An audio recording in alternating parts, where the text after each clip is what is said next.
Welcome back.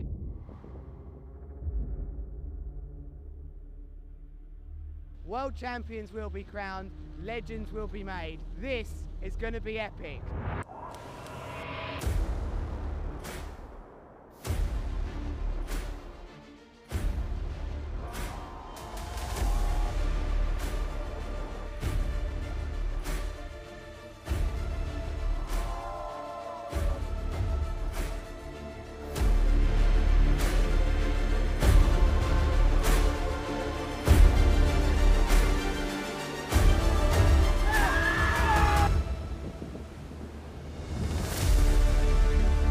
This is a dream come true.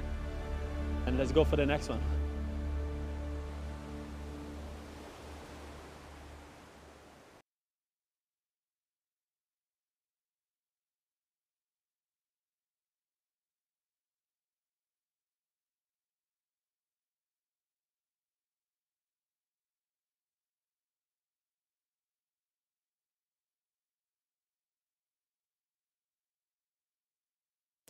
Welcome everybody. Here we are, day number 3 for the Defender GKA Kite-Surf World Cup. And my name is Liam Dredge, and I'll be taking you through this third day of action in the kitesurf discipline. So yes, here we are in the lovely booth. I mean, the sun is not out just yet, but we've got pretty steady winds of 25 to 30 knots. Maybe that's even going to increase. And riders for the heat that's going to be getting underway are shortly making their way to the water. But before we go into competition, we are going to head to our tour manager, Tom Hartman, to give a little bit of a background about this location of Sylt.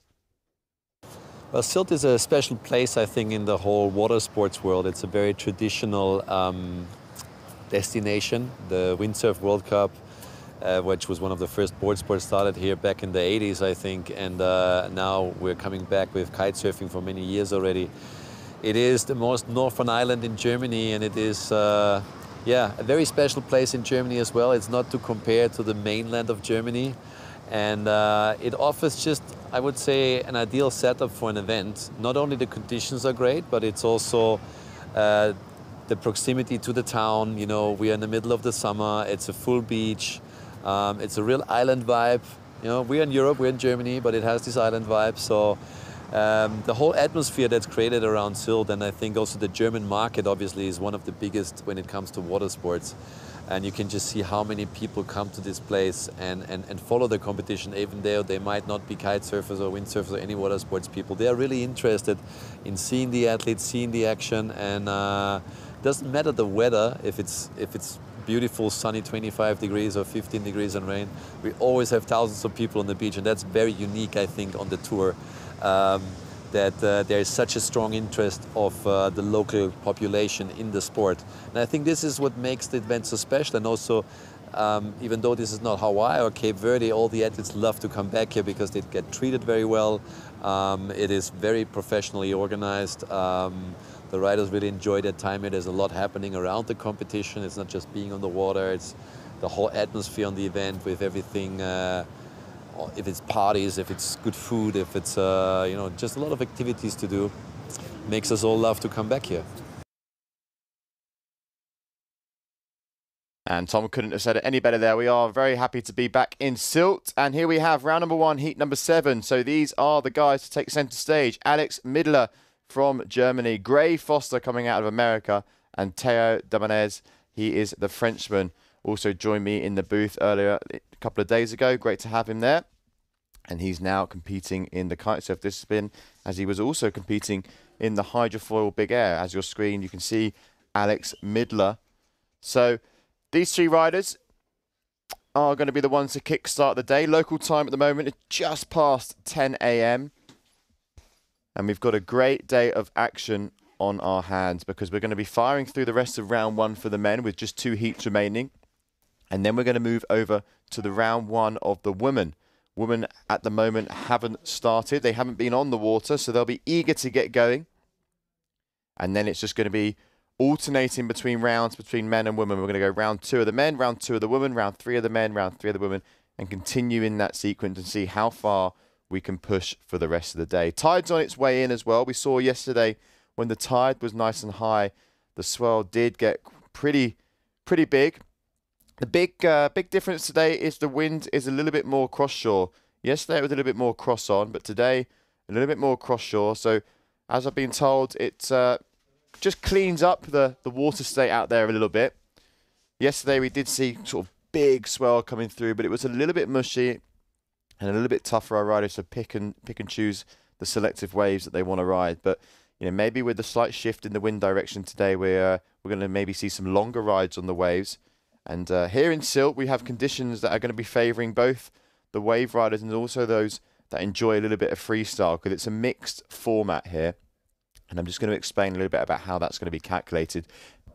For the start, this will alter a little bit when we enter round number 2, but for the round number 1 of the men and the round number 1 of the women, it's going to be the same as yesterday. So the heats are roughly about, I would say, 22 to 25 minutes, depending on how quick we can get them done. So a little bit longer for the heats to start things off. But the first section of the heat will be aimed at pure freestyle. So our riders all have 6 trick attempts to perform a freestyle move, and it's going to be turn by turn. How we're going to follow that is by the lycra colour. As you can see, Alex here with the blue lycra. He's going to be first to jump. And then we go to the following lycra. You can see we've got a black lycra as well, and then a red lycra as we see a front roll here. But that'll be a crash for Alex, just to kick things off a little bit. After the 6 trick attempts, we'll come in for a 1-minute break where riders most likely will actually change their equipment, whether that's their board or their kite. And then they'll go back out onto the water for an 8-minute of pure wave riding. How the score at the total, at the end, sorry, is calculated. One of their scores will come from a freestyle. Their best wave will also be scored. And then the third score will be either their second best trick or their second best wave, as we see the front rotation here from Gray trying what Alex did and actually landing that one there. So that's how the scores. It's three overall. We're going to be counting towards the total. Definitely a freestyle, a wave, and then either a freestyle or wave for the third trick will count.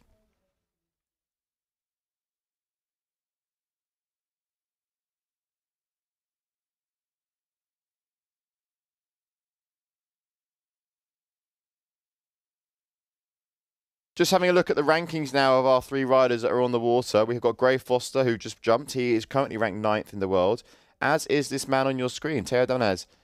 He is also ranked 9th and just manages to keep that butt out the water there, avoiding a butt check.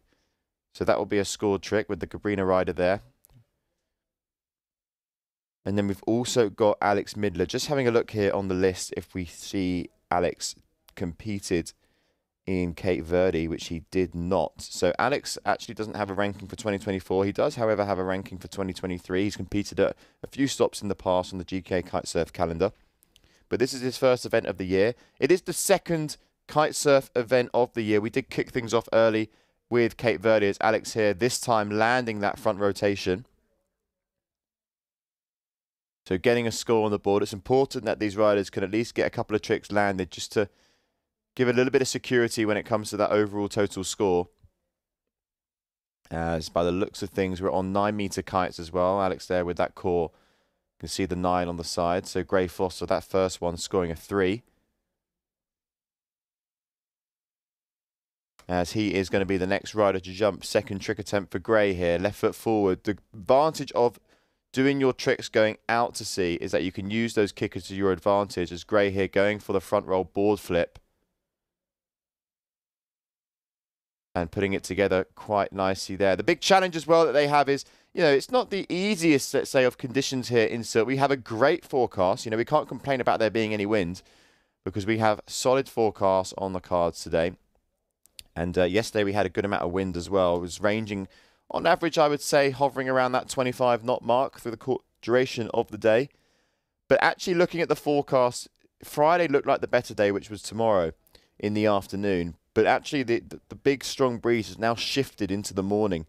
And it actually looks like today, Thursday, is going to be the day which has more strong wind throughout the course of the morning and afternoon. It then carries on through the night. It really pumps it in the morning around 7, 8 a.m. And then as Friday starts to go on, it starts to drop off ever so slightly. Whereas yesterday, Friday afternoon, was nuclear. So it's just changed a little bit. It shifted, but there's great wind for the next few days as we see Alex here going for that back roll board off and landing it nicely. So these riders here kicking things off with some lovely freestyle. Definitely a little bit cleaner out there on the water. Yesterday was a bit messy, but you can see the tide is a little bit lower. As the tide gets higher, you'll see that bank there on the right-hand side of the stones and the wall. That will get covered, and the water really does come up to the front of the competition area, right up towards our judge tower. And it does get a little bit more messy, as we see here. Multiple front rotations there from Gray, as he just gets pulled over from the kite. But he's definitely got some great freestyle in the locker. Gray also rips on the wave. The man to beat at the moment, man of the moment from yesterday, was none other than James Carew, coming back from injury. He put together a huge total heat score, way above the 20s. You know, that was calculated from 2 freestyle moves and 1 solid wave score. So he's been out for about pretty much bang on a year now. But he's back with a vengeance. I had a little chat with him yesterday.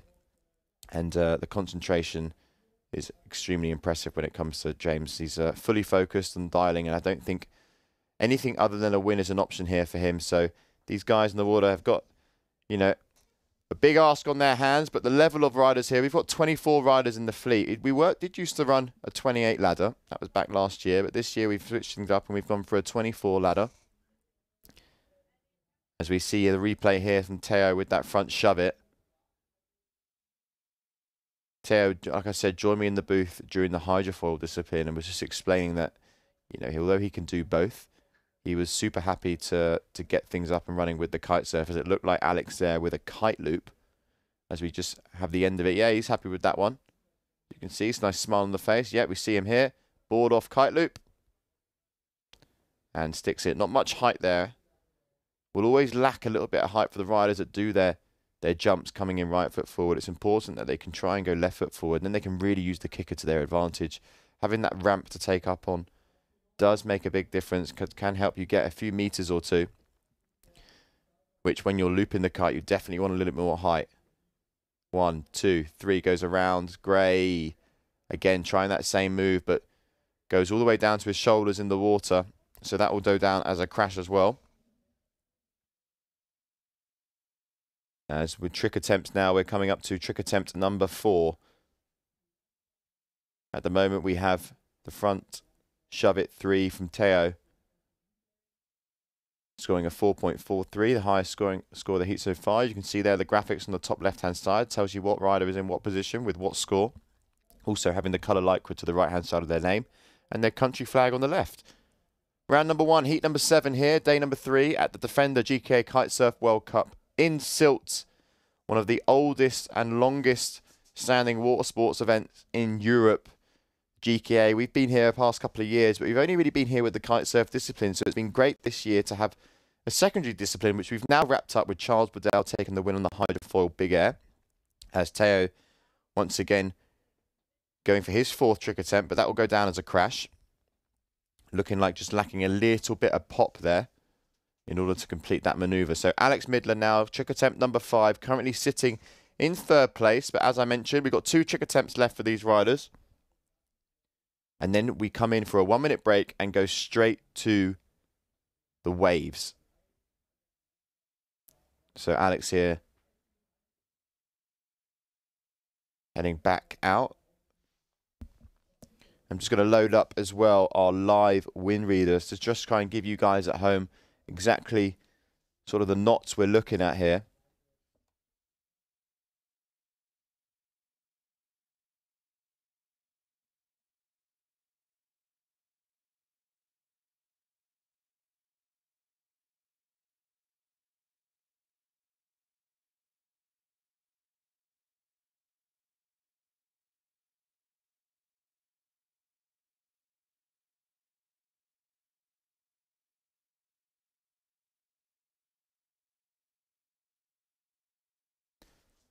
So Alex now with his 5th trick attempt is done and dusted. Next up we have Gray Foster.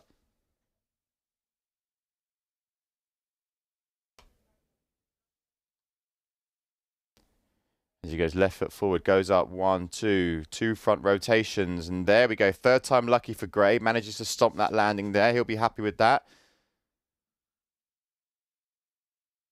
That will most likely go down as his best trick attempt, as you see here. A little bit uncontrolled on the way down, but manages to keep it together. As now Teo, your current heat leader, with his 5th trick attempt coming up, riding for Cabrina, as mentioned before. He said to me, if he makes it straight through to round 3, I'm going to come and join you in the booth, Liam. It's always great to have him in the booth, especially now coming from the Kite-Surf perspective. So he's keen, but not keen enough there on that trick, as you can see, going into the water. So that's a crash there to Teo.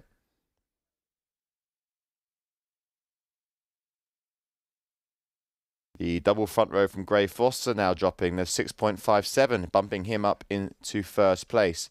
Important to note, just taking a board to the face there, Teo, but important to note for everyone watching at home, it's not a knockout just yet. So all these riders will have a second chance if they don't make it through. We are in the early stages. We're in round 1. So the winner will go straight through to round 3. So they'll get a nice hefty break, actually, which probably see them in the water again later on this afternoon. Probably around that sort of 2 o'clock mark. We'll be kicking things off with round 3. That's my guesstimate. Whereas the guys that don't finish in first have to still battle it out in round 2, which will be taking place again after the woman. Let's have a little look at the women's ladder. Who have we got competing in the ladies? Capucine Delanois, she's going to be here. Pretty sure Capucine as well took the title here in Sylt last year. Loves this format as well. Loves the fact that it's a mixture between waves and freestyle.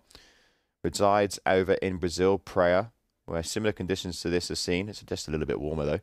As that front shove it there from Gray. Not sure if that will count due to the landing.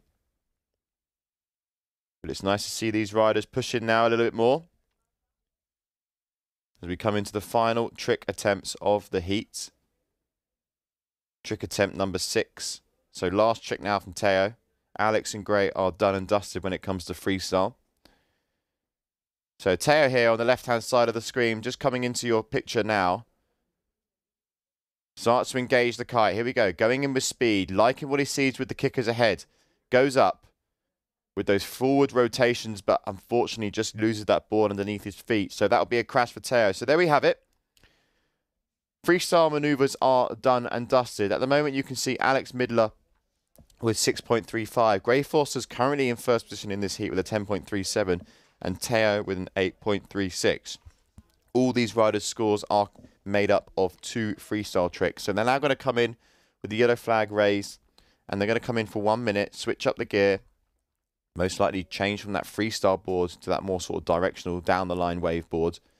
Maybe even switch up the kites. We saw some of our riders yesterday riding sort of more big air kites when it came to the freestyle. And then they switch it and go to one of their wave kites, whatever that is in their selection, in their arsenal, let's say.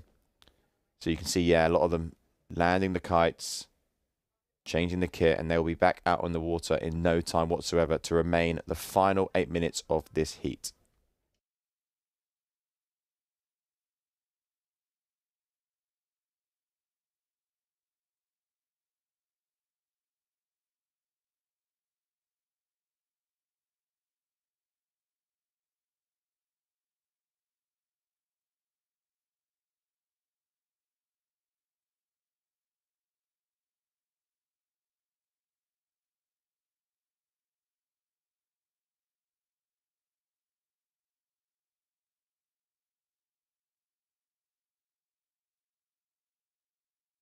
Okay, so now we're back, and you can see our riders getting back out onto the water after they've changed their kit. You can see here, Teo, for example, definitely looks like he's gone down a size.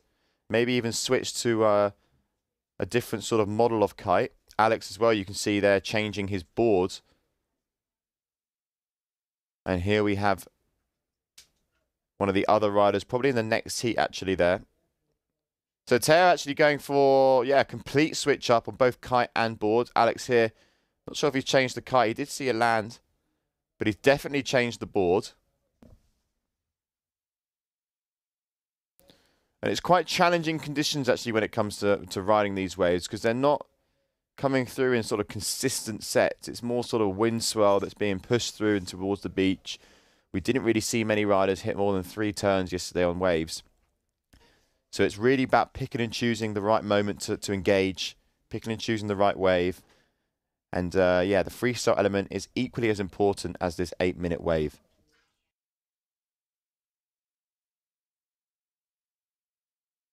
For rounds 1 of the women and the men, it will be going turn by turn on the flag for freestyle. But now when we're in the wave section, it's all about getting involved. Nice starting turn there from Alex on a quite a smaller bit of swell here, as he manages to get a couple of cutback turns. And yeah, just a 2-turned wave there for Alex. But it'd be nice to get that one in the bag, get at least 1 wave score there, which will help his score to try and match the other 2. He's currently sitting, yeah, like I mentioned, down in that last place at the moment. But plenty of time left on the clock here as we probably enter now 7 minutes remaining in this heat. Teo on the right, Alex on the left. Gray Foster as well. Also a rider that's out there competing in this heat.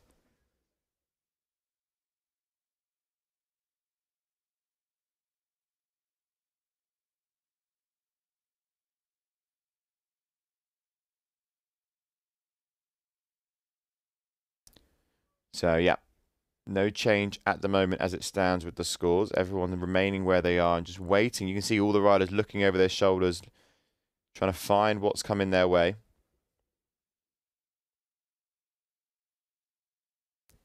Teo here, yet to engage on his first wave.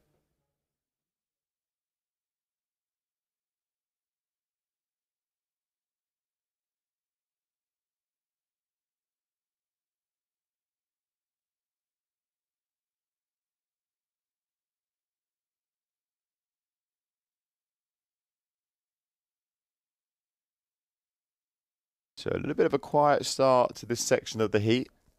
No rider really getting stuck in. A couple of wave scores have dropped, but nothing over the 2.67 that we've seen there from Alex Midler.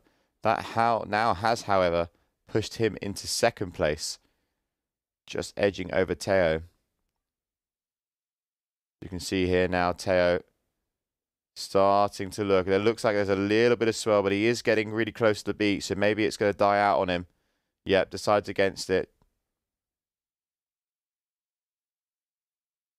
As we follow Gray now, left foot forward, going out towards the end of the competition area.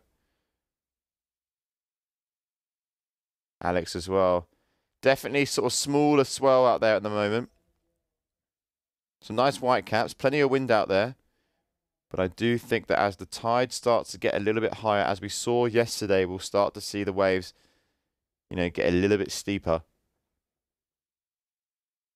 Definitely challenging conditions there out there for our riders at the moment. Not a lot of give.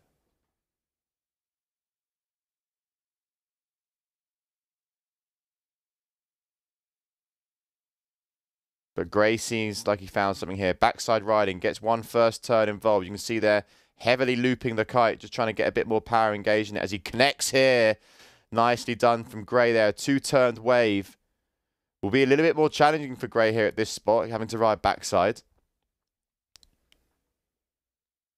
One rider that is a credible style running backside that is also in this competition. We'll see him again in round 3 is Matthew Lopez.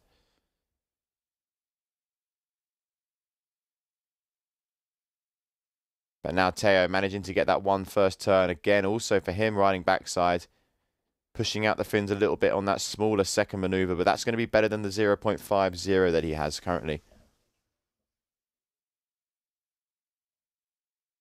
Alex now starting to engage. All riders now getting a couple more wave scores, but as you can see, it's very difficult out there to pick and choose the right wave to select. Essentially, you're just riding chop at the moment. We're not seeing more than 2 turns on a wave.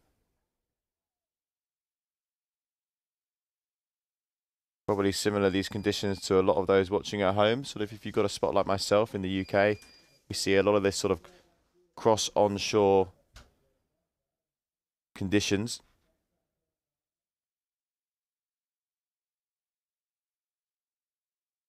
challenging to say the least. But scores now dropping. Alex looks like he's got quite a nice score here, which could also maybe give Gray a little bit of a run. So yeah, a couple of changes, as you can see. All riders now above the 10 points with the combined scores.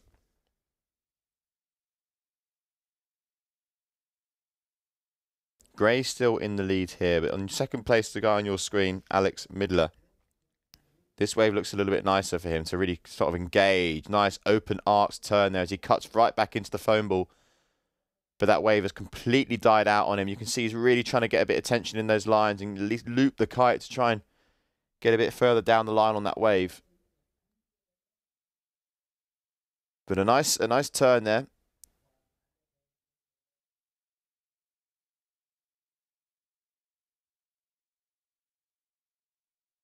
Teo now, you can see 7-meter kite for him. Whereas we've seen Alex is on the 9. Coming into the back end stages of this heat now. Probably not a lot of time left.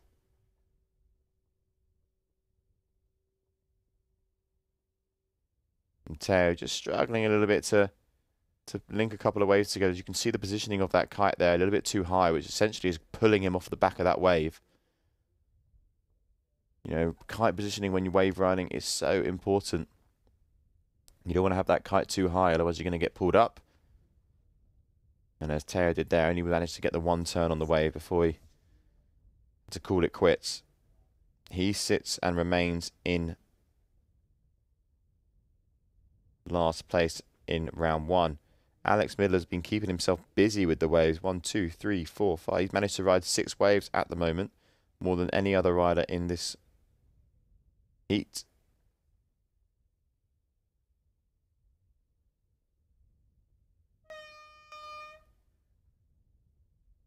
Okay, and there we have it. I've just heard the buzzer go, so don't go anywhere. Up next, we're going to have heat number 8 of round number 1. And just before we do, we can sit back, relax, and enjoy this small interval, sorry.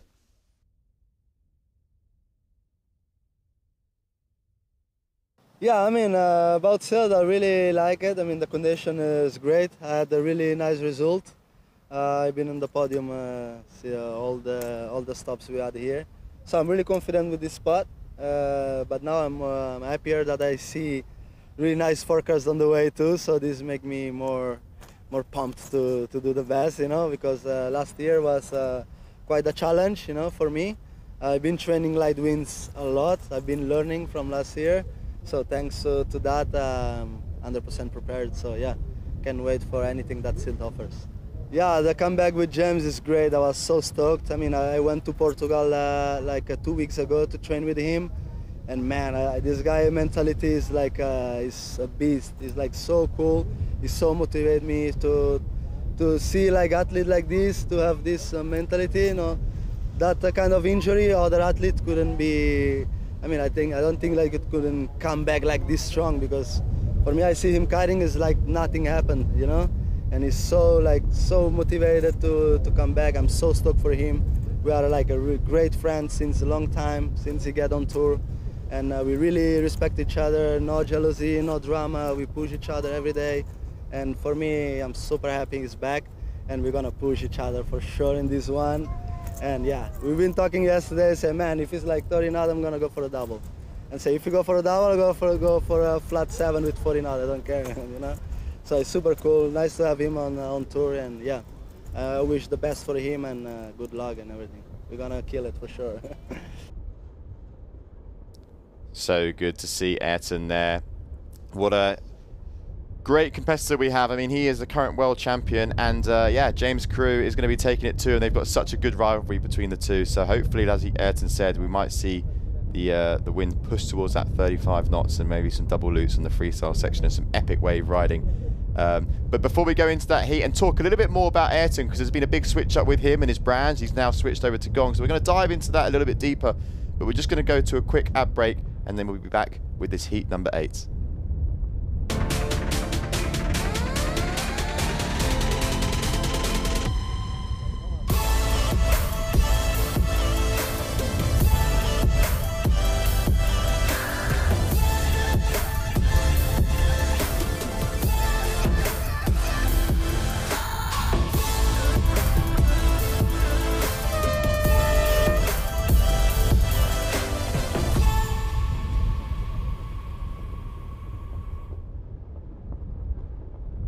So heat number 8 now is going to be taking centre stage here in Sylt. As I mentioned, we're here in the morning about 10:30, and we've got our current world champion coming up onto the water, Ayrton Cozzolino.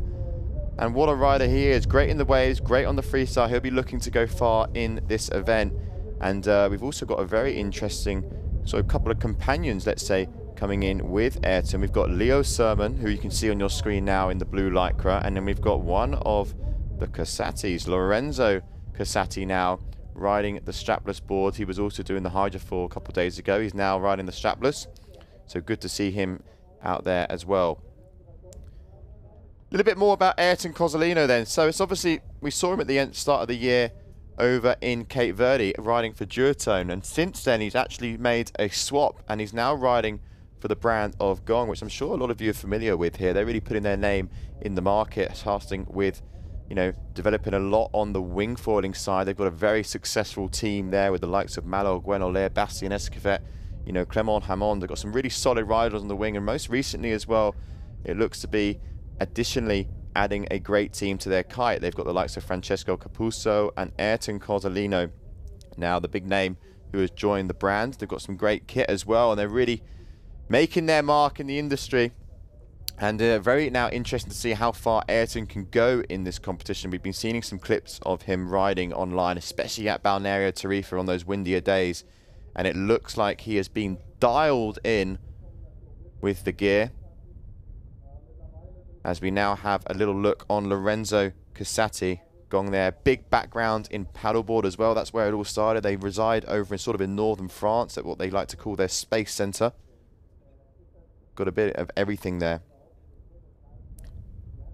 But let's see how far Ayrton can go, but also how far this guy on your screen, Lorenzo Cassati, also making the move, not more recently, but definitely within the last year, over to Haarlem. As you can see there, a kite loop board off, followed by a crash.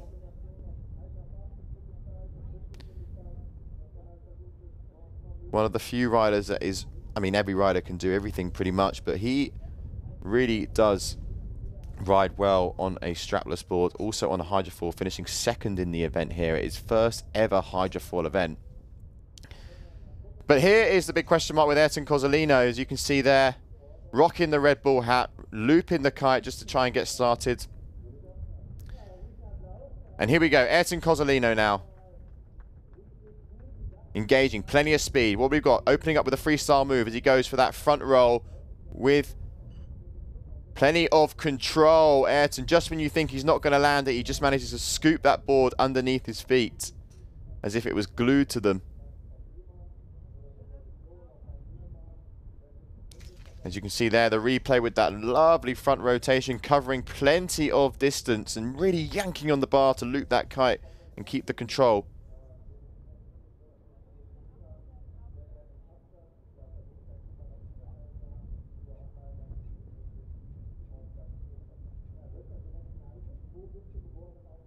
As now focus goes back over to Leo.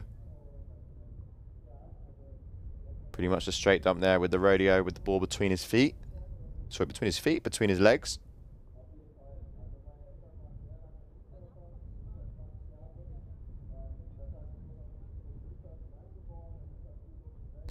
Leo getting a bit of a last-minute call-up here in Sylt. One of the riders, unfortunately, not being able to make it, and Leo was next in line. Fortunately, he was out here as well. And here he is, just going for his second trick attempt, as we now focus over to the Cassati.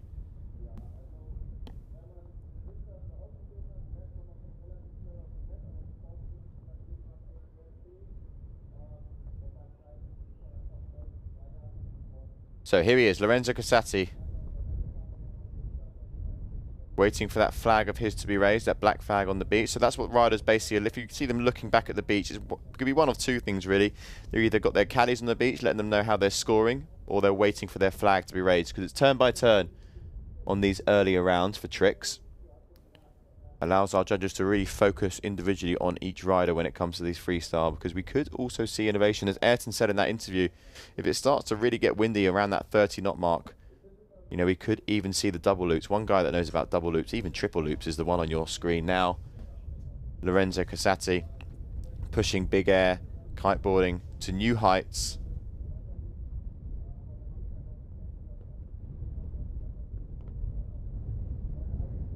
As I mentioned, riding Harlem, but also pairing the apple tree surfboard with that.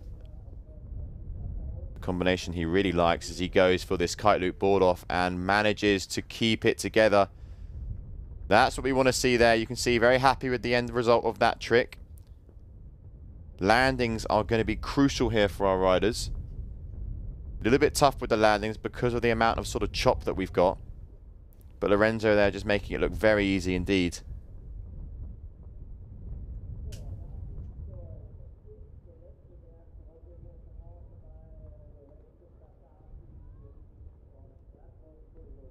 Ayrton now up next. Starting off very nicely with that front roll tic-tac there, 6.10. Here we go, back roll. And nearly lands fin first as well.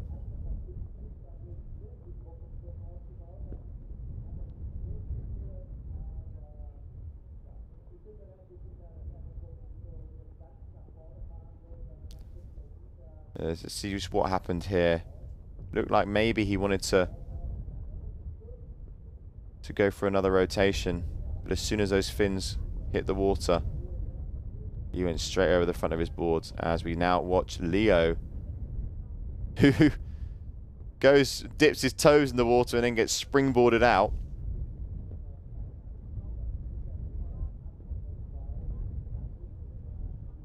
As we watch the replay here, Leo getting a nice takeoff actually and going for that double rotation. You can see keeping his eye on the kite, looping the kite, getting pulled out, but then not able to successfully do the landing. See a few people in the comments here, a couple of Leo fans. New face here for us. I don't think Leo has competed before. Here with his father as well, Tim.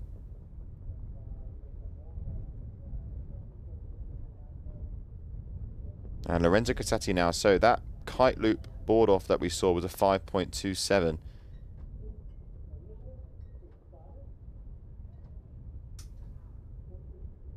So third trick attempt now for Lorenzo Casati. This will be the halfway point for him in this section of the heat.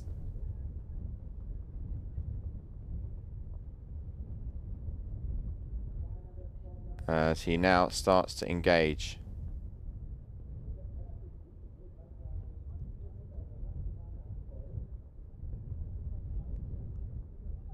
Okay, Casati now. Finding a kicker. Launches, goes for the front rotation with a kite loop. And once again, sticking the landing. One thing that Lorenzo has definitely got in the bag is those kite loop maneuvers. You know, exceptionally talented on a twin tip, equally as talented on a surfboard. And if the wind is strong, it's going to favour this rider when it comes to the freestyle moves.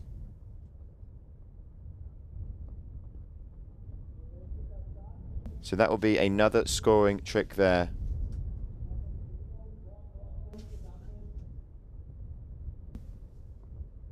So Leo now is going to be up next. Ayrton will be the next rider to jump.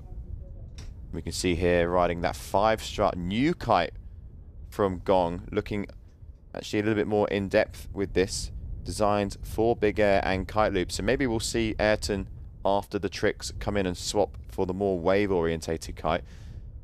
But I wouldn't be surprised because I've seen him ride big air kites actually in Cape Verde, I believe. Maybe when he was with Duotone riding the Rebel in Cape Verde. So let's see if he sticks with that. But he's got plenty of air time there as he flips the board on the way down and stomps the landing.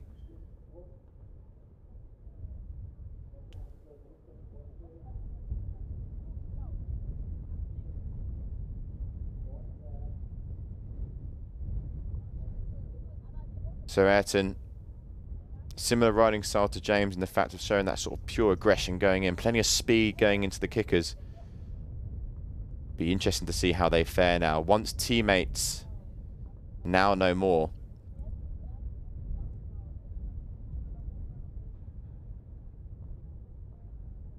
as Leo currently body dragging on his 4th trick attempt.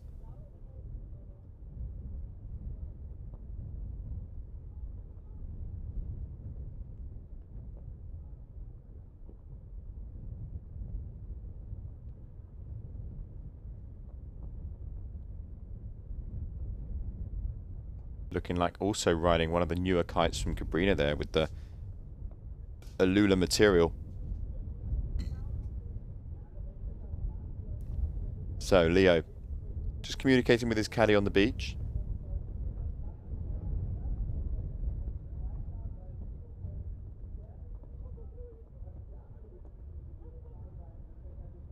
Fourth trick attempt now. So the kite loop front roll ball off from Lorenzo Casati, a 7.30. So that's bumped him up now into first place. As you can see here, Ayrton needing another score, which will drop very, very shortly because he did have that previous trick, as we see the replay here from Leo. Nice kicker. Back rotation with the board off and the board flip, following by another rotation. But yeah, you can see frustrated. But struggling with the timing of that down loop, being able to sort of swing under the kite and catch him. Actually coming down with a bit too much speed there. Which was a shame because every part of that trick looked lovely from the get-go. Really picking and slicing and dicing up the ramps there, Leo. Definitely getting some of the better takeoffs we've seen.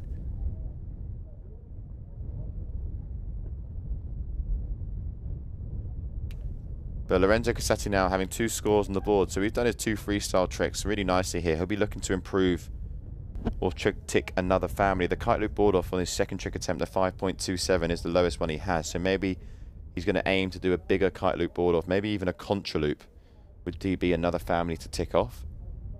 As you see here, back roll kite loop coming in with crazy speed there.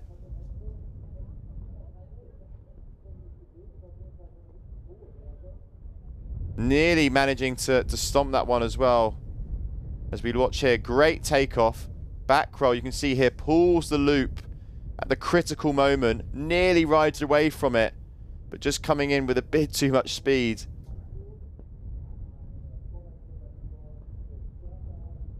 Lorenzo there, definitely one of the higher jumps that we saw so far today. As I've got my live wind reader and I can see that the wind's got a big fluctuating wind here at the moment. About 23 knots we're averaging, but we're seeing gusts of around 30 come through. As just as I speak, we move now up to 26 knots. Ayrton Cozzolino with the back roll kite loop. Look at the yank that he gets on that move as well. Can he keep it? How the hell has Ayrton Cozzolino stayed on his board there? Pretty much doing the limbo.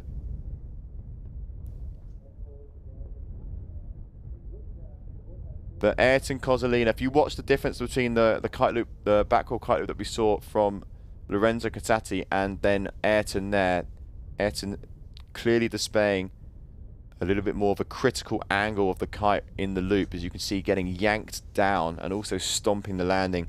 That's definitely, in my opinion, going to be a big score coming your way. Yeah.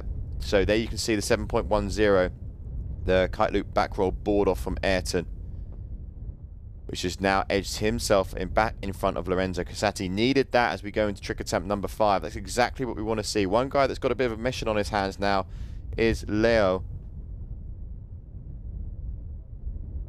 Shame that he couldn't land that last move. But here we go. He's still got 2 attempts remaining when it comes to freestyle. He's trying to find the right ramp. He finds the ramp but doesn't grab the board. He wants that double back roll, as you see.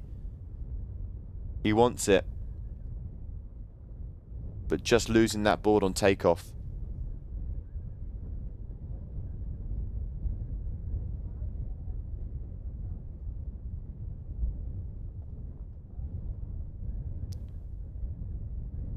There's replay there showing that crash there from Leo. So now over to Casati. Are we going to see the kite loop back roll once again with the board off?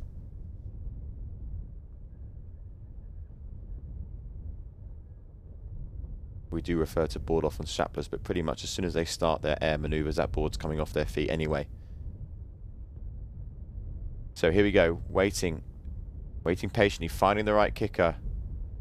Doesn't like what he sees. Puts the brakes on. Comes back in towards the beach. Lorenzo definitely going to be doing his jump, going out to sea. Wants to use the advantage of this swell. Wants to use that ramp to gain a little bit more height. Needs the height. As you can see there, riding a 9-meter kite. The new one from Haarlem, I believe, called the Thrive. Get a little bit more inside information into some of this kit as well. It's always good to see what the riders are using out on the water. As Lorenzo, similar to Leo there, not grabbing his board.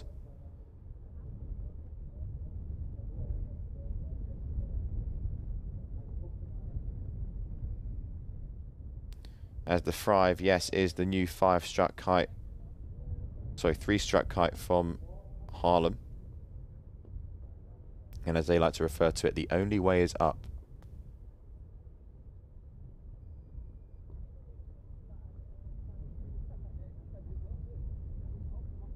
Designed by Ralph Grossel as well. And also 5-time world champion Aaron Hadlow. So they've got a big team in their hands. As Ayrton Cozzolino dancing through the sky there. I heard at the corner of my eye a few ums and ahs as well from the crowd on the beach. What I like about Ayrton when he's doing these kite loops is he's doing them at the critical moment. So he's positioning that kite exactly where it needs to be to show power, amplitude, and commitment. All requirements of the judges. As we watch here, gets a great takeoff with that front roll rotation. Loops the kite. Travels great distance and shows incredible control all at the same time. That is exactly what the judges are going to be looking for. Head judge Paulino Pereira, actually a past competitor back in the day, knows all about competing. He's over there with our experienced judge panel. And that's exactly what they want to see. They want to see moves like that from Ayrton and others. You know, power, amplitude, height, commitment, showing the explosivity. But also, all of those factors have to be considered with the technical difficulty of a trick. And obviously, it's not going to count unless it's landed successfully. So riders need to be able to land away from these tricks, perform them with elegance, style and ease. As Leo now looking for that trick. Struggled on the last one to even grab the board. He's got the tricks in the locker, we know this. But he's now on his 6th trick attempt. As Ayrton Cozzolino throwing down a kite loop front roll board off of an 8.23. So now starting to put similar scores down as what we saw from James Carew yesterday. We'll have to find out exactly what that score was. There's a double back roll kite loop here from Leo, but not enough height. Didn't quite go into that ramp with the speed and commitment needed. Might have been easier to just do the single rotation there, but he needed something good. However, he will have to rely now on 2 wave scores. As you see, yeah, going for a contra loop, in fact.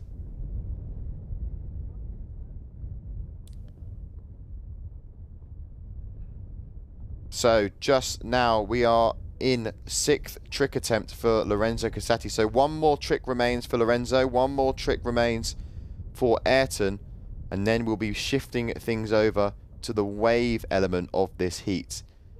6 trick attempts for our riders as Lorenzo now looking powered, sees a ramp, decides against that one, but might be going for this one here. Goes for the rotation, board flips as well.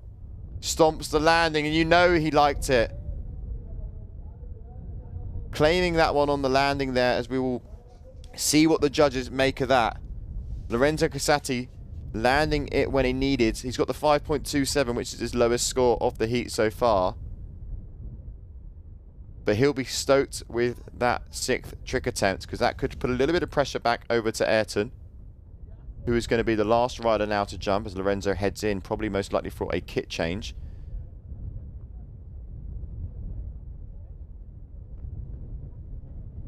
Also putting his kite down, so we're going to see a kite swap as well. As focus goes over to Ayrton. Here he is.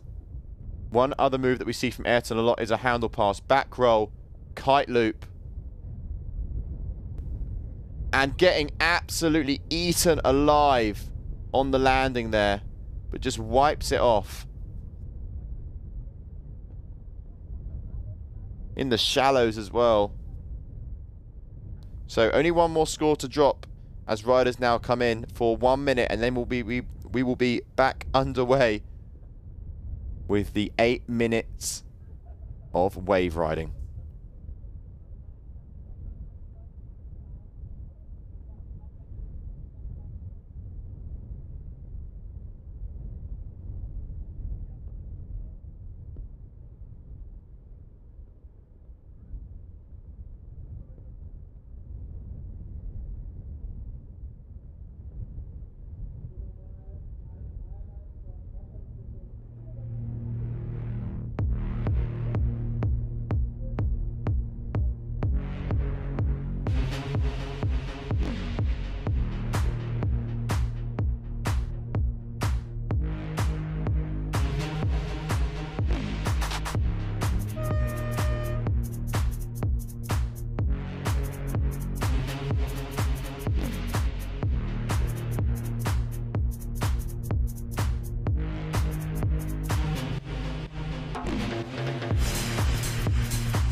Okay, so nearly time to now go back onto the water with those 3 riders and do the wave, the 8-minute wave selection now.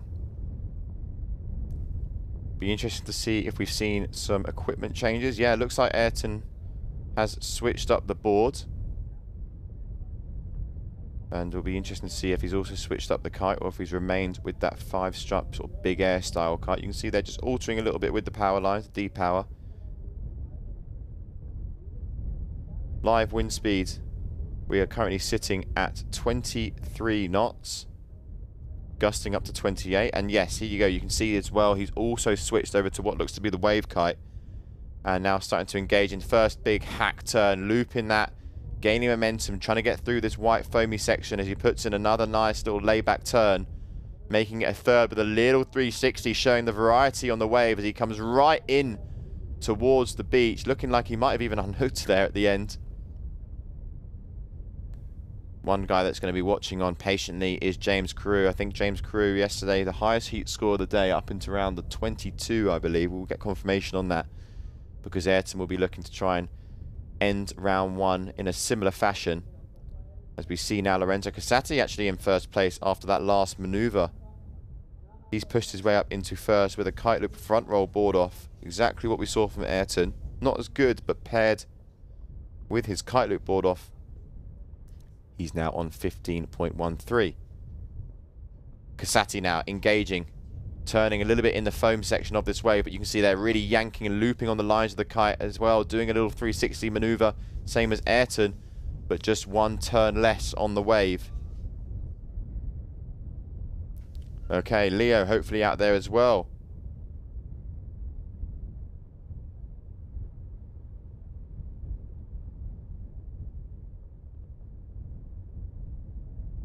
As focus stays with Ayrton, he's keeping busy out there, now on what gone called the Ellipse R Ramid DP Team Series kite. And it is dedicated for performing in waves. How is he going to fair share with the conditions here in Sylt, as we're currently looking at Leo? A 3-strut kite there now, Ayrton riding with a double profile, with that hybrid C shape. Great for strong winds. And also performs nicely in the chop and the waves. So let's see how Ayrton goes. There's a little bit of swell there you can see forming in the background.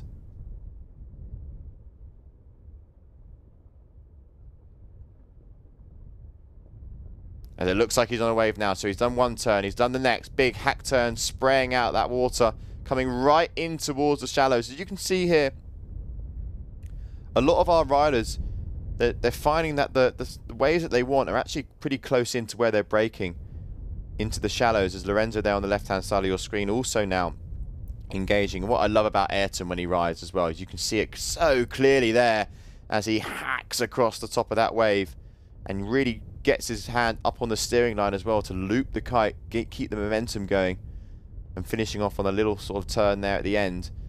But Ayrton uses that kite to get on the wave and initiate the speed And then he essentially lets go of the bar and purely surfs while letting that kite drag him along. Such great style. As Leonardo now gets one turn, looping the kite, gets the second as well as he hacks across, coming down fins first, milking this for all it's got. But yeah, these waves are breaking pretty shallow here, so riders have won. They've got to be, don't have to go too far out of the competition area. You can see there on the left hand side just sort of rolling sea swell that coming through, and then they're really starting to break only a few meters from the beach. So we haven't really seen anything more than 3 turns on a wave, as Lorenzo here demonstrating 3 turns with the one before that. Second turn here, right up in the pocket, does well to get the fins out of the water and come down fin first before shifting it round and putting in one little check turn at the end, right in towards the shallows. Those fins probably scraping the sand as Ayrton's keeping himself busy here, using that kite, looping the kite, getting turns, hacking across that section. And you can see they're gaining speed as he starts to ride now the white water. Maybe looking a little bit frustrated towards the end there.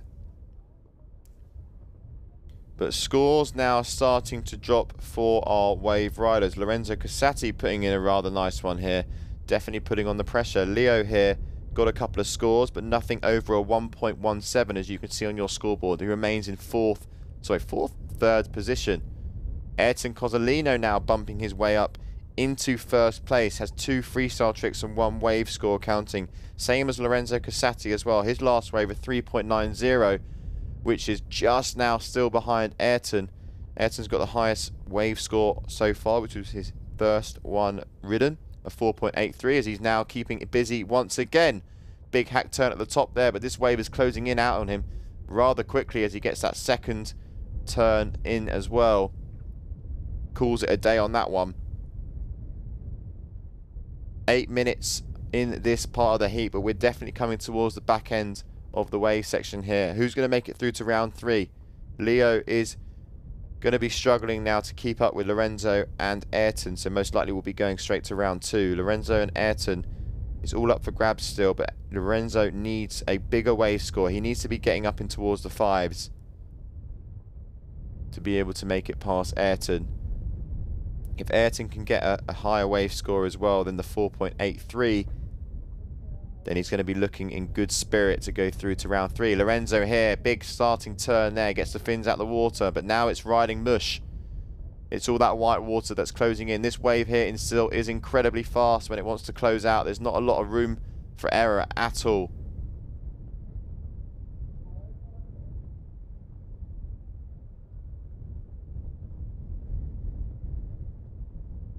There's no shift now in the scores. Round number 1, heat number 8 of the men's kitesurf defender GKA Kite-Surf World Cup here in the northern part of Germany. Lorenzo there looking like he wanted to connect with that wave, but deciding nope, he wants to try a little bit more.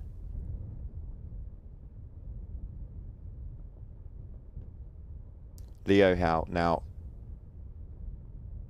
on what looked to be there, a really small wave, but maybe wants this one behind it. But yeah, it's just not showing a lot of power. But he does manage to get a turn there on the right hand side, but looking like he's just gone over the front of his board. Ayrton here comes a little bit of swell. You know, you can see he's coming right into the beach. This wave most likely is going to count because the buzzer has gone, but he was dropping in at that time. But it's not going to matter because it's going to go down as a crash anyway. So if it stays how it is, it's going to be looking like Ayrton Cozzolino is going to be the one advancing straight through to round 3. We'll get confirmation on that once the final scores drop. Don't go anywhere. That is the end of round number 1 with the men, and we are going to be shifting focus now onto the early rounds of the women.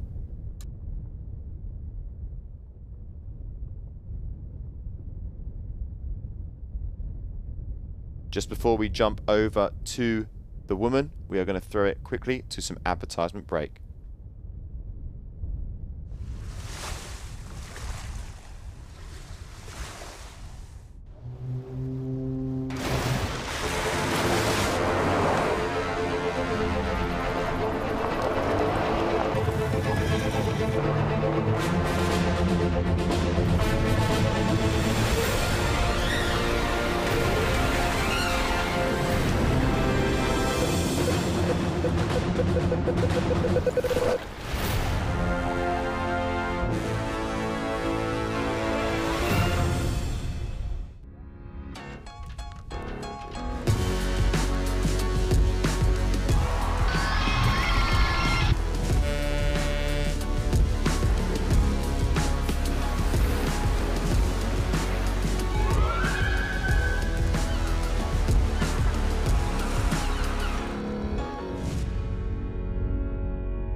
Wir sind die mit dem Frühlingsquark. Würzig mild, extra cremig und immer frühlingsfrisch. Für euch haben wir immer neue Ideen, damit für alle was dabei ist. Auch vegan. Macht's euch einfach lecker mit der Quark- und Streichvielfalt von Milram. Jetzt wild und neu. Frühlingsquark Wildkräuter. There's so many different places that I've never seen before, and a million things I never felt this way. Time to go now. New horizons waiting, sail away with me. Where the oceans meet the sky. AIDA. Erlebt euch anders.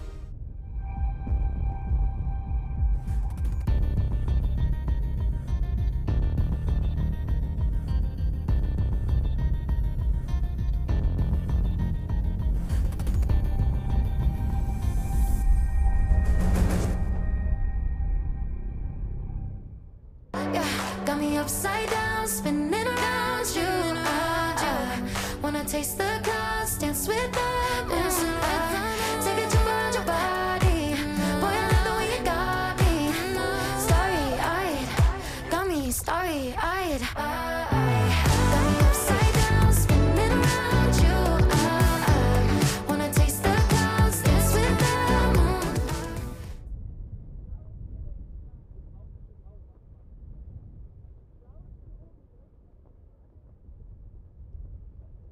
So welcome back everybody. As you can see now, we're switching things up. Round number 1 has finished for the men, and what's going to happen now is we're going to be moving and shifting focus over to the women. So it's the early rounds of the women now. As you can see, round 1, number 1, heat number 1, Suzanne Schwartzruber, Sophia Monti and Charlotte Carpentier. Those are the 3 riders to head out on the water. First time we've seen the women compete this week. On your screen there, Sophia in the blue lycra. She will be first to jump, exactly the same format. 6 trick attempts. And then once we do the 6 tricks, the riders come in for 1 minute and we go back out for 8 minutes of pure wave riding. 1 trick from freestyle will count, 1 wave will count, and then either the second best trick from a rider or the second best wave will be the 3rd score that calculates their overall total. Sophia here going for a crash on her first trick. Definitely has a good freestyle background as well. We saw her at multiple events as well as the youth last year. Pretty sure she is the youth world champion on strapless freestyle, and is now fully dedicated to the Kite-Surf tour.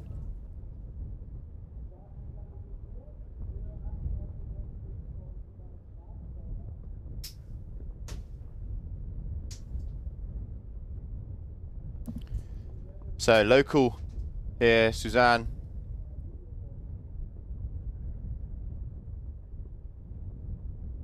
Loves competing here in Sylt, competes pretty much every year when we come here.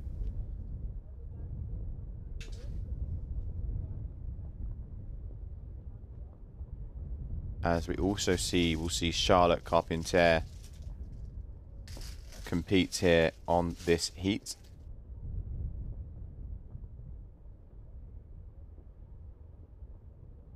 So Suzanne locking and loading.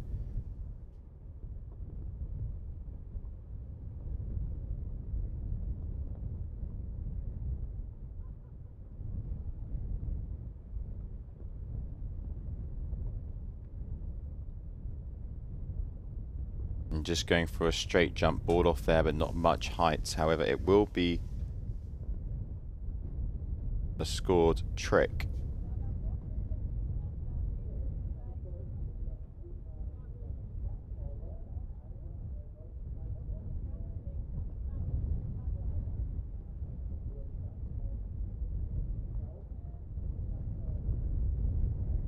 Okay, Charlotte now riding the red lycra, last to jump in sequence here.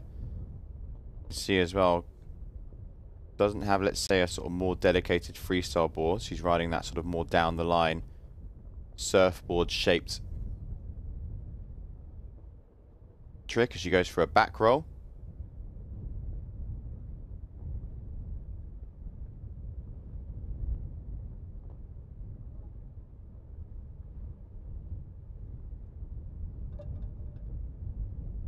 So first tricks for our riders are underway.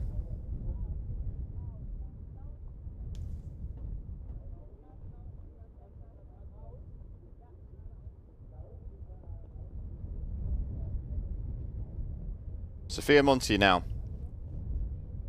Coming in, right foot forward.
So replay there from Sophia, landing that one nicely. She'll be happy with that.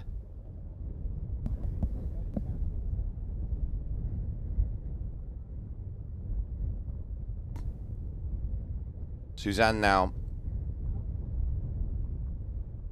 going to be the next rider to jump. Scores still to drop for the riders as they enter their second trick attempt.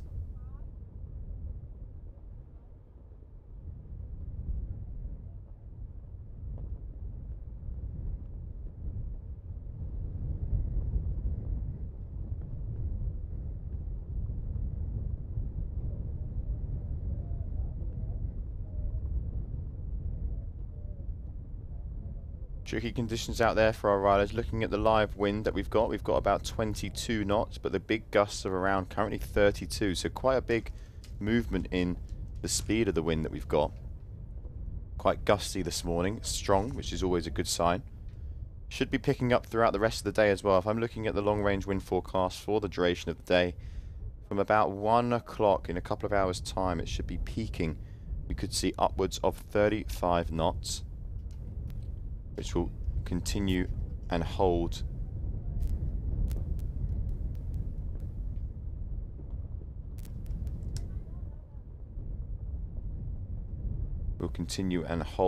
into about 7 o'clock.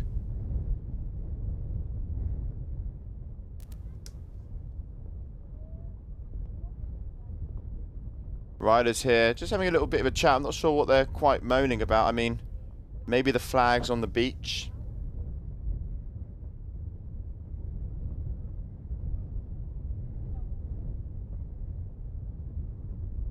Looks like there's a little bit of confusion out there.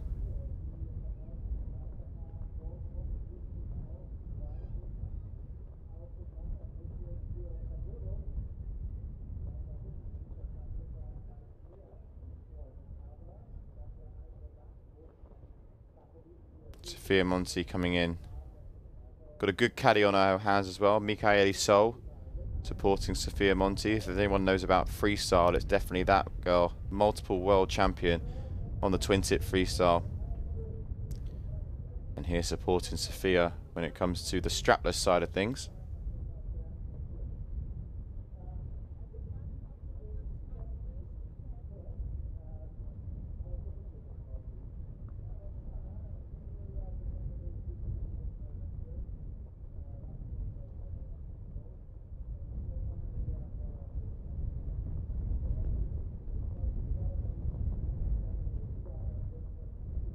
See a few of you tuning in on the live as well. Let me know where you're watching in from. Great to see some familiar faces joining the stream.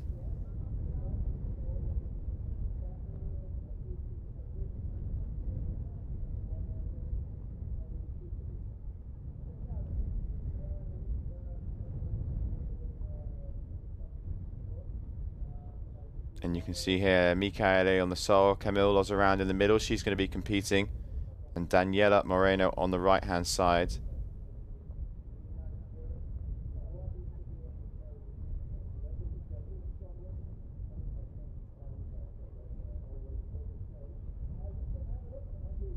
So just trying to get a little bit of an understanding to exactly what's going on down here on the beach.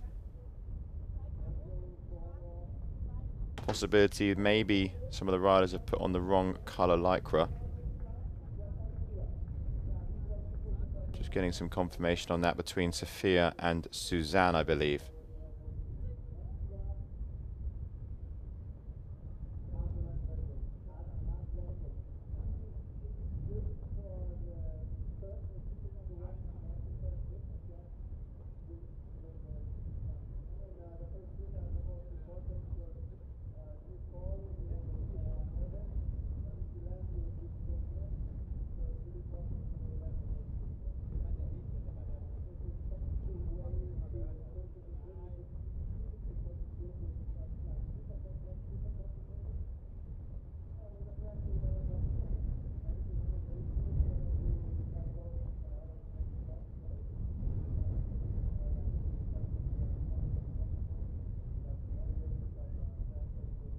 And as you can see there, a new little widget on your screen on the right hand side, just showing you exactly what I'm seeing. It's telling you the wind speed. So we've got about 22 knots, maxing up to around the 26 mark. It is going up and down. We've seen upwards of 32 knots on the maximum gusts. We've also seen upwards of 27 knots for the consistent wind speed, but it's a little bit up and down. Good news is there's wind.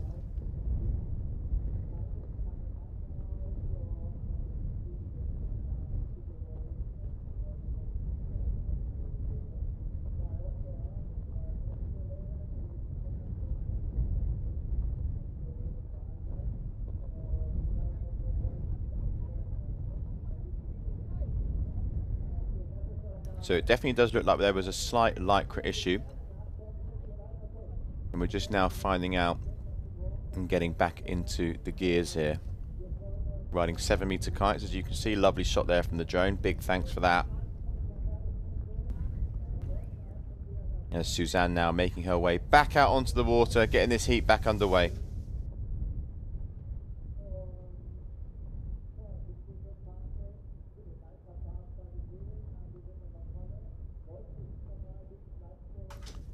Okay, so now following Suzanne here, riding the Core Nexus. That's their dedicated wave kite as well. She's been with Core for quite some time, I believe. And also a rider that has competed in multiple years on the GKA Kite-Surf World Tour. I believe her best finish was 3rd place at one of our events. Riding the 7-meter.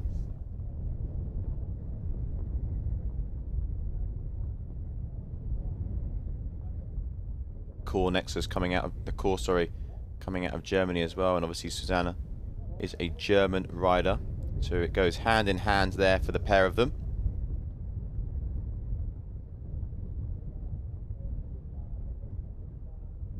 As you can see as well from the drone, the waves really breaking quite shallow, not allowing our riders to really sort of have long rides, but at the moment we're focusing on freestyle.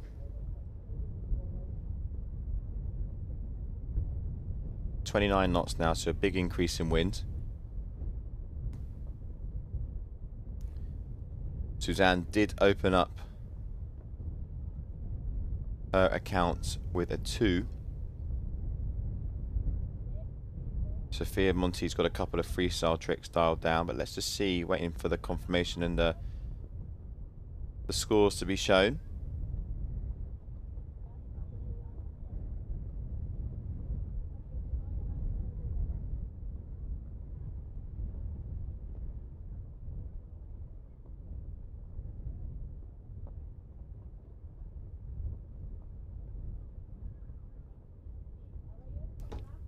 She goes for that rotation there, but lacking the pop. Need to show a bit more commitment, a bit more power going into these freestyle moves. Judges really will reward that.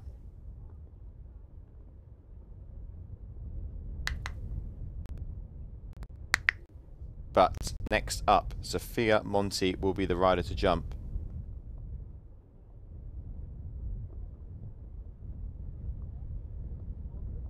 As you can see there, Charlotte Carpentier.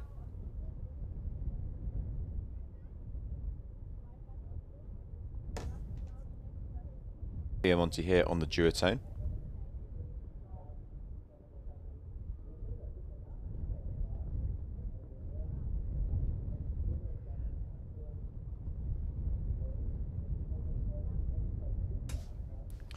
So left foot forward, going out towards the competition box there. Wanting to use those kicker speed with a board flip as well, looping the kite and just getting dragged off the front of that one there.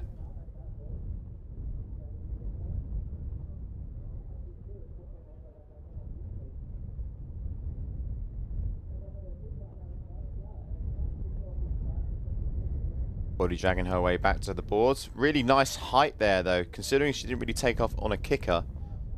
Sophia there showing that freestyle background, showing that it's definitely in the locker.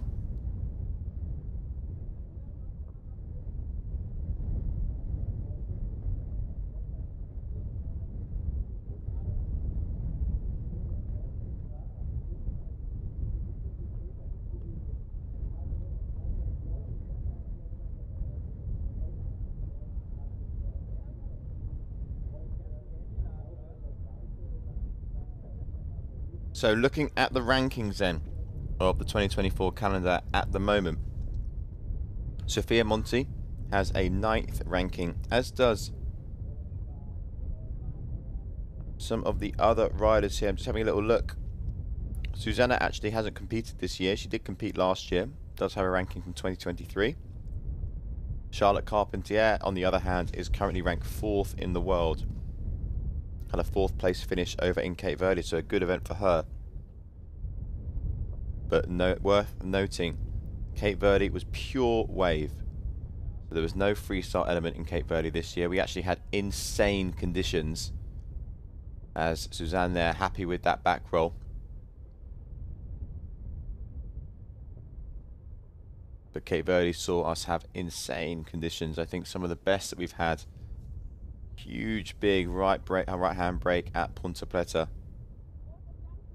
And now in Sylt, different conditions, you know, with it being a mixed format of freestyle and wave.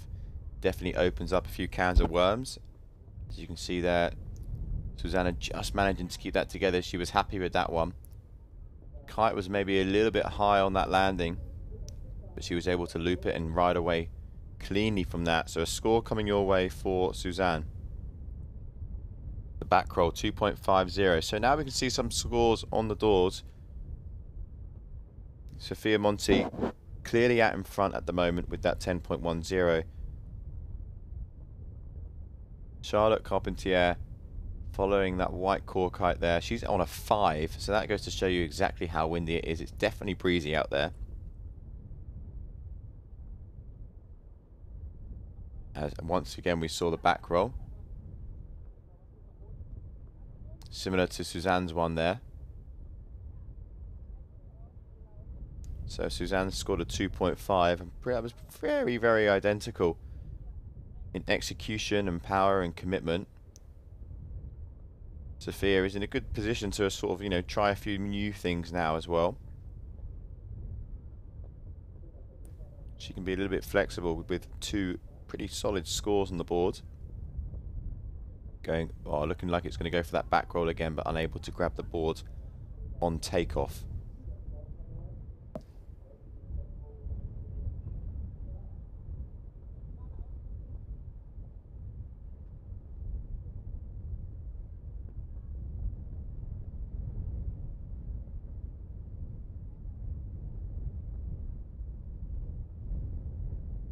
Suzanne now. 4th trick attempts for our riders. They all have 3 tricks remaining. 4, 5 and 6.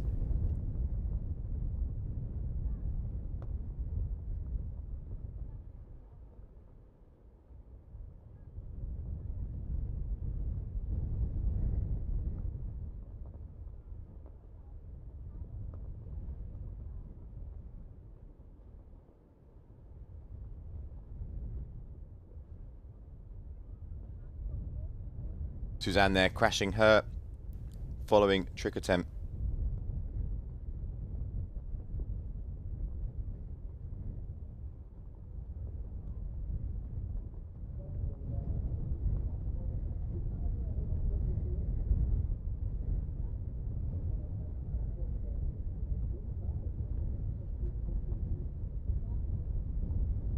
So Charlotte up next, riding the red lycra there. As you can see there, complaining maybe a little bit, but then realising that she just got a few things wrong. Smile on her face.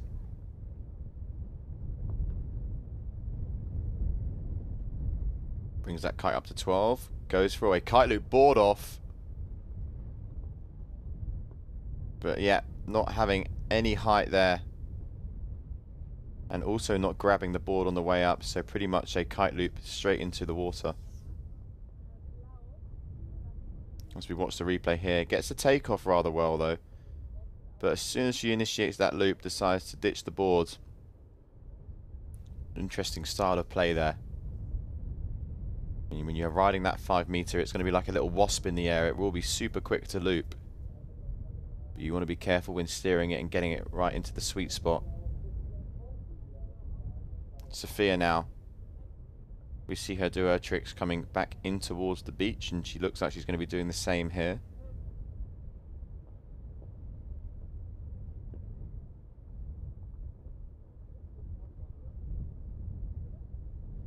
Yep, you can see her trying to start now to initiate, get a little bit of speed, but doesn't look like she's committed into it just yet.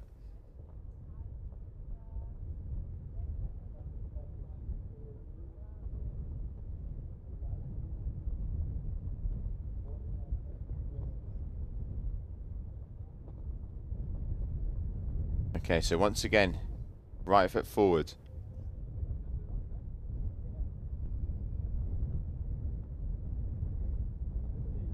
Goes for the back roll with tic-tac. Oh, coming down heavy. Knees to chin sort of action going on there. As we watch the replay, goes up, goes to the back rotation, obviously with the board as well. But just struggled a little bit on the landing.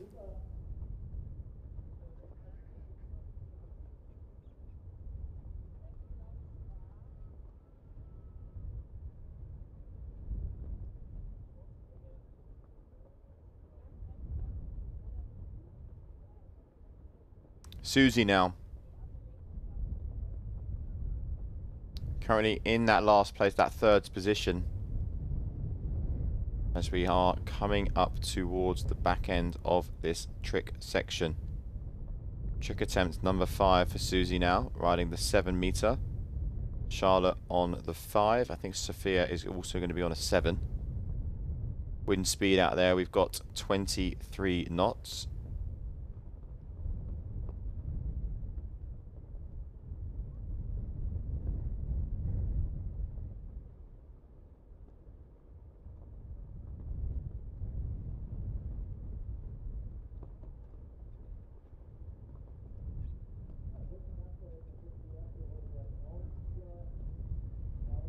So Susie coming in right foot forward.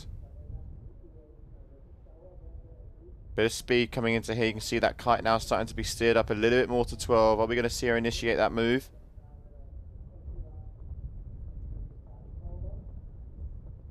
No. Decides, doesn't fancy it. Switches the feet around. Heads back out towards the kickers. Need to try and get something here to just match up towards Charlotte. Try and get that second position. As you know, first place here goes through to round 3. Second and third still have to battle it out in round number 2. You see here, one hand coming off the bar. A little bit more speed here. This is looking a little bit better for Susie. As she pops up, goes for that front rotation. Can she get all the way round? Not quite enough. Nearly had it there, but just yet needing that little bit more pop again.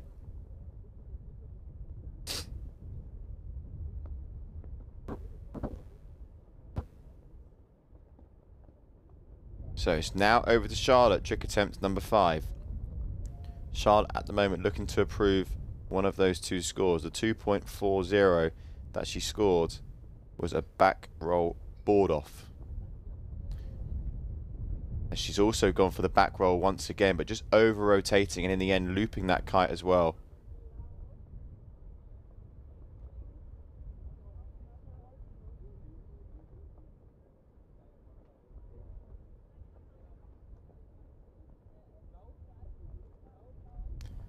So that will be now 6 trick attempts for our riders.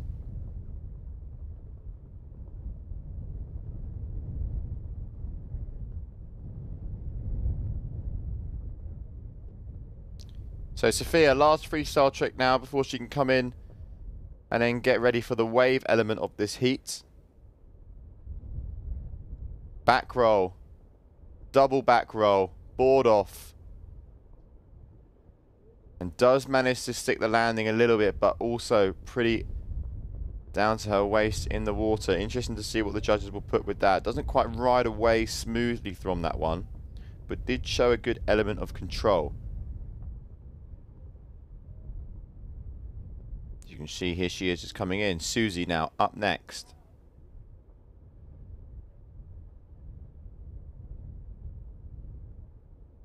Waiting for her flag to be raised on the beach, and here we go, she sees it.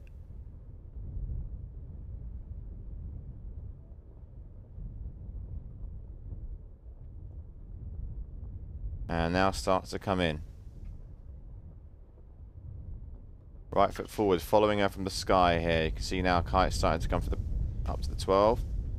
Maybe wanting to go for that front roll maneuver.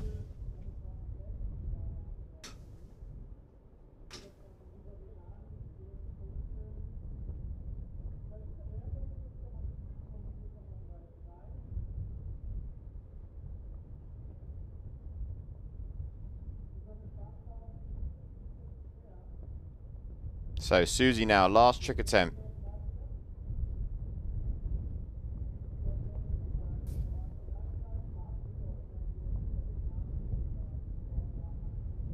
And crashes on her last trick attempt there. So time for Susie to head in.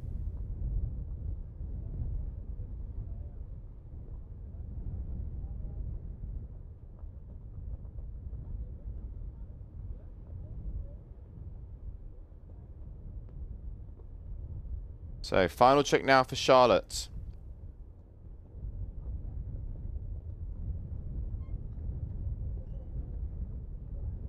As the orange flag, sorry, red flag is now raised in the air, so she can now start to think about her last trick. She does have 2 scoring tricks already, making up that 5.07, the most successful one being the second, paired with a back roll board off.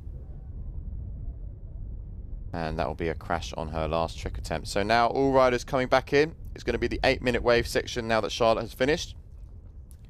And we'll be getting underway with their wave scores very shortly.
So now riders within that heat changing their gear a little bit, changing the boards, changing the kite maybe. We'll be able to have a look in a minute. And they'll be going with the 8 minutes of wave riding. Currently sitting in first place is Sophia Monti. Second is Charlotte, with Susie down in third. But it can all change. There's still 8 minutes remaining of this heat.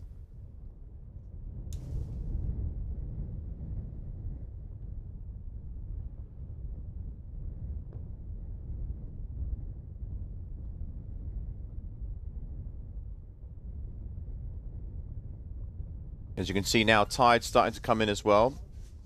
Should see high tide in the early afternoon.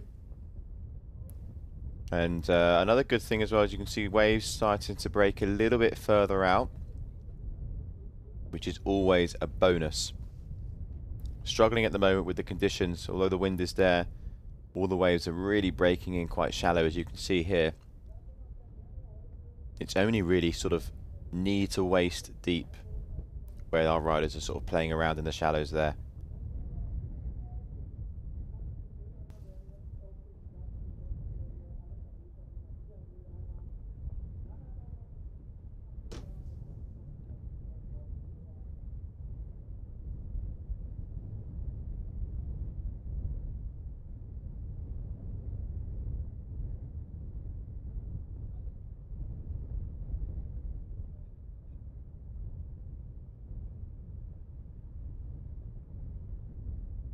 So here we go now. We're focusing now on Charlotte, looking like she's going to switch around the feet. So starting to engage now on her first wave. Kite's a little bit high at 12 o'clock. You can see there from where the lines are pointing. If that kite is too high, they're not going to gain the momentum and the speed that they need to start initiating on these waves. If it's at 12 o'clock, they're going to be getting pulled off the top of the wave. They need to be parking that kite a little bit lower, using it to their advantage, and then surfing the waves. Wind speed there on the right hand side is what it's blowing at the moment. It refreshes every few seconds, so you can see we're just shy of 26 knots, gusting up to 30. And now you can see, yeah, it just dropped a little bit, but it's still gusting around 30. It's a lovely little turn there from Susie. Checks it with a nice little second one. Riding actually one of the better waves we've seen for the whole of the day here. And this is what we want to see from Susie. Much nicer there from her. 3 solid turns. I reckon the judges are going to like what they see there. Timed it that to perfection. It's all about picking and choosing the right wave when the conditions are like this, as we get a little score update in the top left of your screen there. The 0.67, 0.50 and 43. Those are the first wave scores from our riders. But Susie has a wave score to drop, which will be that one. As Charlotte, you can see just about managing to keep hold of that kite. She gets yanked off the wave. Yeah, Susie's definitely going to bump up into second place after that last ridden wave. Charlotte now will go down into third.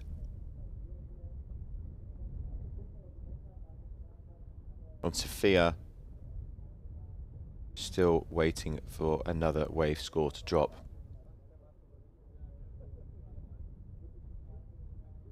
Let us know where you're tuning in from, where you're watching from at home. And also, who would you like to try and see in the booth? We've got a really good selection of riders here in Sylt. And we're going to do our best as well to try and get some of these riders to come and join me in the booth. We've already got a few names that will be joining me, hopefully within the next few heats. But let's see how we go. Let us know. Have some questions for them. Maybe it's about equipment, what they're riding, why they choose to ride what certain kite or what certain board.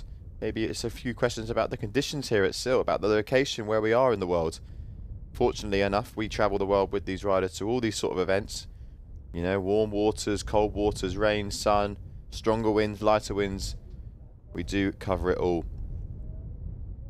So we'll do our best to try and get some of your fan favourites here in the booth. If it's for a heat, if it's for a few questions, or if it's for a good half an hour stint, we'll try our best.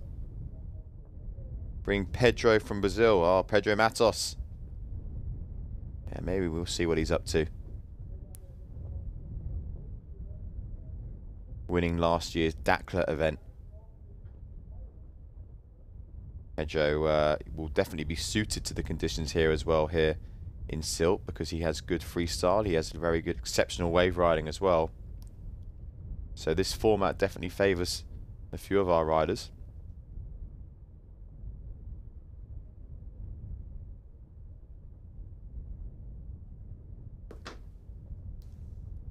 So about 6 minutes left remaining in this heat. Sophia Monti now dropping into this wave, looking like it's going to be a bit of a nice one as well. Can she get the turn that she wants? She's leaving it a bit late. And that wave there opens its mouth and swallows her up.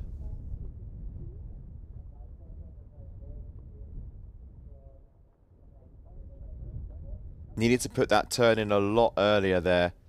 But Susie now finding a nice one. Nice big sort of open arc turn there. Only the one turn on that wave for her.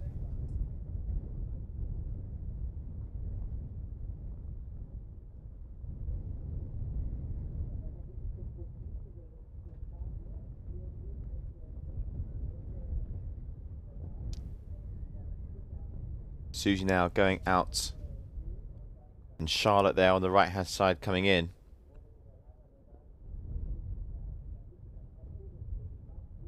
Scores dropping. Yes, Susie there has now taken out one of her freestyle tricks, her lowest freestyle trick score, and bumped it with 2 waves.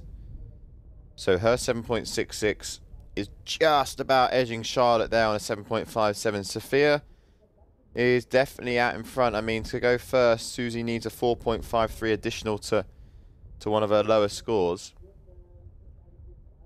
So as it stands, Sophia is going to be going through to round 3. We are coming back towards the end of the stages in this heat now. So Charlotte needs to make this one count, but just going over the front of that board there, kicks that board away from her, losing a little bit of control. Had a nice scoring wave on that previous with a 2.50.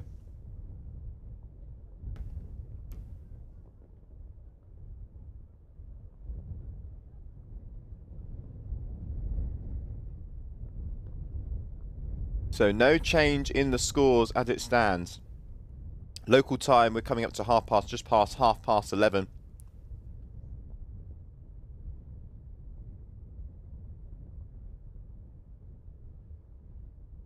25 knots of wind at the moment. Tide is on the rise. And the plan of action is to get all the way through round number 1 of the women, which is 4 heats. And we are currently in the first round. So after this, we've got 3 heats of the women with this format. And then it's going to get a little bit, we're going to do the old switcheroo. We're going to mix things up a little bit, pick a mix. And we're going to change the format ever so slightly. And it's going to be timed heats. And we'll get confirmation on that when we actually reach round 2. But as it stands, no changes in the scoreboard. The buzzer has gone. And that is the end of round number 1, heat number 1 for the women. Don't go anywhere. We'll be back very shortly with heat number 2.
sind die mit dem Frühlingsquark.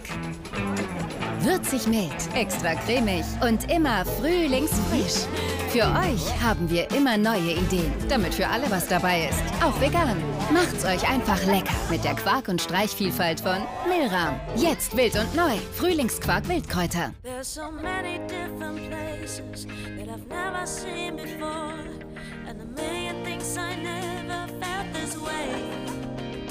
Time to go now. New horizons waiting, sail away with me. Where the oceans meet the sky. AIDA, erlebt euch anders.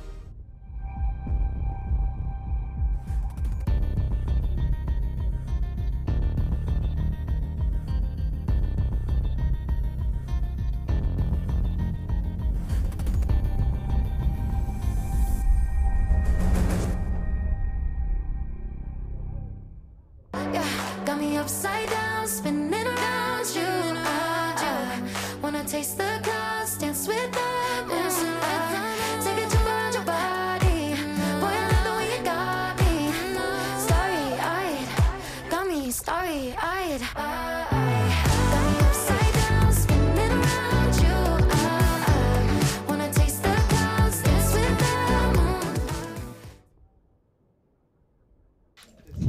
Okay, welcome back everybody. Here we are. We are day number 3 of the Defender GKA Kite-Surf World Cup here in Sylt, and we are currently underway with the women on the water. We've done round 1 of the water, and as you can see here, I'm in the booth, and I'm not alone anymore. I'm joined by none other than Kelton Lopez. He's been competing on the men's side. Kelton, first time here in the booth. How are you feeling, mate, and what do you reckon to be back in Sylt? Yeah, Liam, thank you so much, man. Feeling so good to be here with you. It's the first time here with you. I'm not that happy. Yesterday I tried to compete, but I had a little bit problem in my ribs. But yeah, have to wait, take my time. But I'm super stoked to be here with you, man. Now we're gonna have a good time. We're gonna have a good time. We're gonna talk about the riders on the water and also pick your brains a little bit and see, you know, because we've got a few people in the comments asking a little bit about the discipline and the format as well. So it'll be good to hear your thoughts. But obviously we've got these two riders on the water. Sonja Bunter, she is a German, against the Swiss Camille Lozerand, who is from Tarifa as well, spends a lot of time in Tarifa. What do you make of these two riders? Man, Camille for me is one of the best rider in freestyle. Yeah. He's always pushing, man. He's doing tricks that we've never seen girls doing these tricks, you know. But Sonja too is one of the girls that's been a long time in the tour, you know. She's always there with us. She's a really good girl. She's always laughing with us, having fun with us. She's a good character. It's so good to see all of them there killing it, you know. Yeah, no, Camille, as you say, she's got a great freestyle background. Yeah. And I mean, for you as well, how did you find this format? Obviously, you've struggled a little bit with the ribs. Yeah. And but for you, does this format suit your riding with freestyle and wave, or do you prefer the pure wave events?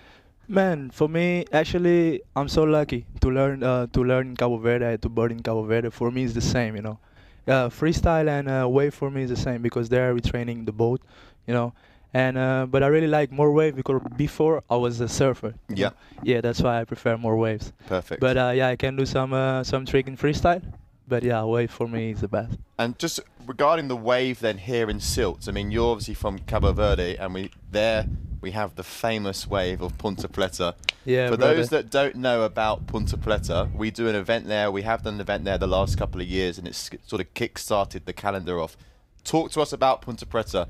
You know, if for someone that hasn't been before, how would you describe that wave? Man, Punta Pleta, I mean, you have days that is big, really, really big. Could be a bit dangerous. Yeah, a bit dangerous. But you have some days like clean waves, perfect wind that I think everyone that start kite surfing can enjoy, you know. Yeah. But if you go there, you just have to be careful with the rocks, because you have some big rocks there. But Punta Pleta for me is one of the best waves, because there is where I not learn how to surf, how to kite, but one of the places that I've been a lot of times there, you know, doing surfing, doing kite surfing with all my friends.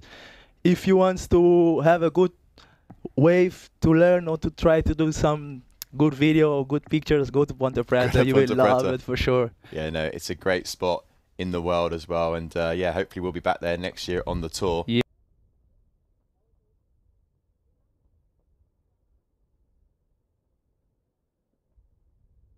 Okay, so back to the action now here in Sylt. Camille Lozaran there going for her freestyle maneuver. As we can see there, let's just remind everyone how it is. So we've got 6 trick attempts, and then, you know, they can all count for some of them, but then we go on to the wave. So the best trick for a rider will count towards their overall score, and then their best ridden wave will count, and then there's a third score which will also count, and that will either be the second best trick or the second best wave. As we see Sonia here looking just to try and get a little bit of a sort of a jump and air, but not quite getting the pop she wanted. They give her a 5, huh? That's so good, man. Yeah, from Camille Lozaran, 5.5. So one of the highest freestyle tricks that we've seen so far. That was a back roll board off that came through there for her opening up. I mean, when you go on the water, Kelton, in conditions like this for freestyle, do you have tricks in your mind that you think, okay, I'm going to start with this, and then I'm going to go with this? Normally, I really like to start with the normal trick, the trick that I know how to do it, you know, and then I want to push it a little bit more in the final, you know, because all the time when you start, I really want to land things more easy, because you like this, you start to get more the feeling and get more connect with the ocean. And after these, I really like to go for the different tricks, more difficult. Yeah, you know, and take a little bit more risk. Yeah, I really like to start all the time. I like to start with one front, one foot, just to start to feel the feeling, you know.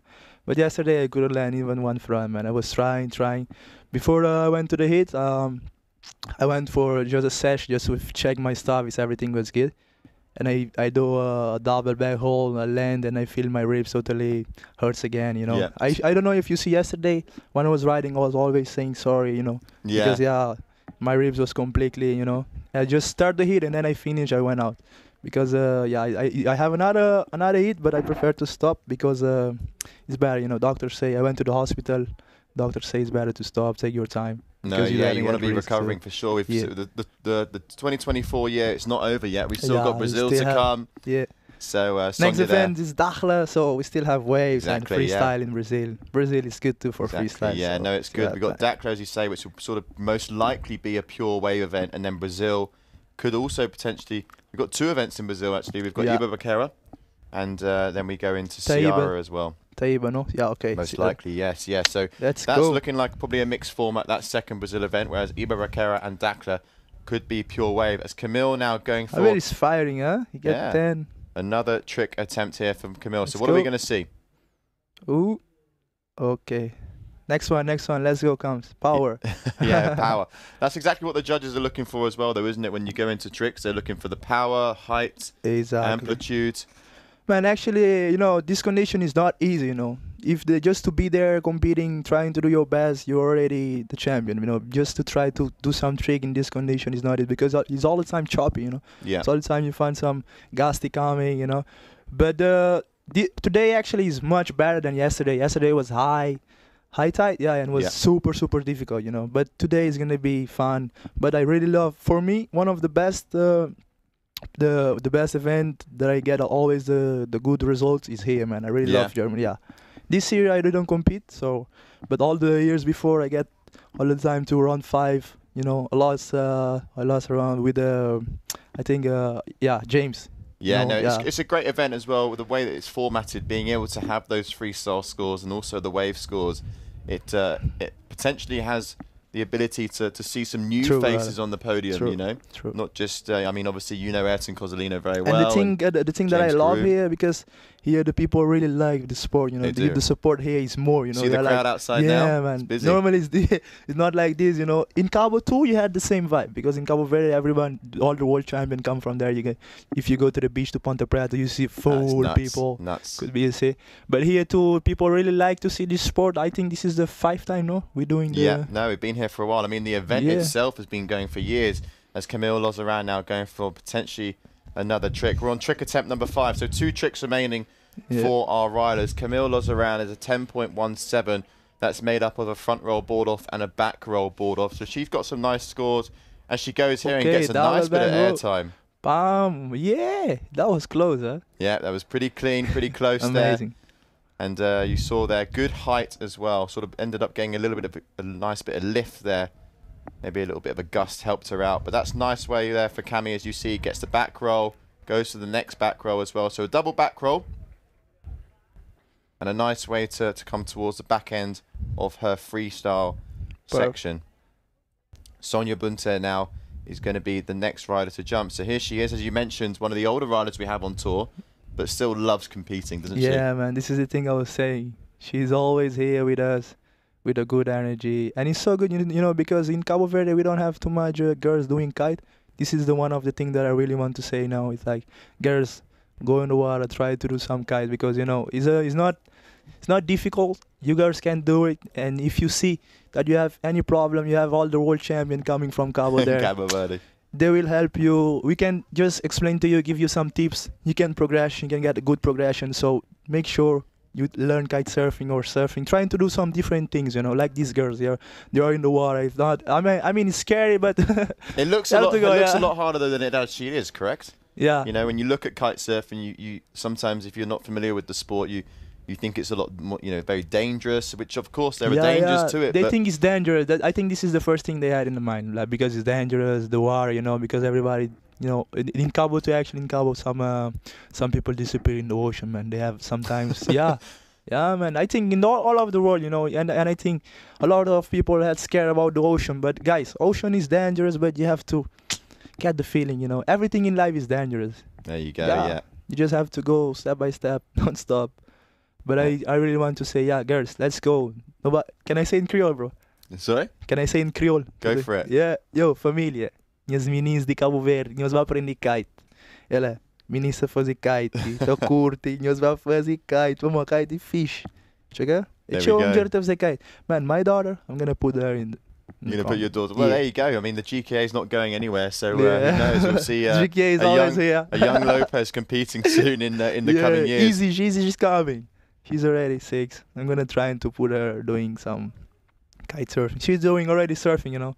So if I'm going to try to put her doing more kite. Before, I think the girl was doing kite was Irati. You remember her? Yeah. She's from Cape Verde. She was the only girl in Cape Verde doing kite. And Didi too, the mother of Hendrik. Yeah, no, it's great. Yeah, we definitely want to see some more women come into the water in the sport of kite surfing and follow in the footsteps of the likes of Camille Lozeran and Sonia Bunte, as they now have finished their freestyle. So at the moment, it's Camille with the 11.10. The back roll board off towards the end of her heat there, scoring a hefty 6.43, which is the highest freestyle trick that we've seen so far from the woman. And now they're just switching up their gear.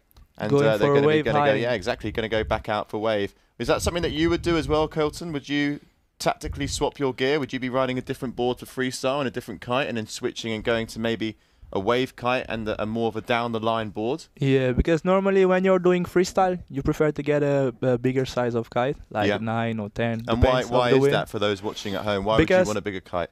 Yeah, because normally you get more control, you know. And for wave hiding, you need a kite a bit more small that you can move faster, because, you know, wave hiding is like a surfing, you know. What the judge want to see? They want to see surfing. Yeah. You know, if you had a small kite, you could move better, get some open face, better turn, you know. That's what this is one they want to see, you know. That's why they come out, they change the kite, because if they stay with a bigger kite, if you go for one turn or for one snap, you're gonna crash all the time, because the kite's gonna just push you, you know. Yeah, especially with 5 struts, right? Yeah, that's why you prefer to all the time switch the kite. You get a smaller kite. Like you start the heat with a 9, and then when you see it's the time for wave hiding, you get a 7 or 6. Depends of the wind, you know. Exactly, and there we can see our beautiful event site. Yeah. It's clearly nice and windy out there. One of the things we love about coming to Sylt is it's a proper amazing view, setup. Yeah, Jesus. you know, thankfully, you know, we've got the defender there as well. Plenty of defenders lurking around, and a great site there. We're just on the left-hand side of one of those containers. You can see the screen there with the public. And then as we move down towards the event site, we come towards the riders area. Bit of a VIP riders tents here on the right-hand side, the launching and land area, and then that is our beautiful coastline here of Sylt. How many times have you been here, Kelton? Man, I think 4 times. Yeah? 4 times. And the forecast for this time is the best? No. Today it looks much better. Yeah. Actually, it's much better. Yesterday was a bit, because the storm was coming, it was a bit different. It was raining and everything. A lot of rain yesterday. Yeah. But today it looks amazing. It looks like perfect wind. It's more clean. It's not that choppy like yesterday. But man, this place is amazing. I love it. Yeah, no, it's a great place in the world, and we do love coming back here. I'm not competing this year, but yeah, I'm loving, man. All the event I do here, I think here is the place that I make the better score and the better tricks, you know. There you go. It's got a close place in your heart then. Let's go. Comes on the way. Come on, Cam. so Let's go. Let's go. 8 minutes now for the wave riding, and then it's their best wave score will also count towards their total. At the moment, Cami is in 11.10, comfortably out in first place against Sonia. But Sonia here, residing out in Germany as well, riding for Core, Cami riding for Duotone, have just switched up their gear. We spoke about the change of kites. What about the change of boards? I mean, how different is it when you're changing boards? Yeah, you could change the board. Now Cami, I think she's using a whip. This board you can use it for the boat. Freestyle and wave is a duotone board. You can use it for the boat. But normally, if you are in the heat, normally you had some riders there like with the super light board and the small boards. Yeah. They went out to change the board because normally, like I was saying, what the judges want to see, they want to see surfing. You know, you can change the board for like like Gabriel. Gabriel use a surfboard. Yep. You see, me too. Before I was using a surfboard, but now Takun is making the wave hiding boards, so I'm using the wave hiding boards. But yeah, you can change, man. You see. Normally now she will ride I think she's gonna be so happy because she's front side today. She's gonna go for it. You see front side, she's gonna try to check some good waves and do some good turns. So it's good. Yeah, no, definitely plenty of equipment there for the riders to dish out on and experiment with, as we see looks to be who's there launching their kite. I think it's Ayrton. No, it's a guy going for foil. Yeah, guy's foil side. But Cami now, couple of waves coming in. She has a three scoring wave, and what we're finding as well, I mean, let's just talk about a little bit about the wave conditions here. It's quite sort of onshore, as you mentioned, a little bit choppy, and the wave is essentially quite sort of, it can be a bit mushy at times, and it closes out quite quickly. Really, we're only seeing 2, maximum 3 turns on a wave. Exactly, because I mean this wave is super fast, my friend. You see, as you can see, it's small and it's fast. Because normally when you had a bigger wave, the wave could open more. You can do more turns. And there's different go parts more to the vertical. wave. Like upon the Pratt, you still have more time to do your tricks. You see, but this wave is like it's more beach break. Yeah. That's break super fast, and you cannot the maximum you do like 1, or if you find a good one, sometimes that open you can do 2 or 3 turns. You know. But yeah, it's fun, man. You see, I really like this mix, you know, because there is a lot of riders that do freestyle. There is a lot of riders that do just wave, you know, like this. Everybody's doing this. Yeah, you can meet all in the middle. Things. Exactly. Most definitely, yeah. I mean, Cami as well. Yeah, 3.23 for that last wave. Sonia yet to get a scored wave on the board, as you can see her here on your screen. And then we've got that beautiful drone, which shows this lovely event site, which we keep on going on about. But we're so happy to be here, back in Germany. As you can see, the wind is blowing. Sylt. Back in Sylt. Coming up to lunchtime now, coming up to midday, 12 o'clock. Looking at the live wind that we have, we're currently sitting on, it's dropped a little bit. I mean, we've got roughly around 20 knots if we look in the middle of what it's blowing and up towards the gusts. So a slight drop in the wind. But when I look at the long range forecast for the rest of the day, it's looks looking good, like, huh? yeah, it's, I mean, it's in the red and the pinks, isn't it? That's This what you want to year see. we When you found a look at good Wind Guru condition. and you see the color red. Yeah, that's what you. It's not all the time we're lucky to find a good condition, but this year is firing, huh? Yeah, and Sonia now starting to connect on her first wave. Actually, it's more difficult, Liam. You know, riding backside in this condition is really, really difficult, man. I mean, like backside, you had the difference between front side is more difficult, you know. But when it's small waves, riding backside could be more difficult. So for Sonia, it's gonna be not that easy.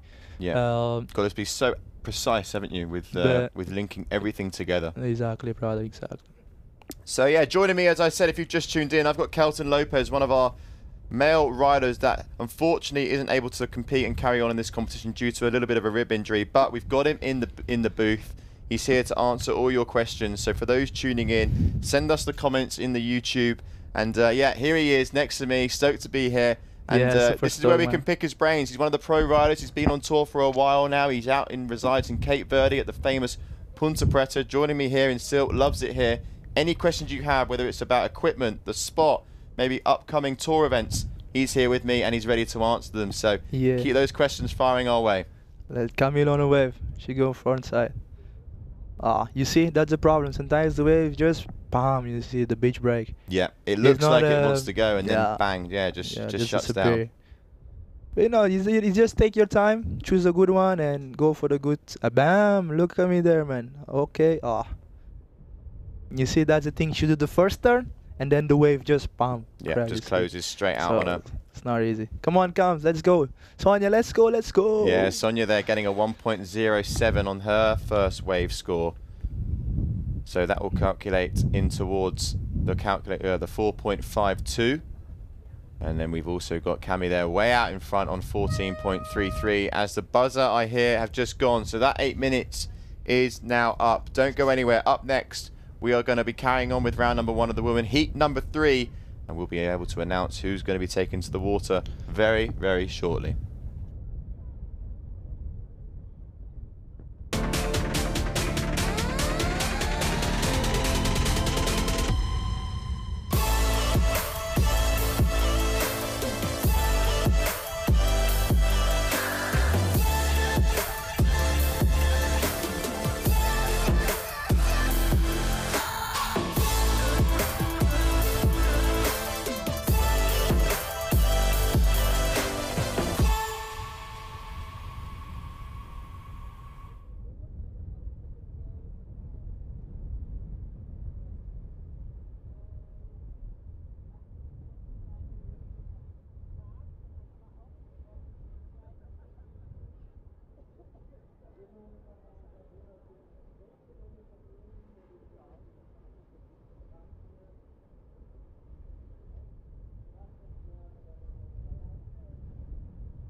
Okay, it's that time of day again. Round number 1, heat number 3. Clemence Deron, Daniela Moreno and Keziane Rodriguez.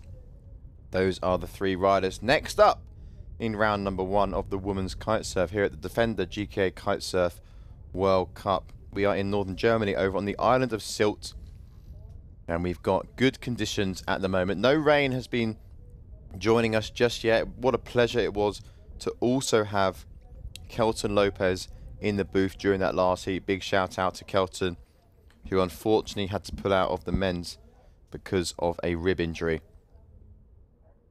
So that's one rider down in the booth. Who else can we get in the booth as Daniela there going for what looked to be a back roll?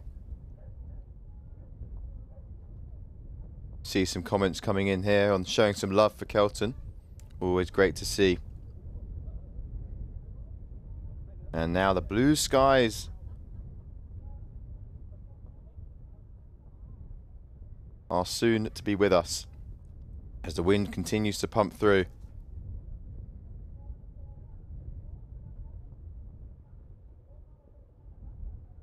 So Daniela Moreno, next to jump, 6 trick attempts, and then we move on to the waves.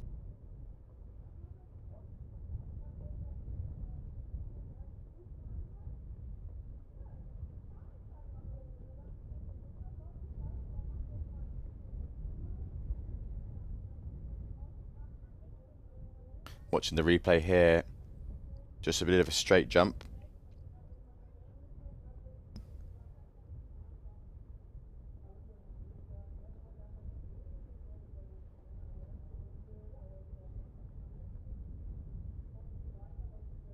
So we are now halfway through round number 1 of the women. So we got Clemence on the blue lycra, Keziani here on your screen. She is in the red lycra. Great rider, Keziani, riding that north kite there. The carve, or maybe even the reach, in fact. But Daniela getting the first score on the board just for an air of a 1.50.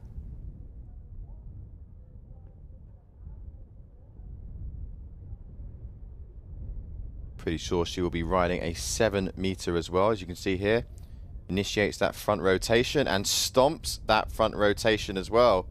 Nice way to open up her account here in Sylt. First time that they've jumped in the water.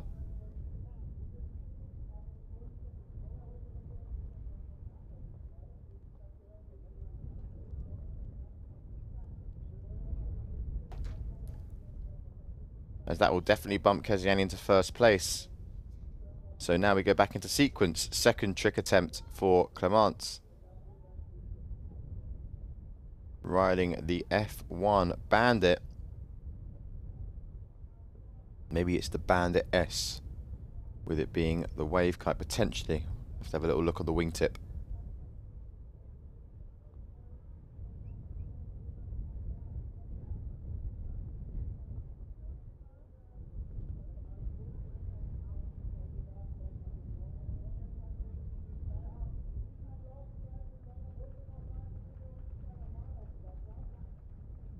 Okay, Daniela Moreno now going left foot forward, going for her second trick attempt. Waiting for the right kicker to show. And as Kelton described, great. It is a very, very tough spot here. Not necessarily so much for the takeoff, although it is a little bit choppy going into the swell. It's more of a case on the landings as well. You know, trying to land when it's bumpy is very, very challenging. So although these riders, we've seen it before in the men's as well, some of the riders, you know, the likes of Leo, you know, getting great takeoffs, but just struggling to link that landing together. But Clemence here, coming in right foot forward, keeping an eye on that kite. It's now starting to initiate the dive. Looking like she's going to do a bit of a turn though, and yep, and go back out, left foot forward. So here we go now. Coming up to her time. And loses the board, so that will be a crash.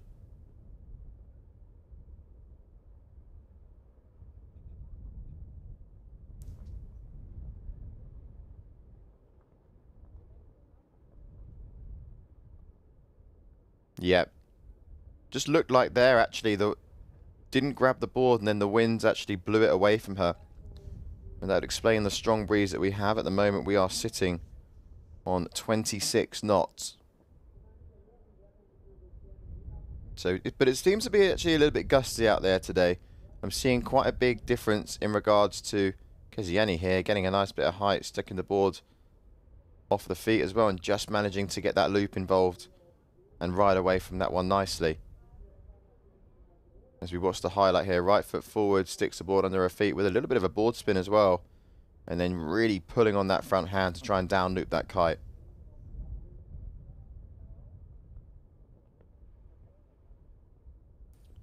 Looks like Clemence here riding that Bandit S4 with the Me2 Pro Carbon. Would imagine that size being either a 5.2 or a 5.4 for her. What was very interesting as well that we actually saw in the hydrofoil discipline was the likes of Charles Waddell, who was riding his prototype F1 kite with an Alula frame. That took him to victory over in the hydrofoil. He's part of the development as well, actually, of that kite. So not just one of the best, if not, yeah, not just the best hydrofoil and the man to beat at the moment, but also starting now to get into the development of some of this equipment, which is very interesting. And he'll obviously be very happy to take the win here on something that he's had such a good say in. F1, one of the brands that we'll be seeing actually next week at our GKA test event as well, taking place over in Dunkirk. So if you are over in France next week and you want to try some gear out, we do have our GKA test event where lots of these brands will be pitching up for a few days, hopefully in sunny France. But at the moment, full focus is in Sylt, as we are now on the second kitesurf event of the year. First one was over in Cape Verde, and the second one now here in Sylt. We then from here go straight, well not straight, but after a few weeks, let's say, we go over to Dakhla, Morocco, which pretty much will be a pure wave event. We then from there go over to Ibirapuera in Brazil, a place that the likes of Keziani will enjoy going to, pretty much a home spot, or home country, sorry. We have a couple of Brazilians on tour, especially on the men's side, the likes of Gabriel Benetton and Pedro Matos. One Brazilian that is not here is Sebastian Ribeiro. Prefers to have sort of a pure wave style format. So hopefully there we'll be seeing Sebastian compete. Maybe he uses this event in Sylt as a discard. And then after Ibirapuera, we also continue on the journey in Brazil with plenty of events actually in multiple disciplines. We go over to Ceará. We have twin tip freestyle over there in Cauipe Lagoon. Pretty much one of, if not the best spot for freestyle in the world. If you haven't been to Brazil in November, make sure you get yourself over there. It is a beautiful place to spend, for me anyway, the European winter. And then that's our final stop of the year, where potentially we will be crowning world champions, if not before, in this discipline. Keziani Rodriguez, actually one of those riders just a couple of years ago that was in for a title shot, who narrowly missed out to Capucine Delamoire over in Taiba. We had a kitesurf event there in 2022, I believe. And last year we were over in Kumbuko.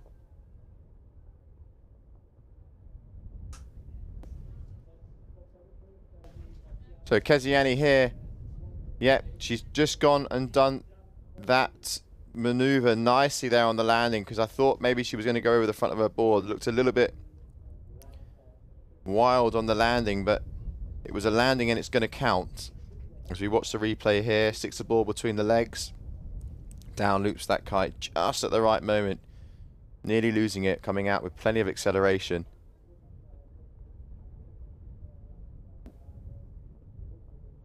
So Clemence now, fourth trick attempt. Is that going to count there? Looked like a straight jump. She hasn't actually got a score on the board yet. Daniela Moreno does with the 1.5 that she opened up with. So Keziani Rodriguez in a good position here at the moment. The tic-tac front loop rodeo was a 3.40. Front roll was a 4.27. So comfortably out in the lead at the moment, the Brazilian.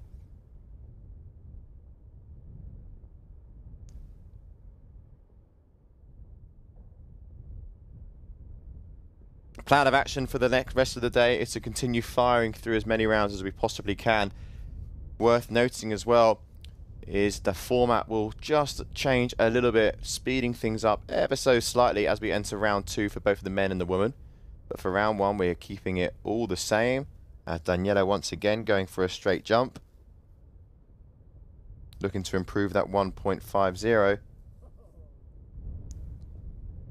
And as we carry on throughout the rest of the day, the format will slightly change. We'll go over to the men for round 2, then we'll go to the women for round 2, and vice versa. We go over to round 3 and maybe even push towards round 4, with the plan to have the finals tomorrow. If all goes to plan and all runs smoothly, with no hiccups along the way, we should be seeing our finals take place tomorrow afternoon, TBC on an estimated time.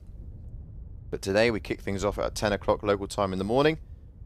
We had the crew down here nice and early, had a great breakfast, had the brief with the riders, which we do every morning, and then it was straight into sequence with the last two heats of round 1 with the men, and now we're in round 1 of the women.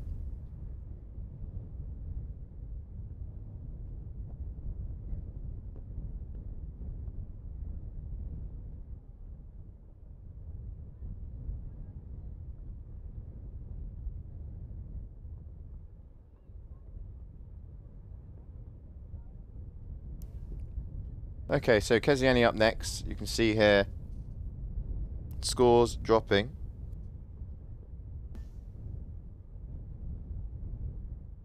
She's coming in with a little bit of speed with the drone. Beautiful shot of the drone there. Look how clear it is. Such a fantastic event site. Rodeo lands it. Actually tried that multiple times. Looked a little bit frustrated maybe with the outcome of that one. You can see just letting go of the bar straight away. Body language didn't look too pleased. But Clémence now, the French rider, definitely looking to get at least one more trick on the board for freestyle. As Keziani, yeah, not really getting much height there, and you can see a little bit frustrated maybe with the outcome of that freestyle move. Yeah, it's not going to score that high either. I can sort of see some of the scores coming in now.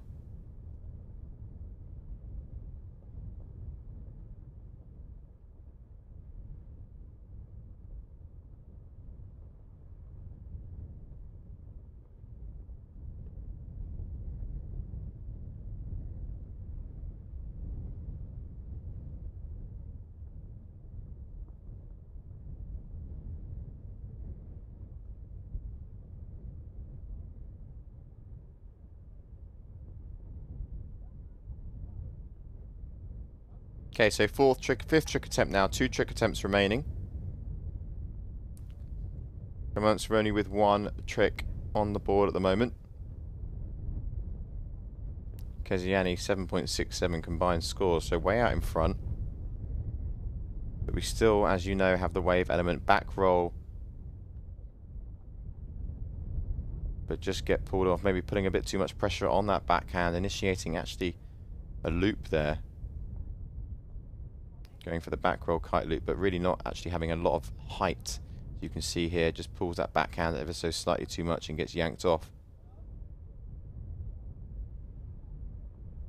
Wanting to try and get the back roll dialed down, doesn't have that. If she can land that, that will be another category ticked, which essentially will also mean that 1.07 will go up a little bit more.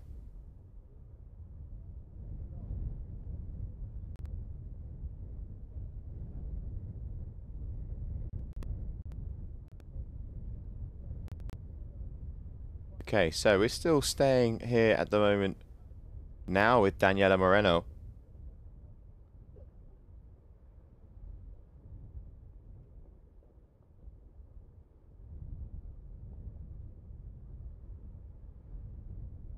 As she is on her 5th trick attempt. And you can see here still in 2nd place. Goes up, grabs the board, but that will be a crash there. Maybe wanting to do a little bit more.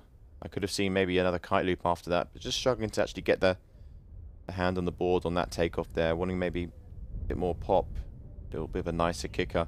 Struggling with the takeoff and the landings.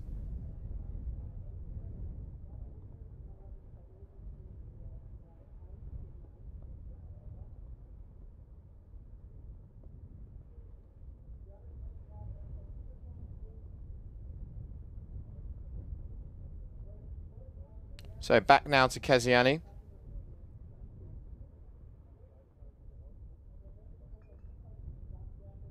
As you can see here, yep, looks like she is riding the reach.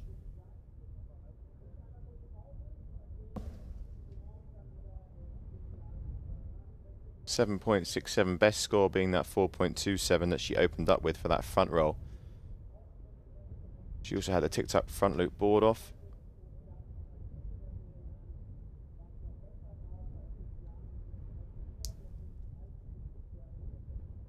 She likes to do what we've seen a lot of her tricks actually going right foot forward, so expect a trick here from Keziani. She comes back into the box in towards the judges.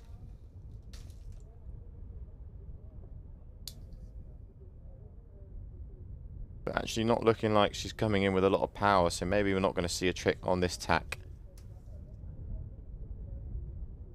It looks like she's made, is she on a 5? I think that's a 6 actually there.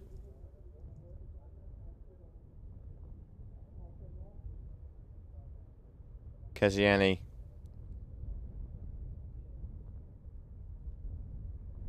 Just having a bit of a chat by the looks of things with Clémence out there.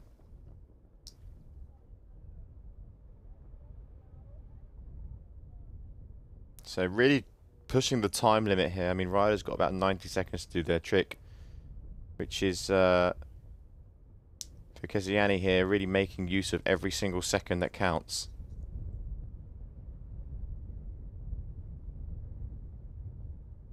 And I believe she's actually now potentially being crashed out by the looks of things I'm seeing, which I think is quite a good call from the judges there. She was taking a little bit too long.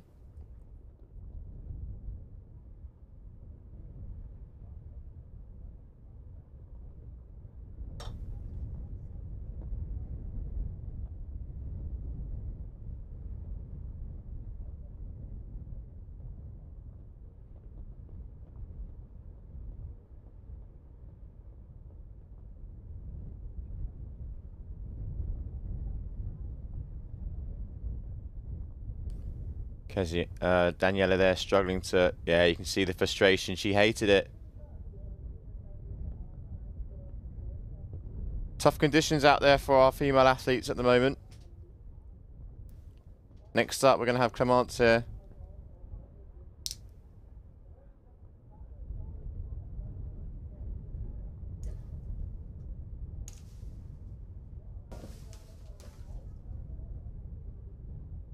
Final trick attempt on the freestyle, and then it gets interesting when the waves. It can all move around still.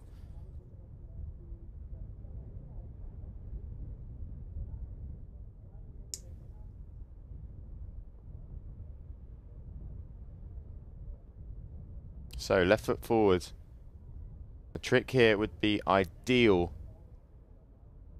and put her in second place if she can land this one. Straight jump. Is that going to be any impact on the score? She's already got an air, which is a 0.90.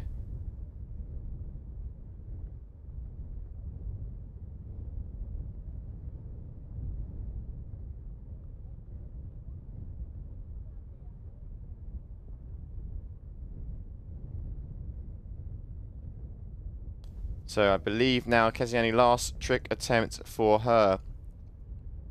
And let's just have a little look of just at the brand North itself. I mean, they've recently just brought out that Orbit Ultra, their first Alula kite in the range, which was released, I believe, just a couple weeks ago. Keziani, as I mentioned, is on the Reach kite. That's their do-it-all kite. Does everything pretty well there. You can use it in the waves, you can use it for big air, free ride as well. And obviously Keziani is using it at the moment for the freestyle section. Freestyle wise, they do also have the Pulse, their dedicated freestyle kite. Their dedicated big air kite is the Orbit. And yeah, the Reach just sits perfectly in the middle between the two. Be interesting to see if Keziani then rotates and goes over to the Carve. That's a kite loop and not enough height there to get that board back under her feet. But I like the attempt. I like to see that. I like a little bit more commitment from our riders on the water. That's what we were missing there a little bit. First kite that we've seen of the heat so far. And it came from Keziani there.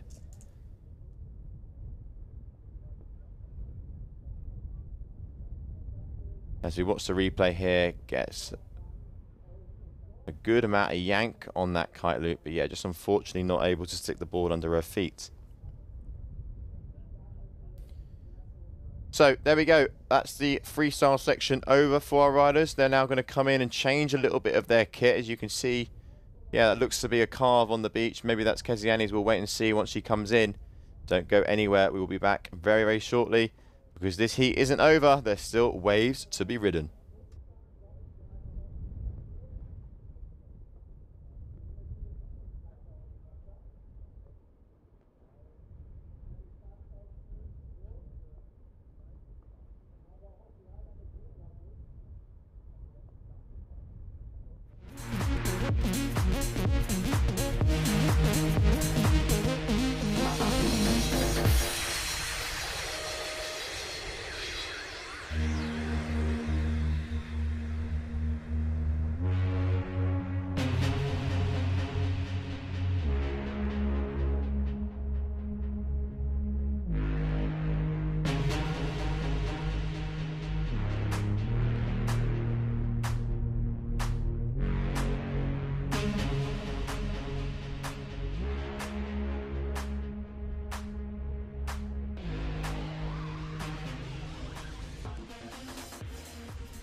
Okay, welcome back everybody as we continue on with the wave section here. So all riders have a couple of waves under their belts, and we now got about 6 to 7 minutes remaining in this section before we go on to the final heat of round number 1 with the women.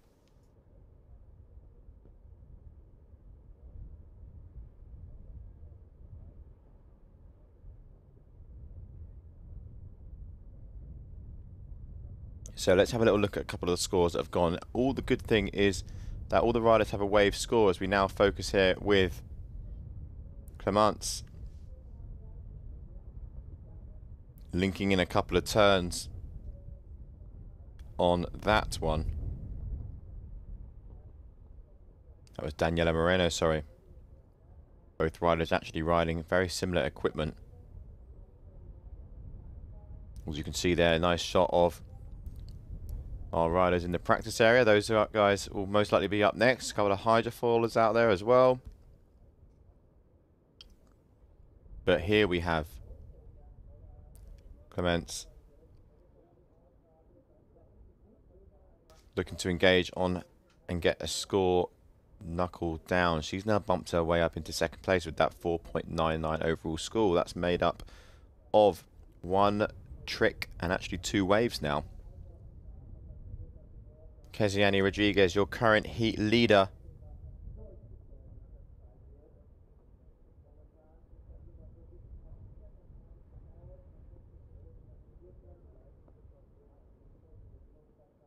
Has a 2.75 as well, so we got that wave there from Kezian.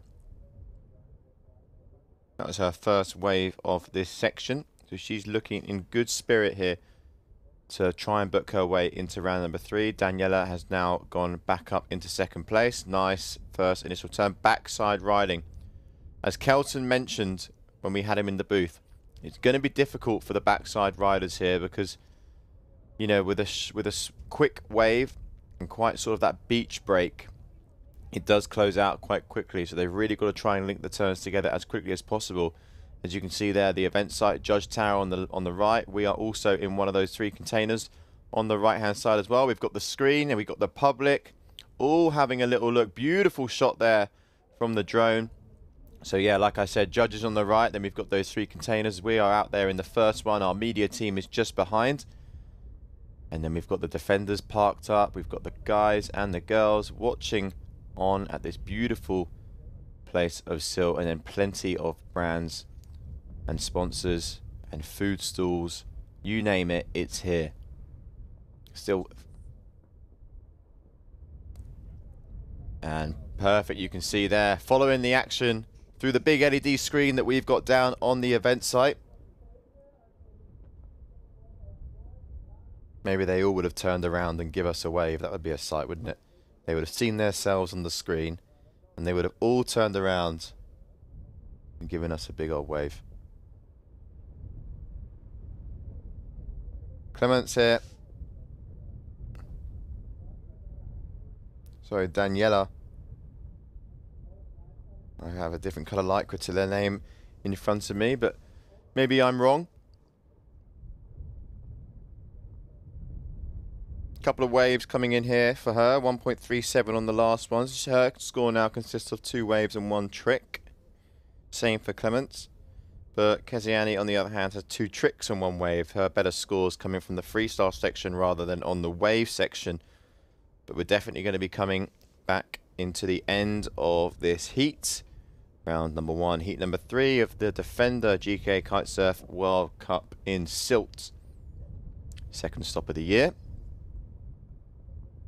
Local wind speed at the moment as it stands is bang in 20 knots. So I do have to admit we have seen a slight decrease in the drop of the wind. We did open up nicely with the first 2 rounds of the men, and it was about 25 knots or so. Then in the early rounds of the women it was around the same, and it's just dropped off slightly as we go into the afternoon. As you can see, everyone having a little look at where exactly that drone is.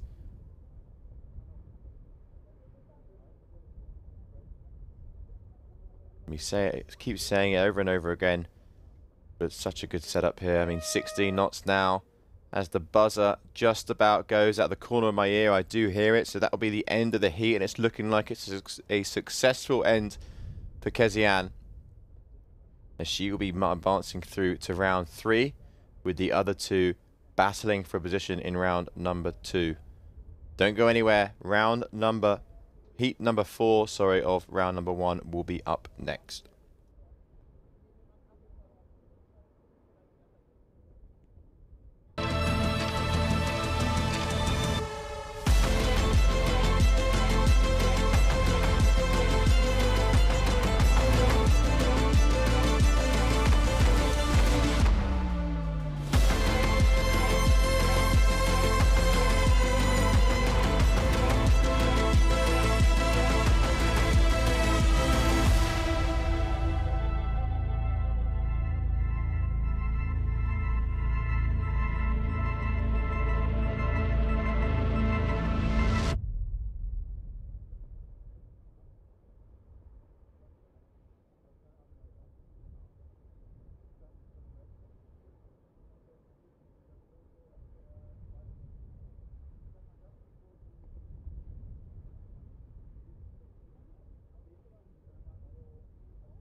So here we go, the last heat of round number 1. Just 2 riders in the water. Simona Schatzman and Capucine Delanois. 2 riders here. Good heat on our hands here. Capucine, I saw in an interview, really favours these sort of conditions. Loves the element of freestyle. Also loves wave riding. Probably similar for Simona as well. So who's it going to be that goes through to round number 3? Nice little heat to wrap the round number 1 off for the women. And then we're going to be going into round 2 of the men. And there's going to be an interesting difference if you just tuned in. We have a format at the moment which has been going on for the first rounds of both men and women.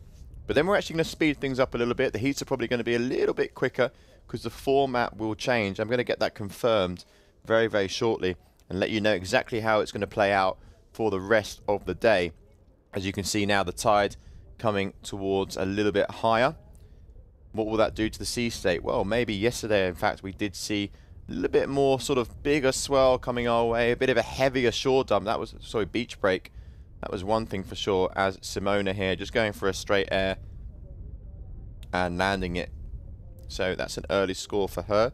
Won't be anything too high, but nonetheless, it's a score on the cards.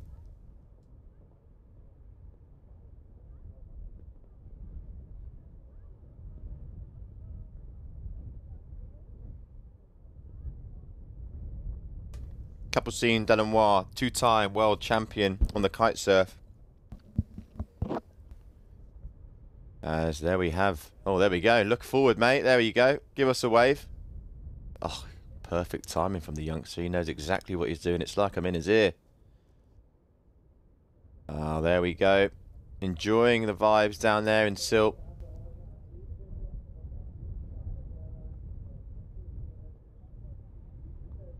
Capucine now riding the Orbit Pro.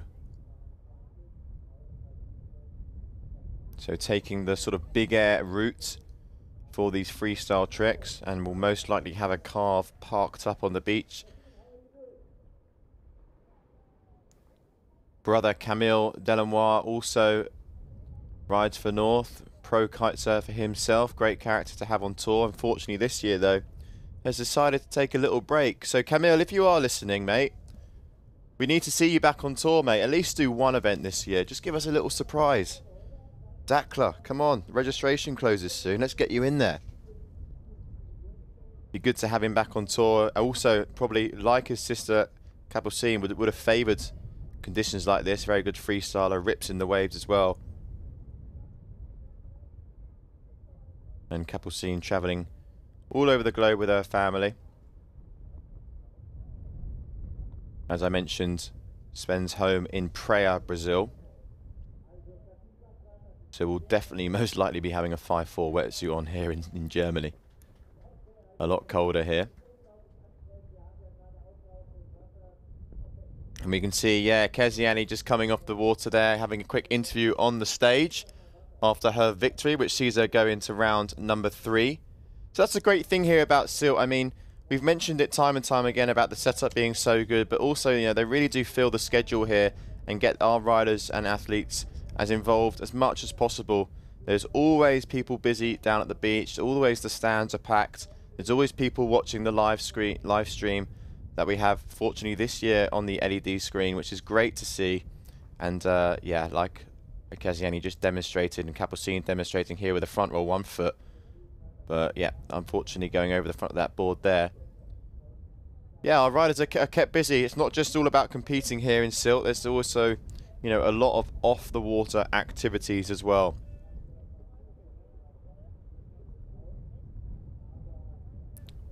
So a front roll for Capucine that we missed, but that scored a 5. The one that we just saw with the 1 foot was a crash. So both riders now 2 tricks down, as you see the scoreboards top left-hand side of the screen. Simona there will be a crash for her 3rd trick. Just 2 riders in the water here as Simona there gets swallowed up there by the wave. Board gone with it as well.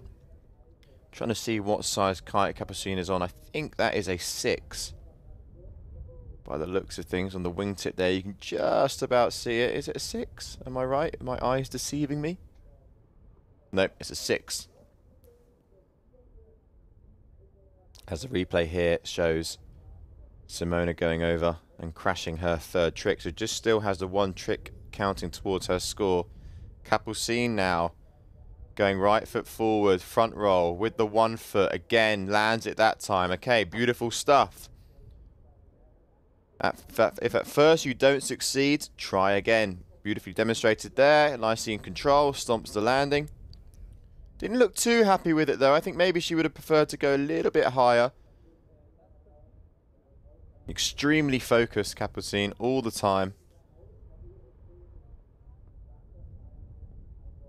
And will be looking to add another world title this year on her hands. Unfortunately for her, last year wasn't able to get the world title. We had Muna White also competing with us, who was a multiple world champion, in fact, and actually hadn't competed on the tour for some years and decided that it was going to be a little bit of a comeback year for her last year. And not only did she take the world championship in kitesurf, she also took the World Championship in the wing foiling wave discipline as well. So did the double, and yeah, is not here in Sylt. However, did compete, I believe, in Cape Verde. Yes, where she did win Cape Verde. So Muna White still in the 2024 rankings. Come on, guys, give us a wave. There we go. Flick the wrists. There we go. That's what we want to see. Give us a wave. Come on. There we go. Show us some energy. Yeah, that woman in the orange on the left, she's got it dialed down. We'll try again, you know. Maybe when it gets around 4 or 5 o'clock and there's a couple of beverages in people's hands, they can be a little bit more active. Let's wait and see. Capucine now.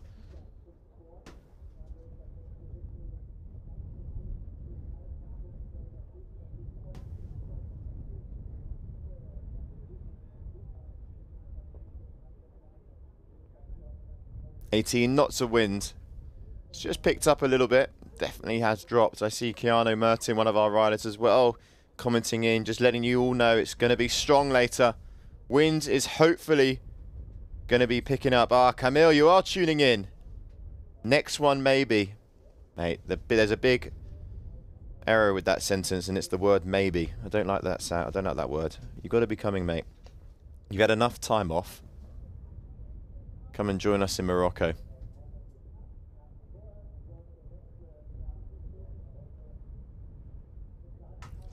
Diogo, I see as well, you're commenting, what do I need to do if I want to go on these competitions? Well, if you want to compete in these competitions, we open up registration about 8 weeks before the start date of a competition. So that's how our riders see. They follow all our socials and are on our mailing list. Oh, here we go. The woman in the orange is back again. Come on, give us a wave. I think maybe they're done with it now.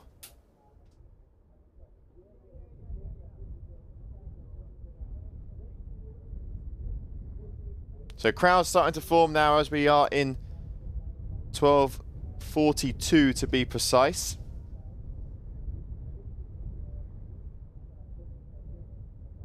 But yes, when we are running competitions, riders register about 8 weeks before, and then after 4 weeks we select the start list. The start list and who gets selected is based on numerous factors actually. It's where your ranking is. So for this Kite-Surf event, it was the top 16 riders that we have at the moment are pre-qualified, but they have to register for the event. And then there's a little bit of room for wildcards. You can submit a video to get into the event, and then your video is ranked by our sports team. There is a little bit of criteria when it comes to the videos about what the judges want to see. It all gets ranked and scored, and then the top videos take up 4 positions in the heat. So that makes your 20, and then there's 4 spots left. There's 2 GKA wildcards, and then we have a couple of wildcards for our local organizer as well. And a wildcard can be selected on numerous factors actually. It can be, you know, if maybe you have competed in the past and maybe you don't have a ranking, or we offer it to a lot of local new talent as well. That's also an option for a wildcard. Maybe there's a rider that hasn't competed before, has the level, and our sports team really would like to give them a shot. We see that sometimes with a wildcard. So there's a lot of flexibility as well. And then we announce the start list. If you aren't selected into the event, there is a waiting list as well, and then if you are lucky, you can be selected on the waiting list if someone from the start list cannot attend due to whatever factor that might be. If you want to just come to the event and check us out wherever we are in the world, we know we do travel left, right, up, down, all over the globe. You just have to check out our calendar. Go to GKAKiteworldTour.com.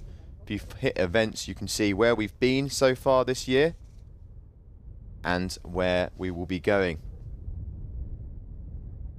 To get a ranking, you obviously need to compete on the tour. So wherever these riders finish, they will be getting points.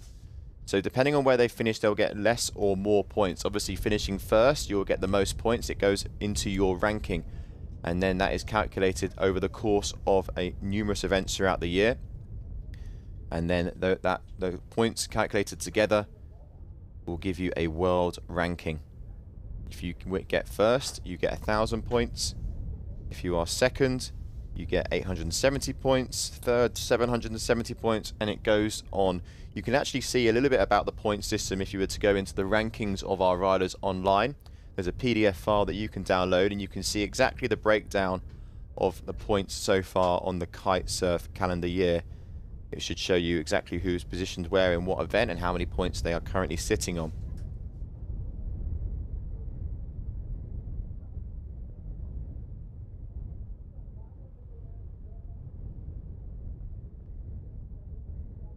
Capucine now, right foot forward. She is looking comfortable out there with that 7.27. Great move there for the double front roll. That is the one we saw where she also did take a 1 foot. She got that 5.43 for that, and then the double 7.27. Coming up to her 6th trick attempt now, as we follow the past world champion. We'll be looking to take another event win here.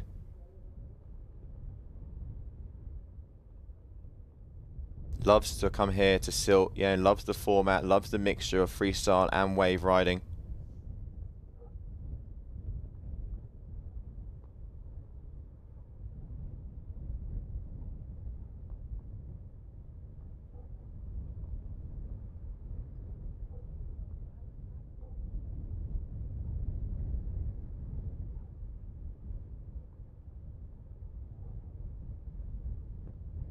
Again, double front roll with the board flip, but yeah, not able to stick the board underneath her feet. Came down quite heavy there.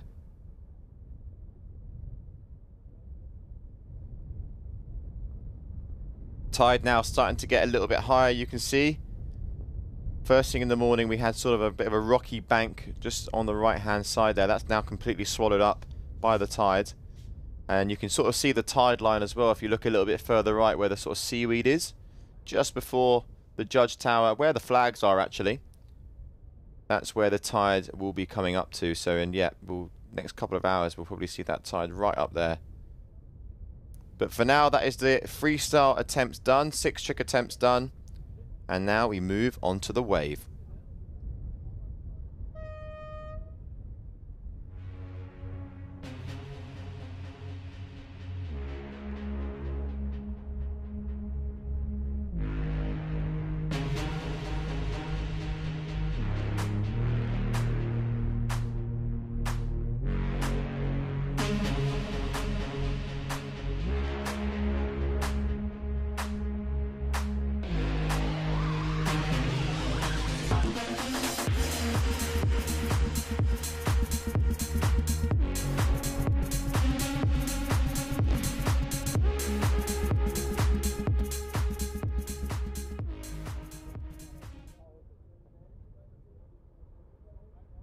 Okay, so here we go. Riders making their way back onto the water for the 8 minutes wave. We see Simona here changing her board, going for a bit more of a directional sort of surf-shaped board, a bit more down the line. I think Capucine has done the same, actually, also changing her kite.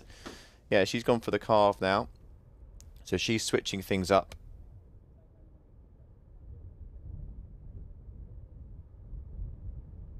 I'm not sure about the board. Maybe she's also gone for the board as well. If she's gone for a board change, I imagine she would have gone for the charge.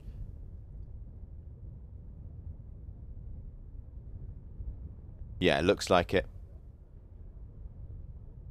So you can see as well, as soon as they switch to their wave kites, they're definitely a size or two smaller. As Kelton said, you know, sometimes the riders will want to change kites and go down a bit of a size, just to allow a kite that moves a little bit faster in the wind window and is sort of an extension of the body when it comes to riding a wave. As Capucine now engaging in her first wave, looping the kite to try and get round the foam of this wave, but as again mentioned before, it's fast waves out there. They tend to close out rather quickly.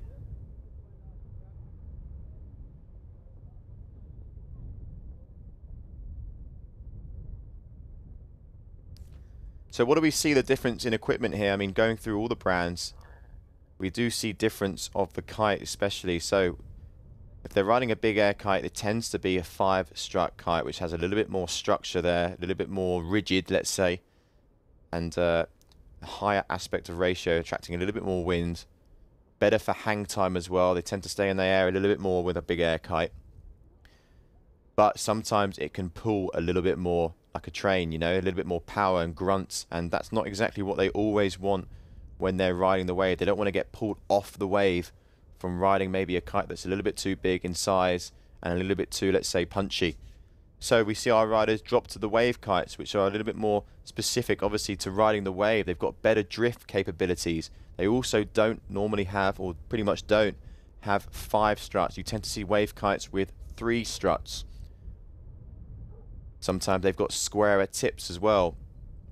Better turning radius than a bigger kite as well. You especially want to be turning that kite on your bottom and top turns, looping it nice and quickly. We see them go down a kite size for that reason. As Kapelsen now clearly on a smaller kite. I imagine that would probably be maybe a 5 even.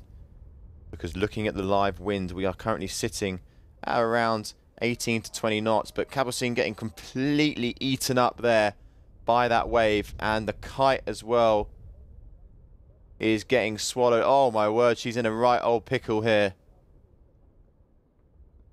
And this big beach break is just giving her a little bit of trouble here. Nothing that this rider hasn't seen before. Just really unfortunate there with how that wave closed out on her. And you can see there just getting to her feet and trying to relaunch that kite. As you see, yeah, put that turn in, but wave super fast and just closed out on her. One of the more powerful waves actually there that we've seen today, and that might explain that tidal movement that we're seeing with the tide coming a little bit more higher now.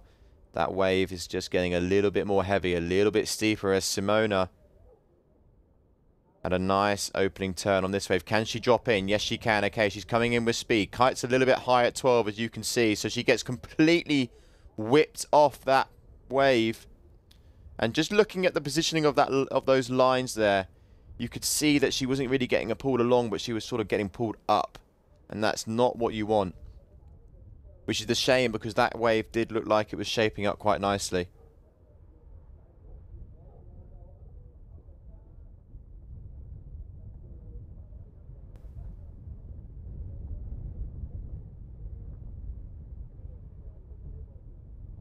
Kapelsen there with her caddy, which most likely is her father. And just got to try and get past this beach break at the moment. It's going to be even tougher to... I'm going to say tomorrow. It will be tougher tomorrow because we've got stronger wind and a bigger swell.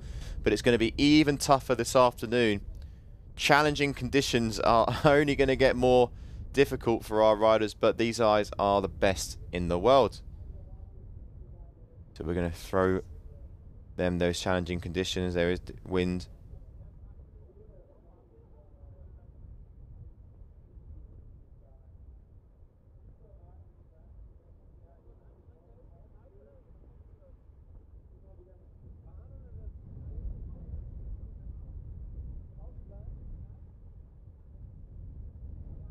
Just replying to Diogo there in the comments. Yes, so that's what you need to try and get, mate. You need to try and submit a registration when we open to an event, and you can submit some videos. The video requirements will be on the registration platform, so keep an eye on the socials, and then you can see if you get in or if you will be on the waiting list. If you do manage to get into an event, then you will obviously collect a few ranking points depending on where you finish.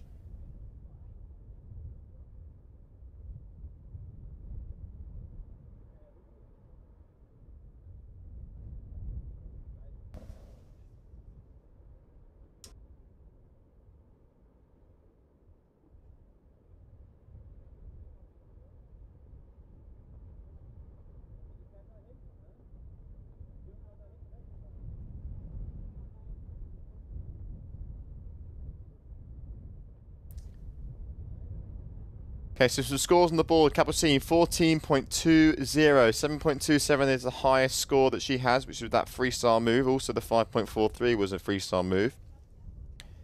She does have a 1.5 for one of the wave scores, and again here, looking like she might actually have timed this one pretty well. Doesn't want this wave to close in out on her, so she's got to loop that kite but just going over the front, you can see frustrated there a little bit. Challenging conditions here for everyone involved.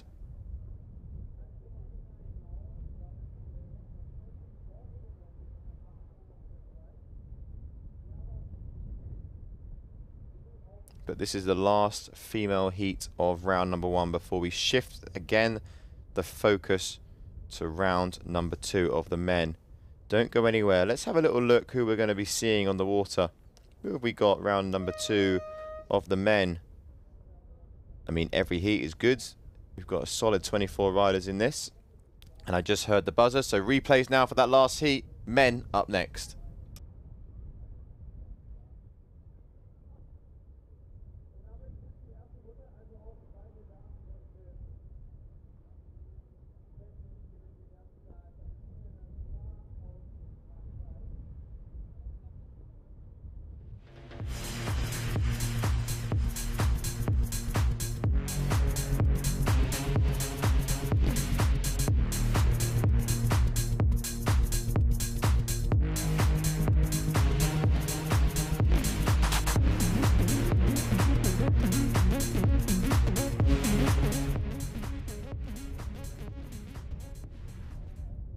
So there we go, the end of number 4, round number 1 of the women. So it's good there. We've got the men round number 1 and the women round number 1 completed successfully. With the format now going into round number 2, it is going to change a little bit, which is going to make the heats a little bit more compact, a little bit more quicker. So plenty of action to come.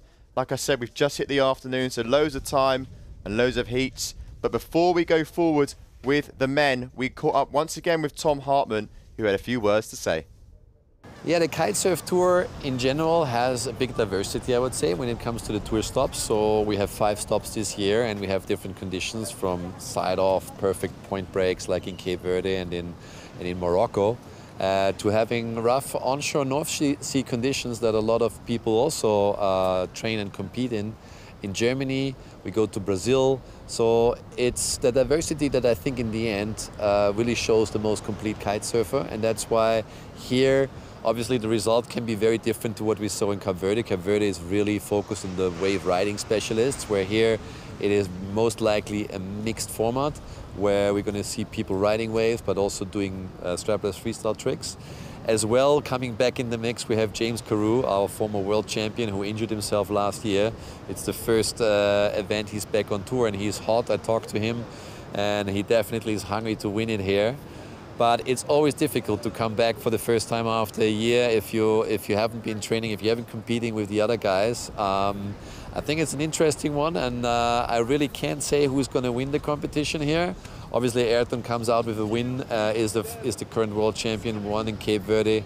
But there are other guys like Kiko Roeg, you know, he won the event last year. He's not such a wave specialist, but in these conditions, he can take out anybody as he did last year. We have James, we have Pedro, we have a couple of other guys on the men's side, and as well on the women's side. I think there is a very strong fleet with a complete group of girls that can all win it here. And I think Germany is one of those events where you really need to show your complete potential, your complete skill set, I would say. When it comes to the discipline, you need to be able to ride waves in onshore conditions, you need to do your strapless tricks. And yeah, depending also on the right mindset, you can win or lose.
Okay, so here we go. We're now underway with round number 2 of the men. And in the water, we have Louis Gossard and Kiko Roig. Last year's event winner, Kiko, just here on your right-hand side with that sort of blacked out camo-looking kite. That is Kiko. He won the event last year. He'll be looking to go further once again and take another back-to-back win. But he has it on his hands here because the conditions are nice and strong. It definitely favours the guys in the freestyle as well as the wave. Last year the conditions were extremely light. So this year, stronger winds. Can he retain the title in Sylt?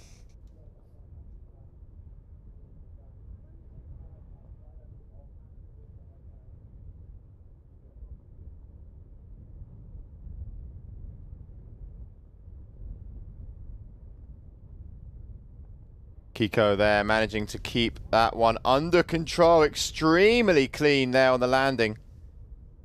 Great height. That board was essentially glued to his feet. As you watch here, one rotation forward, second rotation forward, and beautifully executed landing.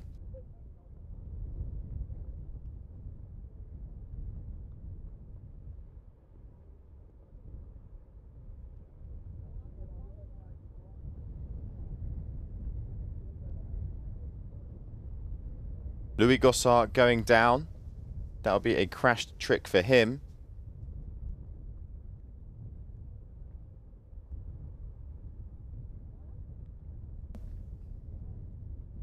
Two-man heats now for round number 2.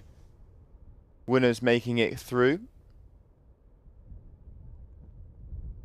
Kiko now finding that kite parked up one.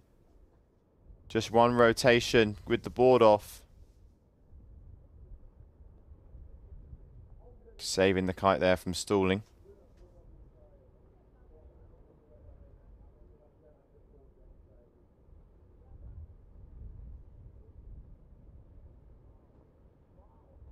As Louis Gossard, what looks to be a kite loop. Does he keep it together? Just about does. Yeah, we like what we see there from Louis.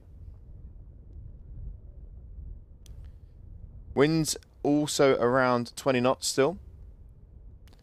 So definitely has dropped off from the early hours of this morning. But it's still windy out there. Riders on 9-meter kites at the moment. Kiko going for what looks to be the double front roll with plenty of height. Having to grab that board with the down loop. And great control, just not managing to stick the landing. You saw there he had great height, higher than any other move that he's done so far. Therefore he had to grab that board, otherwise it was going to whip off the end of his feet. Did have that down loop timed nicely, but just, yeah, the landings are tough here in Sylt. There's a little bit of bump and chop around there, so if it's not clean, the amount of control that you need over your board is a lot. So heat number 1, round number 2 of the men. The scoreboard will be showing very shortly. As Louis going up with a contra loop by the looks of things, and he doesn't stick it. He manages to get the board under his feet, but he gets absolutely munched there on the landing. That's what we want to see though. Riders now starting to push. Kiko here in control the whole step of the way.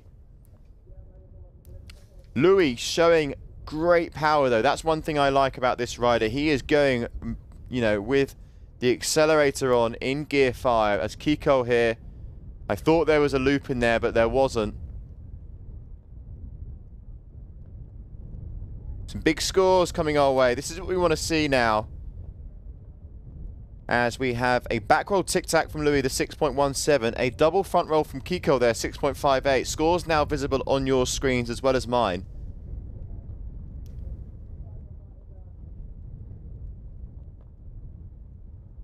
And we follow Kiko. Louis there crashing the 6th trick attempt. Kiko, trick attempt coming in now for him. 3.10 for a front roll board off. But he's still got one more coming his way.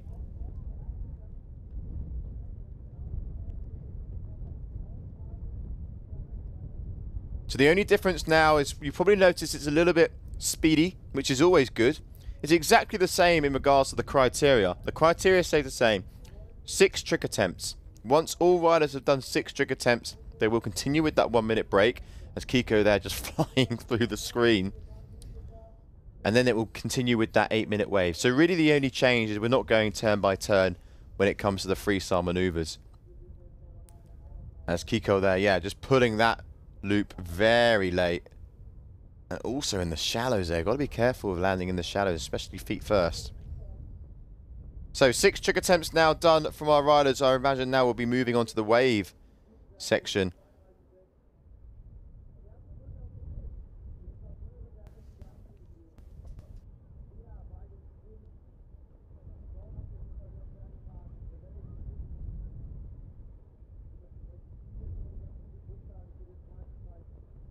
As there's a replay from Louis Gossart.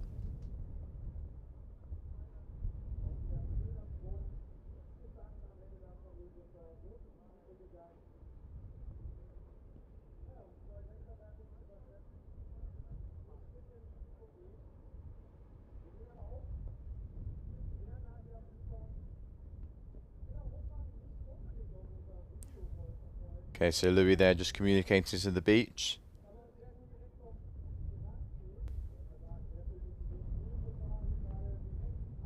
Yeah, coming in and landing his kite now. So riders now switching up their equipment and coming in for their wave gear.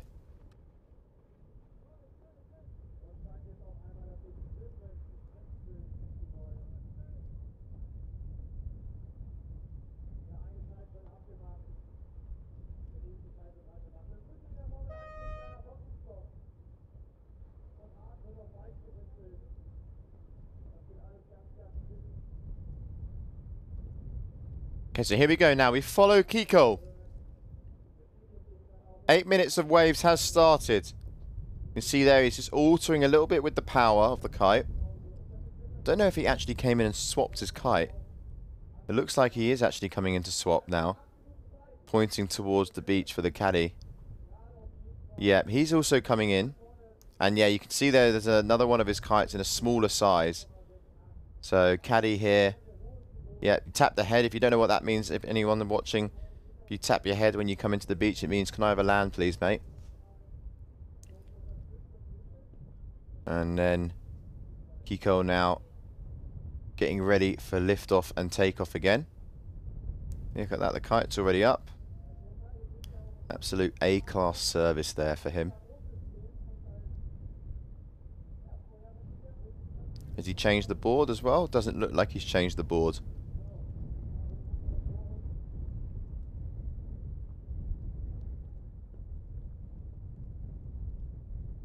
Okay, but here he is. Last year's champion. Kiko needing a little bit of work to do. Look how much that kite is depowered. He's fully depowered, that kite. You can see the little rope in the middle. If you pull that rope in towards you, it does depower the kite.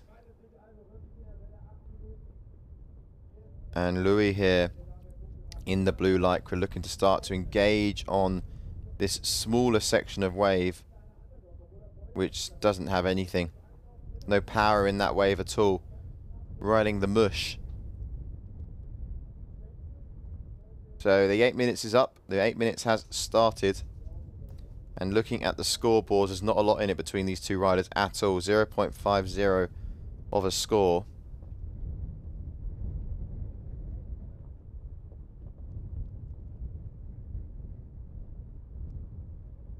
And Kiko there just looking over his right shoulder, trying to find a little bit of swell to ride. Getting gaze on some swell.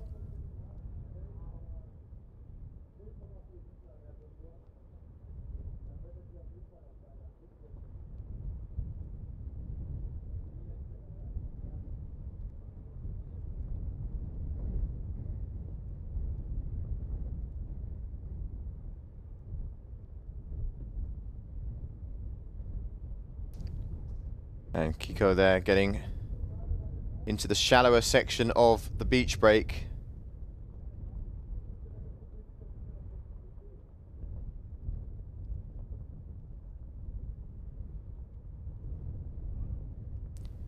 score there dropping for Louis, which is a 0.47 on your screen as well. So he's just edged a little bit further out in front of Kiko.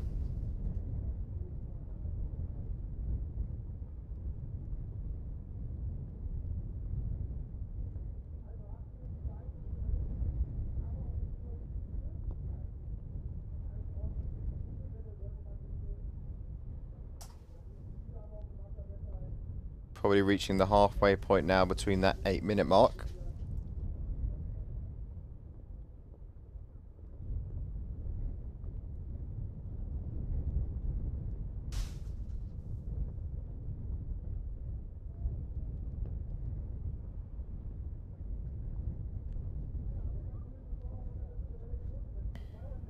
So Kiko now looking to drop into a wave.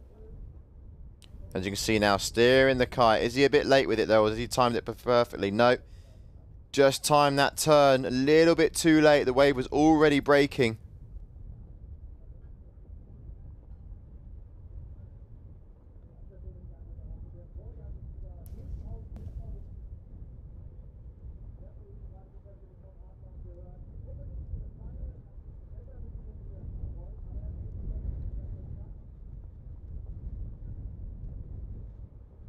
Louis Gossart now is currently the rider in first place. Has a much better score as well than Kiko on the wave, that 2.07. Both riders at the moment have 2 freestyle scores. They're the first 2 that you see in the top left, and then those lower scores at the moment are the ones for the wave.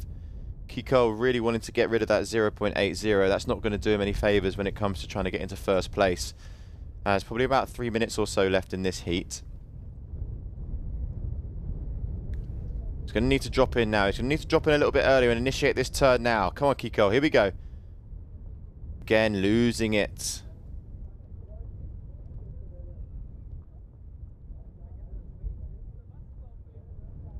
And still, this rider on your screen, Louis, is in first position.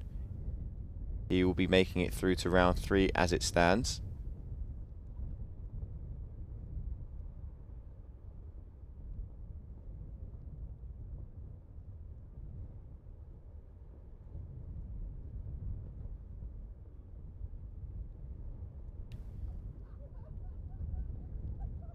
So Louis now dropping into this wave. Decide against it. Good decision, because there was really nothing that came about that. And yeah, final couple of moments now for riders to really try and get on a wave. Kiko has really got to find the groove here. He is still in second position. There's a little bit of swell coming in now. It's closing in on him really fast though. Still a bit of a wave. Nearly goes away again as well on that one. So Louis, what's it going to be? I'm waiting for scores to come in. Wind wise 25 to 30 knots at the moment. Live wind is telling me 24.9, gusting 30.5. So there we go. There's your live wind report. That is fluctuating between sort of the mid to low and then the mid to high 20s. Pedro Matos will be in the mix in round number 3. So before we see him, we do have to go over to round number 2. Round number 2 of the women. And then we go into round number 3 of the men. So later on this afternoon, the likes of Pedro Matos, Gabriel Benetton, James Crew, Ayrton Cozzolino, they'll all be getting on the water later. And win-wise, Kiko now. This could be a great looking wave. This is what he needs. A potential buzzer beater, but he's got to get a couple more linking turns. He needs to show a bit more power and commitment. That's better there from Kiko. This is definitely going to improve that 0.93 of his. Couple nice linking turns there. First one most definitely better than the second, as you can see there as well. A little increase in wind for Kiko might have helped. And just waiting for some of the scores to come through the door. It definitely does look better. Louis Gossart again has got a better scoring trick now, which is the 2.25 over that 2.07. Okay, so he's gone a little bit further in front, but Kiko, this is going to be really tight now. Keep your eyes on the scores in the top left. That 0.93 is going to be cancelled out any moment now. And there might be a shift. If there is not a shift, there's going to be minimal points in it. Keep your eyes on the scores. That 12.71 is going to be out the window here as Kiko going on another wave now. He's finding them finally, but he loses it. Gets pulled off the top of the wave. He's got to now rely on that last scoring wave. Any moment now, this is going to drop. It was a good looking wave, that last one. The best that he's had so far in the heat. And the Hydrofoil gets a massive back slap there on the right. That's what you get for jumping near the competition area. Okay, so score to drop from Kiko. It's still not over yet. However, this heat is going to be over in any moment. If I've got 8 minutes dialed down to the T, it should be very, very shortly the buzzer. And then we move on to heat number 2 of round number 2 for the men. Kiko 12.71, Louis 14.52.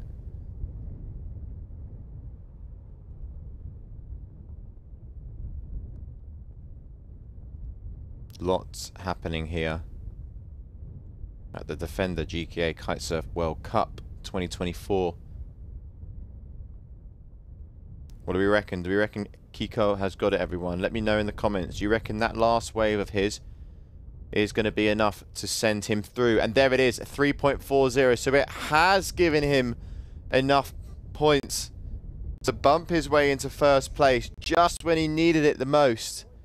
He is able to just get ahead of Louis with that 3.40.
And welcome back, everybody, as we go into heat number 2 of round number 2 in the men's kite surf here for the Defender GKA Kite-Surf World Cup in Sylt. The two riders taking centre stage. Woodley Hall coming out of Australia and up against Tim Sermon.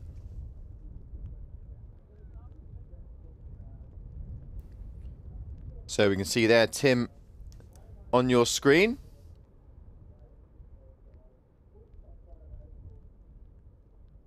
Looking to advance his way into round number 3. Let's get some confirmation and see actually who advanced in that last heat. It would be great to see. I know it was a little bit tight up at the top there between Louis and Kiko. But I think it might have been Kiko who edged it. Get confirmation on that very, very shortly for you all.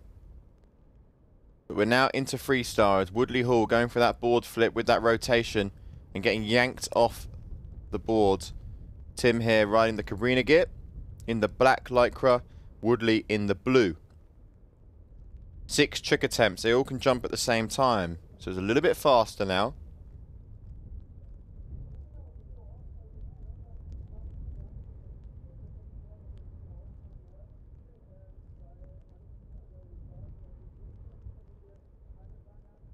Riders really wanted to jump left foot forward and try and use these kickers to their advantage, as Tim perfectly shows there.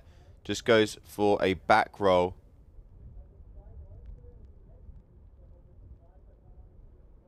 We are back in sequence.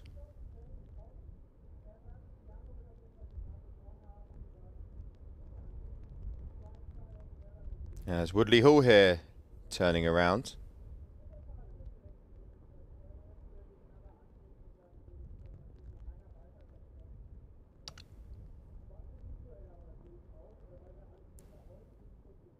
Tim Sermon now on your screen.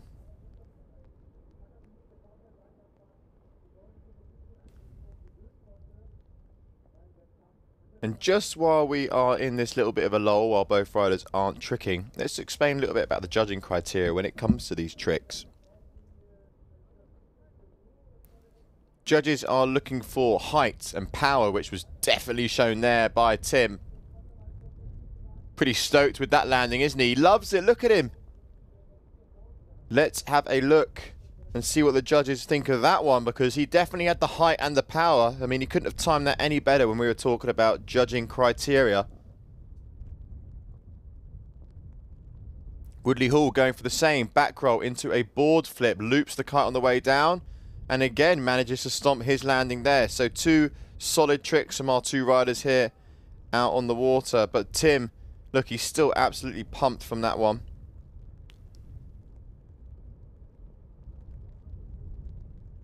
Waiting for scores to drop. They will be visible very shortly, everyone.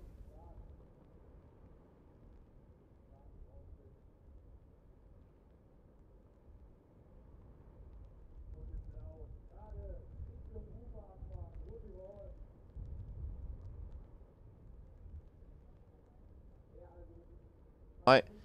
And it is his birthday today. So shout out to you, Woodley, and let's see how far you can progress today. Yeah, he loops the kite, lets that bar out, and then just coming down thick and fast.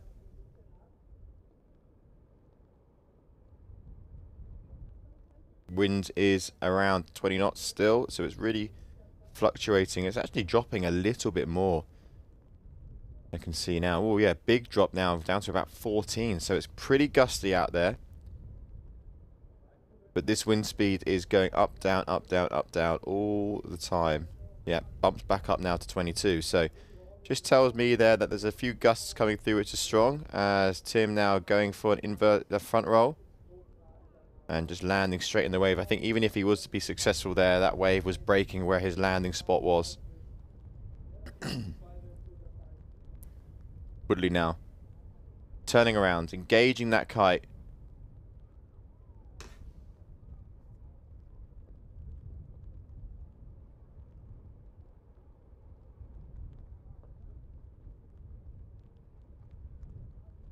Yeah, he's gone for the kite loop board off again. This time he's got a huge yank and a huge wipe out there. Tell you what, we are getting some good wipeout shots here for some highlight reels.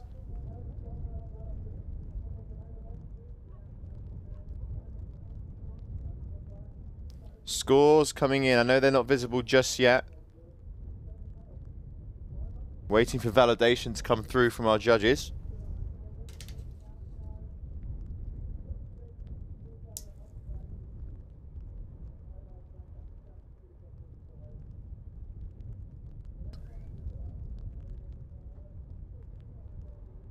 As Woodley Hall has now done his 6 attempts.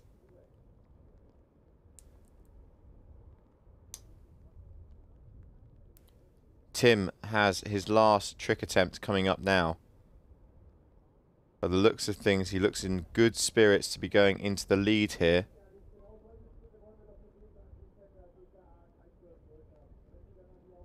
As we watch the replay there from Woodley, who goes up, grabs the board, gets a huge yank. But you can see there, I think just the timing of that down loop, he's not waiting for that kite to go behind him until he's looping that down loop. And he's just getting a forward momentum like no other. As you can see now, finally we have some scores coming in. As Woodley Hall 3.57, Tim Sermon 1.67.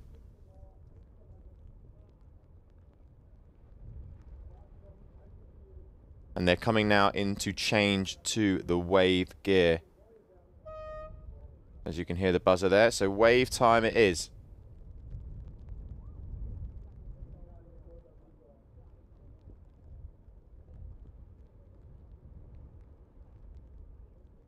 Interesting there, you can see Tim switching kites and going down to a 6.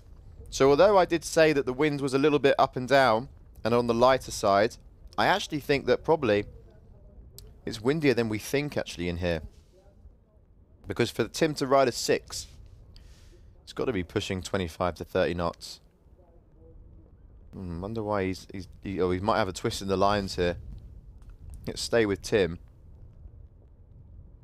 Maybe a slight twist in the lines. Someone hasn't rigged his kite properly yet. So you can see there's a way of sorting that out. But this is not what he needs right now. Precious time. Has he fixed it? Oh no. Disastrous stuff here for Tim. Not what he wants during his heat, to be able to fiddling around with your bar.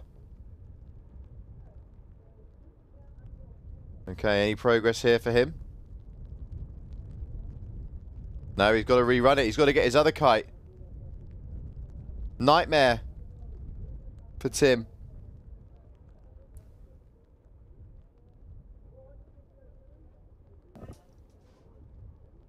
So while Tim's having an absolute nightmare on the beach, Woodley also having a little bit of a nightmare in the waves.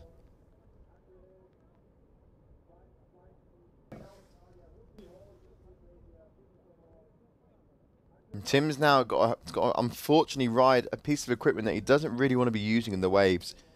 See if we can get a shot on the kite there. I reckon he's probably riding a big air kite that he was using for freestyle. You can see the kite's fully depowered. So it's clearly got a bit of grunt.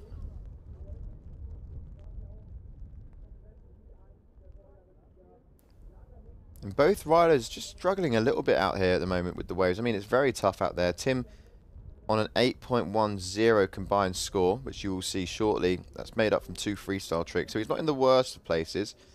And you can see at the moment, I reckon his caddies will be sorting that kite out. He'll have to start off the heat with this kite.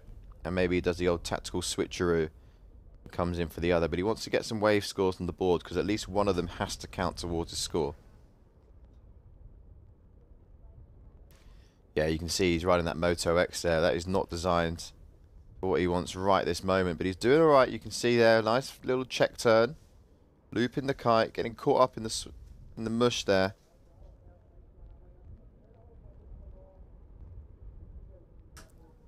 As yeah, you can see there he is on the kite. Maybe a little bit too big is what he wanted. That kite was a 6 that he unfortunately didn't rig properly on the beach.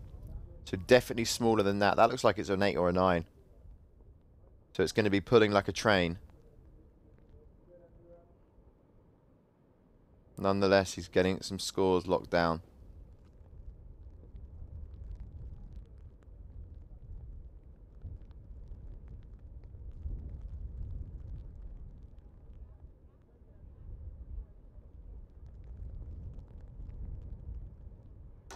Woodley Hall now, engaging.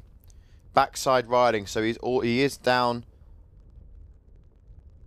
with a tough ask riding backside here. That's better there from Woodley. You can see the snapback right in the pocket there. That's the sort of turn judges are looking for. We were discussing judging criteria until it all got a little bit Pete Tong out there. But we got the height, the power, the style, and the amplitude combined with the technical difficulty. All right, that's a little bit on the freestyle, but also in the waves, you know, they're also looking for power and style. You know, when are they connecting the turns? The connection between the top and the bottom turn. You know, how much aggression are they showing on those turns? You know, Paulina Pereira, as mentioned, our head judge, used to compete. He knows what it's like to be riding in these conditions. He also knows what he's looking for out there with his team. And they want to see nice, committed turns, you know. Nice, aggressive riding. It's a small wave. It's a short wave. It's a messy wave. So it's going to need every ounce of the rider's capability to make it look good.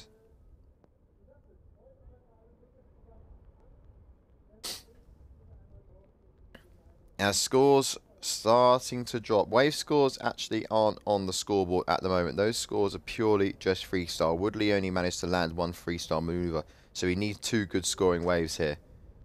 Tim, on the other hand, managed to land 2 freestyle tricks, which you can see why he has 2 scores there. So he's got the chance to either have 1 wave or 2 waves counting towards his trick, depending on whether the second one is better than his last best trick on freestyle. What we're seeing a lot of actually is that the 3 scores, majority of riders are making that up from 2 freestyle tricks and 1 wave score. Only on a handful of riders have we seen the score be made up of 2 wave and 1 trick. That's exactly what Woodley's got to do now. He's got to ride backside here. There's some scores coming in, but he's got to be aggressive with the turning there. And you can see just nose of the board diving into that wave, slowing him up. Tim Searman now.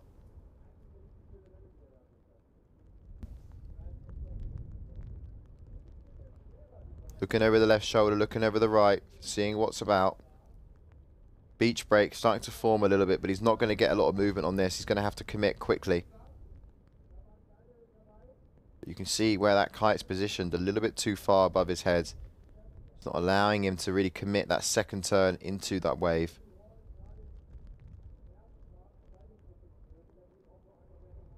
So separate wave now, but Woodley Hall's looking a little bit nicer. That's what he needs to do. But again, you can just see there's a little bit, maybe too much weight going forward on the board. A lot of the time, that front nose of the board is going into the water. But this is nicer from Woodley now. Nice 3 turns on the wave. That's going to be one of his best scoring waves so far. He's got a decent base score on the freestyles. You see the 4 for a back roll tic-tac. So 2 wave scores will come in. He actually has a very good chance here of going into first. I mean, that score there has got to drop. And there's also another good one still to come.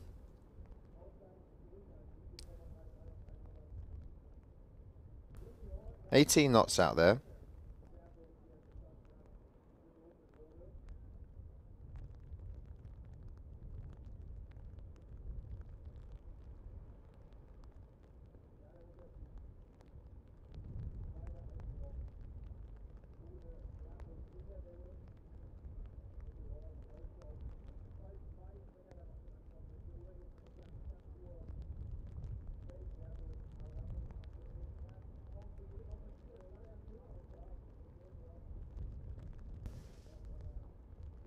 So there we can see the little live wind speed reader has just come up into the mix.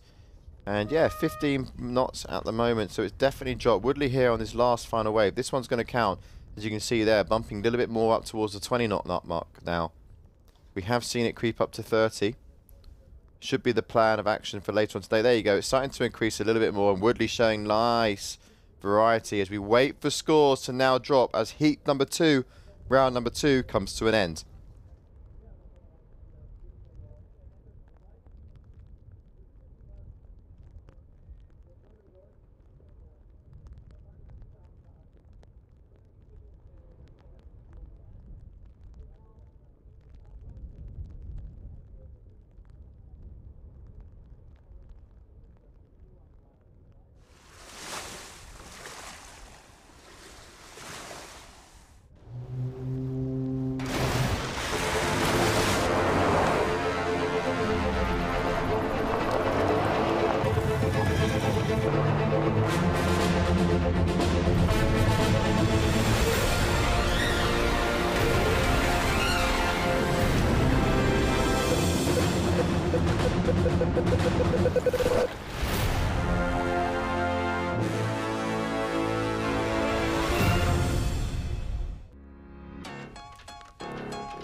Wir sind die mit dem Frühlingsquark.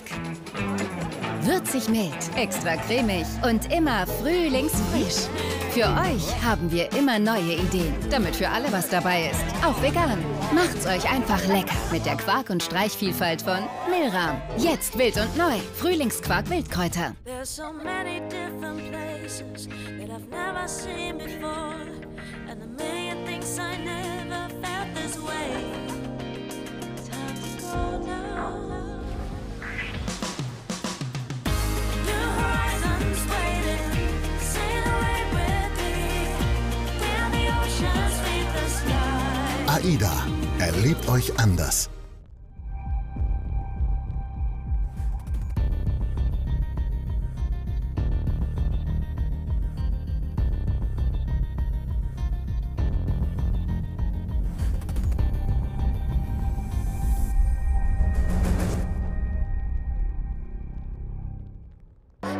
Got me upside down, spinning around you. Wanna taste the clouds, dance with the moon. Take a jump around your body. Boy, I love the way you got me. Starry-eyed, got me starry-eyed. Got me upside down, spinning around you. Wanna taste the clouds, dance with the moon.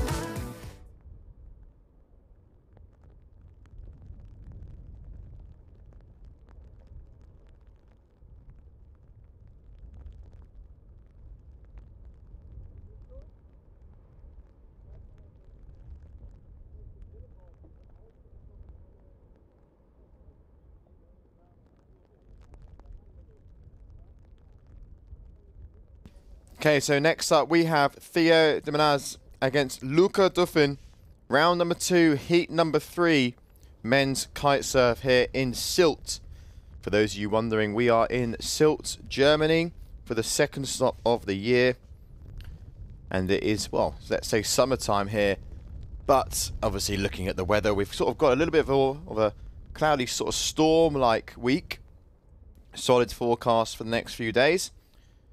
Upwards of 30 knots hopefully. I do have to admit though, the forecast was a little bit stronger on paper, but actually being here, it hasn't quite come through like we thought it might have just yet. It's still very windy, obviously, ranging from 25 to 30 for the majority of the day. However, the last sort of half an hour, 40 minutes, we have seen the lulls of really under 20 knots, around the 18, 16 mark, but it does peak back up to mid-20s.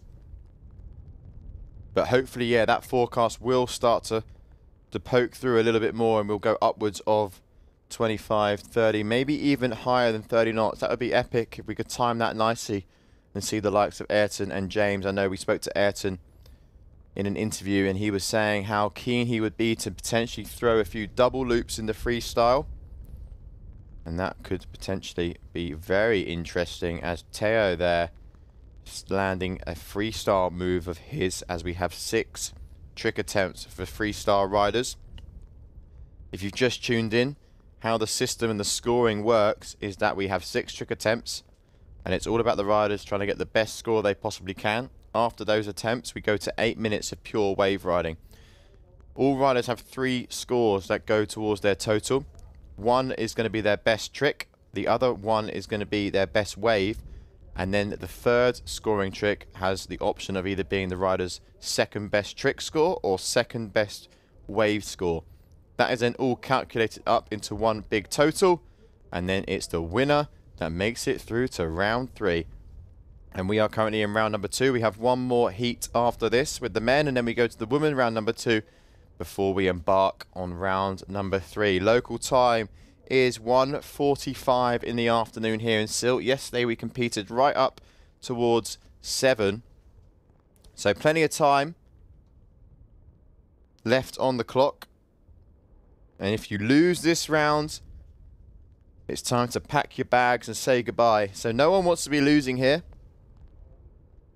You can follow the ladders online at gkakiteboardtour.com. If you go to the events, as soon as you go on our homepage, you'll see that we are live. Hit the live button in the top right hand side. It will take you to the Sylt event page, and you'll be able to see the ladders, who's up next, who's to come. If you've got any fan favourites, then you can have a little look and see roughly when they are competing. Just so you're all aware, heats are taking roughly 15 minutes, 15, maybe just over, with the transition time. So you can keep an eye and work it out yourself for when that your rider might be on later.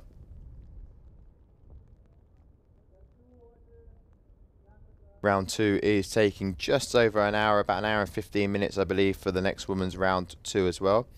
So round 3, I predict, off the top of the dome, that we'll be looking at around a 3:30 start for round number 3, and then we'll pepper through as many rounds as we possibly can as we see a back roll here from Teo, who manages to keep that one together. Teo joining us in the booth a few days ago. He is desperate and chomping at the bit to get through these early rounds. Doesn't want to see himself go home just yet. He was in hydrofoil competing, but the preference and the goal is to push as far forward in this discipline as he can. He's on your screen right now, riding for Cabrina.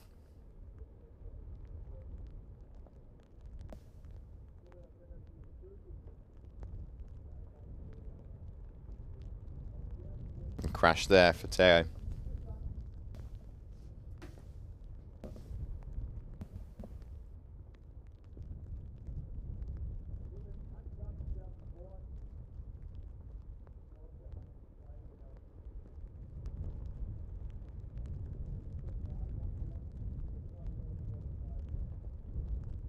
So Teo once again on your screen.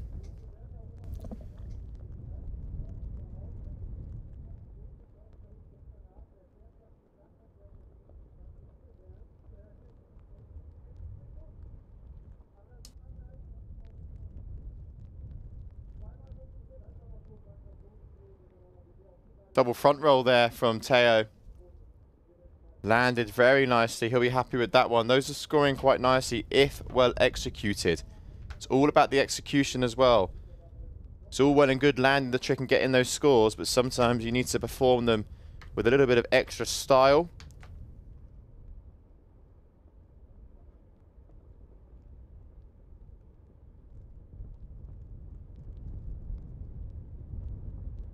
So let's have a little look at the scores. As you can see, top left-hand side of your screen, Teo's gone off to a running start, really. Those 2 scores are being made up from the 2 following tricks. One of which being a toe side air 3 and the other being a back roll, as Luca there getting involved as a scoring trick coming his way.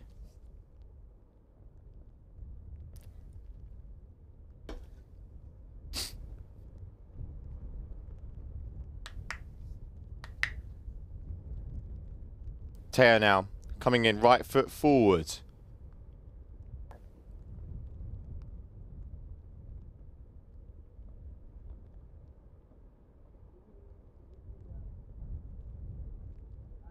There is the replay of Teo's crash. Hello everyone once again.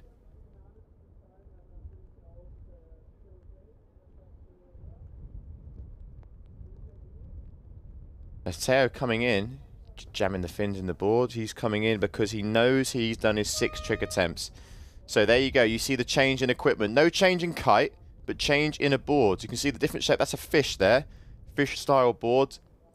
The other one was more boxed off, more orientated towards freestyle. And Luca deciding with the option to actually stay out in the water. Doesn't look like he's got many freestyle tricks counting towards his score at the moment.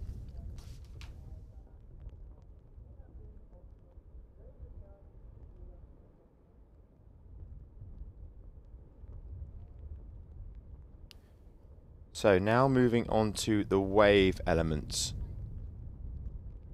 Double front roll from Teo, 6.28. That's knocked out the back roll that he had previously, so he's gone even further in front here.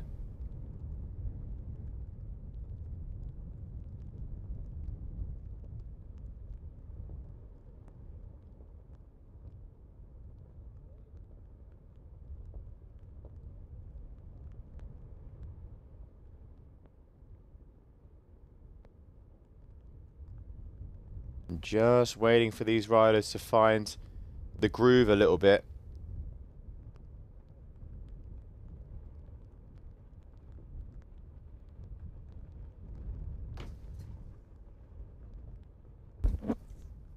No scoring waves just yet for any of these riders. We have now this trick I can see on my system confirmed for a front roll rodeo from Luca, scoring a 4.38, so he needs a 6.34 to advance. That can be made up from either 1 or 2 ways, but he's only going to have one that's scoring trick counting, so he needs 2 scoring waves, one of which he's just got, but it's a 0.50, so Teo, still in first place. Needs a 5.84 Luca to advance through. Loser here goes home. Winner goes into round 3. Big wipeout there. Not sure where that came from.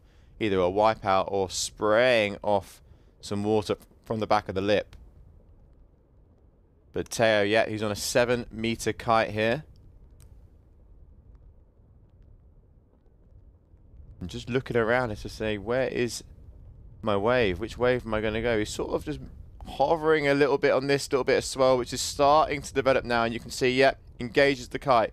Riding backside, that's one turn. Needs to incorporate that kite a little bit more. Pick up the speed. Here we go. Getting in the second section here. Riding out in the foam ball. And just going for a little bit of a front side. Yeah, nice. Little 360 there. As he comes right in close.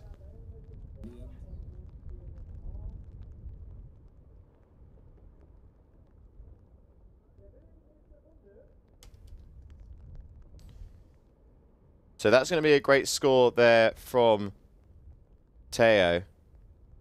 And we're just going to dive in a little bit deeper into actually what the equipment that he's riding. Because we can see here Luca's on the duotone, but Teo there, we saw him switch the boards up. He was riding for Cabrina. And actually we're going to look and dive into exactly that kite of his. I believe it's the Moto S. As we are loading it up now.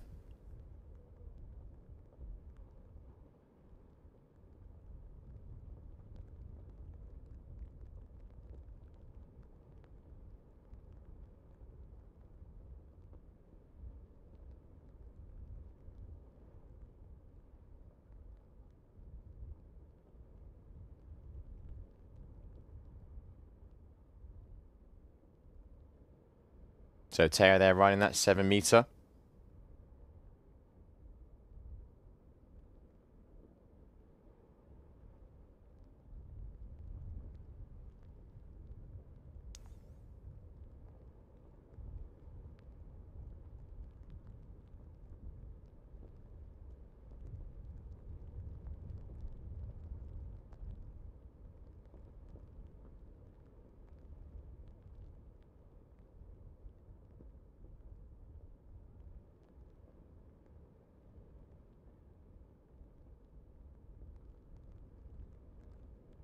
So I believe the kite that Teo is on is the Drifter, which is Cabrina's do-it-all wave kite, you know, really dedicated to surf style. I mean, it sort of says it in the name, doesn't it? The Drifter. So perfect for exactly what you want when you're riding waves. Obviously here they're quite small, mushy, and they close out fast waves. But nonetheless, you need something in the sky that's going to help you all the step of the way. So a few key features, obviously very light bar pressure is what Cabrina do say. They've got big power control, you know, short static bridle system, and obviously combined with great drift.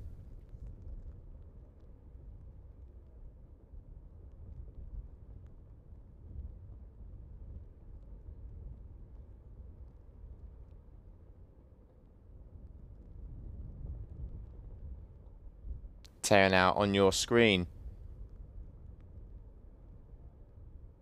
Having a look now into the board that he's riding as well. The flare by the looks of things with the slightly sort of fishtail bottom.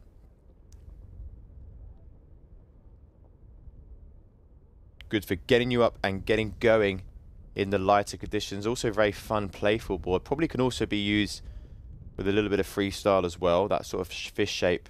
Great for also riding sort of that 3 to 5 foot range wave. And also great to you know, have under your feet if you do want to mix it up with freestyle. But I do know that he was on the method for the freestyle. Although you do also have in the range the Phantom, which is probably more aimed at pure, you know, proper down the line, top to bottom turn surfboard riding. But in these conditions here, where the waves are a little bit faster, you know, 1 to 2 turns maximum we're seeing as now we follow Luca. That's a big better turn there, hacking at the top of that wave there, linking this really nicely together, actually showing good style. One of the better waves we've actually seen all day, as he really shows great commitment and power going into this wave. This is what we've been waiting for, everyone. Look at the flow and the style as he's linking these top to bottom turns together.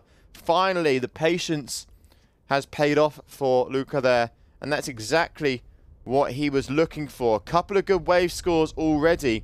That could shake things up a little bit. That was an epic ride there. I have to say, the best wave that we've seen ridden so far. Pure power, pure commitment, great flow as well between linking those turns. And you can see there, had the kite positioned perfectly to enable him to just purely surf that wave. That's what the judges want to see.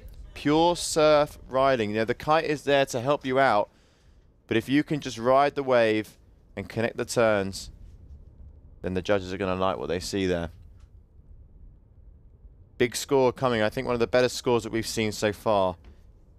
And for Teo, he could be in trouble here. It's going to be tight. That's one thing for sure. It's going to be close because Teo thankfully has that 6.28, which is a double front roll. But this guy there, great timing. And he's on it again, but just going over the front there. I mean, this is going to be tight. I have a feeling he might have nipped Teo there. I mean, talk about leaving it to the final stretch of the heat. It's extremely close.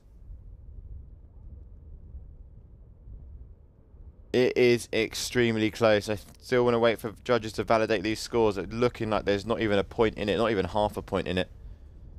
But don't go anywhere. We will see who goes through, Teo or Luca. Next up, we have round number 2, sorry. And it's looking like we move over to the women.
Okay, so we actually have one more heat now in the men. Round number 2, heat number 4. Big heat ahead. Lorenzo Casati against Luca Gasparini. Loser goes home. Winner goes through to round number 3. Who's your money on? Let me know in the comments. Luca Gasparini got a challenge on his hand here because we do know Lorenzo, although he favours twin tip riding, he does absolutely shred, especially in the freestyle move in these conditions anyway. You know, sticking to a point in Cape Verde or somewhere like Dakar, Lorenzo is very, very good at connecting and linking up the turns as well.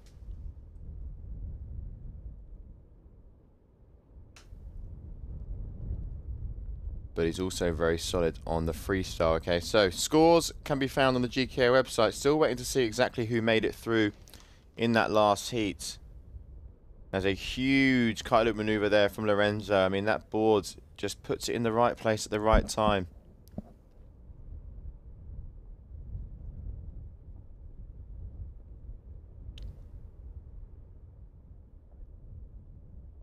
As I am now just going to get the old scoreboard out and see exactly who went through on that last one.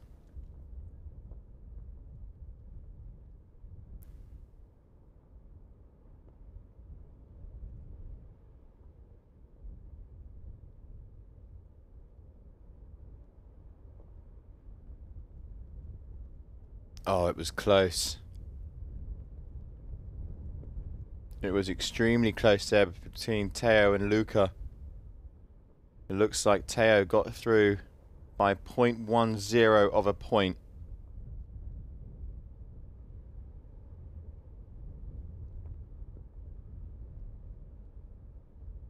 That's a big unfortunate there for Luca coming from Australia. Big travel for him. Just narrowly missing out to the Frenchman Teo, who I'm sure will be pleased to advance through to round number 3. He'll be joining us hopefully at some point after his heat number 3 of round number 3. Maybe even before. But Lorenzo here, huge kite loop there. I mean, this is the money shot there. Lorenzo Casati is going bigger than anyone else that we've seen today on the water. He is going to the moon. I mean, finding and choosing the right kickers, gets up, you know, 2 hands on that bar and really yanking that in towards his chest and initiate the loop. Luca Gasparini got a little bit of work to do here, needs another big score. Kite loop board off there for Lorenzo with a 6. Back roll board off was a 4.4. Back roll board off for Luca was a 3.17.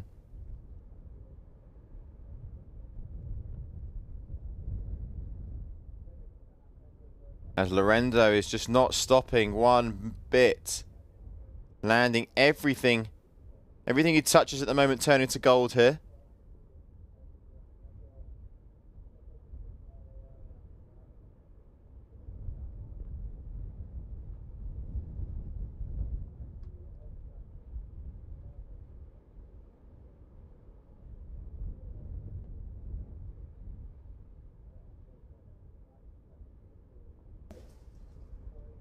So Lorenzo Casati is 4 trick attempts down. He's got 2 remaining. He really has fired through these trick attempts. Is he going to jump right foot forward here? Looks like he does want to engage. But no, he's looked behind him. He's going to go and make use of these kickers. He's got a back roll board off. He's got a kite loop board off. Maybe a contra loop is going to come our way. There's Luca Gasparini there landing his freestyle move.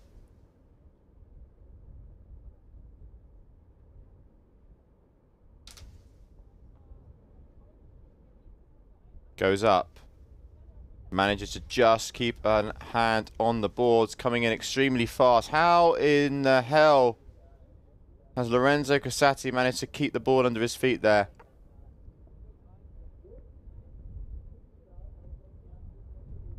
He is riding a 9 meter as well. So he's fully stacked. Let's have a look at the wind. Live wind is about 20 knots. So it looks a little bit windier actually out there. I'm not going to go by that wind meter to be precise. I mean, if Lorenzo's going that big at the moment,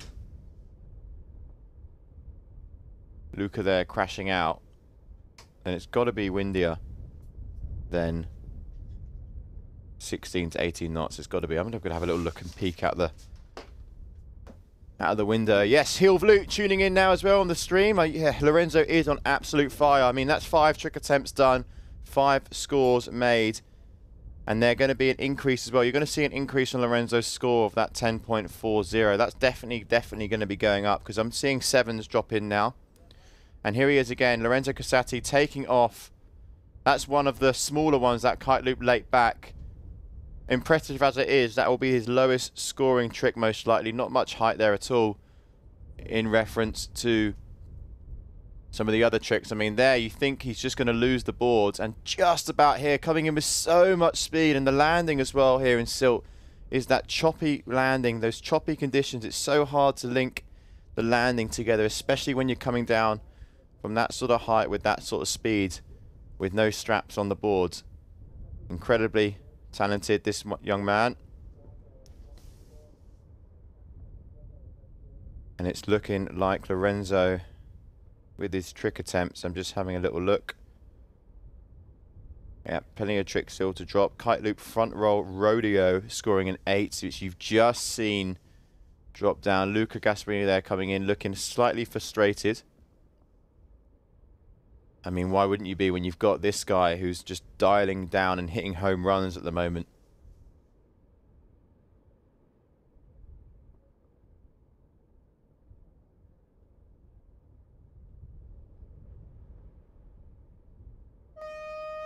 So there we go, the buzzer has gone. So that's the end of freestyle. You can see riders now coming in, changing kites. Lorenzo most likely going to be dropping a kite side as well as we watch the replay. This was the kite loop late back board off.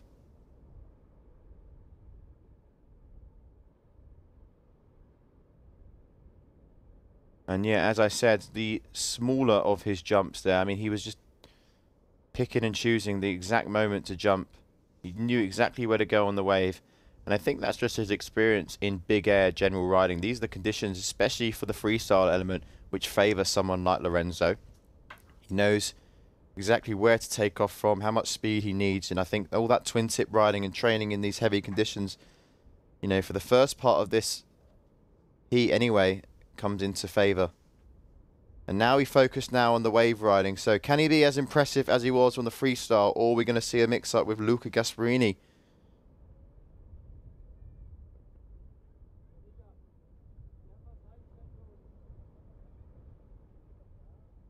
So here we go, Lorenzo Casati taken to some water.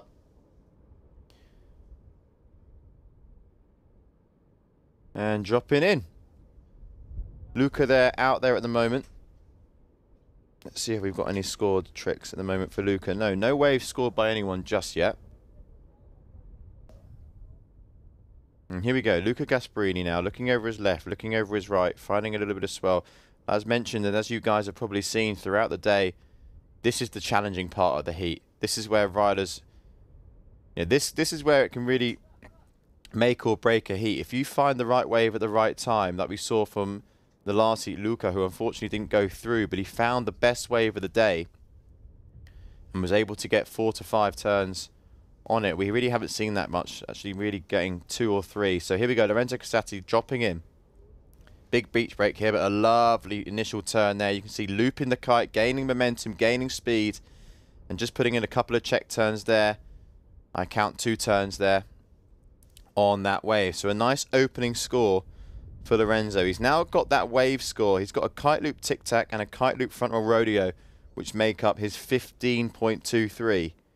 So Luca Gasparini needs a 9.24 to go ahead, and that can be made up of 2 wave scores if he manages to catch 2 good waves. As you can see there, putting a couple nice turns together, definitely wanting to show maybe a little bit more commitment and a little bit more aggression in the next ones. But Lorenzo now, the replay of that last one, first turn was looking nice. You can see really bringing that front hand in, looping the kite, keeping the speed going down the line.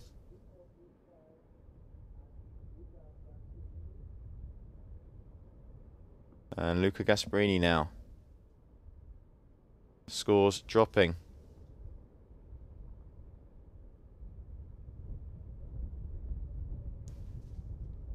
Kasati here is just not stopping. He is keeping busy out there as he's sort of riding the foam there of the wave, the lip. He's got 8 minutes here, just under now actually, because we're about 2 minutes into this wave section. He's just got to try and catch as much waves as possible.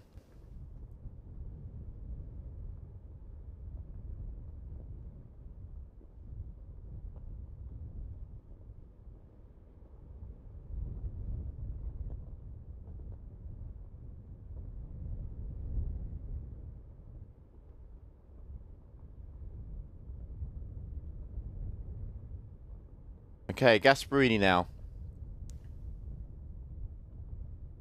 Deciding against dropping in there.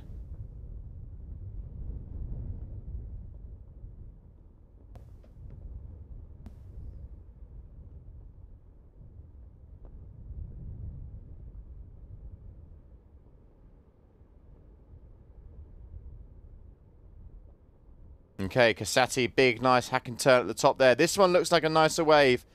He's managed to just get out of the lip there. Continuing on, third turn before that wave close out. Extremely fast wave here. It also breaks pretty close to the shoreline. But what we're seeing now with the higher tide is that there's a little bit more give now in the wave. There's a little bit more oomph. Definitely a bit more size. As we watch Lorenzo here. Nice big open face turn there. Engaging the fins, driving through from section to section.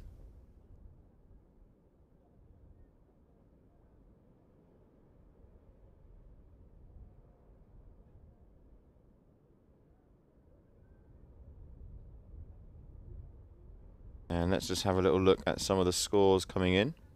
This is the last heat for the men in round number 2.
Okay, so we're still going ahead with the round number 2 of the men at the moment. We've got Lorenzo Kasati against Luca Gasparini, and Lorenzo really in the rhythm and in the groove at the moment. And then following this heat, we do have another 4 heats of round number 2. And I've just been informed I've got some good news. We've got the one and only Capucine Dunanois, who's just joined me here in the booth. So we're just going to get her headset linked up. And then, yeah, pick her bones and get her thoughts. So any questions for Capucine, keep them firing in the YouTube comments. She's going to be with me for the next couple of heats.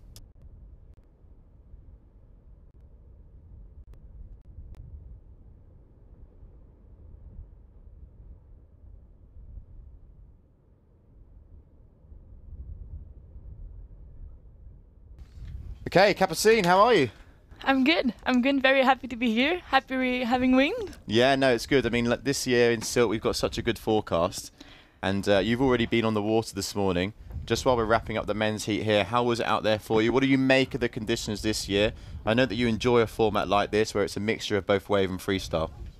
Yeah, I really enjoy this format. I mean, for me, it's really nice because I do both and I really like freestyle, so I'm always happy when we have freestyle in a competition. It was pretty hard today, actually. It's a mess in the water. There's wave coming from everywhere, yeah. but it's a lot of fun. The wind is really strong.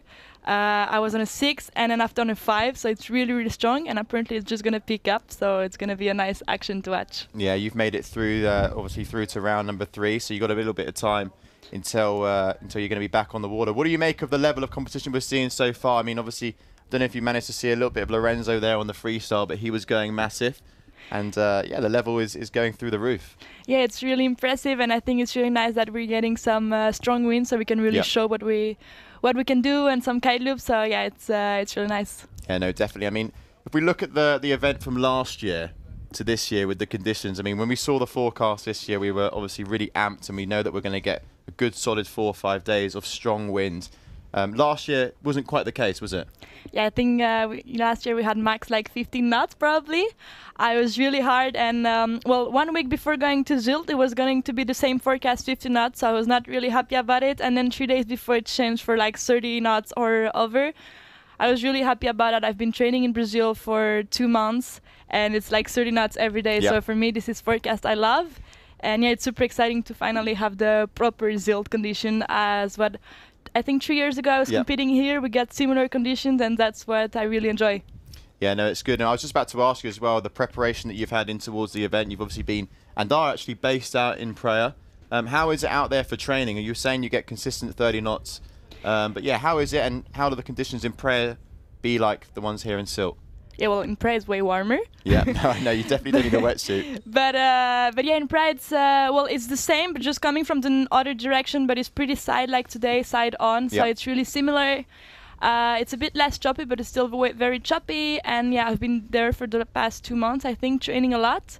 The first month was pretty light, and then the second month we had like 2 30 knots every day. Yeah. So yeah, I'm excited about these conditions, what I've been training in. So yeah, I'm excited about the next heats. Perfect. Yeah, I mean, you're going to be joining me now for the men's heats, and let's just talk about a little bit about the men's. Obviously, we've got some huge names in the draw with Mathieu and Ayrton, and obviously the comeback now of James Carew. What do you make of his performance yesterday? I think it was really impressive. I hadn't seen anything he's done for the past months. I've seen it in Peru. He was wave riding. Yeah. It looked like he never stopped, but yesterday was really, really impressive. The kite loops and control loops he made. And yeah, I'm excited to see the rest. Yeah, I know. I'm really excited to see James as well throw down, see how far he can go in the competition. The mindset that he has is that he's just going to go and win it, which is no difference to what we know James being like. But next up, we do have, looking at my laptop just in front of me, Hendrik Lopez and Jordi Sanka. Okay, so Hendrik coming out of Switzerland, but actually spends a lot of time in Cape Verde, as we can see now on our screen. No photo there for Jordi, but Hendrik there on the left needs to go advance here in round 2 to go through to round number 3. Spends a lot of time at a wave that you actually like as well, Punta Preta. Talk to us about that one. That's a really nice wave. It was the first event of the year, actually. It's a perfect ride. The wind is very offshore, but yeah, the wave is huge, and I love to ride this wave. I go there every year, and I think it's one of my favorite waves. Yeah, definitely. We also love going there. And Hendrik Lopez here engaging in a back roll. Into a double back roll. And he lands it. Aye! Ah, you spoke too soon, Cappuccini. Unfortunately, they're probably going to go down as a crash. But let's talk a little bit about the takeoff and landing here in Sylt. How difficult is it to just time those two in this sort of like choppy sea swell that we've got? I think it's very hard because the wind is very gusty, so it's hard to have the right gust and the right kicker at the right time. But the kickers are huge, so I think it's easier to jump. But then when it comes to the landing, it's so choppy that you can't really go too fast. Yeah, like, and Jordi here going down like a sack of potatoes, not being able to link the landing, as we were just discussing there, looking a bit out of control. But yeah, the landing is so crucial, especially as you don't have straps on your board. Yes. Makes it that little bit tougher. Look, I think the kicker and the gust didn't really align. Yeah, looking at the wind as well. We do have a live wind meter, but at the moment it's telling me about 17 knots. But I don't believe that at the moment. No, but it's super weird because it looks so strong, but then when you jump, like it feels like your kite doesn't hold you anymore. It's really gusty. There's like some holes of wind. Yeah, I mean that does explain it definitely. I mean I'm looking at 11.7 and with a max of 27 knots here. As Hendrik. Another one. Going for that double back roll again. This time again, just struggling on the landing. Yeah, you can see it's just, he doesn't have the gust anymore at the end, and it's just so choppy. Yeah, it's tough to ride out of that one, especially when you go a little bit higher. You're coming down with plenty of speed. Just talk to us as well, Capucine, about your equipment choice. I mean, what are you going with? We saw that you were riding the Orbit for the freestyle, and with the what's the this? carve The on the wave. On the wave, and then board-wise, you're also switching up, right? Yeah, I have the comp for freestyle that I love it. It's my absolute favorite, and then I like also the comp for wave riding, but when the waves are really soft and really small. So this is not the case today. They're super powerful, so I prefer to take a proper waveboard to charge. Yeah, perfect. Yeah, we saw you switch up actually with those two bits of equipment. Yeah, and it's perfect. We have 1 minute to change between like the freestyle equipment to the wave equipment, so it's a really nice format for that. Yeah, and going into the freestyle tricks for you, do you sort of have something in mind before you go on the water? You're like, okay, I'm going to do this trick, yeah, hopefully land them, and then you've got a bit of flexibility to maybe try something a little bit out of the box. Yeah, I have a list for every hit of what tricks I'm going to do. The last hit was more of the warm-up, what can I do, what can I not? And yeah, I'm excited for the next hit. Hopefully there's more coming. Yeah, and obviously with this higher tide as well, it looks like the waves, you know, although, I mean, at the lower tide, it looks like there was not a lot on them. I mean, the higher tide, it looks a little bit steeper, but the break, the shore break as well, that beach break, looks like it can be a bit of a mission sometimes to get out. Yeah, and you can see like when you wait to jump outside, the waves are huge actually. So it's kind of hard to time when you're gonna jump between the huge waves. Okay, so let's just have a little look at the scores. I know the graphics aren't up on your screens at home, but let's just have a little look what we've got here. I know that Hendrik has tried that double back roll. He does have a front roll now of a 2.93 that's come in. Geordie at the moment doesn't have a single score. As we watch the replay here, that's the front roll. Something that we see you do as well to open up. You also like to do the 1 foot as well, don't you? I do. Yeah, I think it's like the 1 foot in the front roll, like my warm-up tricks. I feel pretty comfortable doing them. As Geordie there going down for his 4th trick attempt and another crash.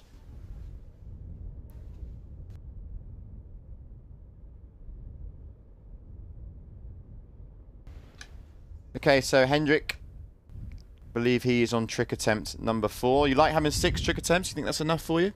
What? 6 trick attempts? You happy with those numbers? I think it's a little tricky, eh? It's not so many tricks, but this one is... Okay, he's struggling with that double back roll. Yeah, he's struggling with this one. But that's what I was telling you. When you jump, you don't have so much thing in your kite. Your kite doesn't hold you as we could expect with some cold wind. I was really surprised today. It was the first time I was going underwater, and it was pretty surprising. Yeah, most definitely. As Hendrik here going towards the back end now of the freestyle.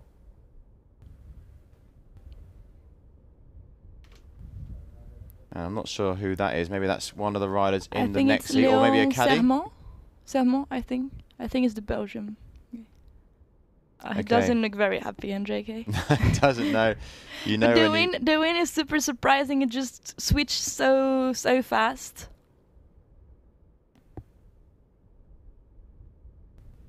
Oh, he's going for the kite loop. Falling out the sky. He's gonna land it. Again, he's going to be kicking himself, isn't he? He's not one to take the crashes very well. I mean, he's got that back roll ball off of a 2.33. So he is out in front at the moment with a 5.26. Fortunately for Hendrik, Jordi Sanka hasn't managed to land a single trick yet. So he still has another up then? Yeah, they do have another attempt. They're on their 6th trick attempts now. But I have just heard the buzzer, so maybe now we're switching over to the wave element. What size Orbit were you riding out there? I was riding the 6 meter Orbit Pro. I've been training with this one since the beginning of the year, and it's been really nice. I mean, today I didn't try in my head, but for kite loops, then I also have a lot more hang time with this kite, so I absolutely love it. Like, if it drifts, I will for sure go for this trick. But then when it comes to wave riding, it's not made for that, of course. No. So I prefer to switch for the carve. And also going down a size with the carve. Yeah, I was on the smallest size I could. I was on a 5. That's the smallest size you packed. Yeah. And the Orbit Ultra, is obviously North have just bought that out. Is that something that you've tried and tested yet, or have you yet to get your hands on that? No, I didn't try it yet. Oh, he hurt himself. Oh no. Oh, I think it was on the kite. Oh, it looks like it's cut. I think he cut his. Maybe the lines on. It was the fin, no? Yeah, you can see. Oh. Kelton Lopez there. Yeah, I think it's blooding. Not what you want to see from a rider like Hendrik, who has the opportunity to definitely dig deep and go quite far in a competition like this. I mean, he obviously still has a chance of going through as well, because he is the only rider with a scored trick at the moment. So if Geordie doesn't really link anything together and struggles on the waves here, Hendrik could essentially still go through.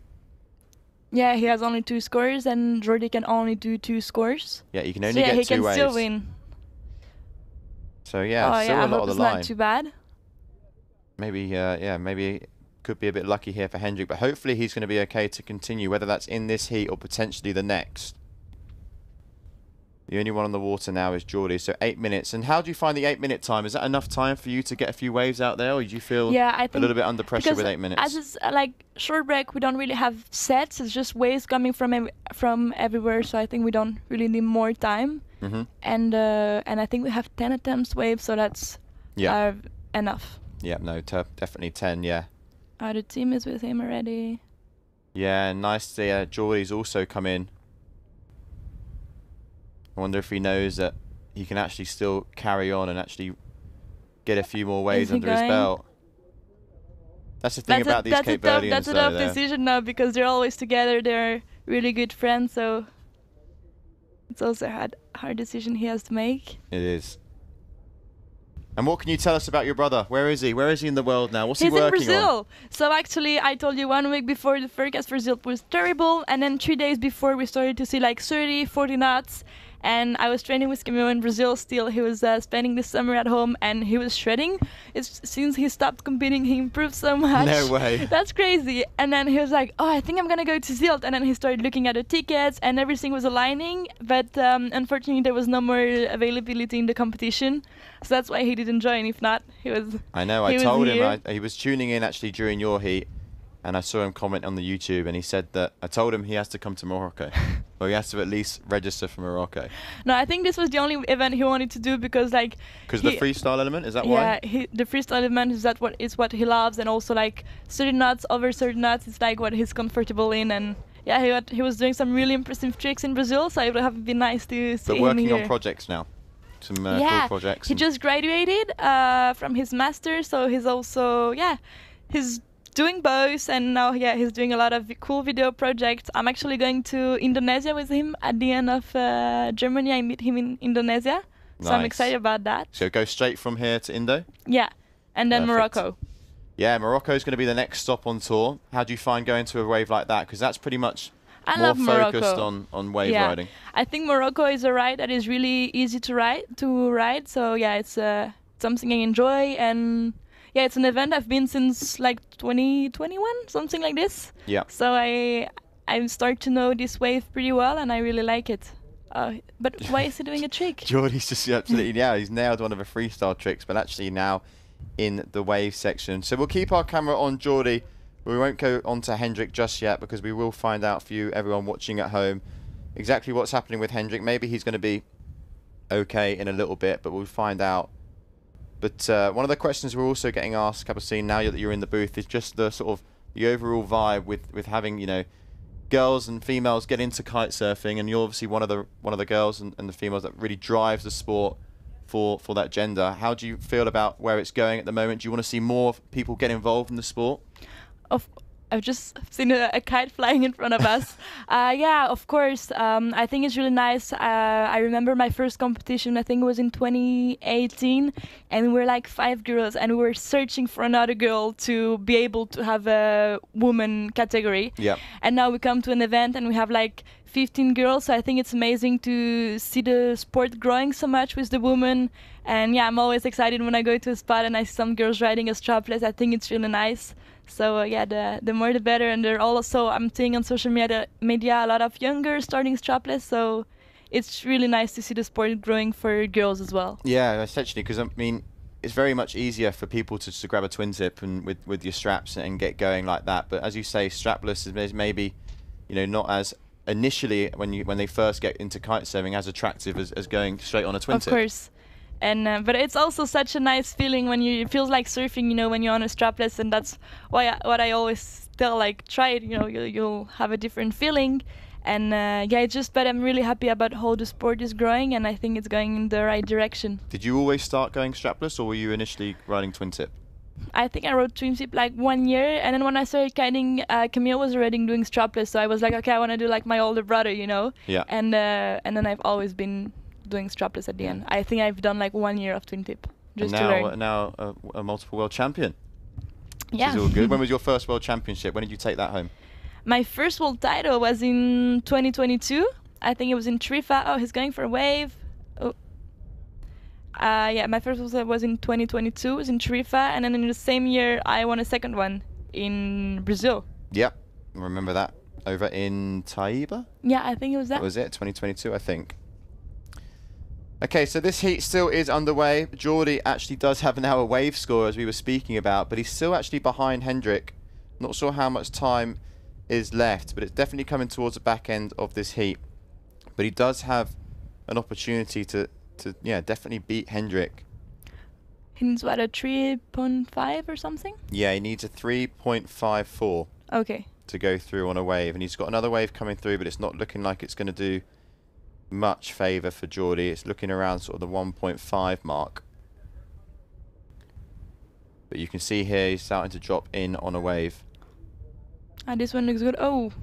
And just getting yanked off the top there. We saw you actually on one of the waves. I got get so surprised. Completely eaten alive. Yeah, I got really surprised by the power of the wave. Actually, I thought I was gonna droning. How do you say? No, it's the first time I feel like this in a wave, because I thought I went like super chill. I didn't think it was that powerful. You did one turn, I think. Not even. Like, I did one turn, I got stuck on top, and then after I went on the water and I was like stuck on the bottom. And then another one came and straight another after. One. No, I didn't. It wasn't my best moment. No, it's not like it was on film or anything. But yeah, the waves are pretty powerful. hard to ride here, because they're really powerful and they're close very fast, so it's not the easiest conditions. No, I mean we're only really seeing about 2 or 3 turns on every wave, so every turn has got to be a crucial one. I think we saw one rider get about 4 or 5, but it's all about, you know, picking and choosing. Choosing the right one. You have to sort of be in the right place at the right time by the looks of things. But like I said, maybe with this slightly higher tide, it's looking a bit nicer. Interesting.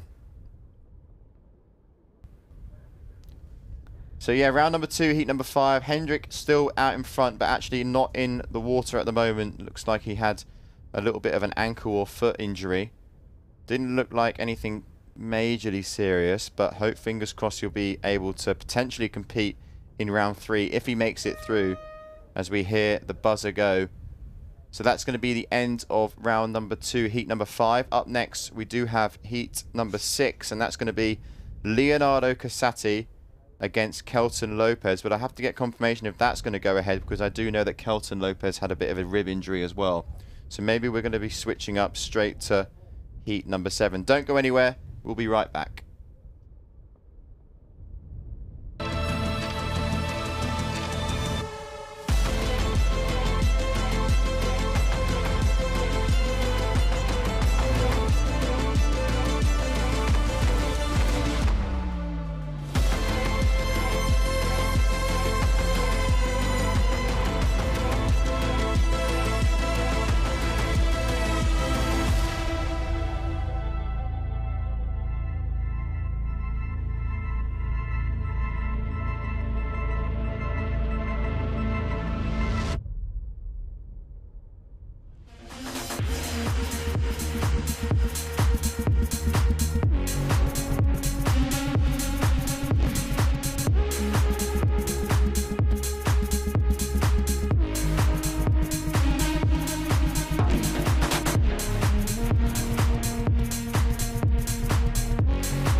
Okay, so we're back with round number 2, heat number 7. As I did mention, we will be skipping out heat number 6 because Kelton Lopez was up against Leonardo Casati, the brother of Lorenzo.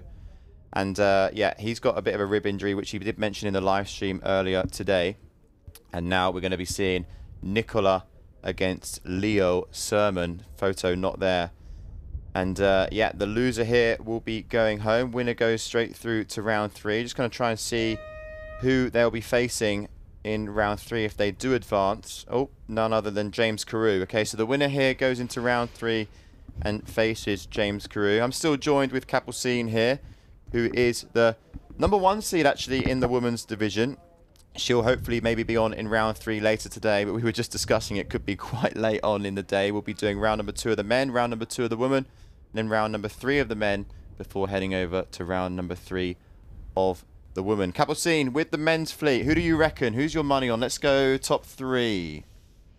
It's a hard... Top 4. Let's go top 4, okay? Top 4? It's going to be...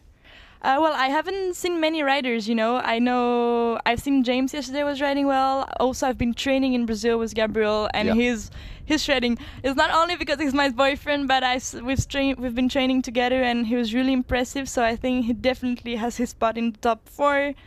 Then we have Ayrton as always. Yeah. And then Pedro is riding. Pedro is a good wave rider because also now it's just like the best overall rider, you know, because there's freestyle and wave riding. So being good in freestyle isn't enough, and being good in wave riding isn't enough. So I think that's why this format is so nice, because it's just the best who's gonna win. Yeah, you know? You can see it opens the door for maybe the riders that would maybe, let's say, be podium in places like Cape Verde or Morocco. You know, it opens the door for the riders that maybe favour freestyle. Yeah, but I think it's a really great event because, you know, at the end of the year, the world champion is the best who's the best in both wave riding and freestyle, and this one is like a pre-world title, you know. It's the best overall, so that's why I love this format so much. Oh, that's a nice front roll. Board off. No. No, Nicola there, not able to get the board under the feet. But yeah, as you said, nice front roll there, good height. Maybe could have even gone for another one. But we're underway now with the tricks. So yeah, as we mentioned, 6 trick attempts. And for those of you that have just joined, 1 trick will count, and then we'll go over to the waves. And all the riders will have a chance to get a wave score. Their best wave score will count.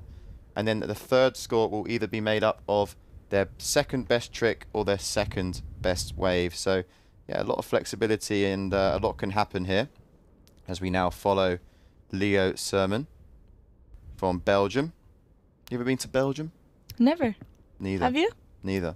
Not sure what the conditions are like over there. I wonder what. I would say maybe similar there. to this. Yeah, it's good kiting.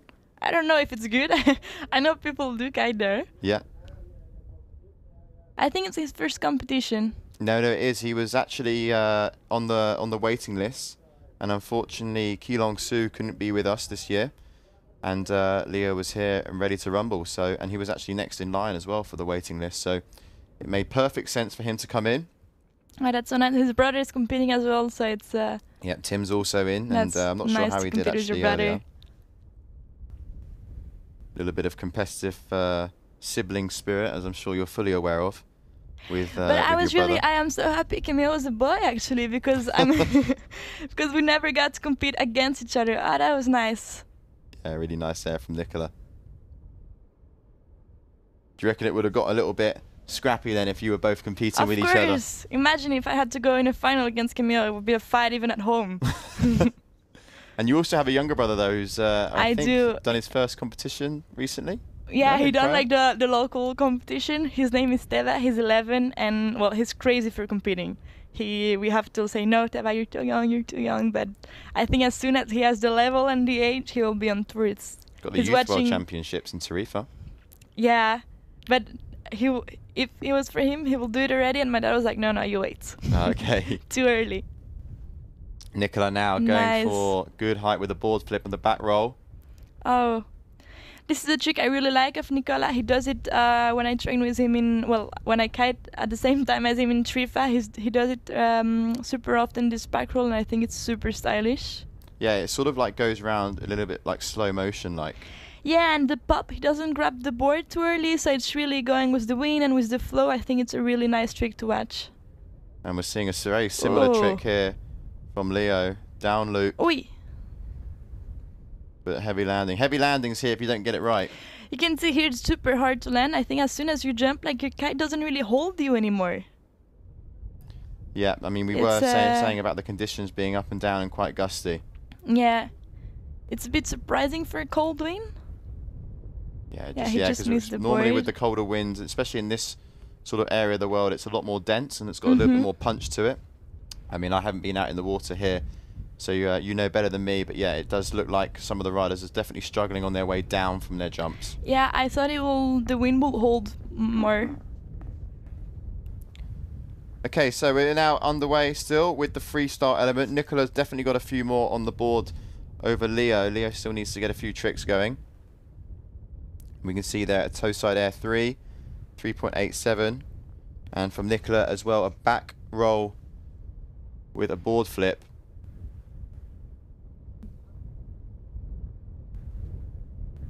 As tide now getting pretty high. Let's have a little look at the live wind as we just see Nicola take off in the distance.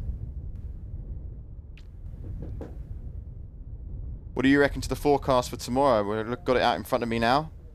It looks like Friday afternoon was going to be more windy, and then it's now shifted into the morning by the looks of things. Yeah. But it looks stronger. Looks really strong, but it's also switched because this morning it was supposed to be very side at the beginning of the day and switched to more onshore wind, and now it's side the whole day. Oh, did he land this one? Oh. No, that was the one that we saw earlier. I was talking to Ayrton earlier, and he told me he talked with another guy, so it's like a friend of a friend, and he says that apparently when the wind is side here, it doesn't really get so strong. So they were announcing 35 knots this afternoon, and it's definitely not 35 knots in the water. So probably we'll get, if tomorrow is 45, then probably tomorrow we'll get 35. Yeah, in the morning, and then it drops off from about midday by... He landed, this one looked super nice. I think it's a back roll double flip. Yeah, waiting for scores to drop from Nicola. Yeah, it looks like it's going to be good, actually. They're just coming in now to switch up their equipment. Not sure about if they're going to be switching boards by the looks of things with Leo. No, I think he's asking for his scores. But yeah, he's missed an awful lot of freestyle attempts. Whereas Nicola is going to be having an increased score. And yeah, in a good position going into the wave. Think? Around the 6s. That's my guess. Isn't Must have been that last one. This one here, waiting for the validation coming through with the judges. And I know the scoreboards at the moment aren't visible on your screen, but we're working our best to get them up there so that you can see the scores as well as us. And Nicola, yeah, Nicola's changed the board now as well. You can see he's gone for more of that sort of charge style, as you say, which is the board that you use. And I think that's what you really need here, because the wave is small, but it's super powerful and kind of deep. So yeah, I think you really need a wave board. Yeah. So 8 minutes, or was it 10 minutes, or no, about 10 attempts, sorry, with the waves. Oh, is your max you can go. And there you go. You now have the scoreboard top left-hand side. Unfortunately, Leo didn't manage to land a trick, which is why there's no score for him there. Nicola at the moment has the 2 scores for freestyle there, the 3.87, and yet now just dropped that 6.07 for that back roll with the double board flip that we saw on that replay, which you liked. Who's another rider style that you like when it comes to freestyle out there? Do we have anyone else? Oh, I have many. I think past or present? You know, we've got on past or present on tour, you mean? Yeah. Oh, well, I'll do a top 3. I think I love Me Too, Camille, and Gabriel. I think they all have the best style. What they all have in common is like how smooth it is. Yeah. Like they do their front roll, even their back roll, their kite loop is just so smooth, and I think that's really pure strapless freestyle, and that's what I really enjoy when I watch them. Yeah, it's always great to see Me Too on tour. We only really see him compete over in Cape Verde, which is obviously his home spot. And I think, if I am right, looking at the rankings, he actually finished second. Yeah, so he finished second. Looking at the rankings of these riders, Nicola, let's have a little look, as I believe he did also compete in Cape Verde. But I'm not sure if he actually did in the end. Yes, he did. He had a 17th place finish, but that is only with one that was a nice wave for Nicola. Event. I think with this wave he secures the win. Yeah. Backside riding as well. And how is this spot for you? You're not backside here, are you? I'm riding switch, You're riding actually. switch. And how are you finding that? I am pretty comfortable riding switch. Actually, I don't really know if it's switch or my right foot. I'm a bit lost when it comes to this, but switch feels better than backside. So that's what I've been riding. And well, the last hit wasn't really nice, but usually when I ride lefts, I ride switch, and it's okay. So Nicola now waiting for that last score that you just saw. It's coming through, yeah, 2.90. But we haven't really seen many waves like above the 5.5s really. I think maybe we saw 1 or 2 yesterday, but the wave scores, yeah, definitely a little bit lower than some of the freestyle scores we're seeing come in. Definitely challenging to fine tune and pick the right wave at the right time. I think the judges are expecting more errors and like yeah, put moves more on the wave. Yeah, probably put more freestyle in the wave maybe. Yeah, we saw a couple of those come through. I think Ayrton was doing a few 360s towards the end of the wave, as was James. But yeah, like you said, it's challenging conditions out there. It's windy, but no rain today. Yesterday we did have a bit of stop and start. As soon as the rain came through, the wind just used to die.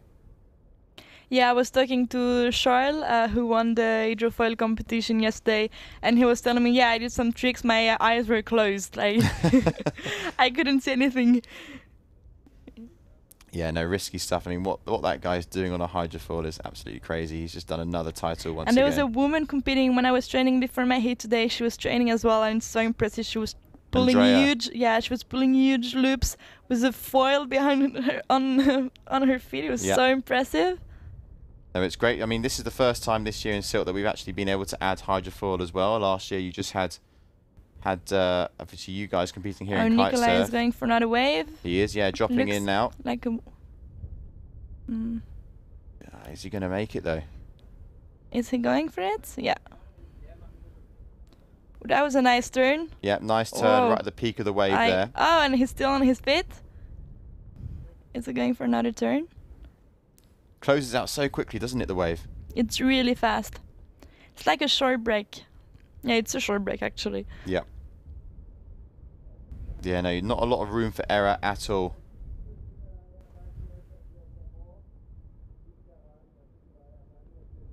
So we see the replay here. Yeah, really nice top turn there, engaging the fins.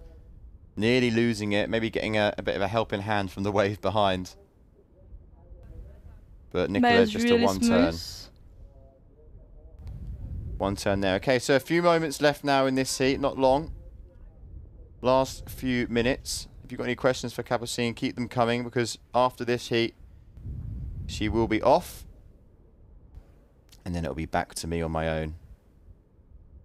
So we're here, the Defender GKA Kite-Surf World Cup, day number 3, underway with the round number 2, heat number 7 of the men. We started the day with round number 1 of the men, and then we saw the first round of the women as well, and now we're in round number 2 for the men. 1 heat left after this, 8 heats in round number 2, and then we go over to the women. And then we'll see how far we can push. Yesterday we went to about 7 o'clock local time. It's 10 to 3 in the afternoon here in Sylt. And the wind doesn't look to be going anywhere anytime soon. Currently blowing around, well, it's dropped again. As me and Capucine were discussing, it's very up and down, quite gusty as you can see. Now picking back up to around 22 to 24 knots, gusting towards 30. That's the more sort of wind that we want.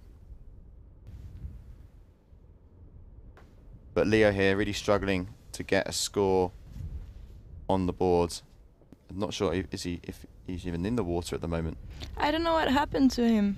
I didn't see him doing a trick or a wave. Yeah, neither did I.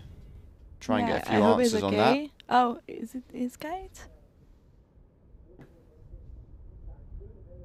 Nice turn there. Turn. I do love seeing the backsides when they really link it together. It's like... Yeah, Nikolai is doing it really well. I mean, it's very stylish, very surf move. Yeah, it just looks like really elegant, doesn't it, when they're linking it together? Yeah, he's not using the kite too much. It looks really nice.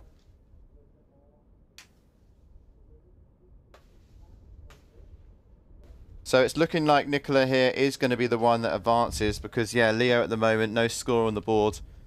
We'll get some answers to all of you watching at home. But yeah, Nicola going to be the one most likely advancing through to round number 3. But he's got a battle on his hand next. He'll be up against James Carew.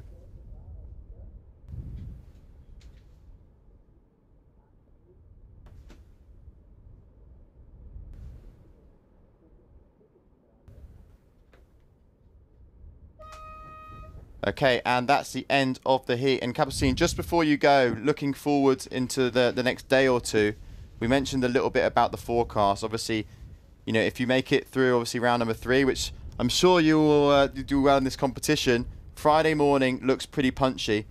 When you look at that forecast, when it's saying sort of 30 to 40, 45 knots, if you could have the prime conditions for here in Sylt, what sort of wind speed would you like to compete in? If I could say to you, okay, prime conditions and the wind speed, what would you choose? Would you go for more down 25 knots, or would you say no, I want it to be like properly booting? Well, for me, like if I could choose, if I had to choose, it would be like today or a little bit stronger.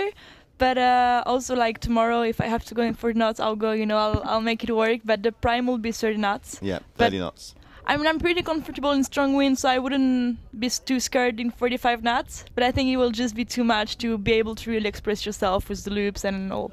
Well, that's part of it. We'll make it work. Having the balance between, you know, holding on for dear life, but also being able to, as you say, to perform and do what you're here to do. The forecast, I'm looking on your screen, the forecast changed so much for tomorrow. Yeah, it has changed a lot, actually. We're going to refresh it again. And yeah, it's changed a little bit. I mean, it's looking like it's going to be pretty windy in the morning.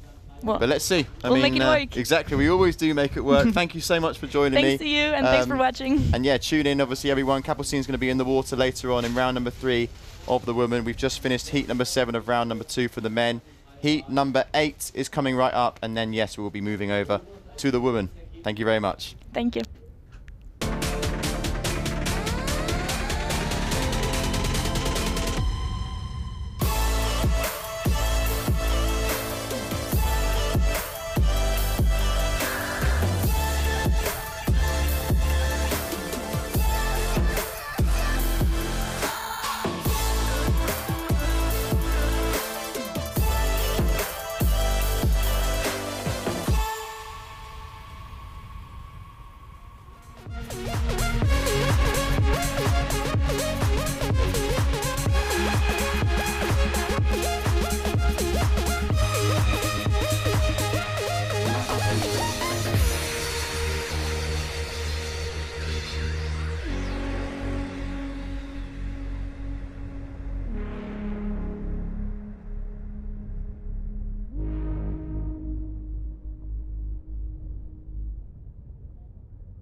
So here we go, round number 2, heat number 8. Final rounds now for the men before we go over to the women. Keanu Mertin and Alex Midler. Battle of the Germans here ahead. And we're going to now go onto the water for this last heat of round number 2. So don't go anywhere. Who's your money on? Let's see who is going to be advancing. Winner of this heat, if I have a little look of the ladder, is going to be up against, I believe it might even be... Let's have a little look. Potentially Ayrton Cozzolino or Gray Foster. One of those two riders. Some big... Oh, I'm just looking at some of the upcoming heats in round number 3. And if you haven't had a look on our website at the current ladder, go and take a look at round number 3 of the men. Because every heat might as well be a final, pretty much. I mean, we've got Pedro Matos against Lorenzo Casati, Matthew Lopez against Leonardo Casati, Gabriel Benetton, Woodley Hall, James Carew against Hendrik Lopez. TBC if he's going to be alright. Let's have a little look and see if we can get an update on his ankle.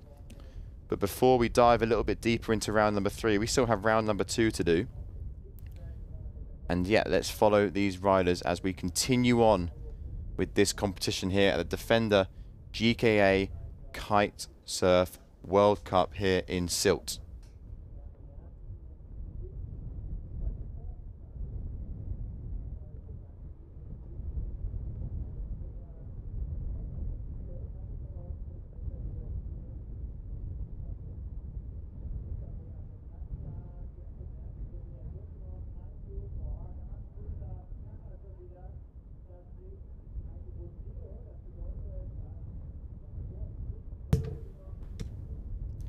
Okay, Alex Midler here with that front shove it.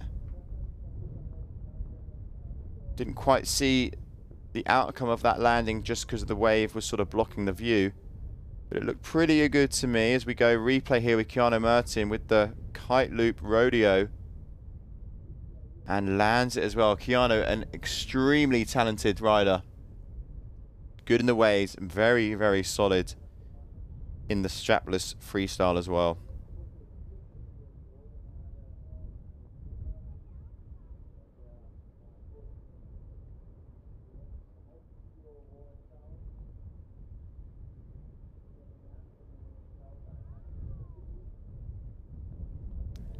Okay, so we follow now Alex Midler.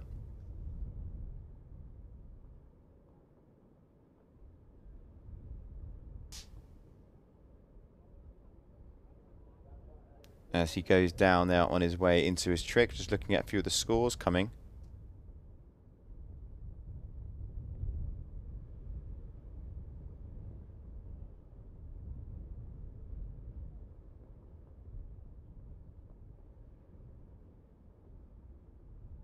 Keanu Mertin now, right foot forward. Keep your eye on that kite. As soon as it goes up to 12, right now, look at that. He goes up. Kite loop board off. Great view with a board flip as well. Keanu Mertin, but just going over the front there. What an amazing angle from the drone there. That was epic stuff. One of the best views that we've seen. So good to be able to follow them sometimes from the sky, as you see here. Kite loop, board off with the board flip. Grabs it. And it sort of looked like the board got sort of jammed, as Alex still trying that front shove it.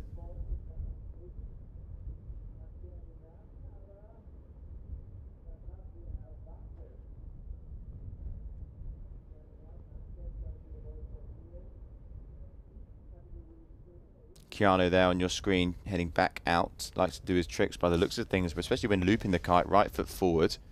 Alex now switching around. Most likely going to be the next rider to jump. Who's going to be the final rider to make it through into round number 3?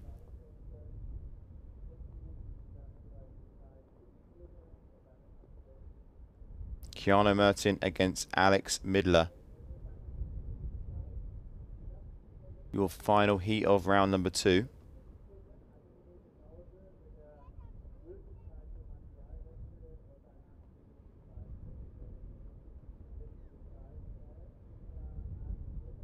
As Alex there just getting caught up on his trick attempt number 5. Keanu now going for his trick attempt number 5. Will we see that kite loop board off again? Great angle here with the drone. Follow him, Keanu. I reckon we're going to see the same again. He goes up, takes up. Yeah, board off, kite loop with the board flip once again. Grabs the board, smoother on the landing there. And he liked it. He claimed it. Epic shot there, as we followed Keanu all the way from the start, middle, and the end. Just looked so in control. Grabbed the board, looped the kite, flipped, and landed successfully. And straight away claimed he knew he had it in the tank. And such a great angle to be able to follow those riders from the drone. Alex Midler now would have seen that. He's gone for the front shove it. Keanu Mertin now looking like he's got a big score coming. I mean, he's got a contra loop back roll board off there, 5.97. The 6.50 is a kite loop front roll rodeo. Just missed there what Keanu had at the end.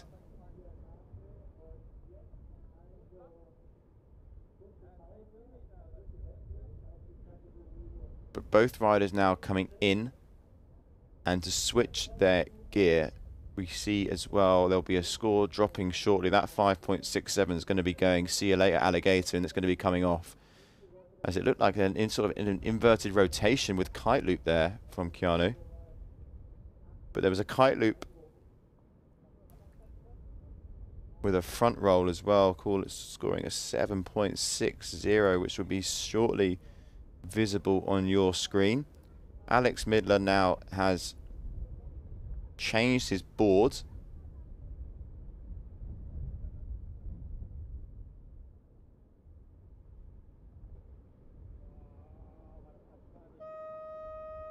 Keanu is probably most likely doing the same as well. So up next we have the wave element of this heat.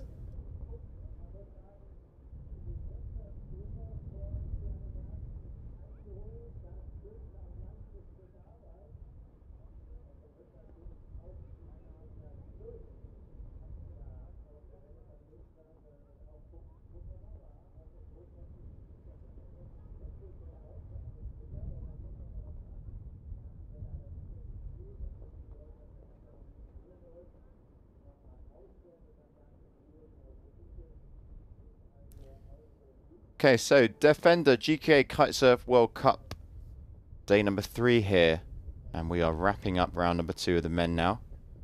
Final heat in round number 2. As we see now Keanu coming in to swap his gear. He's actually changing kites by the looks of things as well. Probably most likely be going down a kite size.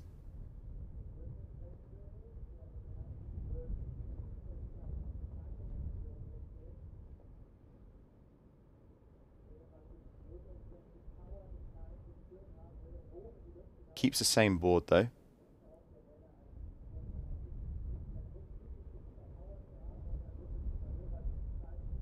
And he's swapped to the Neo. The new 2025 Neo. Just having a bit of a nightmare actually getting back out to ride these waves at the moment.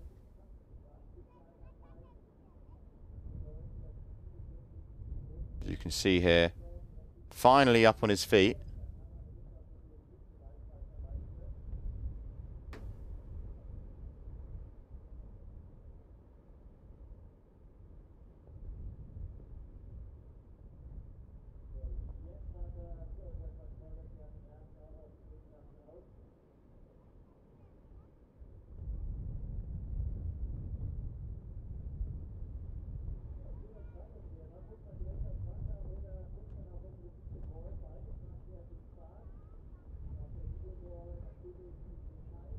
Alex Midler now dropping in. Nice big hacking turn there from the German. That wave's closing out on him though. He's only going to get one turn on that wave.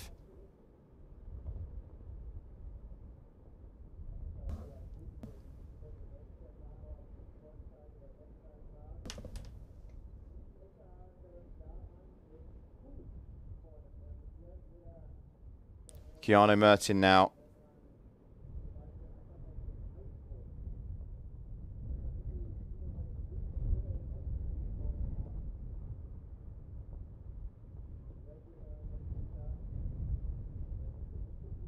So here we go, running backside.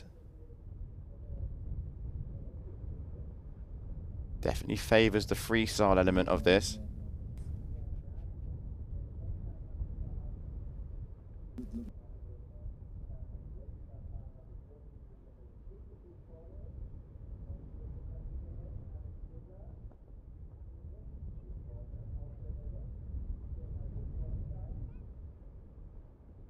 Okay, so let's see some more of these wave scores coming from our riders. The first wave from Alex is a 1.93.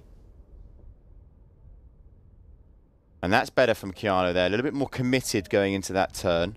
That wave's not over just yet as he puts a little check turn in. Hopefully that wave forms a little bit more as it comes in towards the shore. But you can see actually, like, looking at that wave there at the end, which we fortunate enough to got the drone there, it looked like sort of two waves were sort of meeting together. Keanu there unable to get a third hit on the wave, but Alex there driving through with that kite there. Nicely done. He got out of that situation and he's got another turn in him. It needs to be good. Really, I thought he had a little bit more. I thought he was going to get a bit higher in the pocket there of that wave. And by the looks of things, actually, the way that the beach is forming, it's looking like we've got sort of two different sort of a little bit angles of swell.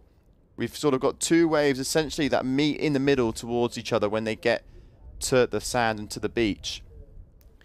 which I think explains why these... Yeah, you can see here, you've already got this wave breaking on the left of Keanu, and then you've essentially got this wave on the a little bit further along, and they tend to meet.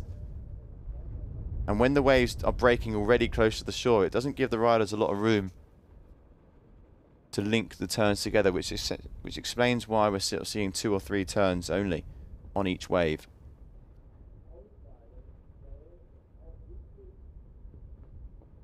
So Keanu now going for 1 turn, trying to loop that kite. That kite's a little bit too high with the angle at the moment, but he gets the 2nd turn anyway. Unfortunately, going over the front though of that wave. Alex is still in 2nd place. He needs quite a lot. The good thing for Keanu is that he has some heavy hitting scores when it comes to freestyle. He's got some big scores, a 7.60, one of the biggest.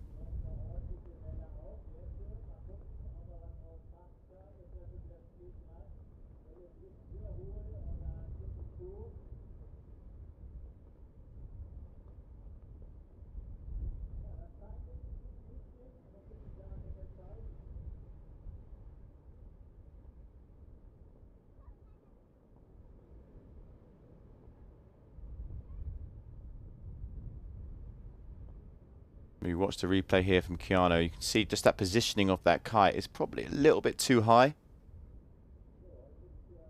And it's probably stopping a little bit of momentum for him to actually be going forward in with the wave. And instead sort of lifting him up.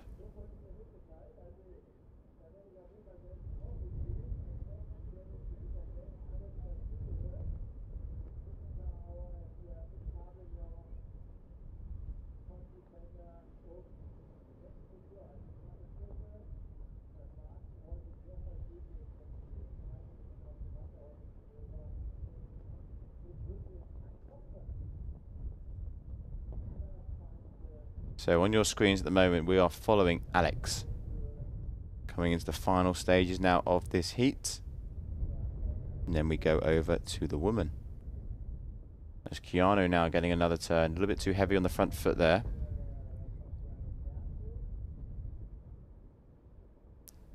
In the meantime, Alex also engaging. This looks like a little bit of a nicer wave here. A little bit more steep. Big turn there, hacking at... But, oh, going over the front there. That's a shame there for Alex, because actually there was another turn to be had in that wave.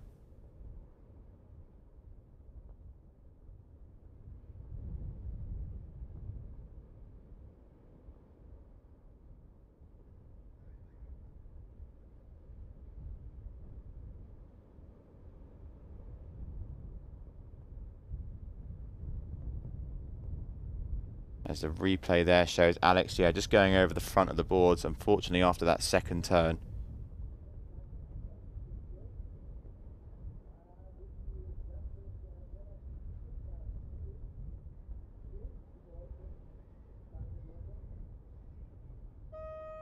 And there we have it. The buzzer has just gone. So that'll be the end of the heat. I think, I'm pretty sure Keanu is going to be making its way through to round 3. That'll be the end of the road for Alex. Don't go anywhere. We will be kicking things off shortly with the woman round number 2.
Wir sind die mit dem Frühlingsquark.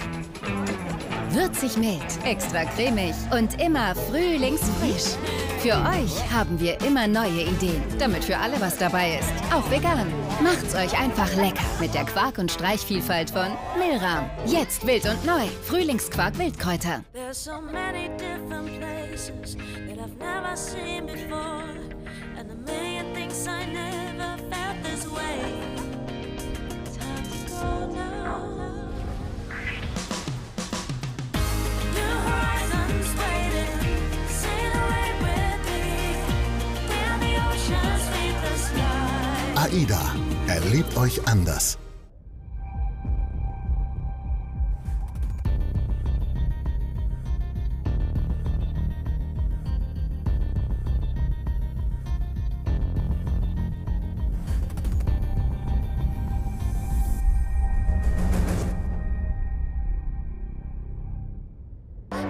Got me upside down, spinning around you. Wanna taste the clouds, dance with the moon. Take a trip around your body. Boy, I love the way you got me. Starry-eyed, got me starry-eyed. Got me upside down, spinning around you. Wanna taste the clouds, dance with the moon.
Okay, so we are back underway now with the women on round number 2. You can see on your screen there, Charlotte Carpentier is one of the riders that's going to be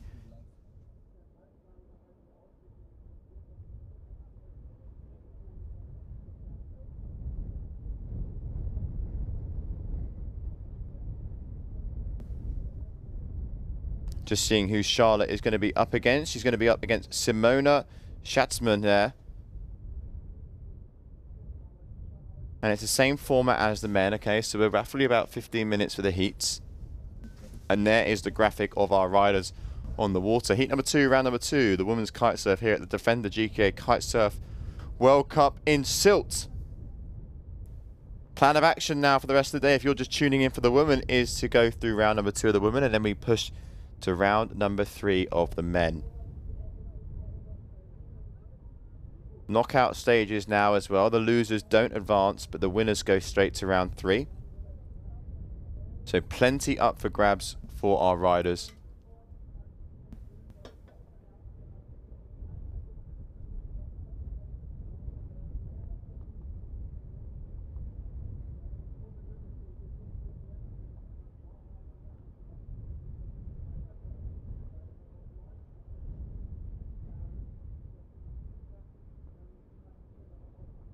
So Charlotte here, just looking at some of the scores, if they're going to be coming in. No scores yet. No tricks landed.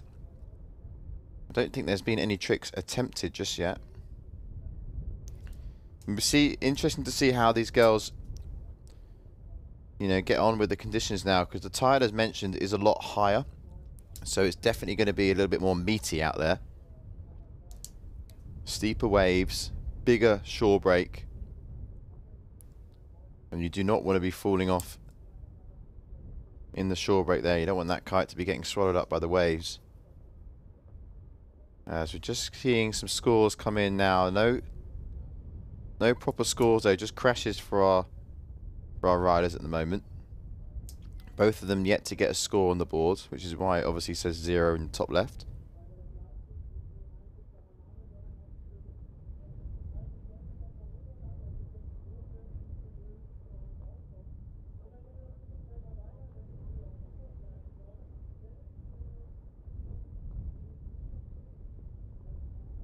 Okay, live wind, what have we got out there? We've got about 21 to 31 knots, okay? So there's a big difference in the wind speed at the moment. And as you can see there, you've got the wind widget on the right-hand side. So that's exactly telling you on our live wind reader at the beach. But it is up and down. It's probably refreshing every 10 seconds, I would say. Let's see if it moves again. And you can see, yep, the refresh has kept it the same speed. So it's currently 18 knots, but gusting up to 27. So yeah, big wind range here in Sylt. As you can see now, it's just picked up that little bit more up to 23. So it's windy out there. I'm pretty sure Charlotte on your screen now will be on a 5-meter kite. Capucine, we were fortunate enough to have join me in the booth. She was on a 5-meter for her wave riding and a 6-meter when she took her big air kite out for freestyle. So we're seeing a lot of equipment changes here. There's a minute break between the freestyle moves, followed by the wave element of each heat. And you can see as well the tide getting very high now. I still think it's on the rise, actually. It was definitely a little bit higher yesterday, but let's see what happens. Sort of ended up creating mini lagoons down on the event site. But yeah, I think the tide will most certainly come in a little bit more. As Charlotte here, yet to have a score on the board, same as Simona.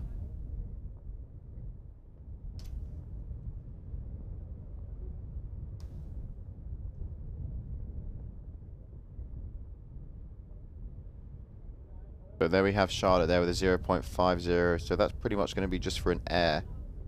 Yeah, just for an air trick. And as you can see, getting caught up in the waves a little bit. You want to get out of that shore break, out of that dumpy stuff.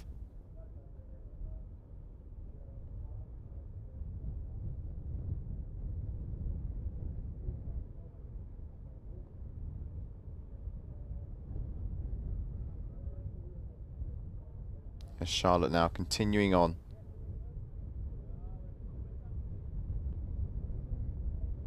Getting past this swell.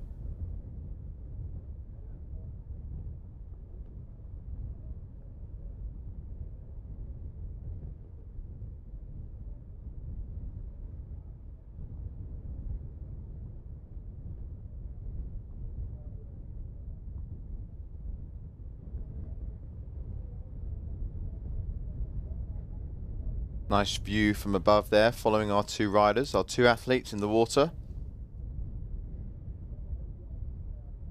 Let's have a little look at the ladder and see where the winner of this heat will go.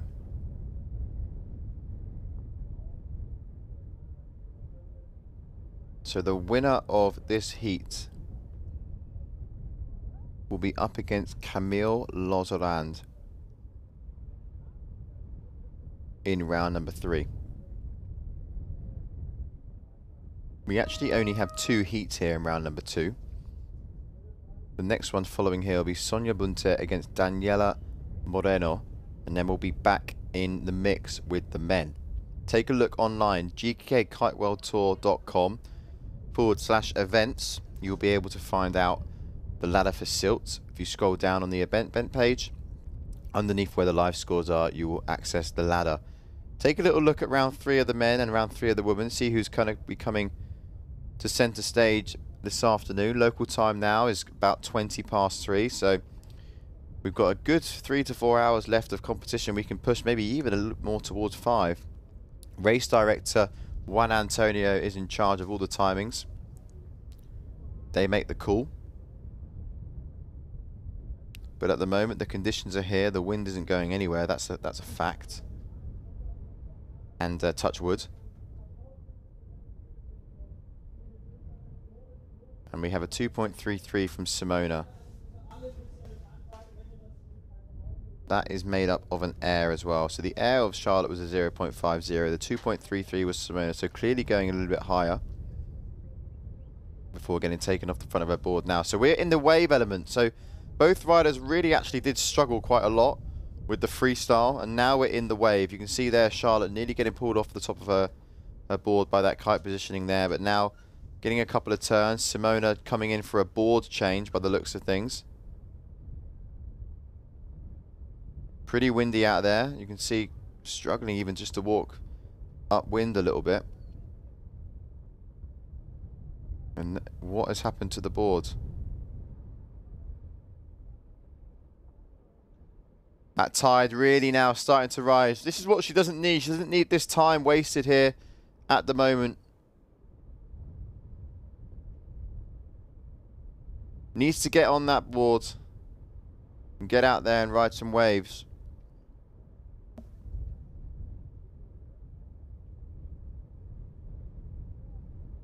Here's the last wave from Charlotte.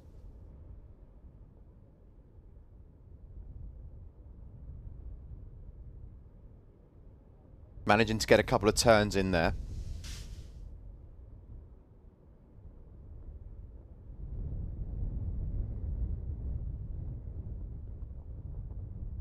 Waiting for scores to drop. It's coming in. That will be bumping her up into first place.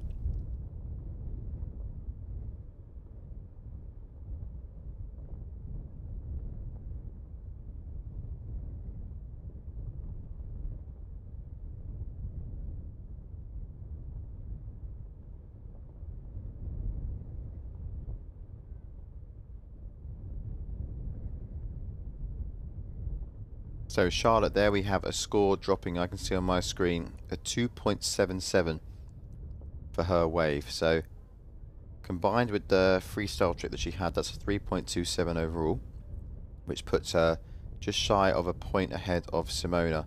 Simona at the moment, haven't seen her catch her wave.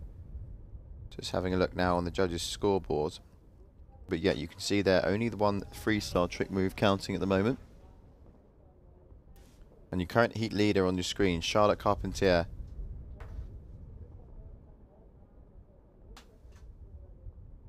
Dropping in, backside. Let's get a nice check turn here. Boom.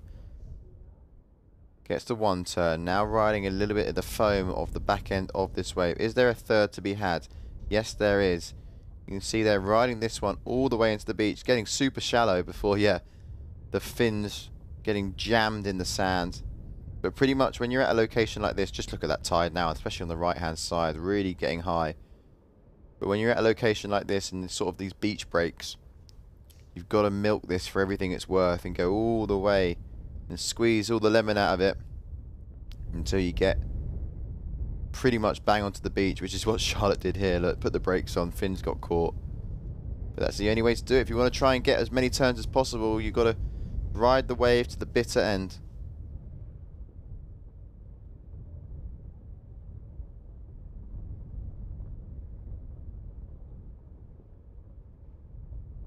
And it looks like here Charlotte going to be getting a helping hand going upwind.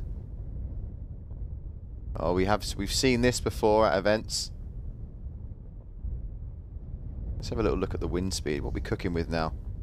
We're cooking with gas. That's what we are. We've got 30 knots out there. 33 knot gusts, 30 knots. So no wonder Charlotte is nearly taking off to the moon. You can see also the foam from the waves up and down towards 35 knots. So this is what we were hoping for. This is what the Sylt... there we go. It's a tough stint out there. I tell you what, I'm not jealous of that, sitting in this nice warm live booth. I'd rather be in here than out there in 35 knots.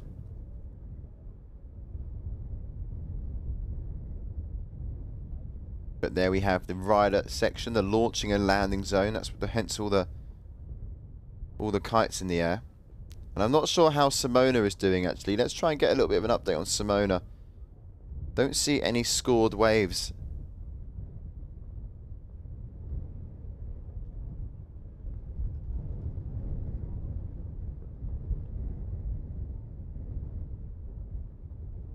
Yeah, that didn't look too fun.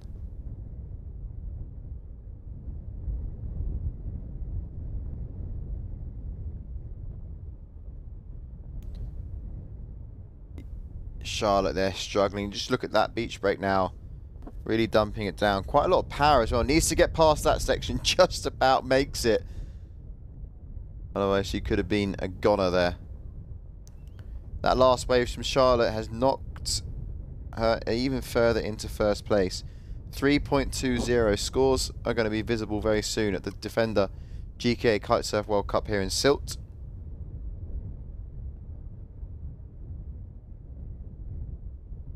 Wind is, yeah, as we like to refer to sometimes in kiting, honking. Absolutely nuking. Honking, nuking, you can use whatever terminology rolls off the tip of the tongue. But we'll go with that for the time being. Okay, 30 knots. Charlotte out there, probably on the 5 and absolutely lit. Nice looking sort of big rolling swell here. Can she drop in enough? This wave's going to close out awfully quick. Yeah, there you go. You can see there just struggling with, I think, just the speed of the wave with mixed in with the sheer sort of strength of the wind. You know it's getting a little bit shaky out there when I can feel the container move. Today, will the boys compete? Yes, the men have actually competed rounds number 1 and rounds number 2. After the next heat, we have 1 round left of the women's round number 2, and then we go to round number 3 of the men. So the men most likely going to be in the water, I would predict, in about half an hour's time, maybe just over half an hour.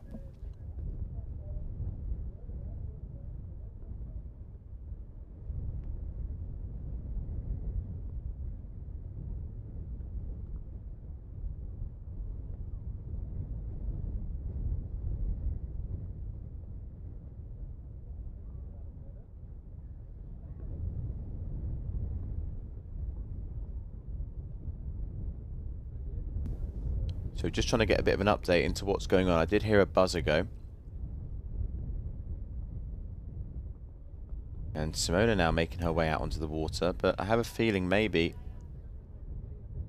it might be now the back end of this heat. Is the heat over? Oh my word. Getting slammed there by the beach break. So hard to get out now for some of these riders.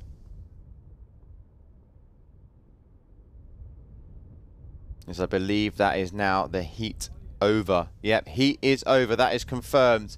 Next up, we have another round of round number 2 for the women.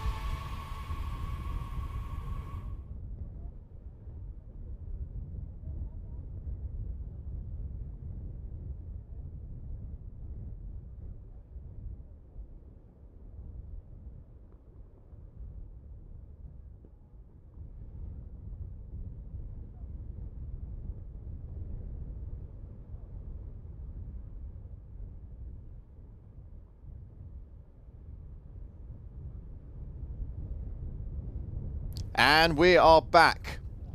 We're back now with the last round of number 2 for the women. Heat number 4. Who's going to make it through? Sonia Bunte, Daniela Moreno. There are your riders with a smile from ear to ear. One of them won't have a smile after this heat because they'll be packing their bags and going home. But anyway, round number 2, heat number 4. Let's see who goes through. 6 trick attempts. And then we get juicy with the waves.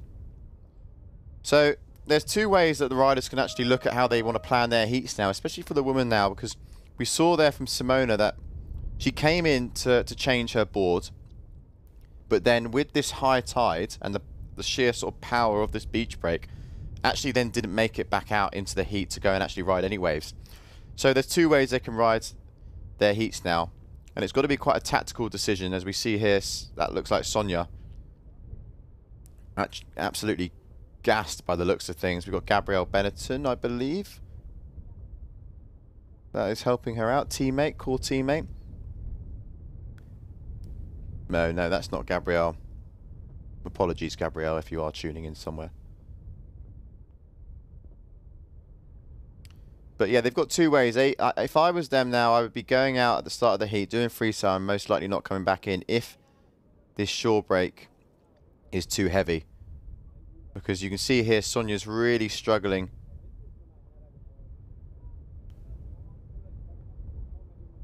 And maybe we're just going to have a heat of commentating getting in and out of the water right now. Because it does look a little bit tough. I think Sonia's been trying to get in for a while now. But Daniela is out there. She's out in the mix. What I like to call the mixer.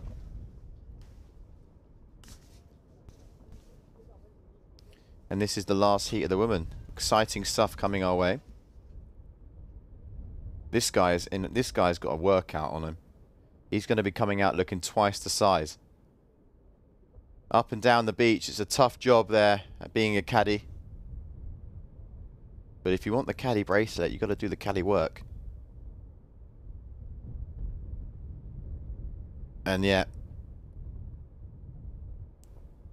He's got a board in one hand, Sonia in the other.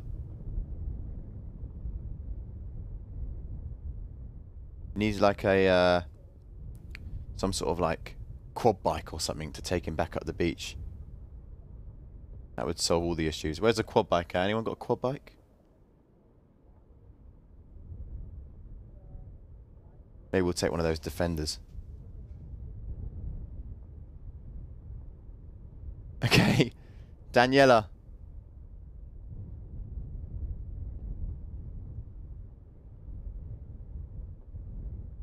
Come on, Sonia. Let's go. Daniela there, crashing out on one of her freestyle tricks. Sonia yet still to get in the water, but we do think she's going to make it. She is going to make it. At the moment, it's not too bad that Sonia hasn't made it through, because Daniela, I don't believe, has got a score dialed down. Or she does have a low score for a freestyle trick. But this is where it gets a bit interesting. Let's keep eyes on Sonia here.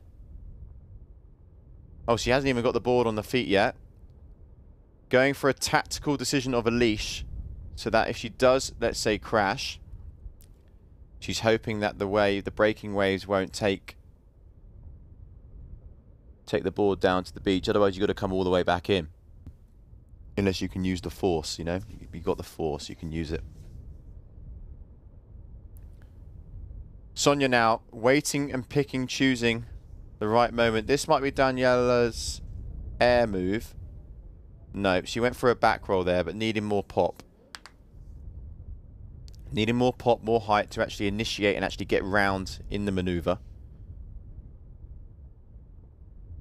Daniela currently ranked 5th in the GKA Kite-Surf 2024 rankings. She had a 5th place finish over in Cape Verde. Sonia not competing. Actually, no, she was competing. Finishing 9th place. Okay, so position behind Daniela, as Sonia still struggling to get out actually here. You can see really struggling. It's really tough. Come on, there she goes. It looks like Sonia has managed to get to her feet. A little break in the waves means that we're back in business. Extremely tough there to get out for some of these riders.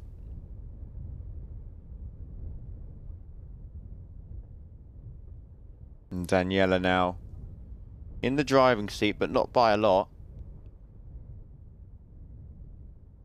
She's only got one trick counting, which actually is a scoring of a 1. But there's a better looking trick coming now. I think that might have been a back roll that she landed maybe. That's coming in at a high 2. Let's have a little look. Yeah, back roll with a little, yeah, just grabbing the board as well. Obviously happy to claim that one. That's just going to push her a little bit further out in front of Sonia, who is on our screens now. Great to see Sonia now in the mix. Daniela, 5th trick attempt for her coming right up. Is she going to use this kicker to her advantage? Just go just go full speed, kite to 12, and just pull in the bar. And then when you're up in the air, just pull your back hand. There we go. That's what we want to see.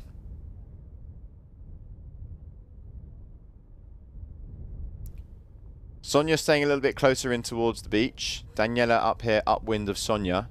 There's our two riders. And I love this shot of the drone. That's my favourite shot of the drone, especially when we have the riders that are doing right foot forward tricks like Keanu Mertin. That's just such a great shot where we can see the kite and you can see everything, you know, the whole position of the trick. And even better when you have the two riders that are actually in the heat in the same shot. As you can see there, Sonia's struggling a little bit in the shore break. Daniela upwind of her going for another back roll. But I believe I just heard the old buzzer go, which I believe means we're now moving into the wave elements of this heat. Interesting to see now, will any of them come in? That's the question on all of our minds. Will they come in and switch up any kit? I'm going with a no. I don't think they're going to risk it. I think they're going to stay out there.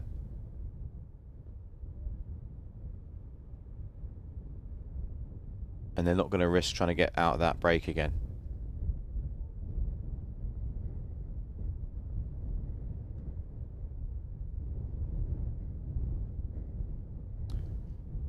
Okay, I've just been proven wrong straight off the bat. Daniela's coming straight in for a board change.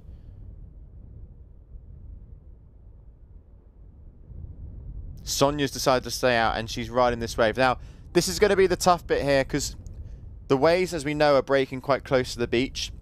So riders are going to be forced to ride these waves and come in close.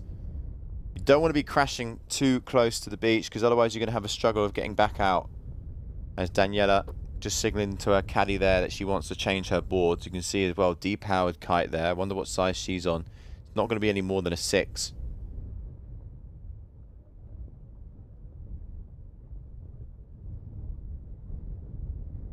Up next, we've got the men.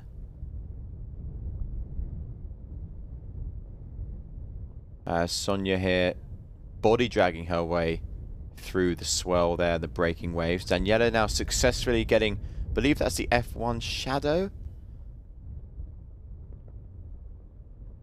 Off the top of the dome, I might be right.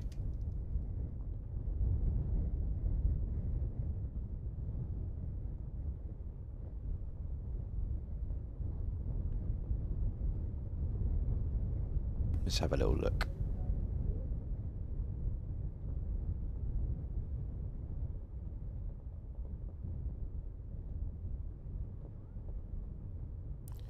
I think I'm correct. I'm going to back myself here.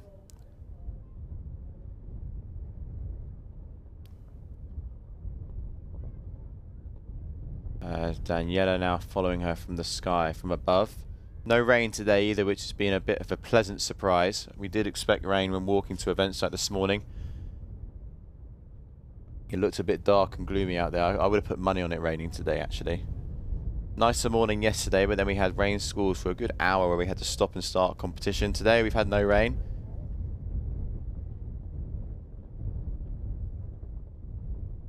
But just while these riders there are picking and choosing whereabouts to, you know, find that wave, we're just going to do a little bit of a review from rounds 1 and 2 of the women and also look at what's to come on the men. So, I mean, round 2 of the women, we've obviously had this heat and the last, which was Simona Schrotzman and Charlotte Carpentier. Charlotte actually advancing there. And if we look at the highest combined heat score so far for the women, we are looking at Camille Lozaran with a 14.33, which is very closely followed by Capucine Delannoy with a 14.20. Following that, we have Sophia Monti on a 12.18. So those sort of 3 riders are the 3 to really watch at the moment. They've had very good heats in really quite challenging conditions, as you've clearly seen throughout the day. And advancing straight to round 3, we are going to be seeing Clémence Derin against Sophia Monti. So that's going to be the first heat. We're then going to see Charlotte Carpentier, who advanced in that last heat, against Camille Lozaran. Camille currently the rider, yeah, like I mentioned, with the highest scoring heat. We're then going to see Suzanne Schwarzruber, the local. I say local, she is from Germany, against the Brazilian Keziane Rodriguez.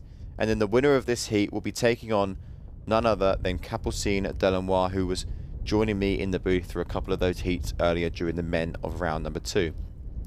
So that's a little debrief there of the women. Let's move over now onto the men, because I'm a little bit excited about this. I can feel it in my veins, because we have round number 3 coming up next. And although we have lost and said goodbye to many great riders already, we've got many great riders to come. Let me tell you that for a fact. Yaris Delamo against Kiko Roig.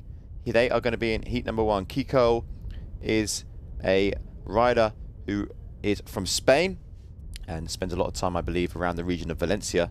And he also won this event last year. He's still going strong. His struggled a little bit, I do have to admit, especially with these slightly windier conditions, because I believe Kiko does favour more of that sort of freestyle element on a strapless board. But nonetheless, let's see how he gets on against Yaris. We've got Gabriel Benetton against Woodley Hall. Gabriel having a super solid heat, one to watch for sure.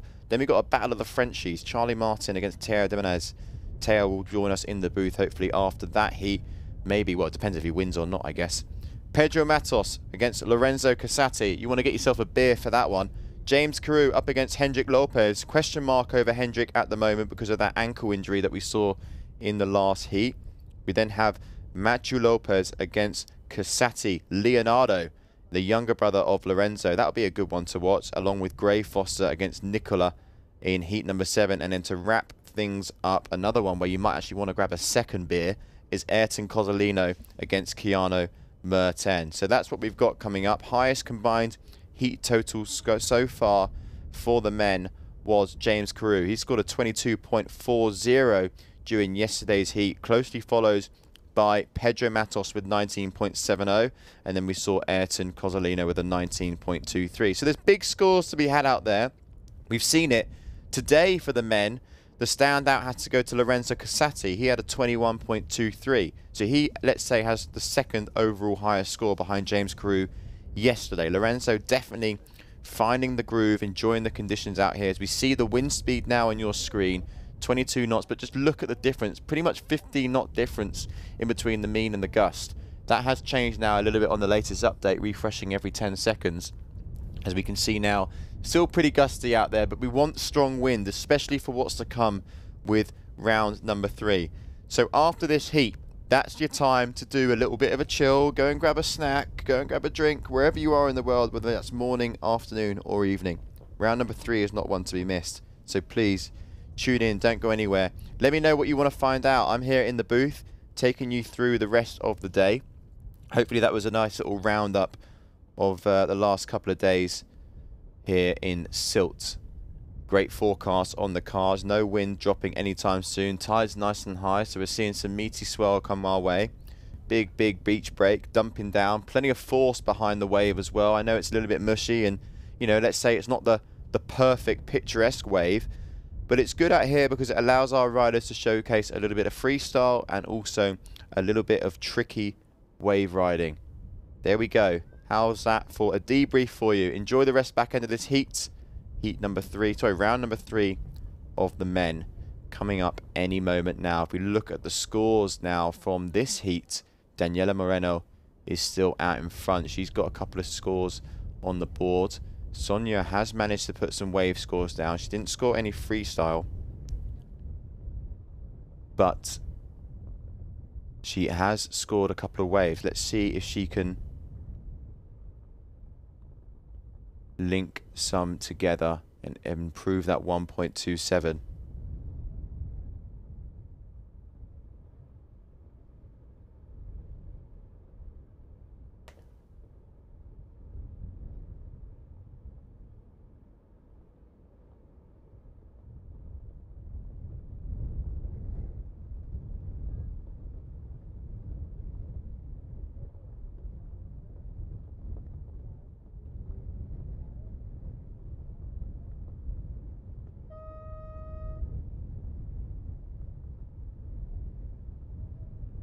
So there we have it. I've just heard the buzzer go. So it's pretty much going to be the win now for Daniela. Don't go anywhere. Up next, we do have round number 3 of the men.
Okay, here we go. We're now entering round number 3, shifting things and focus over to the men now.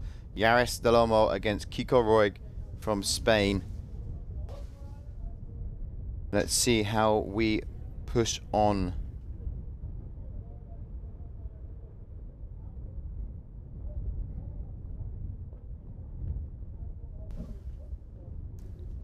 Round number 3, heat number 1, coming your way very, very shortly.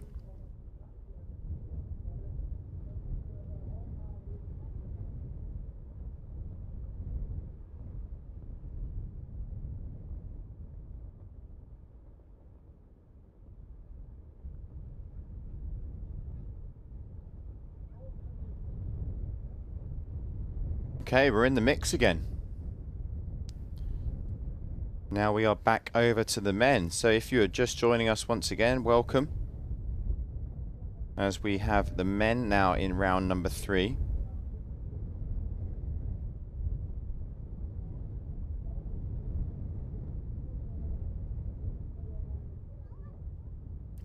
So freestyle is the name of the game to kick things off.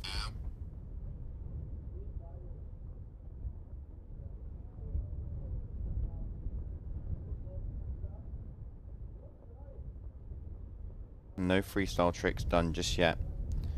So who are we rooting for here as we see Kiko go for a double front roll? Beautifully done as well. That board is like stuck to his feet. I just don't get it. Great control there.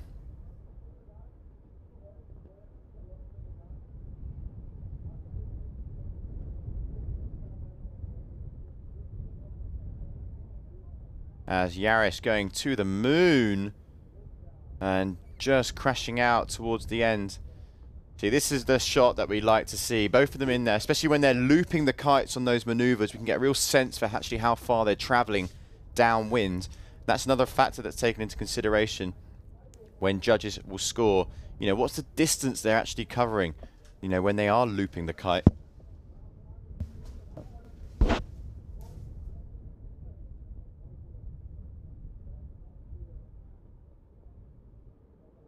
Okay, Kiko. Score still to drop. 3.50 there for Yaris. We have a look now on the old laptop. Yep, we've got some scores coming for Kiko. It's looking like a nice one as well for that double front roll. They're scoring quite nicely. If well executed, they're going to be way up in the 6s. As we see him again, take off, front roll. And again, he's going to have to grab the board. Yes.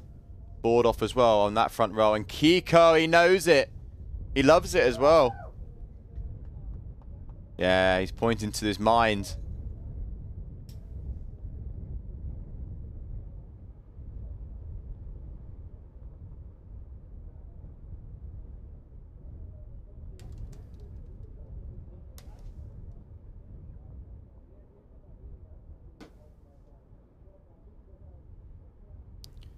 And Yaris now, we've seen that. I mean, Kiko really does shine in the freestyle element. I mean, he went for the double front roll before.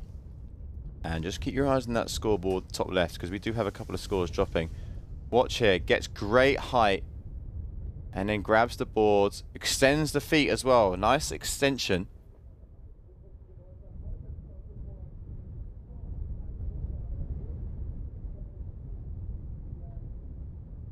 And when we come back, you're going to see, just keep your eyes on Kiko. Bang. There you go. Like magic. 7.13, 6.17 for the front roll board off, and then the double front roll. Or double front roll board off, actually. And then the double front roll was a 6.17. So nearly a whole point difference with taking that board off. But also the amplitude and the height that went into it. Oh, front roll kite loop, contra loop, I believe. No. Kite loop, sorry. Crash. And here we go, following Yaris. Kiko just in the shallows there.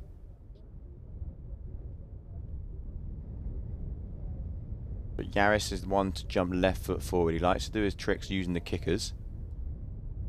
And Kiko in the shallows, so crash for Kiko on the last one. Yaris also, they're coming into their 5th trick attempts.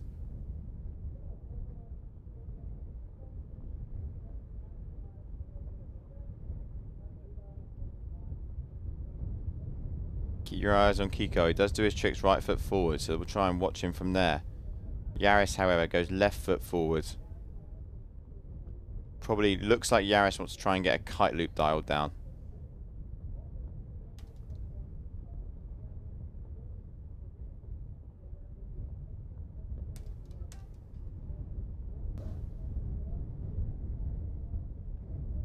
So here we go. Keep your eyes on Kiko. He's got those front rotations dialed down. Are we going to see that reverse now and maybe a back roll of some sort? He's not necessarily one to do kite loops, I don't think. But I definitely think he's got them in the locker.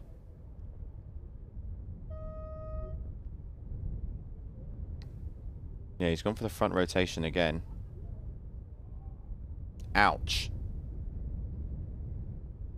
As Yaris here going for the back roll by the looks kite flip like loop with a double board off. With a double board flip, sorry. Couldn't get my words out then.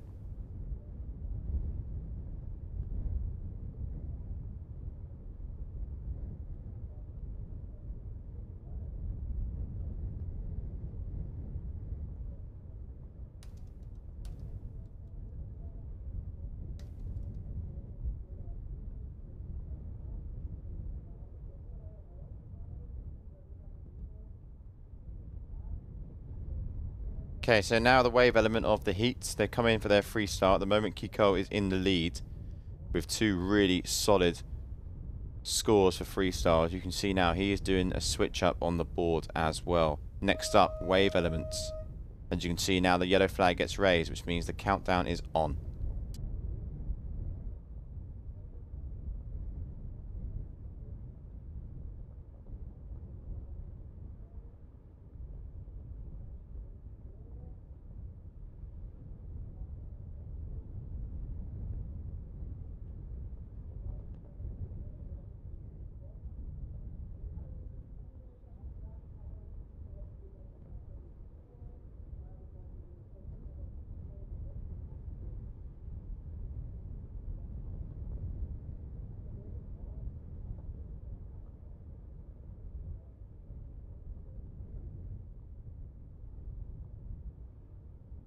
So wave scores still to come. You can see Yaris now as well with 2 trick scores there, both of which are not as good as Kiko's, as we see here the highest scoring trick from Kiko, but he went down and crashed on that one.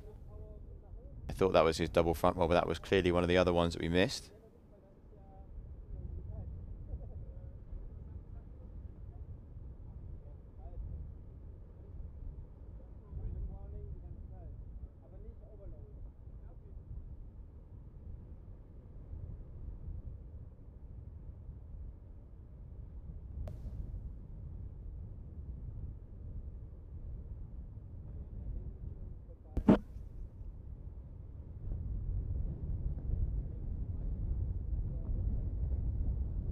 Okay, so who's going to drop in on the first wave? Kiko looks like he is eyeing something up. He's getting his teeth into something. So here we go. Big, nice carving turn. Looking at getting a bit more momentum, a bit more flow through the board, riding that foam at the top of the wave. Ideally would like to try and get another turn in, but it's going to be a good start for him just to at least get one scoring wave on the board.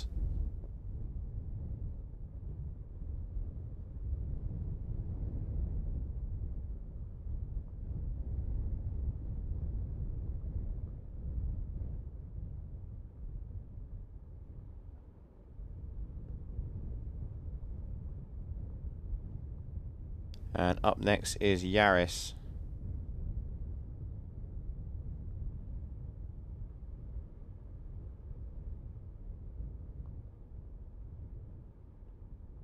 Who just gets pulled off his board there.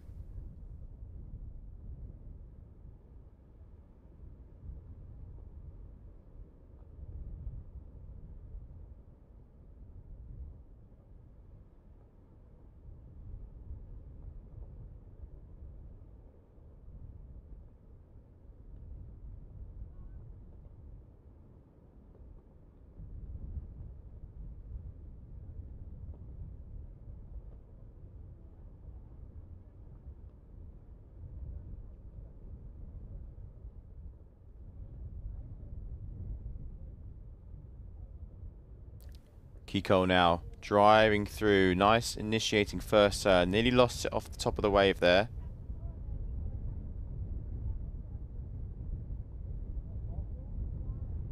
And then decides to head back out.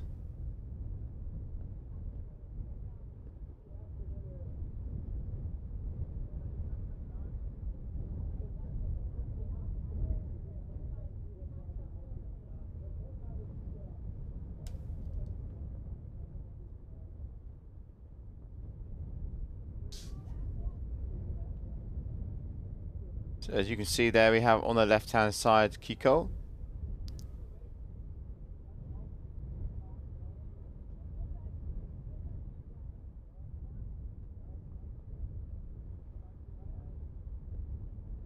And Yaris there coming in the blue lycra.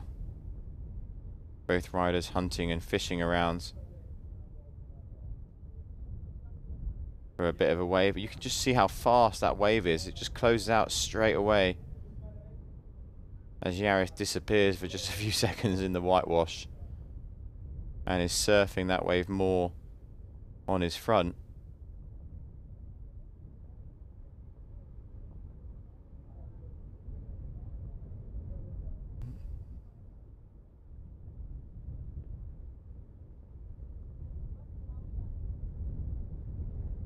So just over 3.5 minutes now left in this heat.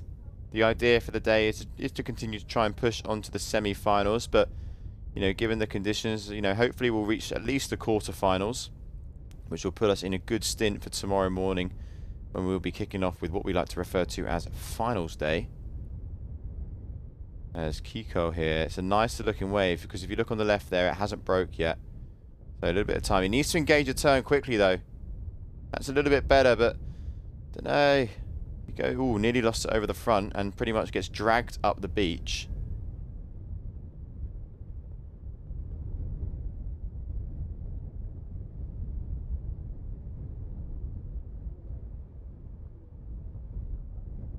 Yaris' turn now, dropping in. Managed to put himself through this nice section. You can see it. Oh, really getting yanked. Absolutely sent. He just got absolutely thrown as if he just spent a few seconds in a washing machine. Yaris there. That one's going to be giving him a sore head.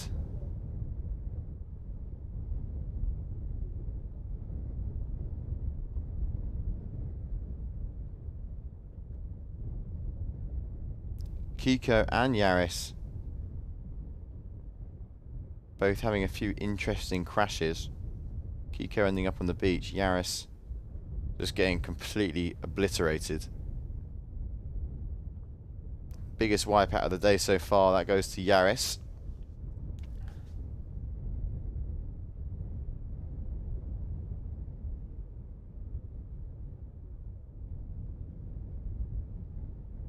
As we see Kiko here with the Elevate kite, has made the recent switch, I believe. Previously was riding Air Rush.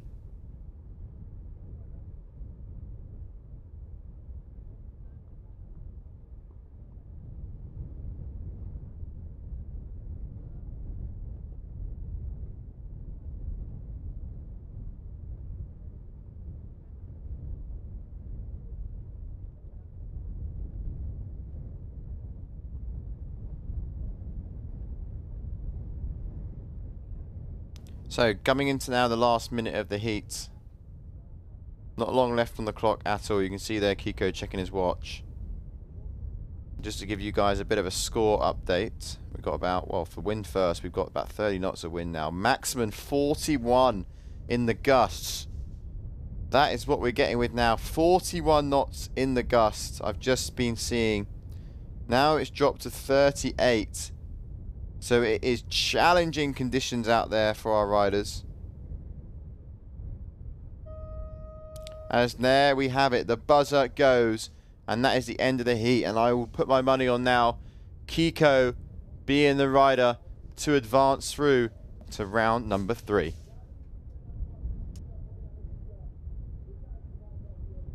Here we have the replay of Yaris. I believe this is when he got pulled off that wave. I think he did a turn here. That's it, got caught up. Yeah, pulled, you can see here, looping the kite, but just getting completely cartwheeled over. Mega, mega, mega wipe out there. And that will be the end of the road for him.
Wir sind die mit dem Frühlingsquark. Würzig mild, extra cremig und immer frühlingsfrisch. Für euch haben wir immer neue Ideen, damit für alle was dabei ist. Auch vegan. Macht's euch einfach lecker mit der Quark- und Streichvielfalt von Milram. Jetzt wild und neu. Frühlingsquark Wildkräuter. There's so many different places that I've never seen before, and a million things I never felt this way. Time to go now. New horizons waiting, sail away with me. Where the oceans meet the sky. AIDA. Erlebt euch anders.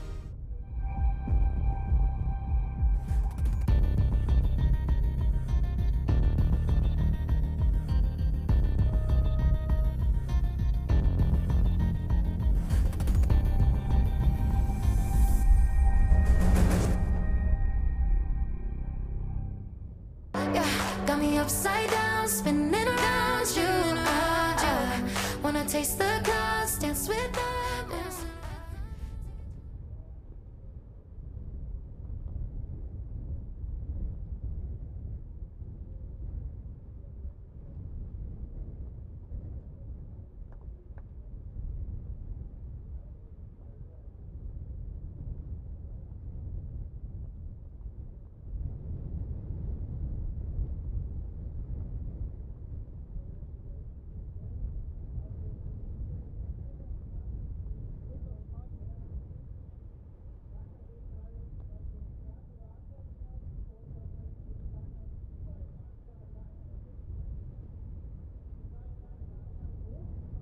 So here we go, we are back with the next heat of round number 3 for the men.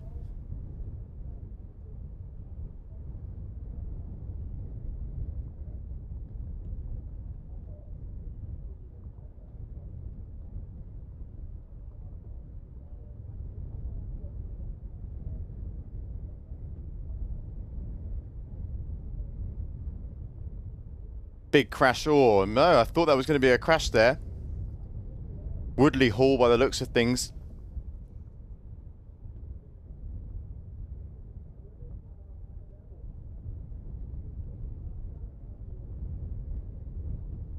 Up against the Brazilian Gabriel Benetton. Keep your eyes on Gabriel Benetton. Very talented Brazilian rider here. Very good at strapless as he goes for a triple front roll.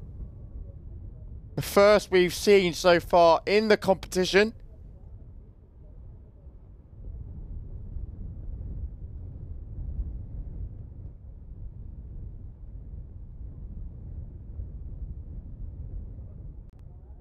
Amazing to see Gabriel there just completely stomp that with so much commitment. and power. Exactly what our judges are looking for.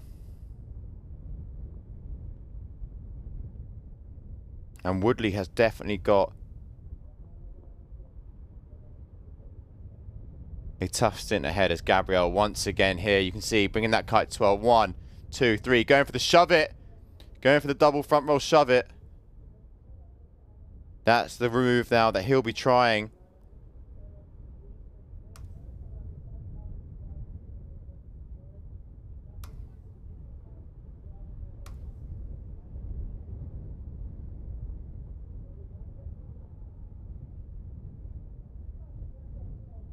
I'm just waiting for some scores to come in.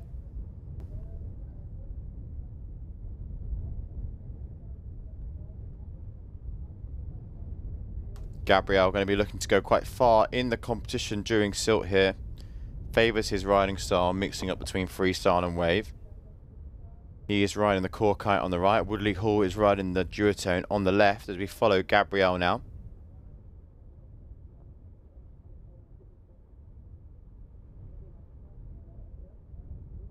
And this time he does land the shove it. You can see he loves it. He's enjoying it out there.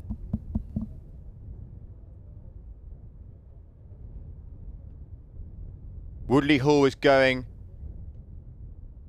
What's all? He's just, yeah, ouch. Yeah, big face plant there for Woodley.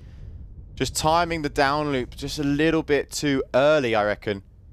Pulling in that bar a little bit too early.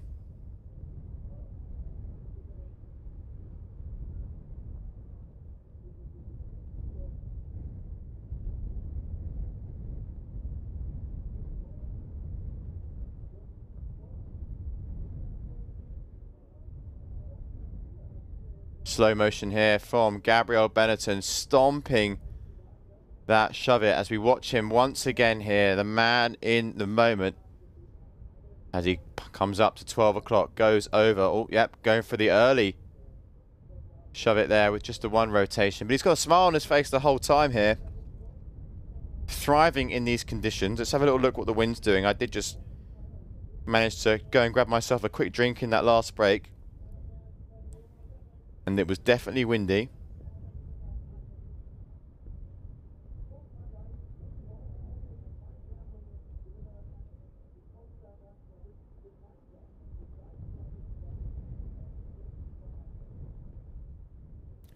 Woodley Hall going for the kite loop board off. And that splash tells me one thing. That will be a crash for Woodley. Looking at the current scores at the moment. Yeah, we've got a huge highest score of the heat. Triple front roll shove it there from Gabriel Benetton. That has got to be one of the best freestyle moves ever. Unbelievable there for Gabriel Benetton. Is that a first in competition? I have a feeling it might be. I have a feeling that's going to be a 10. I have a feeling we're going to see our first 10 of the competition so far. It's looking, yeah, I'm seeing it. It's coming in. This is going to be quite something if it drops. Been a while since we've seen a 10 on the freestyle side of strapless. Woodley Hall here. Really struggling, but Gabriel Benetton. If you watch this, he goes over 1 roll, 2 roll, 3, then the shove it. And he knows it as well. He's like, give me a 10, boys. Come on.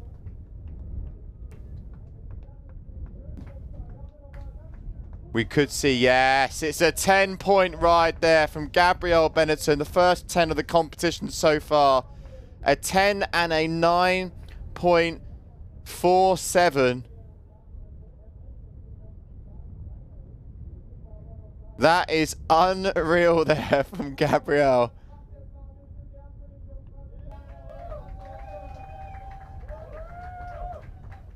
And now what he's got to do is put a nice little solid, I mean, he can probably even potentially go through with just on his freestyle tricks. Unless Woodley Hall pulls something major out of the bag here, he's going to need 2 crazy wave rides. But Gabriel Benetton now puts himself in a very good position.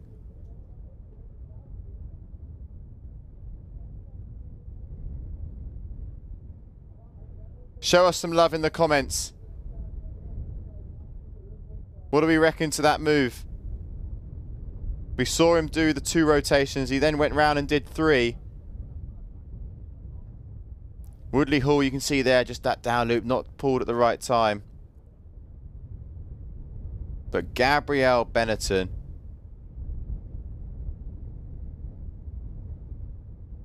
yeah, is looking, well, is now looking like the man to beat. That's a 9.47 and a 10. You don't see it pretty much perfect on the first 2 scores there.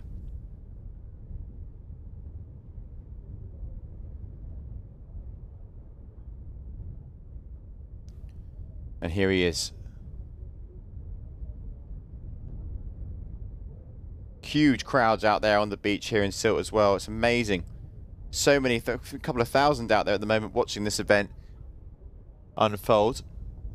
I think it's time for a Red Bull. So we're going to crack one of those bad boys open. And we're going to wait and see what happens for the rest of the afternoon. 4:15 in the afternoon here. Got a few hours left of competition. That's one thing we can guarantee. And if we're going to see moves like that from Gabriel, it sure is going to be epic. Because if he wins here, riders that win go straight through to round number 5. And here we go. You can see 3 rotations, and then the show it where he sort of flips the boards round with his feet. As you can see there, he knows it. He knows it was good. I'll have to get confirmation from the team. That might be the first time we've ever seen that landed in competition.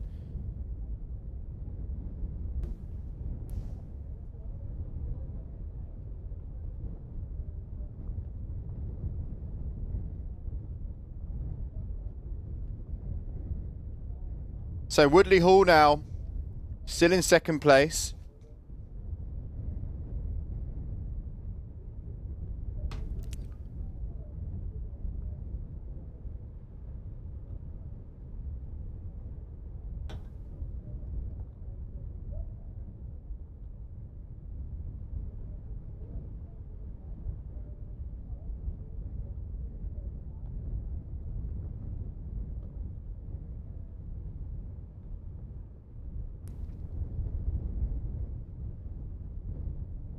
As you can see just how quickly that wave closes out. So let's have a little look at the scores. Obviously Gabriel yet to have a wave score there. That's why that final 3rd score isn't there. We've got Woodley Hall, who does have 3 scores on the board, 2 of which are being made up from a freestyle move. The 2.67 is a wave score. As Gabriel Benetton now really engaging in his first wave. Nice first turn there. Picked and diced this one up nicely. Getting right up into the pocket on that 2nd move. There's a 3rd one probably to be had, but decides against it as both sort of the 2 waves from different angles collide.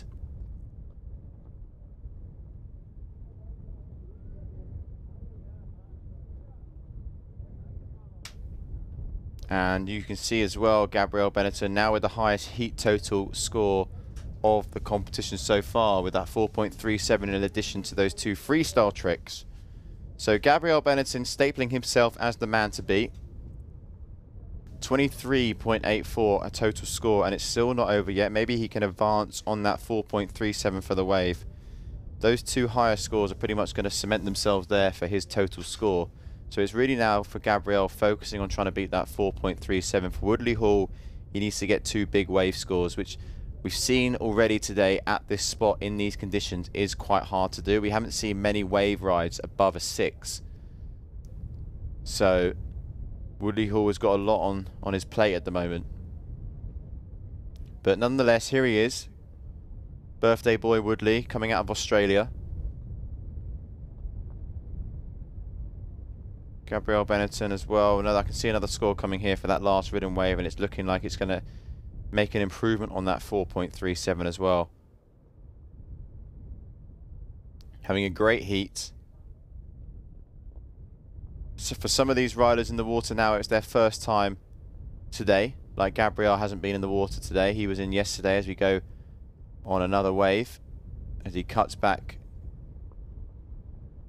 Gets that first turn in, looping the kite, trying to get up in the pocket there. That's more like it. That's what the judges want to see. A little bit more aggression going into these maneuvers as he comes now to the bitter end of this wave. Riding it all the way into the beach.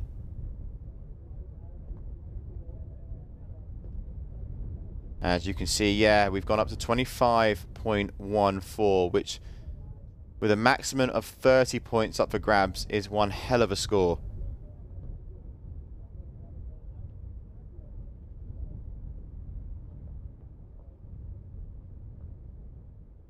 Not long left now. Round number 3, heat number 2. Here for the Defender GKA Kite-Surf World Cup. As we watch the replay now of that last wave, from Gabriel, you can see could have put in a turn early, but decided against it. This was the turn that was the most impressive, when he really got up into the pocket and used the fins and really pushed against the rail of the board there, linking the turns nicely together and riding it all the way into the shallows. 25.14, highest combined heat total score so far. It might even be the 2 highest freestyle tricks as well we've seen, if I am thinking along the right lines.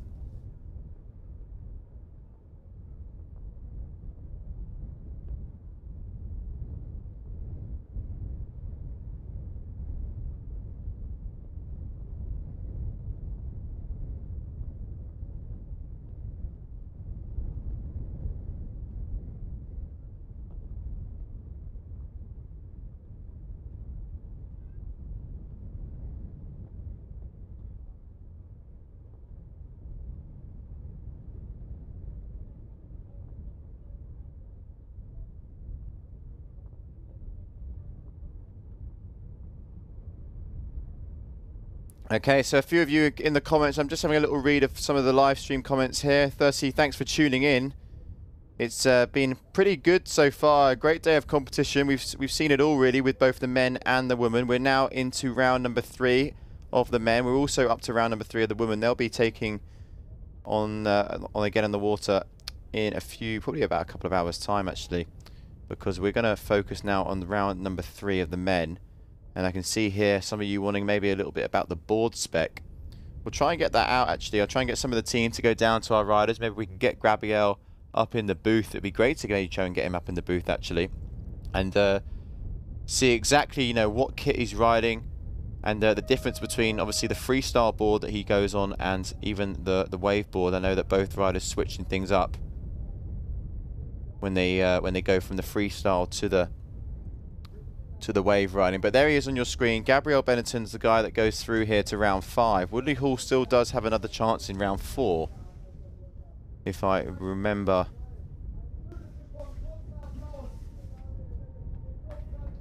And it also looks like, looking at the ladder, James Carew has got an automatic bye through round number 3. He's already in round number 4, which means Hendrik Lopez has pulled out due to injury.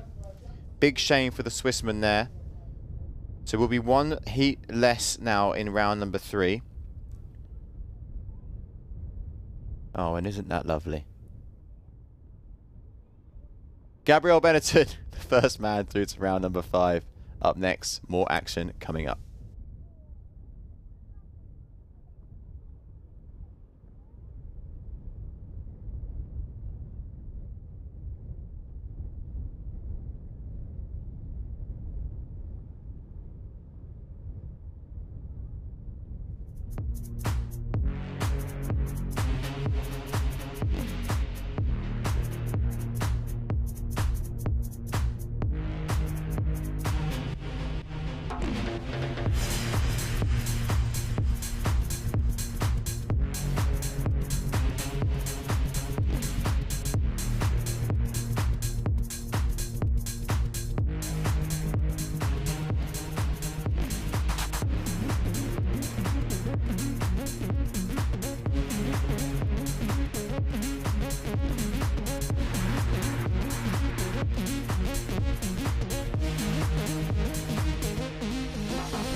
Okay, so you're still with us.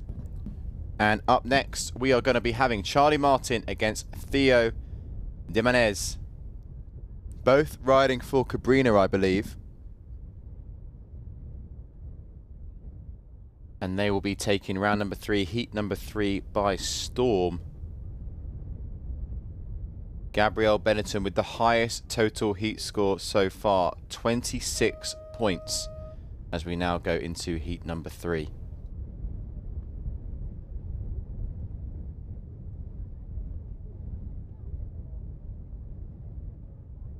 Okay, back roll with a rodeo as well.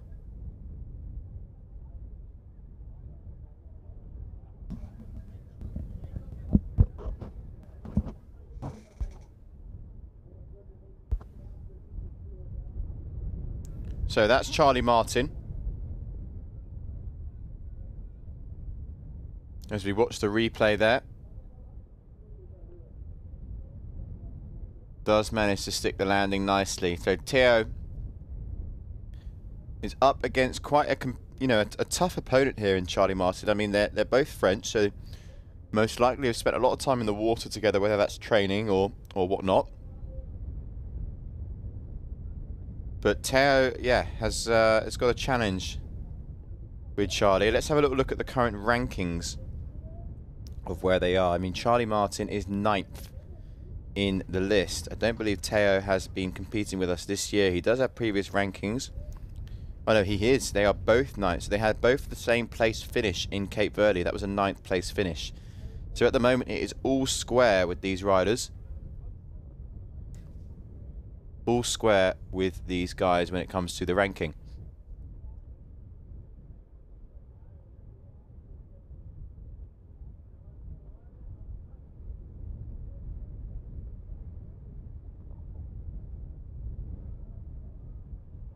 Okay, coming down very heavy there actually. You can see he's slightly disappointed with the outcome of that landing.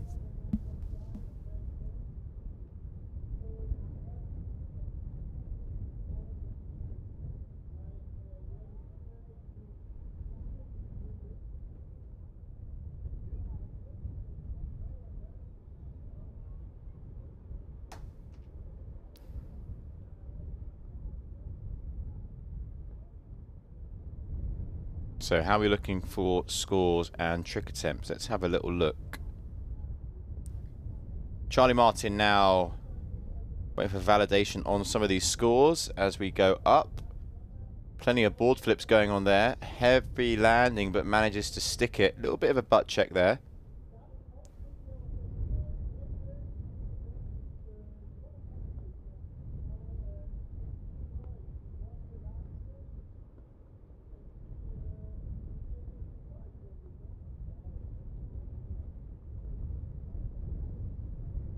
And just keep your eyes on those scores, because hopefully some validation will come your way very shortly.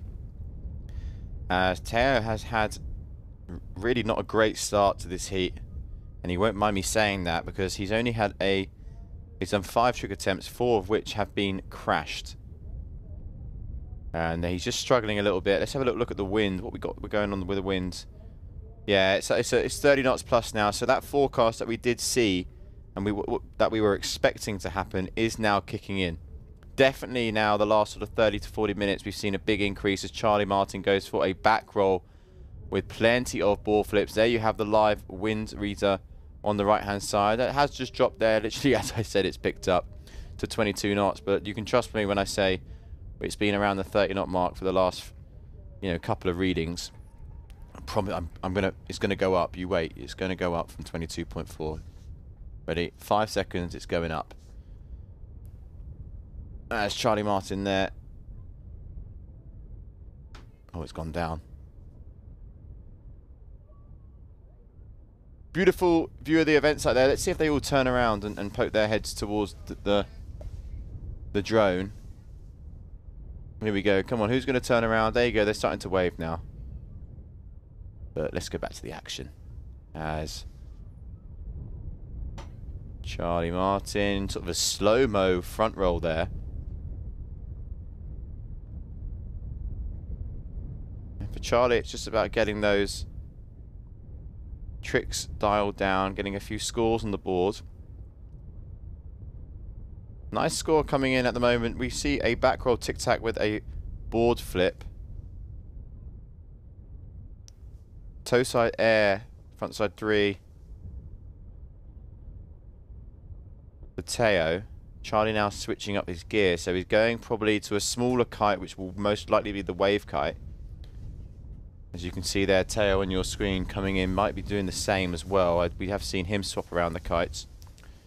Thankfully for Teo, we do see a nice wave score that he has. Charlie Martin now launching the kite, fully depowered.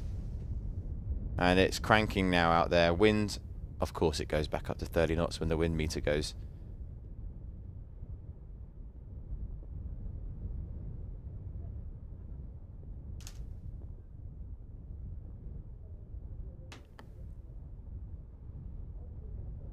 Yeah, front roll. Oh, nearly loses it. But yeah, manages to control the kite there with the positioning. Keep the board on the feet. I find it so impressive when these strapless riders do these rotations, how they're just so in control. It's not like they've just got the board, the kite to think about. You know, they've got to think about that board on their feet as well, especially with no straps. And yeah, just how hard that must be to have that board glued to their feet. So okay, now we're moving to the wave elements now. We can see it's still wide open. I mean, there's still scores to drop with Charlie for sure. There's scores to come.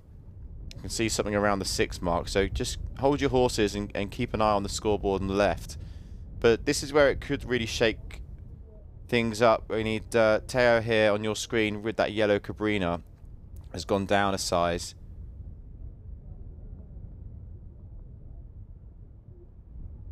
And he is just struggling a little bit in this heat. I'm not sure, for whatever reason. Just can't quite find the groove right now.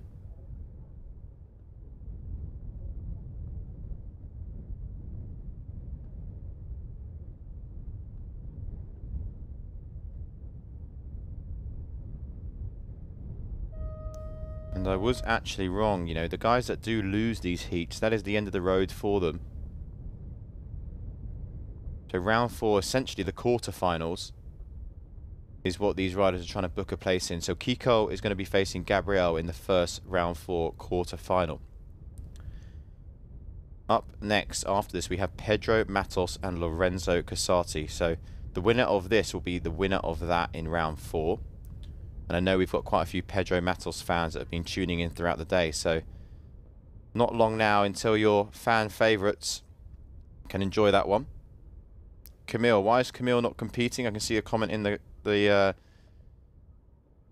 comments here about Camille. He's actually taking a year out of competition. He's having a little bit of a break from when we last spoke to him. I don't know whether it's going to be a year or 2, or maybe he's done with competition for good. Let's wait and see. Kapulsi and his sister is competing over in the women's division. But yeah, Camille was tempted by Sylt, as it does favour his conditions with a mix of format with freestyle and wave riding. But yeah, we do miss him on tour. He's a good character to have. I'm sure we'll see him at the odd event or 2 in the future.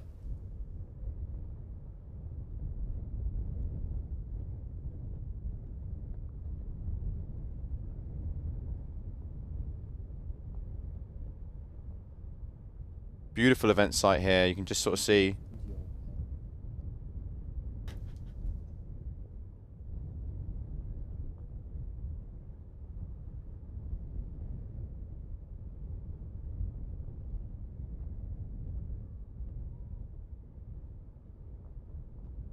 okay, Teo here. He is struggling in this heat, actually.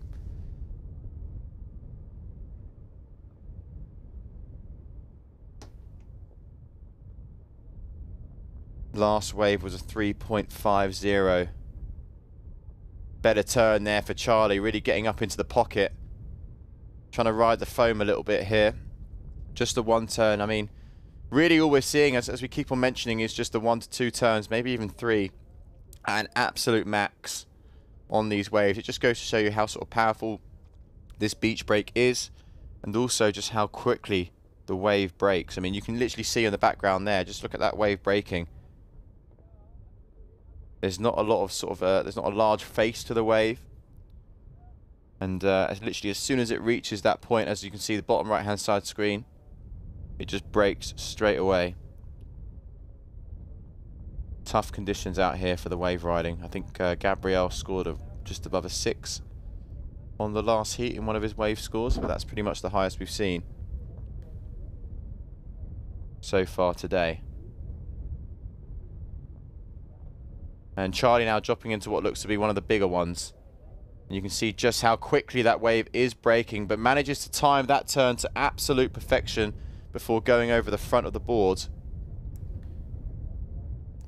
So it looked like a great wave, and Teo as well looking like he's on a nice one, but challenging for him as he nearly loses it and completely loses momentum.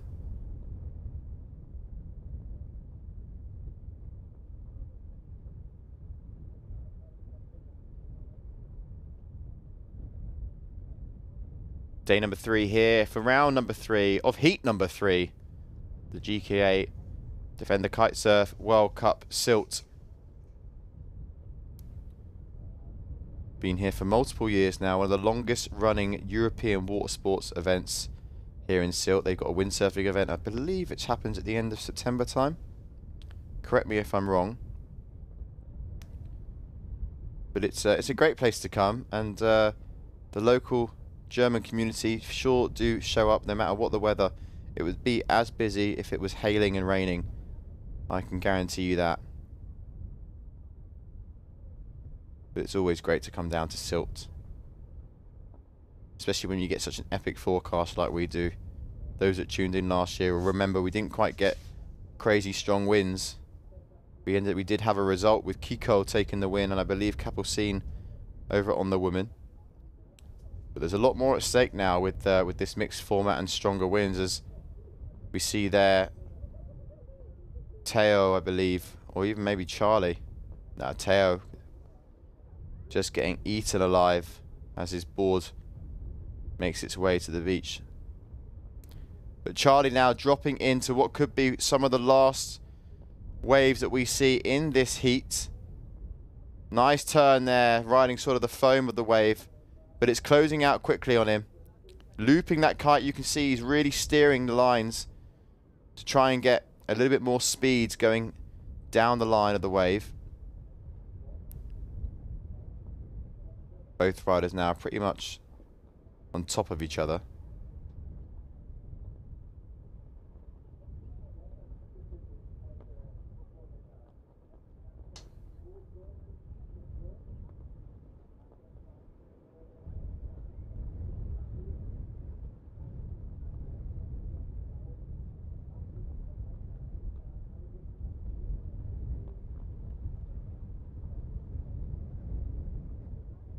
That's Charlie now making his way out. Let's check the scores.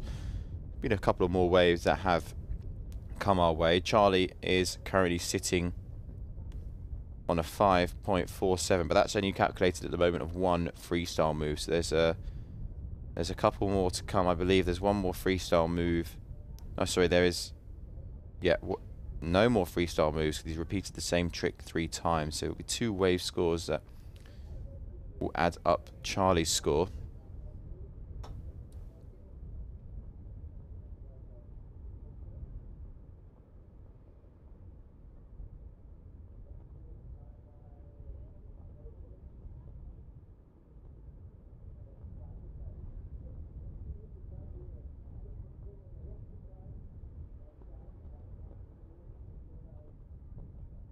So Charlie there having that kite super low as he gets that first turn in.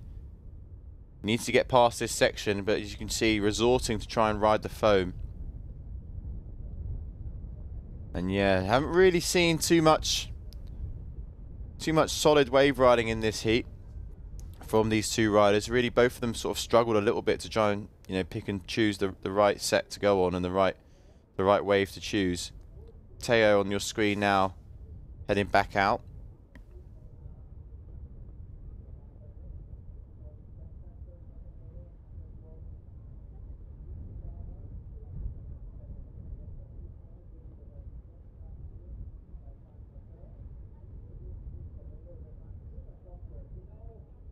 So some more scores now, as you can see, have dropped. Charlie just bumping his lead up a little bit more, 8.37.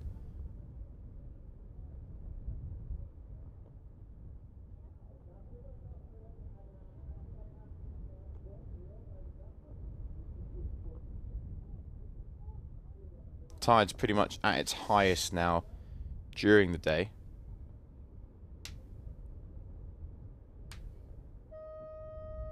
And there we have the buzzer. So that is it. That is heat over. But this wave will count for Teo. And he's got to make it count because this is the last resort he has. But don't go anywhere. Up next, we have Pedro Matos. He will be taking on Lorenzo Casati. That is going to be a goodie.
Okay, here we go. We are going into round number 3, heat number 4. Pedro Matos is taking on Lorenzo Casati.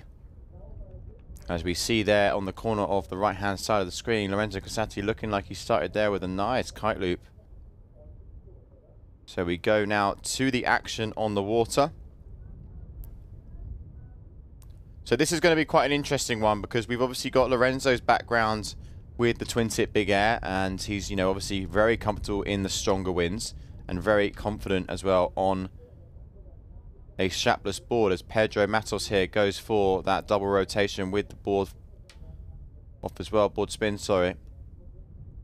And he's going to have his hands full here really with Lorenzo, especially on that freestyle element.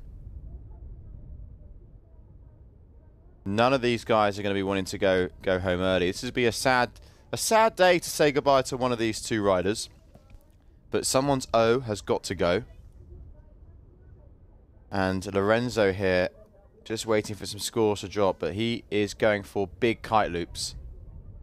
As you can see, that looks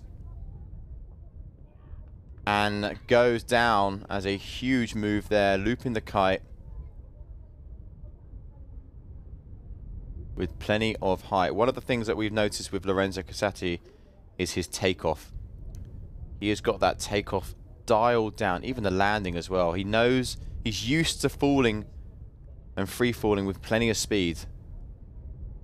And although normally on a twin tip, he's just got so much control with his gear, with the board. And Pedro just needs, you can see here, just tapping his legs and being like, yep, let's go. He knows it's a tough stint, as Lorenzo also fully understands that he needs to probably get some higher freestyle scores, because when it comes to riding waves, that is where Pedro is definitely more comfortable. However, we have seen that majority of the heats have been 2 freestyle tricks counting 1 wave. So yeah, Pedro needs to definitely get some good scores down in around the 6s and 7s, I would say, just to give himself a really good chance as Lorenzo goes up with a front rotation kite loop, double front roll, board off, and stomps the landing as well. 3 for 3 for Lorenzo.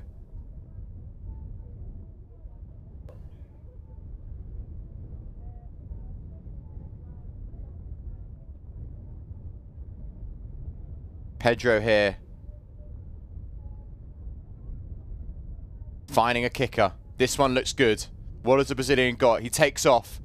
It's nice. Contra loop, front roll. Big butt check though. Huge butt check there, but will that count?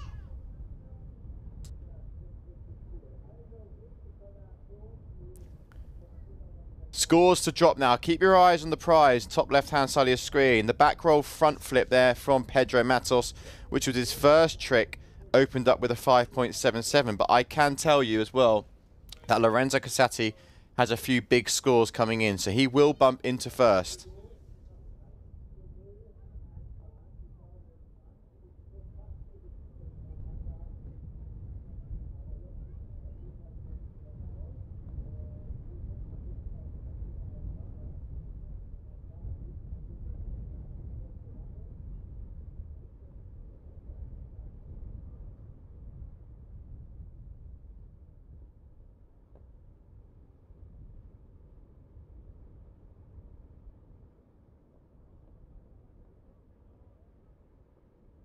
Pedro Matos there, going for the double front roll. I mean, I reckon the one thing that's going to give a good run to Lorenzo is if he can do a similar move to what we saw Gabriel do.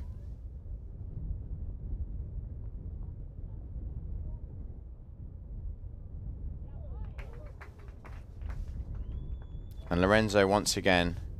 I mean, this is where we're really seeing this event come to life, in my opinion. We're seeing the freestyle moves play a huge factor in really who goes through. The wave element is a back roll there for Pedro, but straight down into the water. Yeah, the freestyle moves are really where it's making the difference. And for someone like Pedro, more sort of focused, let's say, or maybe prefers the wave style, he's got a great freestyle background as well. We've seen Pedro land plenty of amazing freestyle moves. He's got the shove it in there as well in the locker. But it's a tough stint out there for a lot of these riders. And when you've got someone like Lorenzo Casati hot on your heels, chomping at the bit, I mean, it's tough to match it as he goes up. Kite loop with plenty of board flips. And I mean, it's about time he had a crash, because I don't think he's had one yet. No, he's landed every single trick so far, and every single trick has been above a 7. So Pedro here is looking like he's coming in a bit earlier. Lorenzo as well. So Pedro's actually not got too much chasing to do. This is where things are going to get interesting now, because Pedro with a double front roll 6.6, also with a back roll with a ball flip opening up with a 5.77. Lorenzo's 2 freestyle tricks come all from kite looping. And I mean, that just shows, it's very interesting when you look at it like that. I mean, great to see riders like Lorenzo enter these strapless competitions, because they bring a new dimension and they bring some new maneuvers. I mean, he's doing the kite loops and with multiple rotations that maybe we're not seeing everyone in the fleet do. And they're clearly being rewarded here. I mean, a kite loop with a double front roll board off scored an 8.67, which is one of the highest scoring tricks that we've seen today. Just shy of a couple of Gabriel Benetton's, but you know, the variety that we're seeing there from Lorenzo with the loops is being rewarded by our judges, as is, you know, the more sort of double front roll shove it, triple front roll to shove it as well. We're seeing those be rewarded.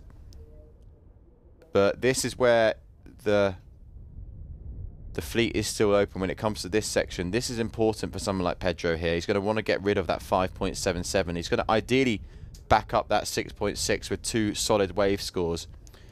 But as you guys can see as well, getting these higher wave scores is very hard. We only saw real Gabriel Benetton with a 6.4, I see, as Pedro now locking and loading.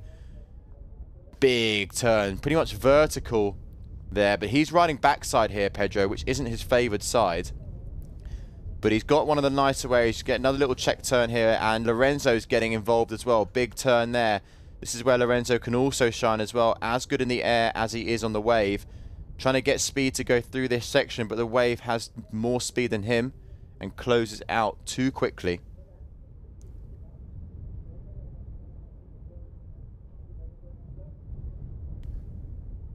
Waves breaking pretty much bang on the shore. As you can see there, Gabriel Benetton just whispering or shouting, most likely if it's 30 knots, and giving Pedro a little bit of advice.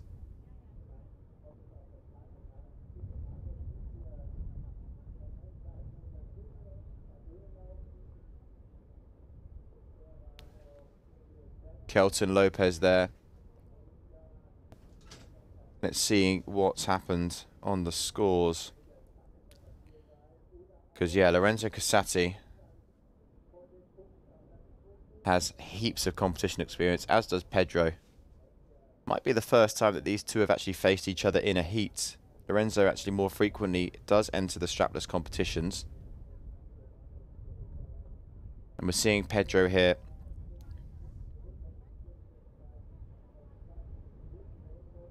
just sitting in second place, but there has been a switch up. I believe Pedro's now bumped his way into first with that last wave, but Lorenzo still has a wave score to come as well. Okay, Lorenzo now goes back into first place with that last wave. Pedro, however, has the best wave score at the moment, a 4.17 for that first wave. Currently sitting on a 16.54. Lorenzo 18.77. I know the scores are on your screen, but I'll keep you up to date as best as I can. I've got them in front of me here. Wind speed. Let's get a little bit of an update on that. Wind speed is currently about 25 knots, so it's just dropped down a little bit ever so slightly. As Pedro now starting to lock in here. Backside riding. Loops the kite. Gaining. Nice big hack turn there. You can see really getting up on the steering line as well. Trying to keep the momentum going through the kite. Keep the speed going through the wave before it closes out on him. As you can see here, managing to just ride out of that one before the white water takes it out.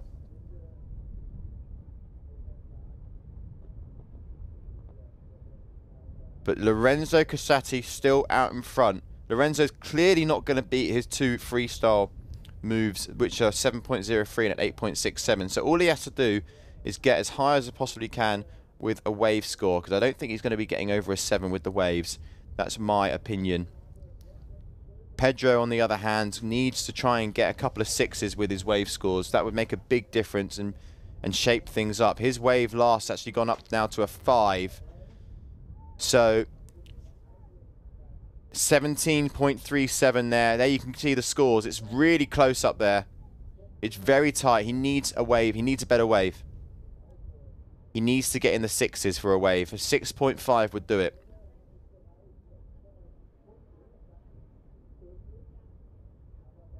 What do we reckon, guys? Has Pedro Matos got it in the locker to be able to deliver a buzzer beater?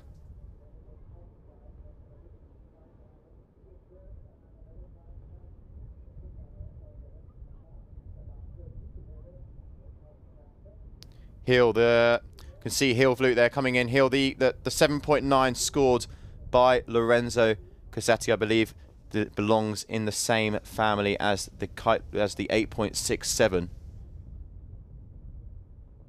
That might be why that 7.9 isn't scoring, but I will get confirmation on that for you as well.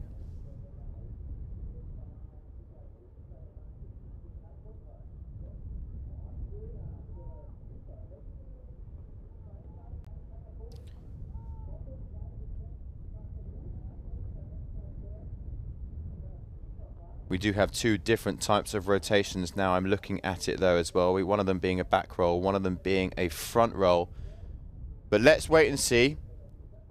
Nothing is fully dialed in just yet. A wave, second wave from Pedro, 5.13.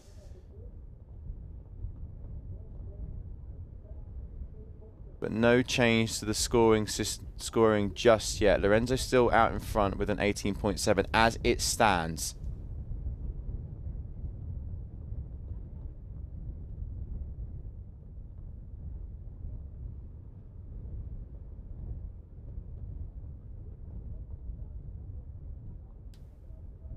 .25 knots of wind out here.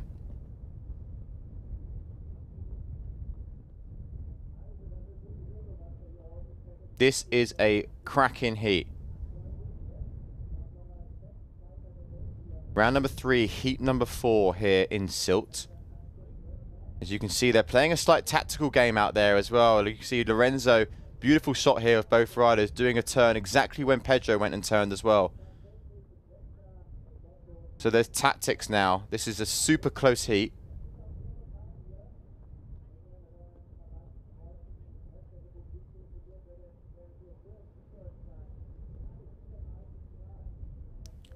Cast your votes. Who's going to take this heat? Casati or Matos? Check out in the comments in the YouTube channel. Let's see your votes. Go, go, go, go before this heat is over. Pedro still in second place. Lorenzo in first. Waves, more waves to be ridden, sorry. And also a little bit of clarity as well on some of those freestyle maneuvers to come through. Nothing is fully confirmed yet as Lorenzo is getting amongst this smaller wave with a couple of 3 turns, going fin first out of that one as well.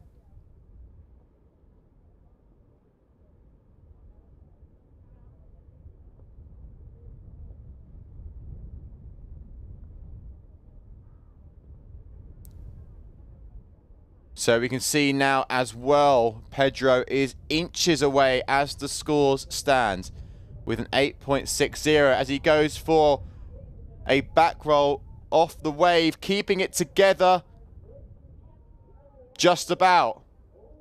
Still on the same wave. Another into a 360, but loses it there on the last moment. Still time on the clock. Lorenzo Casati, your current heat leader now on your screen. Waiting, looking over his shoulder, waiting to catch that right wave. Highest wave score for Lorenzo is a 3.07, but this is going to count. Buzzer's just gone. This is going to count because he was on the wave, I believe. Couple of turns. Smaller wave, going for that 360 on the wave as well. Makes it. Still getting a little bit of juice. Squeezing the juice out of the lemon here.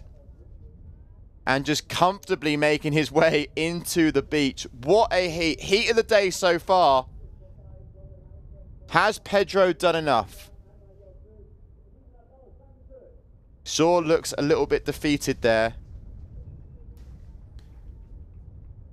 But Lorenzo Casati had a blinder of a heat. Those freestyle moves could be the difference between a win or a loss there. Don't go anywhere because very shortly I will be able to confirm who is the rider making it through and who is the rider packing their bags.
Okay, so before we get underway, before we get confirmation on that last heat, I'll be able to announce that very shortly. We've got these two. We've got Lorenzo's brother, Leonardo Casati, taking on Matthew Lopez. The plot thickens on the last heat.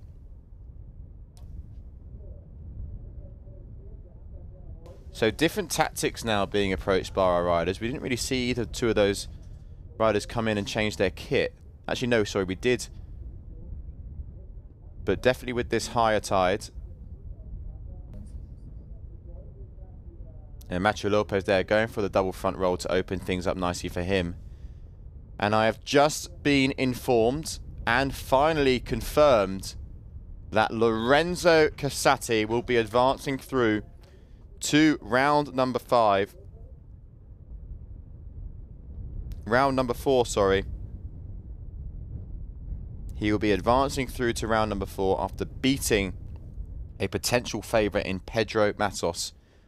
And now he passes over the baton to his younger brother Leonardo, who is up against Matthew Lopez.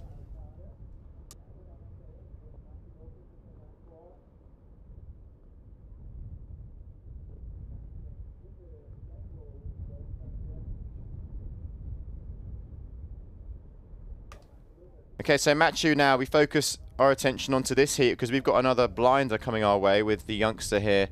One of the, well, this will be the first time that these two have met and up against each other. We could see a similar scenario play out here with the freestyle. Someone like Leonardo, very experienced when it comes to kite looping and big air. And those are the conditions we got. Matthew Lopez is going to be taking more of that style approach with that front shove it with a double front roll. And you can see he loves it as well. So he'll be happy with that. So again, probably going to be quite a similar heat in regards to what we've just witnessed with Matos and Casati. Leonardo here most likely going to be taking the full send approach. Matthew Lopez probably going for a more of a technical style.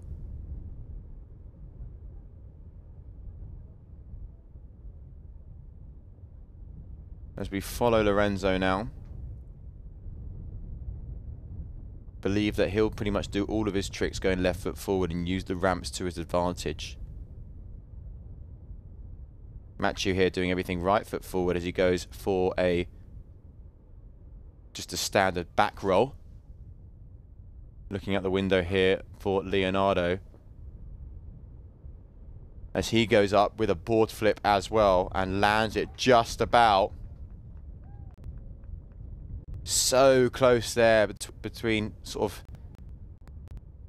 night and day with that wave nearly breaking on him. Just managed to get that landing dialed down. As we watch there, yeah, I mean, it was incredible stuff there from Leonardo. Just missing right in front of Matthew as well.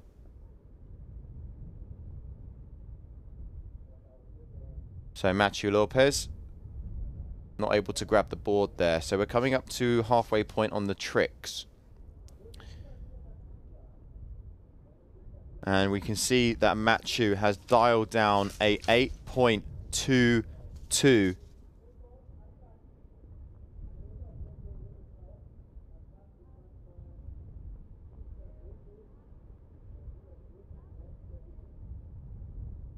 With a double front roll shove it 3. That was the move there for Matthew, which is that 8.22. Leonardo with the 7.17, a kite loop rodeo front roll. Back roll board off now for Matthew is ticking in, as you can see here. This is a really good situation for Matthew actually to be able to come in here and be leading this freestyle section. He's a very talented freestyler and a little bit of a rodeo there as well with the double front roll. So Matthew really taking it to the youngster in Leonardo here. Big score coming in for Leonardo. His lowest is a 5.93 for a kite loop board off. And Leonardo going massive there as he lands and claims.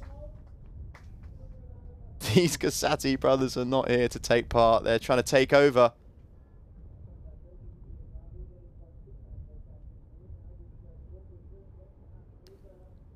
Matthew Lopez, is he going for a kite loop maneuver as well?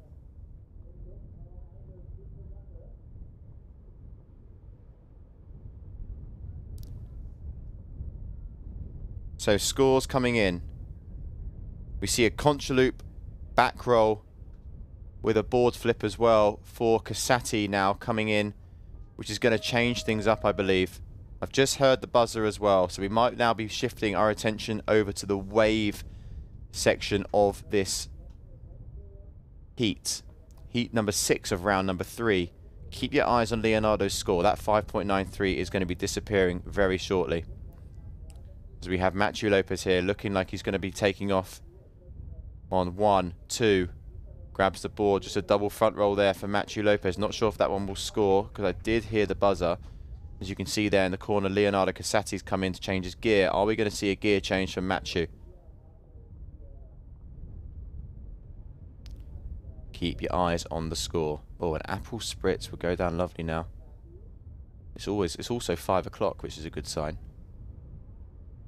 Means it's allowed. So Matthew has come in for a change of both board and kite. He's got a couple of caddies there helping him out. You can see now moving over to the truss bar. I wonder what kite he's got. Most likely would be the Neo. Leonardo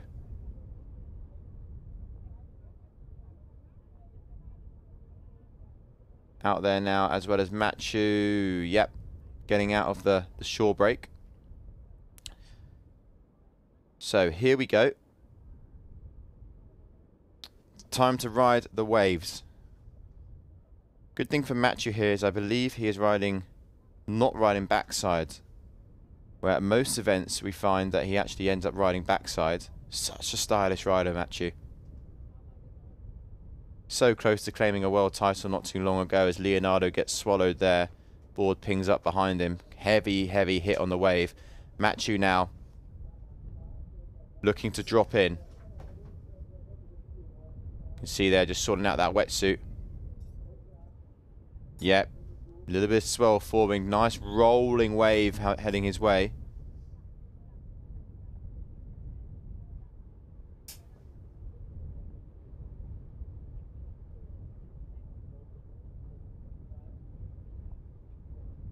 What do you reckon they're discussing? Who's going to win this one, Matthew or Leonardo?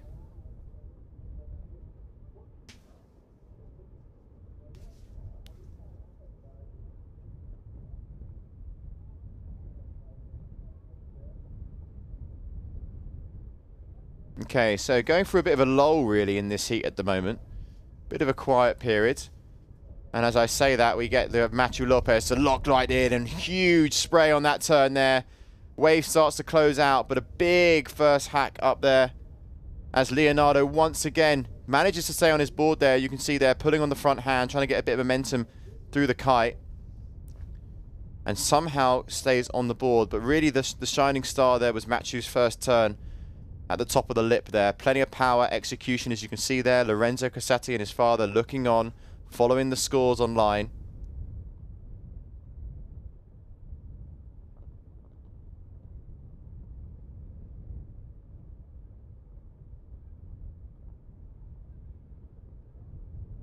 Leonardo, I feel like there's still a score to be coming in for him on his freestyle, but let's wait and see.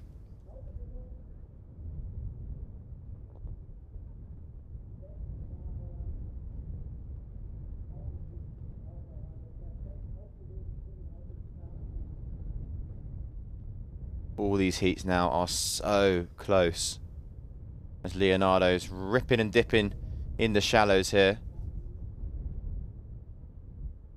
Couple of nice turns.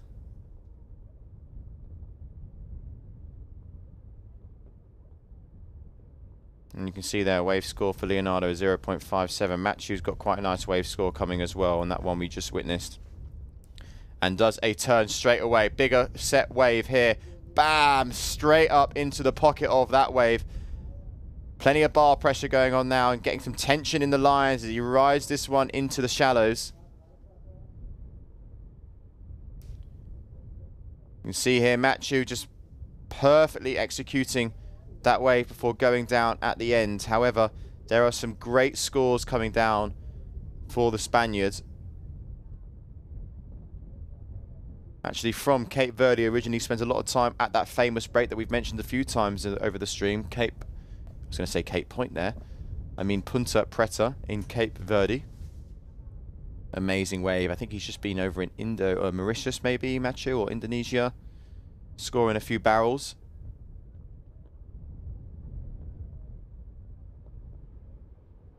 But you can see, yeah, he has a 7.17, the highest scored wave so far today. First scoring wave we've seen over a 7 is from Mr. Lopez. Leonardo Casati at the moment struggling to get past that 1.80. Needs to really get a higher score on the wave. That would help him massively. Because at the moment, Matthew Lopez is now further out in front. Part of me still believes that 5.93 might change though. 3.27 now for Leonardo. I even think if that 5.93 does change, 5.19. Yeah, it's going to be close, but I still think Matthew's going to be in the lead.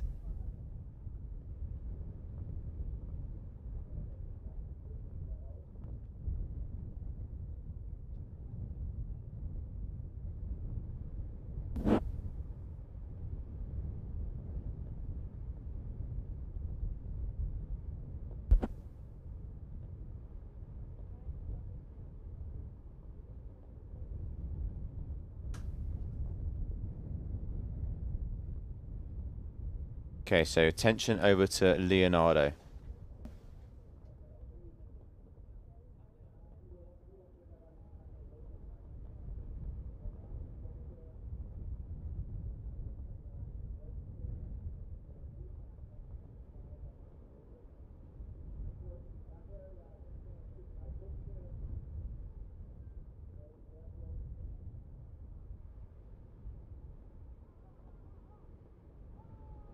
Lorenzo there watching on as his brother continues to try and battle through with Matthew Lopez.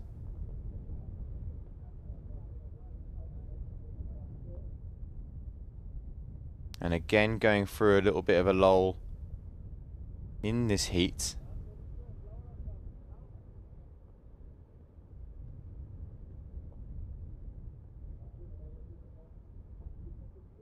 Leonardo now linking up another wave. But it's one of the smaller ones. But I like the way he's taking the hands off the bar there, opening up the body. Good style. Another factor that the judges consider. Not just how, you know, the turns are, but also the style on the wave. You can see them just picking up the board on a big bit of swell.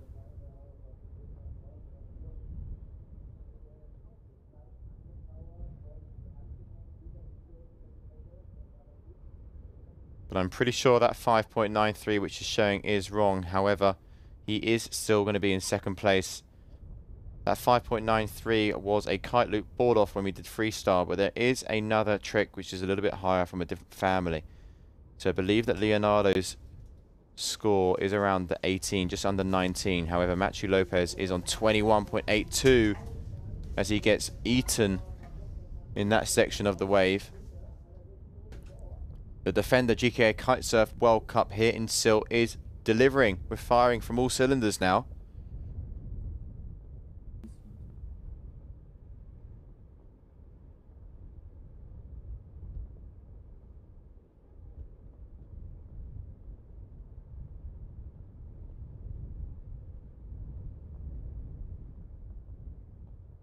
So Leonardo now, bit of work to do. It's looking a little bit less likely now for the youngster to try and advance. He's got to get a better wave. He has to get a better wave score. As the buzzer is sounding, this is going to be the last chance he has. With Matthew looking for a barrel. Matthew's looking for the barrel. Does he come out of it? Unfortunately not. There you go. How about that? Sylt is barreling now. Who would have thought? So as we wrap up that heat now, we are going to quickly go before we jump to the next heat with a live interview with the last heat winner, Lorenzo Casati.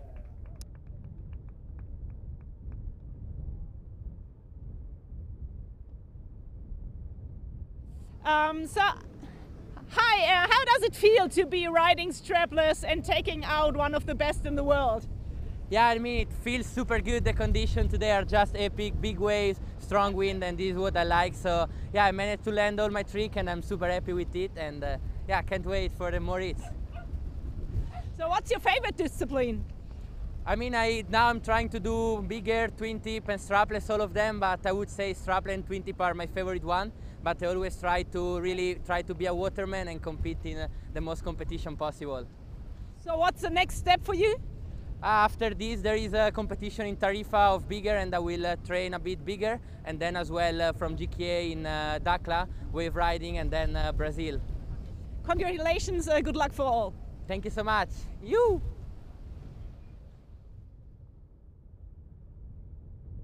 Okay, so there you have it. Words from Lorenzo Casati, trying to be the all-round waterman, and I think he's doing a pretty damn good job of that. And he'll be going into the next round. Let's have a look at who he's facing, actually. It'll be interesting to see who he's going to be competing against. He is going to be up against Charlie Martin.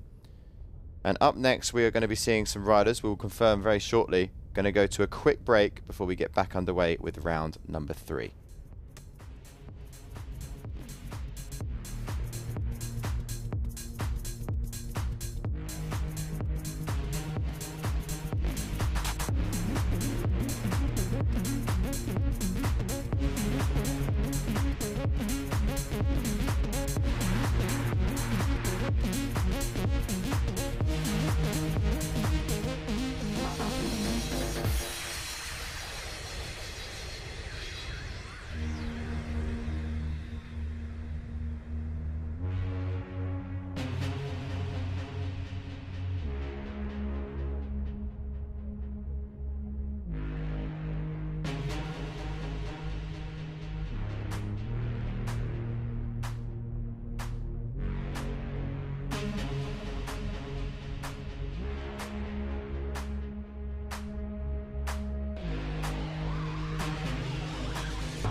Okay, it's time to get cooking again. Gray Foster against Nikola Abdiev. They will be the next riders to take the water in heat number 7, round number 3. Who's going to be advancing? One of these two riders will be going home. As we have the American Gray Foster, who had a good result actually over in Cape Verde, I believe. Let's just have a little look. Yeah, he was 9th. Not too bad there. And Nikola actually having a, let's have a look, I think a similar result actually. Maybe if he didn't even compete over in Cape Verde. He did, but he finished 17th. So a position behind Gray Foster.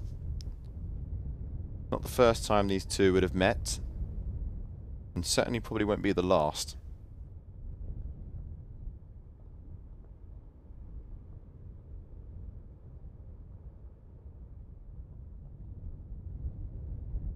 Still in round 3 of the men. After this, we are going to be seeing our current world champion Ayrton Cozzolino against Keanu Mertin.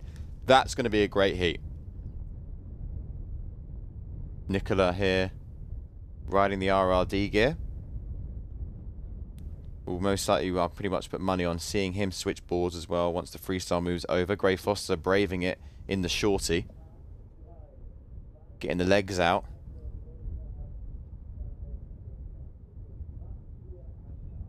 As we see Nikola here with a kite loop to start things off. I believe maybe a contra loop actually. Landing it nicely.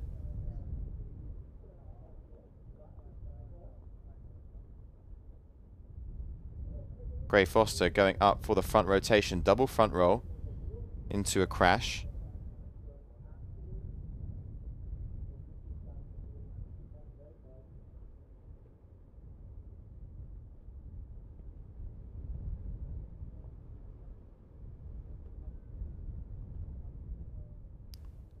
As Gray Foster board flip and manages to land it beautifully there from the American. Right in front of Nicola. As we now get some scores currently dropping from the judges. Let's have a little look. We've got a 4.33 for a back roll front flip, board flip from Nicola, as Gray Foster trying to go for that double front roll, but just looking a little bit erratic on the way round. Front roll was a 2.67 from Gray to kick things off early doors. Nicola's got a couple of nice scores coming, as once again showing great style. Chatting with Capucine, she was one of the riders to say that Nicola has got such an elegant style to him, especially when he does his double back rolls. Just watch how sort of slow-mo. He doesn't take the board off straight away. He keeps it on his feet. And he's got a very, very elegant looking style to his riding.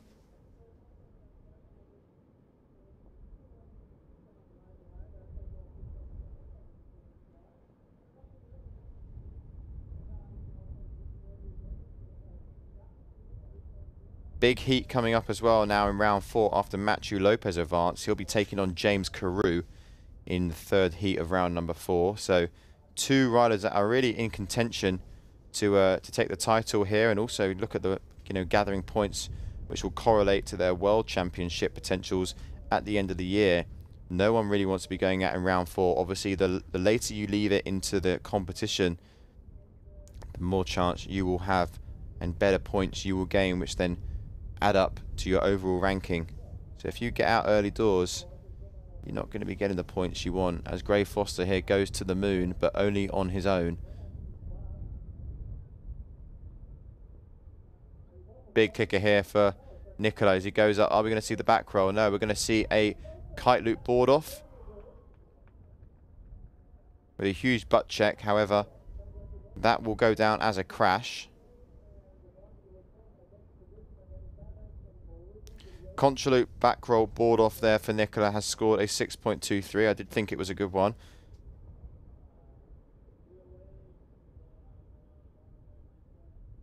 Focus now shifts over to Gray.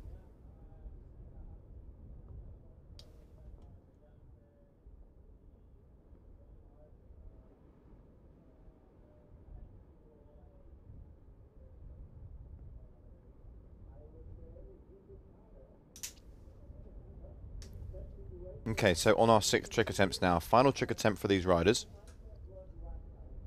Nicola duck diving essentially through that wave.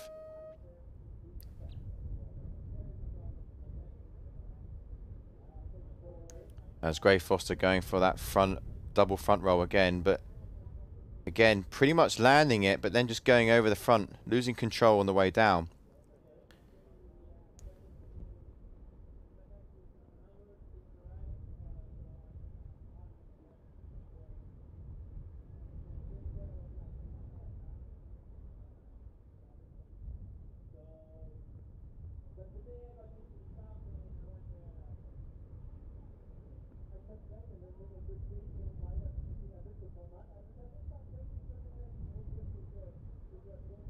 Kelton Lopez there, a caddy for Nicola. Also Kiko there, still a rider in contention.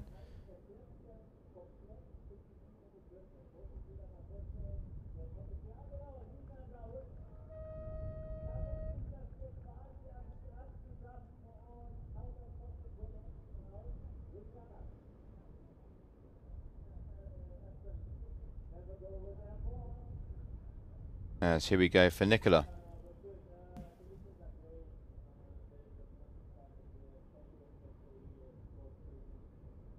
Beach looking nice and busy now as well, especially from above.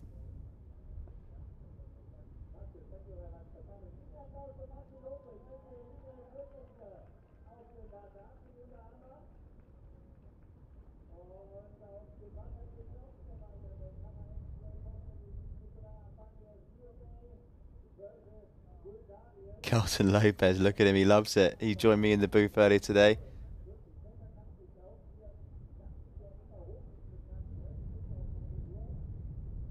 As Gray Foster now starting to engage backside riding.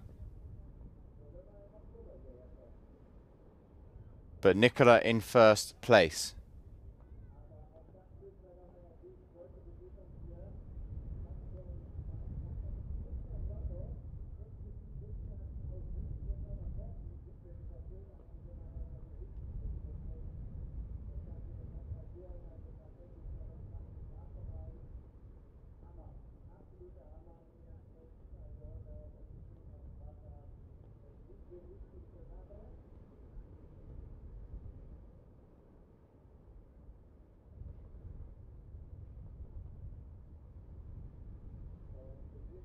Kiko there.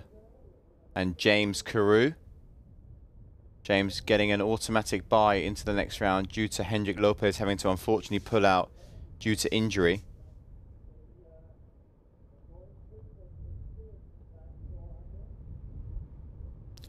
But Gray Foster now dialed in on a nice looking wave here, but he's riding backside and looks to be just struggling a little bit. Managing to keep that front foot on the board though. And somehow has still managed to get a little bit out of this wave. There's not a lot in it now, but Nicola needs to get that third score. He does have a score coming at the moment, which is going to drop very, very soon. It will just put him in the lead a little bit further.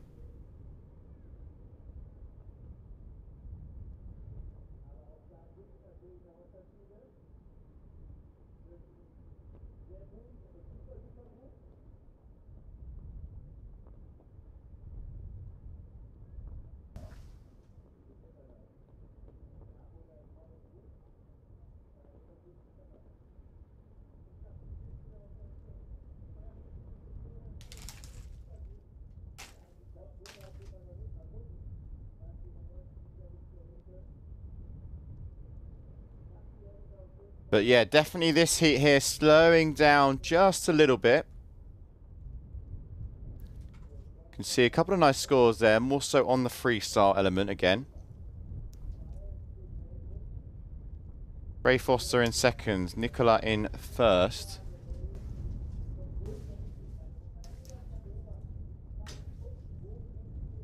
As he now starts to engage backside riding, gets a nice first turn there.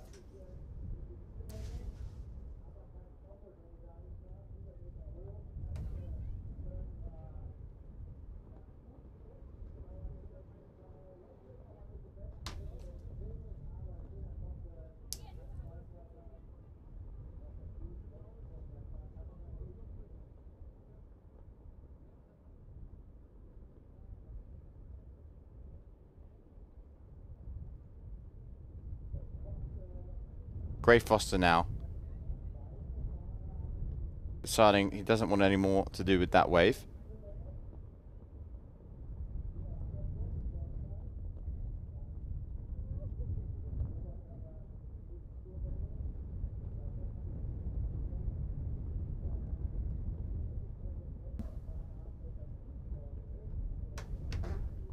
And we can see Gray now turning around.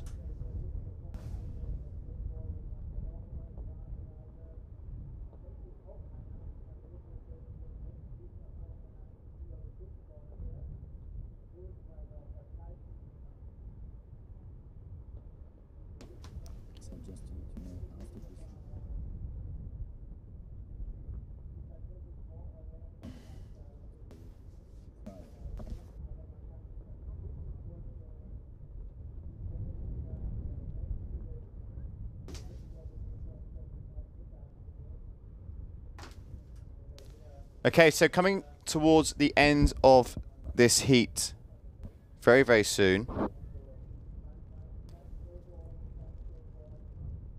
Nicola still in first position with a 14.23. Gray sitting on a 10.87.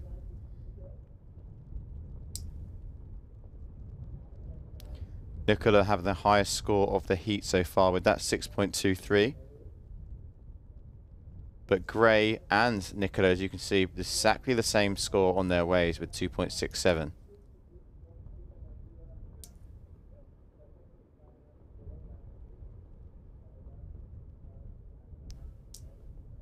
Up next, Ayrton Cozzolino will be taking to the water.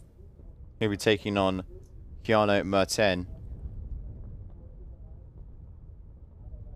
who will be having a big bit of crowd support here in Germany. Heat number 7, round number 3, day number 3 as well of the Defender GKA Kite-Surf World Cup in Sylt.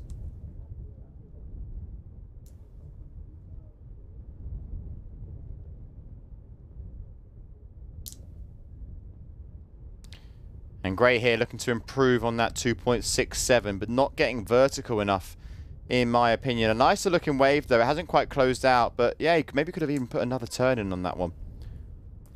But yeah, for sure, not getting vertical enough on those turns. I don't think that will be an increase in the 2.67. If it will be, it won't be by a lot. As this heat is starting to come now in towards the end of it.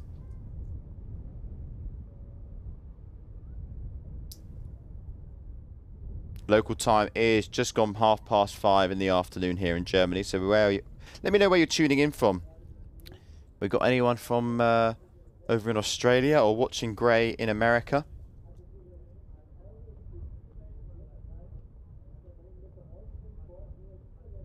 There's no shortage of the wind dying off at any moment. So it looks like we're going to be continuing on with competition. At least try and push through round 3 of the women as well.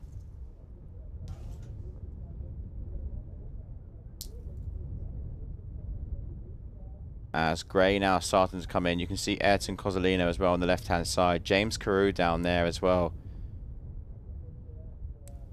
Fortunately for him, he hasn't had to put on a wetsuit today.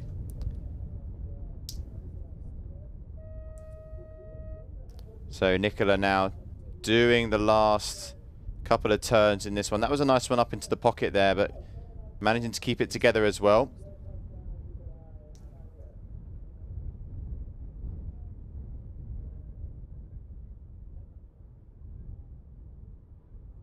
Okay, how does it feel to be back? Feels amazing to be back. You know, I was here 2 years ago and it was very similar to how it is now. I love it when it's like this and I feel right at home. Wonderful. Joe says the leash is off. What's the goal? Who knows? We're going to find out what the goal is tomorrow, you know? Some secrets are going to come out. Okay, good luck. Thank you very much, guys.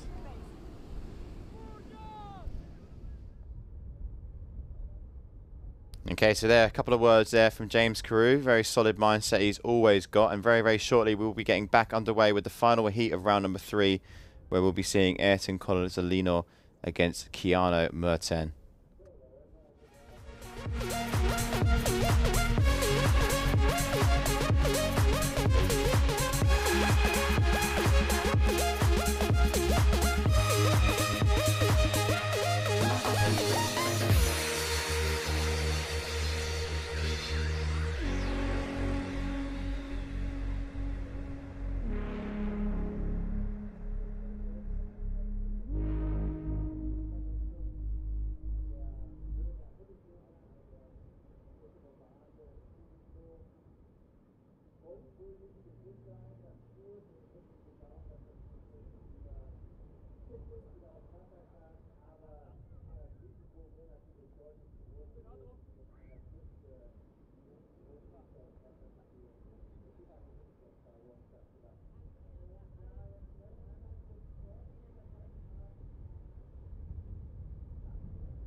So here we have the final heat of round number 3. Heat number 8. Ayrton Cozzolino is going to be taking on Keanu Merton. Get ready for some epic freestyle, especially in this heat.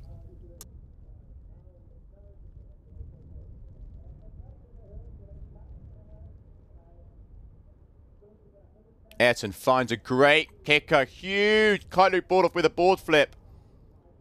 But getting absolutely destroyed on the landing.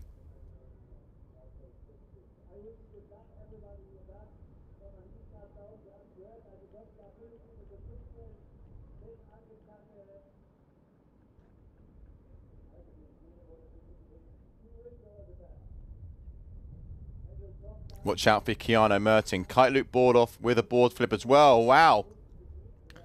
Looks like a board had a little extra 180 rotation there. But fortunately for Ayrton, that's a double crash there for Keanu. So both riders starting off with a crash here.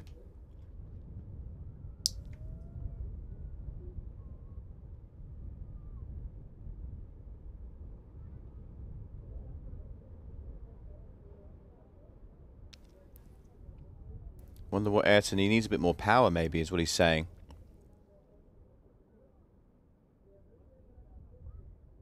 Come on, Ayrton. Keanu Merton there on the left as he goes for a double front roll kite loop. Successfully landing, maybe not crazy amount of height, but nonetheless was still very impressive.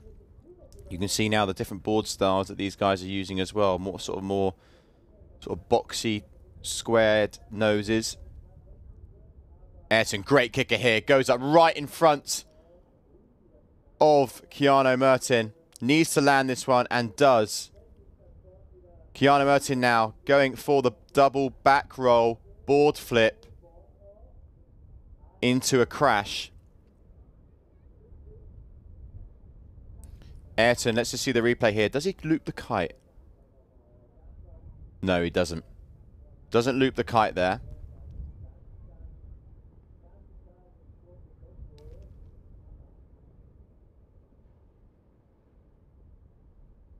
And he knows that you can't take Keanu lightly.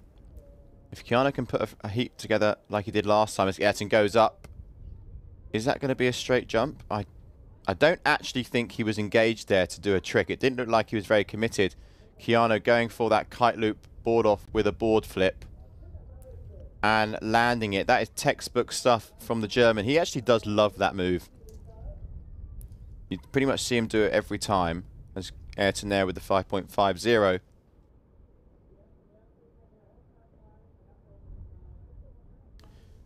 Loading my page now so I can try and get a few updated scores as Ayrton's coming in now right foot forward. Going to do the old switcheroo.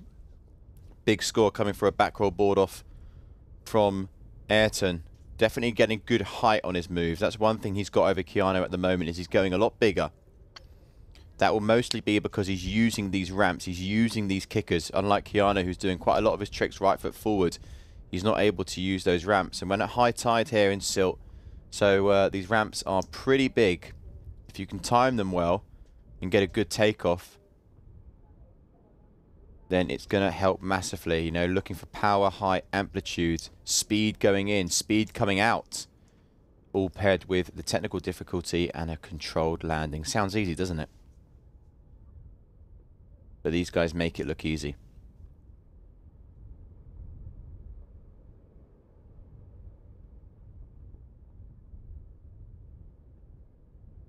Okay, so Ayrton here just going through a bit of a quiet phase. However, now he looks pretty loaded. There's a nice kicker here. What does he want to do? He's going to say no to that one. And again, saying no to any other kicker. He's staying and hovering in the shallows as we see Keanu have a crash. Pulled the loop a little bit late there.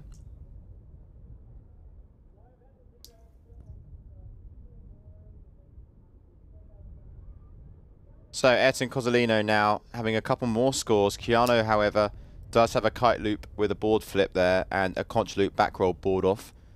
So he is in the lead of Ayrton at the moment. Ayrton going for the back roll kite loop and landing it successfully as well. Plenty of height there. This is where Keanu would favour jumping left foot forward, as you see there. Back roll, grabbing the board as well with a bit of style. Not quite the board off.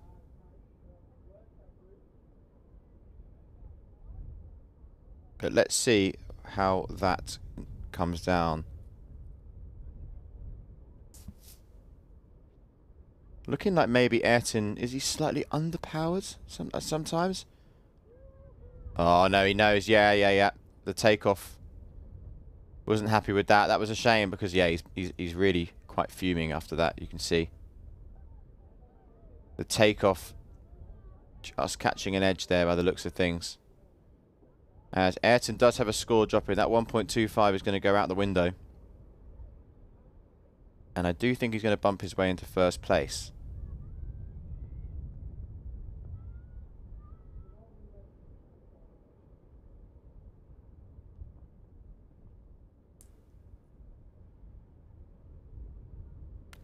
Keanu now.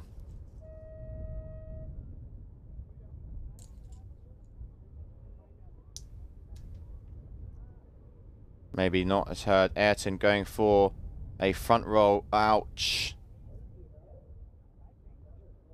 Struggling a little bit here on the freestyle, Ayrton, as well as Keanu. Both of them not really having the best of starts. However, Ayrton does have that 1.25, which will be most likely kicked out of this scorecard very, very shortly.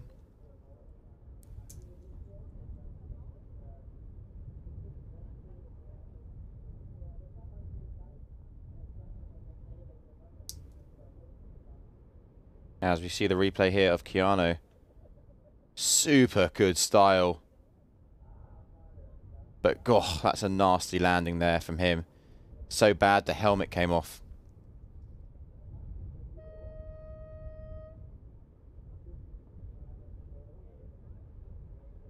Sort of got swallowed up by the wave as he was landing there. Quite nasty there for Keanu.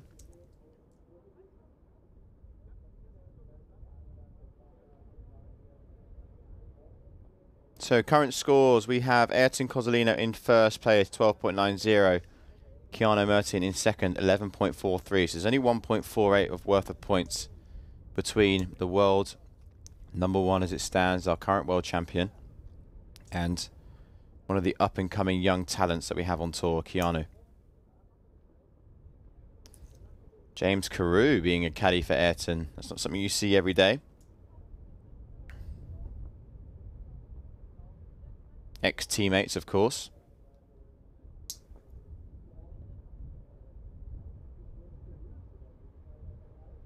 He's now switching to that directional, more sort of surfboard-style shape. And he's off. And we see here Lorenzo fixing Keanu's gear. Yeah, Keanu's got himself in a tangle here. And that would have been from that crash.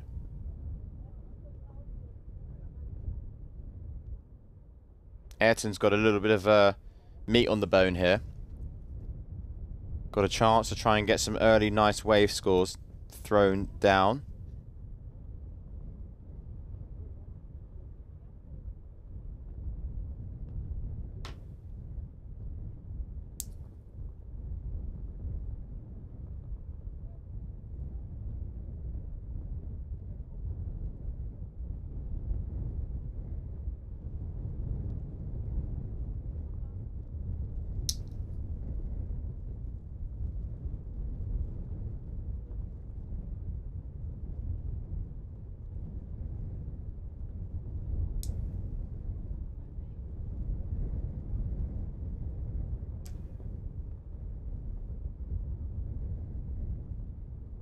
So Ayrton now getting locked in on his first wave. Nice big hacking turn at the start. Not so vertical there from between top and bottom turning. But it will be a wave score. So how you want to start this section.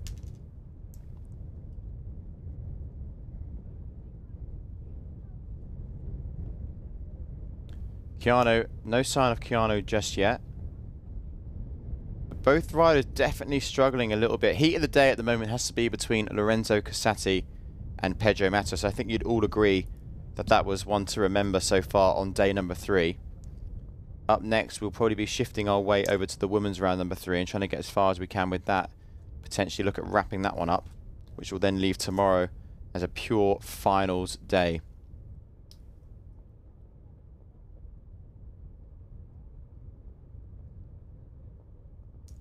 Good forecast for tomorrow as well. Super windy in the morning. So I would probably, assume that race director Juan Antonio would want to push as far as possible today to try and time it so that we get the finals tomorrow morning. That forecast that we saw at the start of the week has shifted a little bit. It's windy in the morning, very much so, and then it starts to drop off a little bit in the afternoon tomorrow.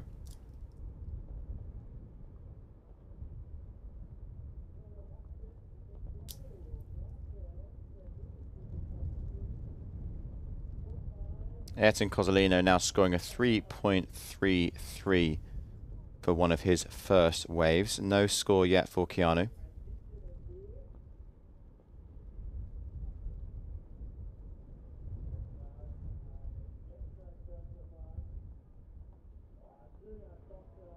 Lovely hit there from Ayrton. Plenty of speed. Look how high up on the lines. He's literally grabbing the line to try and initiate that kite turn faster.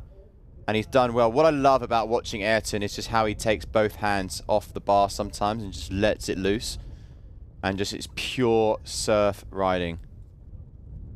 So elegant. One of the better waves we've seen there from Cozzolino.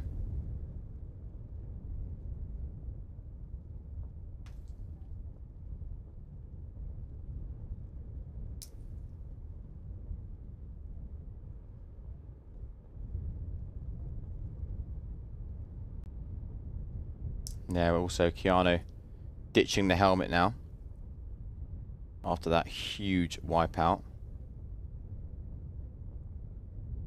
Seeing a lot of riders now ride with the helmet is great to see. Safety first, obviously. But Keanu, oof, getting the break of the wave, hitting the back. As Ayrton now, yeah, see that puts on the brakes a little bit on the drop.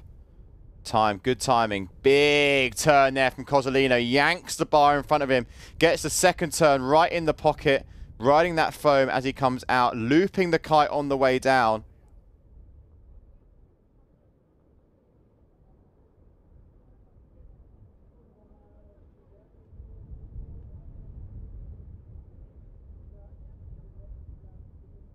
Excellent stuff there from Ayrton. As we're now looking at the scores, we've got some good ones coming in. Keanu does have a score of 0.05, but a great turn here right in the pocket just as soon as that break was going to happen with the wave. And this is coming nice. He's going to have a couple of really nice scores here. This might actually, this next one, cancel out one of his freestyle moves, which would be a first. We've seen a lot of 2 freestyle, 1 wave scores, but now we might see from Ayrton 2 waves and 1 freestyle. Remember, those watching at home, if you only have just tuned in, 3 scores count towards our rider's total score. So the maximum points you can get is 30. We saw a 26 from Gabriel Benetton. He got a 10-point score on a freestyle move. But it's the top riders, it's the rider's top freestyle trick which counts. It's then the rider's top wave trick that counts. And then it's either, for the 3rd trick counting, the rider's 2nd best trick or 2nd best wave. And it looks now to be, 2 waves now for Ayrton accounting towards that score, the 5.93 and the most recently scored 7. The 7.40 is for a kite loop back roll that we saw a few minutes ago. But Ayrton now started to actually enjoy the wave elements of this heat. And just doing so much work with the kite to keep the momentum going so that he doesn't fall into the trap of the closeout. And that was that 7-point ride that we saw finish in the shallows. So not long left in this heat before we move over to the women.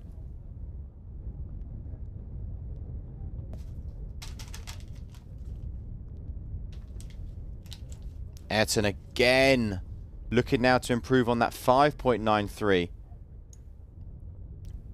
And he's really getting, I mean, he's doing more than anyone that we've seen today in accordance to, you know, connection that he has with the kite.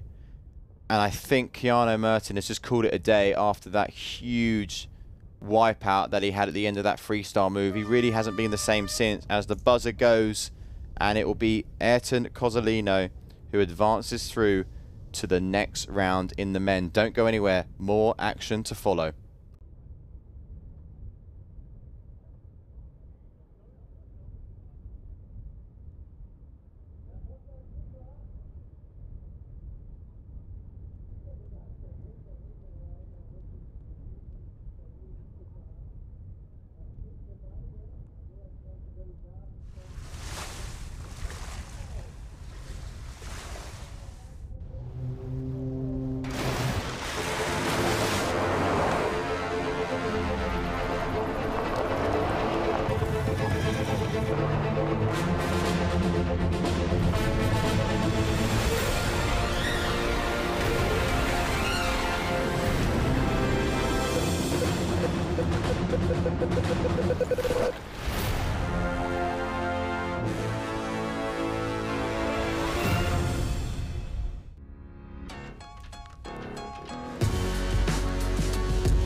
Wir sind die mit dem Frühlingsquark. Würzig mild, extra cremig und immer frühlingsfrisch. Für euch haben wir immer neue Ideen, damit für alle was dabei ist, auch vegan. Macht's euch einfach lecker mit der Quark- und Streichvielfalt von Milram. Jetzt wild und neu. Frühlingsquark Wildkräuter. There's so many different places that I've never seen before, and a million things I never felt this way. Time to go now. New horizons waiting, sail away with me. Where the oceans meet the sky. AIDA. Erlebt euch anders.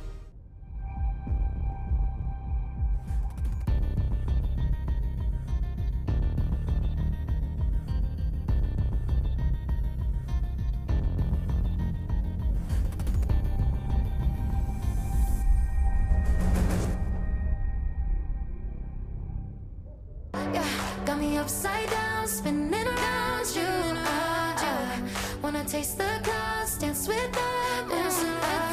Take a jump around your body. Boy, I love the way you got me. Starry-eyed, got me starry-eyed. Got me upside down, spinning around you. Wanna taste the clouds, dance with the moon.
So here we go, round number 3 of the women.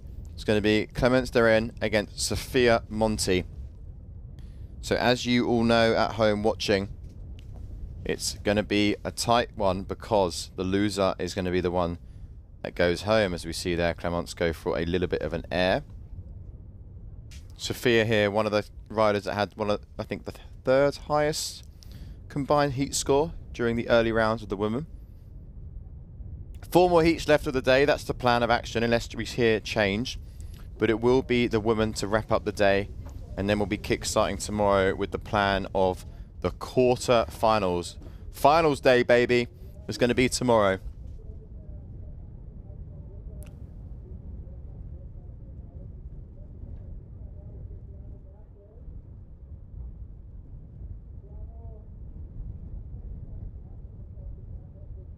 So still waiting to get eyes on Sophia as well. And there she is as she goes for a front roll, landing that one nicely. A couple of scores coming in for Clemence.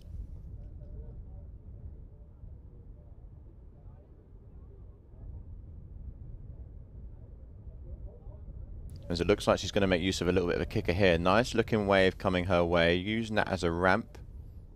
But nope, deciding that she doesn't want to.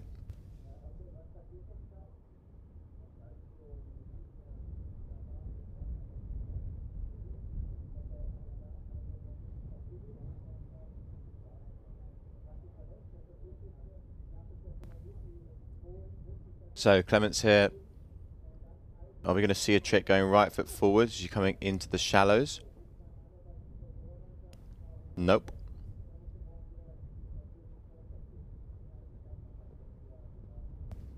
Let's have a look at that front roll from Sophia Monti. Hasn't come into calculation just yet.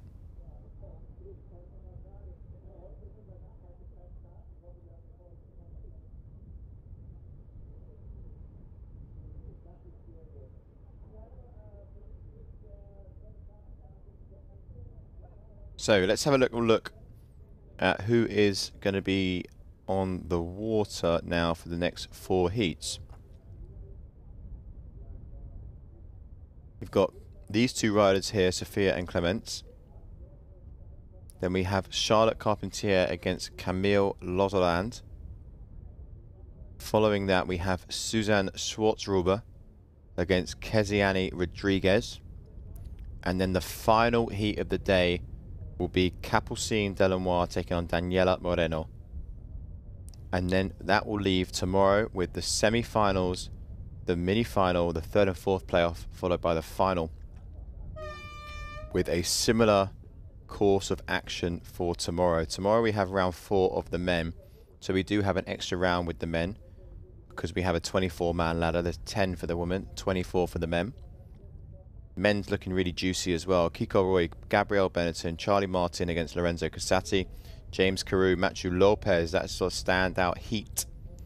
And then we have Nicola Abadjiev against Ayrton Cozzolino.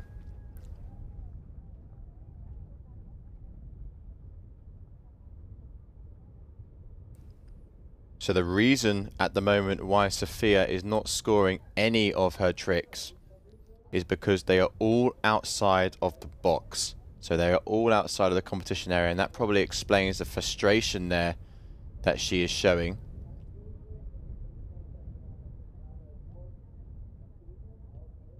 But she's got to keep it together now, because otherwise...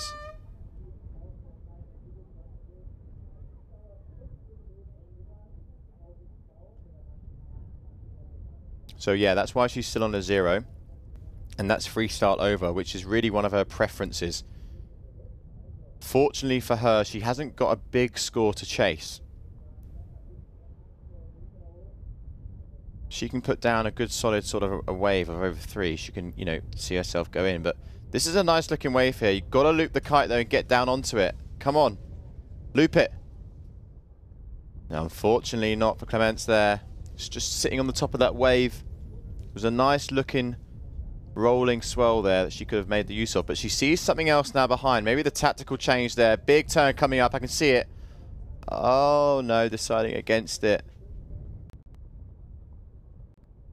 There was a chance there to get quite a nice looking turn in on that wave. Sophia Monti now has got to focus because she needs some wave scores.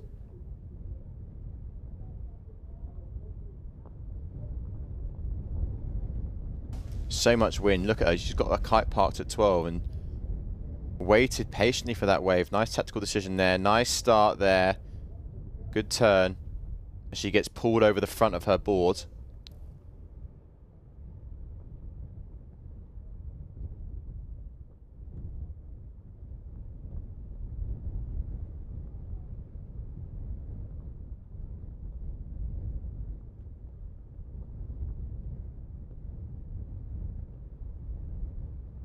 So this is going to be interesting.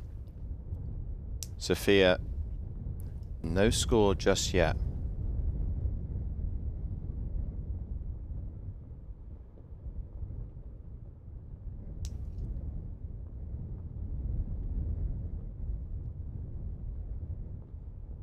As she's on her screen now, you can see going to be turning soon. It looks like the wind has increased as well. Let's get to it. We haven't done a wind update, have we, in quite a while? So let's see what it's blowing. I can feel it. Yeah. Booming now. It's 30 knots, gusting 38. So, end of the day now, it is really cranking.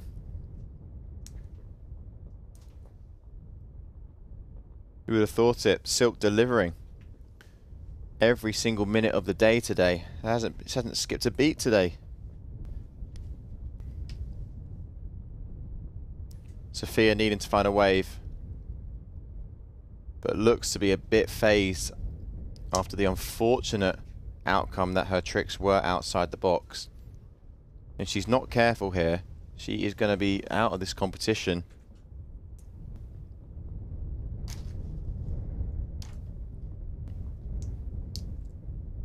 As this rider on your screen has a chance, although with slightly lower scores when it comes to the freestyle, that could be enough at the moment to get her through into the next round, as that wave just comes in and completely annihilates Clements there. But no worries, straight back onto the boards. Had confirmation as well from Paulino Pereira, our head judge, that shove it that we saw from Gabrielle with the 3 rotations was the first ever landed in competition, which explains why it was a 10-point ride.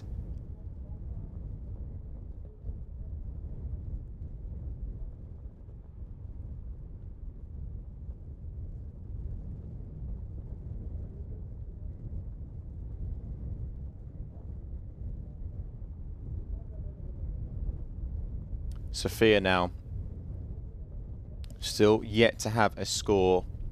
32 knots. Wow, it's pumping. Wind is certainly on.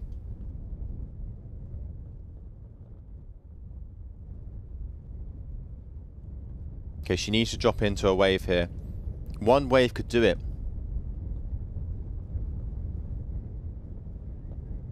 But it's so hard to pick and choose the right wave out there.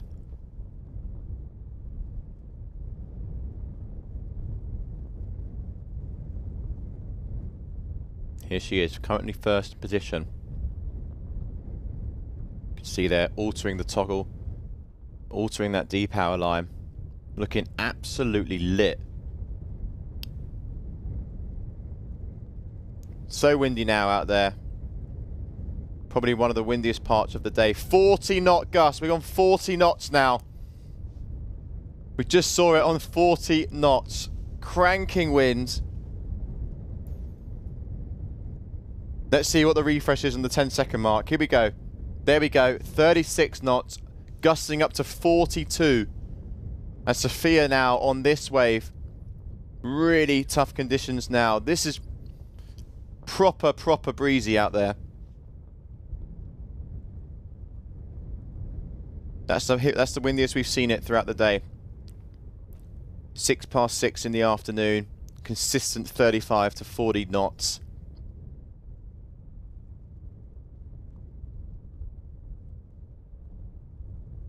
As another score now drops for Clements. I do have maybe think that Sophia might have a score coming on a wave. but I can't see anything on my system yet. Going to keep this wind meter up as well, because it's just, now it's dropped a little bit, so definitely some breezy gusts coming through over the last 5 minutes. But it's not shy of any breeze whatsoever. Tough conditions out there for our competitors.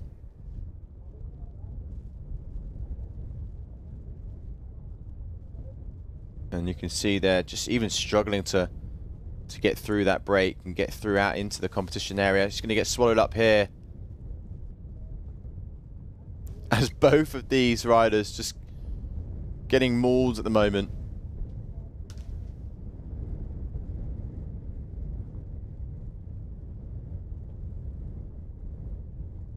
Sophia struggling, needs to get back upwind.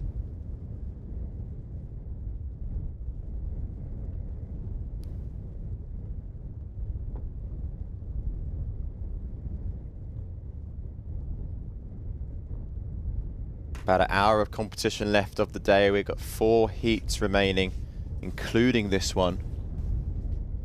Everyone's looking to book their place in the semi-final. A lot on the line at the moment. The Frenchwoman, sorry, is only narrowly, although Sophia is on the 0 points at the moment, only narrowly is in front, because all Sophia needs is a solid wave. And it could be a complete turnaround. We haven't had many buzzer beaters so far this competition. We do like a buzzer beater though, don't we? It's always good to see when it comes down to the wire, let's say. You can just see, look at the face there. As the buzzer goes, that is it. It's looking like that is going to be the end of the heat, and an advance for Clements there. Sophia there on your screen coming in now. She's going to be absolutely gutted. Her freestyle tricks outside of the box. Next up, Charlotte Carpentier, Camille Lozerand.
So here we go, heat number 2, sorry. Round number 3, Charlotte Carpentier against Camille Lozerand. Camille, the rider with the highest combined heat total score so far in round number 1. Can she do the same now for round number 3?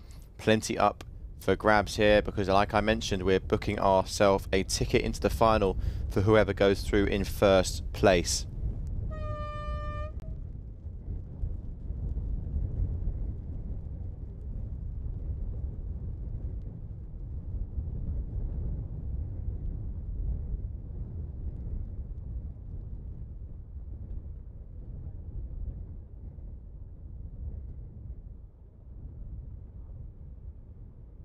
So here we go. Camille Lozarand, aka Cami, as the riders on tour refer to her. Just going for some air there.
So back in the mix now, as we are in the freestyle area and section of this heat.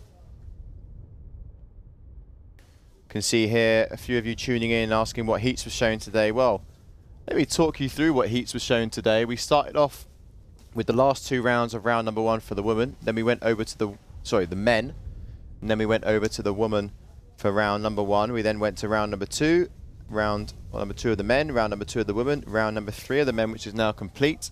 And we are now wrapping up the show of round number 3 of the women. So essentially now, in the next hour, we are going to be completely wrapped up with the earlier rounds, which means tomorrow is a finals day. Quarterfinals for the men, semi-finals for the women. Right now on your screen, you have the women trying to book their place in the semi-final.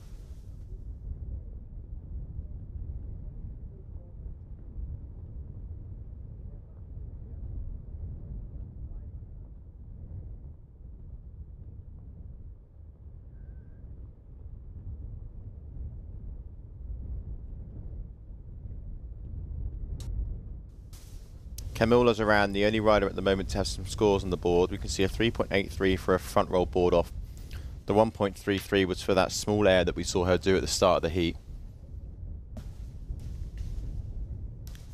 Cami, like Capucine as well, enjoys this style of format from Tarifa. Spends a lot of time, well actually sorry, resides in Tarifa, spends most of her time over there.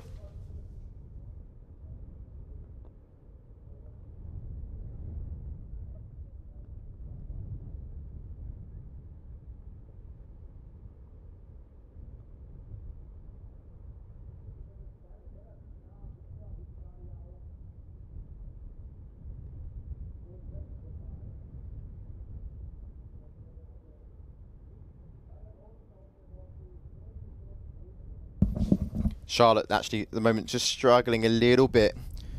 Get a little quick wind update as well. Yeah, it's dropped a little bit now. We did have that sort of period in that last heat where we went upwards of 40 knots. Windiest part of the day. 3 minutes past 6. I remember it like it was yesterday. Camille.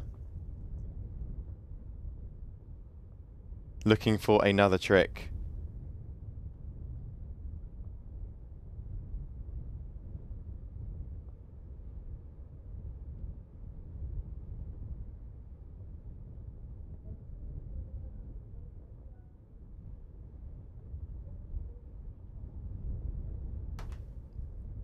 What have we got? 3.50, 1.33, 30 knots.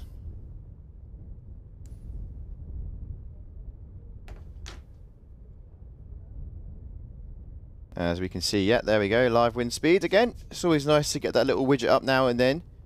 Some of you might be thinking, no, it's not 40 knots. Of course it's not 40 knots.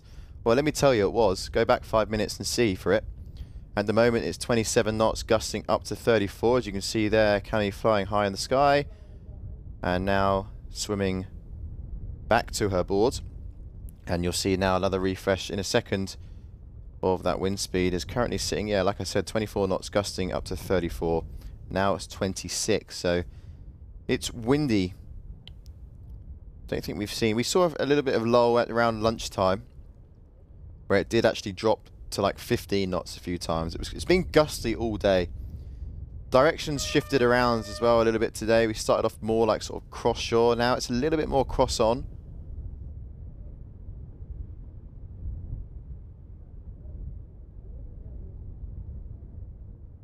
But the buzzer's just gone for the first section of this heat, which was the freestyle. So now it's all about these riders trying to connect up the waves. And Charlotte's just struggled a little bit with freestyle here.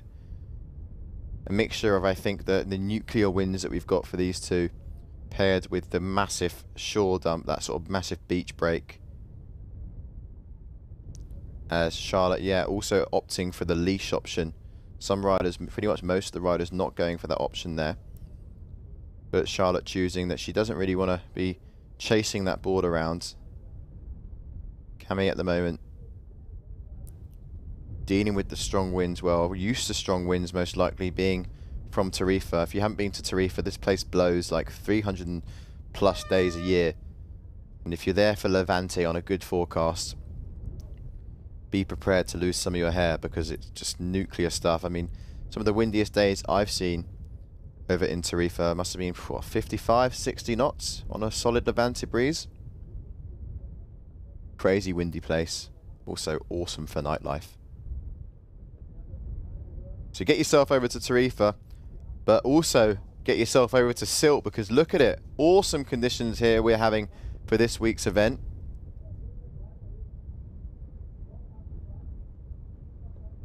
Cami now dropping into this one. But yeah, decides against it, nods the head, thinks, nope, I'm alright, thanks very much. Plenty of time left on the clock to try and dial down another wave.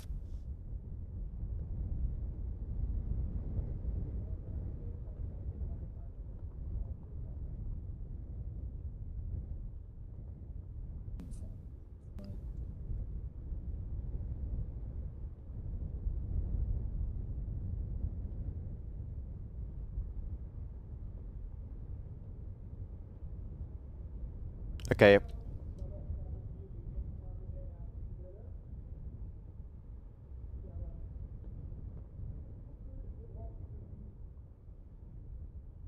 So no wave scores for any of our riders just yet.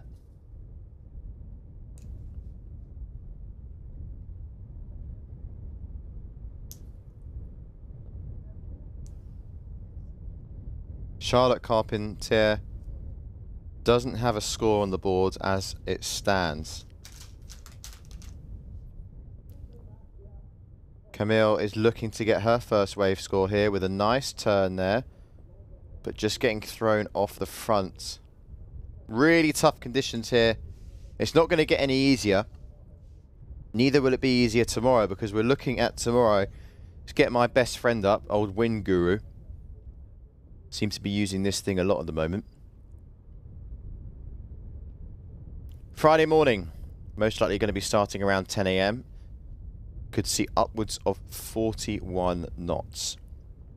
So just a light breeze tomorrow morning. It then does start to drop as the afternoon comes in. Riders might need to take their 12 or 15 meter kites out. We're looking at about 25 to 30 knots. Jokes. They'll be needing their small kites for the whole week here in Sylt. It's pumping all morning. Maybe that will even carry on a little bit more in the afternoon. The plan, like I mentioned, if you've only just tuned in, is to get to the finals which will be tomorrow, starting with the men's quarters most likely, then moving over to the women's semis, men's semis, women's final, men's final, a couple of mini finals in there as well. But all TBC. It's not my decision when happens when. But we will be taking you on that journey again. Who's it going to be that takes the victory here? Who were standout performances for you today? Let us know in the comments. Who did you think has a great shot? Maybe an underdog. Freestyle really has been the more prominent factor when it comes to getting the bigger scores. We saw Ayrton probably score the best in the waves. Heat of the day still remains Pedro Matos against Lorenzo Casati. Casati edging Matos only by a slither.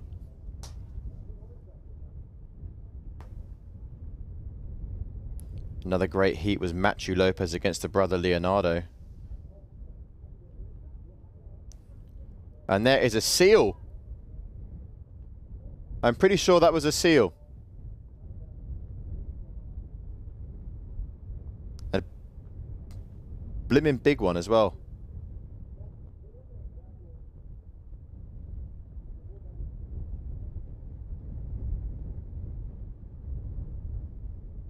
Camille, yeah, you can see she's a bit frustrated.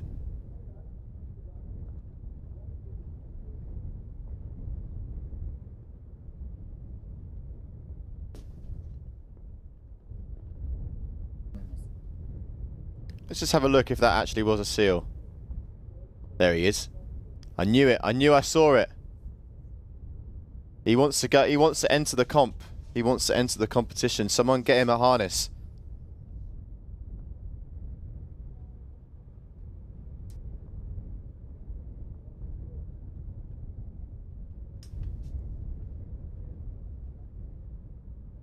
Charlotte now.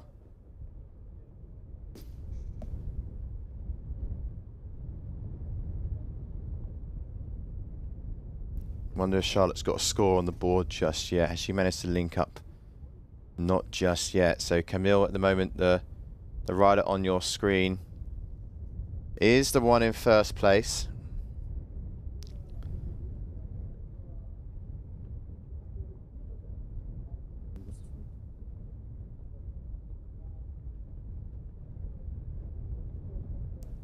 And we're nearly closing in on this heat now.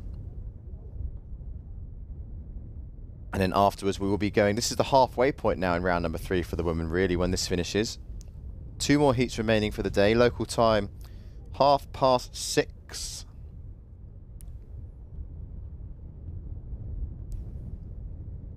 And then it will be a little bit of a debrief for the crew, with the plan to finish competition potentially tomorrow. Best way to know what's happening, follow our socials on Instagram, TikTok. Also keep an eye on the website as well. We do articles after every day of competition, wrapping up with the news, some of the highlights of the day. And you can find out exactly what the name of the game is. As you can see now, scores for Camille are still up there, just a couple of freestyle scores. You can see a couple of other riders in the background just enjoying the conditions that we have here in Sylt this afternoon. I should start saying this evening because it's getting a little bit on the later side now. Not quite past my bedtime yet, but we're not far off.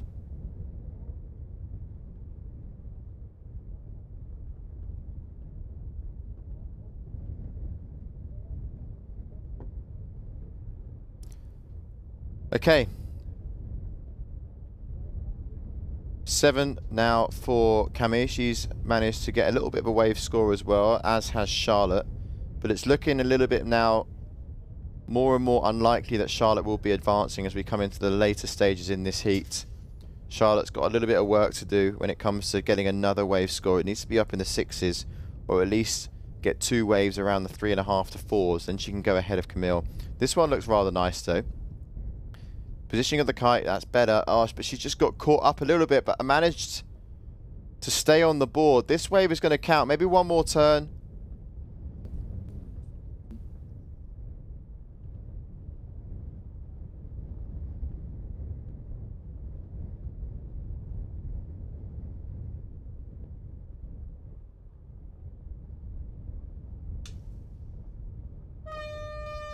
And I have just heard once again that noise I've been hearing all day long, which is the buzzer for the end of the heat. And right now we are going to go and catch up with a standout man in the moment, Gabrielle Benetton. So, congratulations, Gabrielle. You landed the best move of the event. It looked very easy, was it? No, it's not easy. It just looks easy. Like, I've been training a lot this trick, and even when I'm training, I land like 1 out of 10, you know? But today the wind was perfect, and I was like, I'm going to try just one. And then boom, I landed. It was so good. So, will be more tens of you coming? Yeah, I think so. The forecast looks good for finals days tomorrow. Same wind as today, maybe even stronger, that gets even better to do this trick. So I think we can have another 1 or 2 tens for sure. We're looking forward to that. Thank you. Thank you. What do you reckon at home? Do you reckon Gabrielle Benetton's going to get another 10? Before we go to the next heat, let's go and throw it to the highlights of that heat number 2 of round number 4 for the women.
So here we go, round number 3, heat number 3, Suzanne Swartzrober against Keziani Rodriguez. Round number 3, heat number 3, who is going to book themselves a place in the final? 2 heats left remaining today. Let's go, let's go, let's go!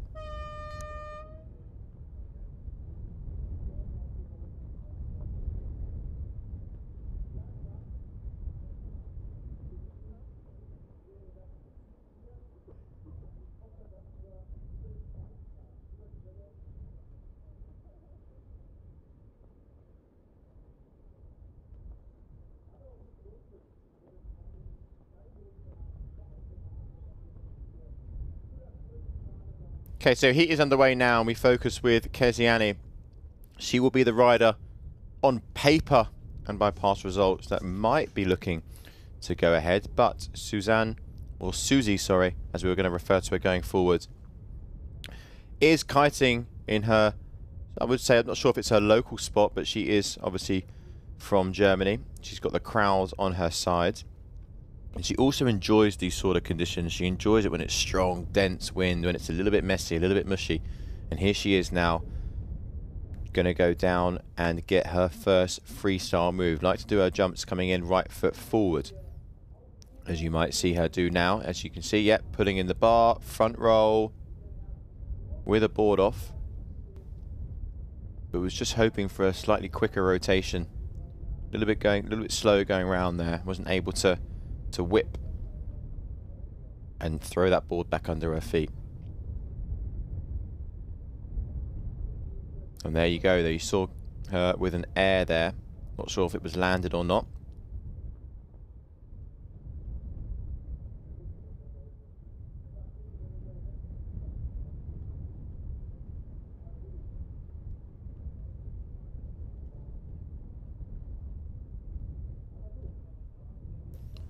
Okay, so Keziani also getting her first move down and dusted.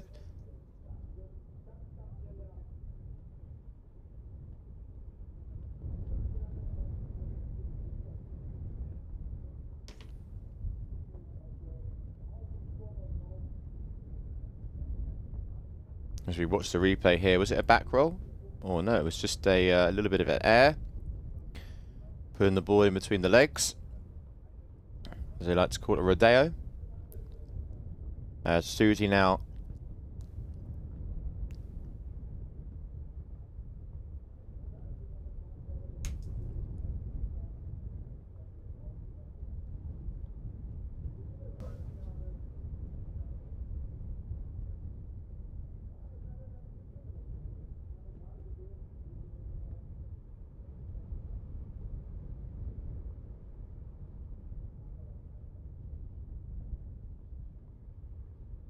Keziani there going over the front of her board. While Susie, does she land it? Yes, she does. Keziani with a 4.07.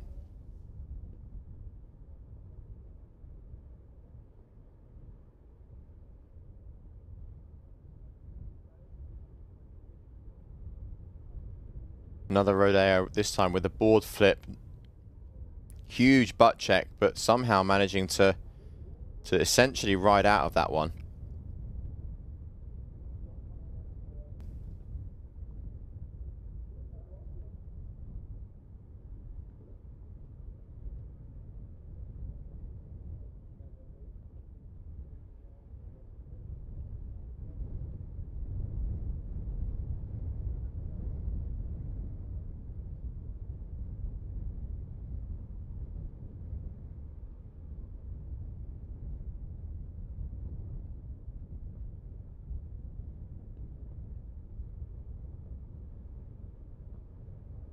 And that was the replay there of the land, the trick from Susie.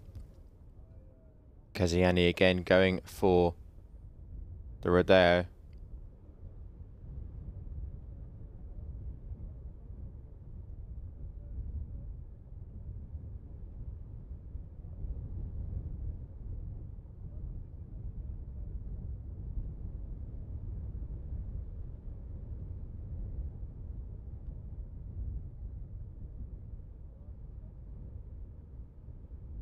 Keziani once again, that replay here, managing just about to keep it, nearly losing it on the wave in front.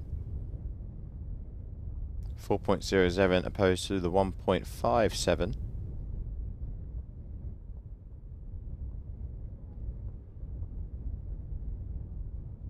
Wind reader is 30 knots, gusting 33, so a little bit more consistent now, not such a big difference between the steady wind and the gusts, as Keziani was looking to land that one, and she does.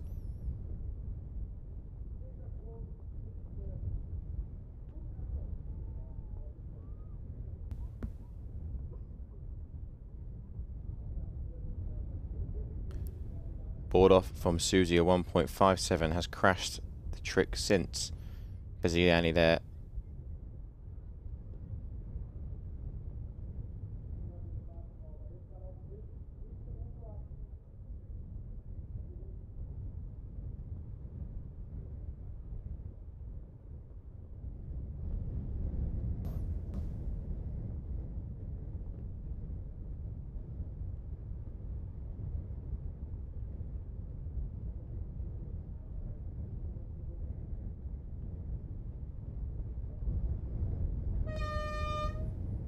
Okay, so there the buzzer goes once again. So now we move away from freestyle and we move on to the waves.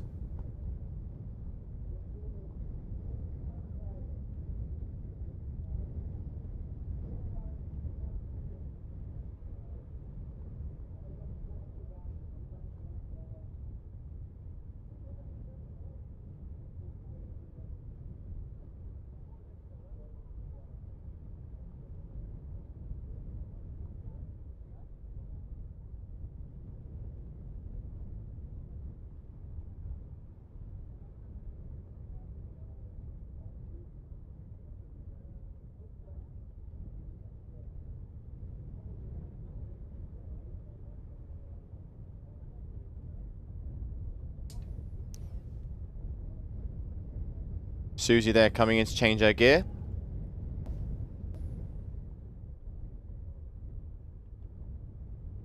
Got a bit of chasing to do when it comes to trying to match Keziani's score there. Front roll rotation for Keziani was a 4.07, as you see her here linking in with a nice wave. Yeah, it looks like she wants to change her kite as well. Maybe a bit too much grunt there. So Keziani's going to be coming in to change her kite. Susie's done the same. But I think Keziani needs someone to bring a kite down to her. I don't think it was actually rigged up on the beach, ready to go.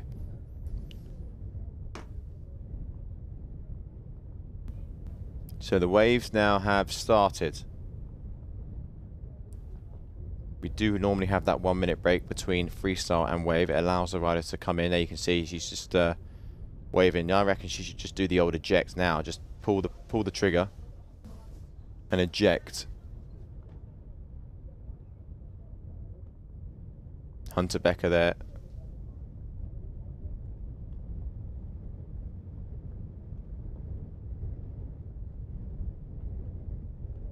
Yeah, let that bar out. There you go. Otherwise you're going to be going with the kite.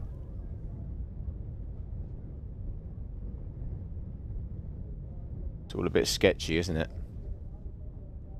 Well done, Hunter. Good job.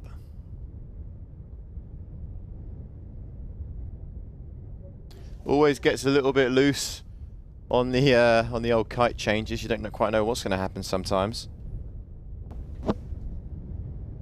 It's always a bit more of like a relief when you see them actually hook in, especially when it's about 35 knots. I'm going to guess right now 28, gusting 33.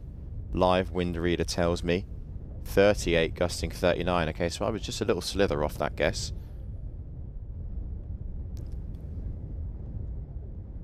Wind pumping.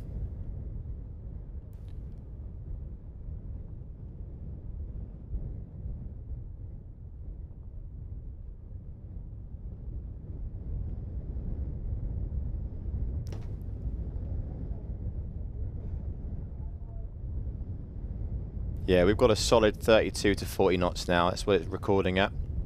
Oh, the wind guru, aka myself. Giving you the data. Yeah, it's absolutely nuking. 37 knots, 39. Hasn't been really below 35 in the last sort of few moments. So really the perfect weather to change your kite in. You know, if you ask me, you know, maybe you want it even when it's 45, just to do a quick kite change. But Keziani here, nice first turn there on the wave. Before it closes out, she needs to dive that kite and get a bit of momentum going. As she gets nice and low, nice top to bottom turn. Again, a little bit in the foamy section though of that wave. Nonetheless, it is a better wave. Can she keep it together? Just about. Huge butt check, but it's definitely going to be a scored wave. She needs one because she doesn't currently have any wave counting towards her score. She's got a tic-tac front loop rodeo and also a front roll, which makes up that 8.57. It's just watching this kite change here was a little bit sketchy.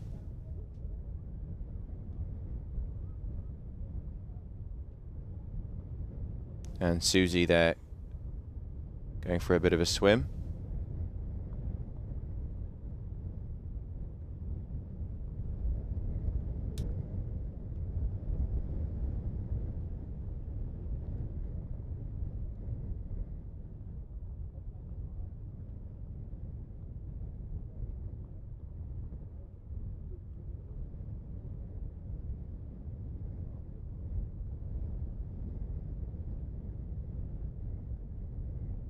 So probably about 3 or so minutes left in this heat.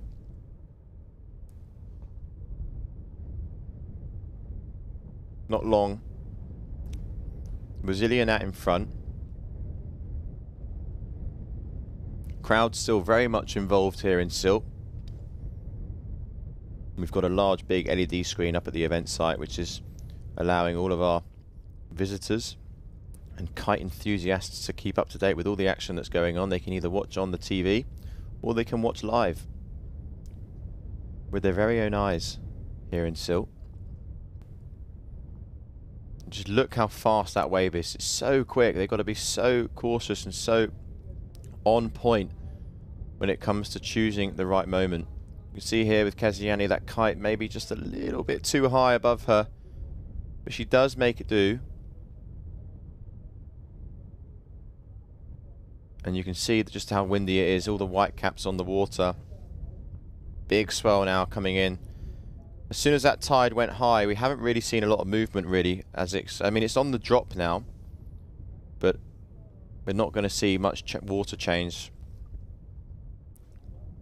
for the rest of the competition, with only just one heat remaining. As Susie now dropping in here. She needs a nice turn, that's good, but she could do with another one. Dive the kite, come on. Get up into the pocket. She's going to be turning on the foam here. But that was better from Susie. She's still got work to do though. You can see Keziani had a 4.07 for one of her waves.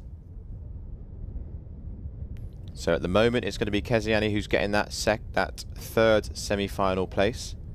And then the last heat of the day is going to be a past world champion. Also join me in the booth, what feels like an eternal lifetime ago. Well, is going to be Capucine Delamoire. She is going to be up next, and she is going to be facing Daniela Moreno from Spain.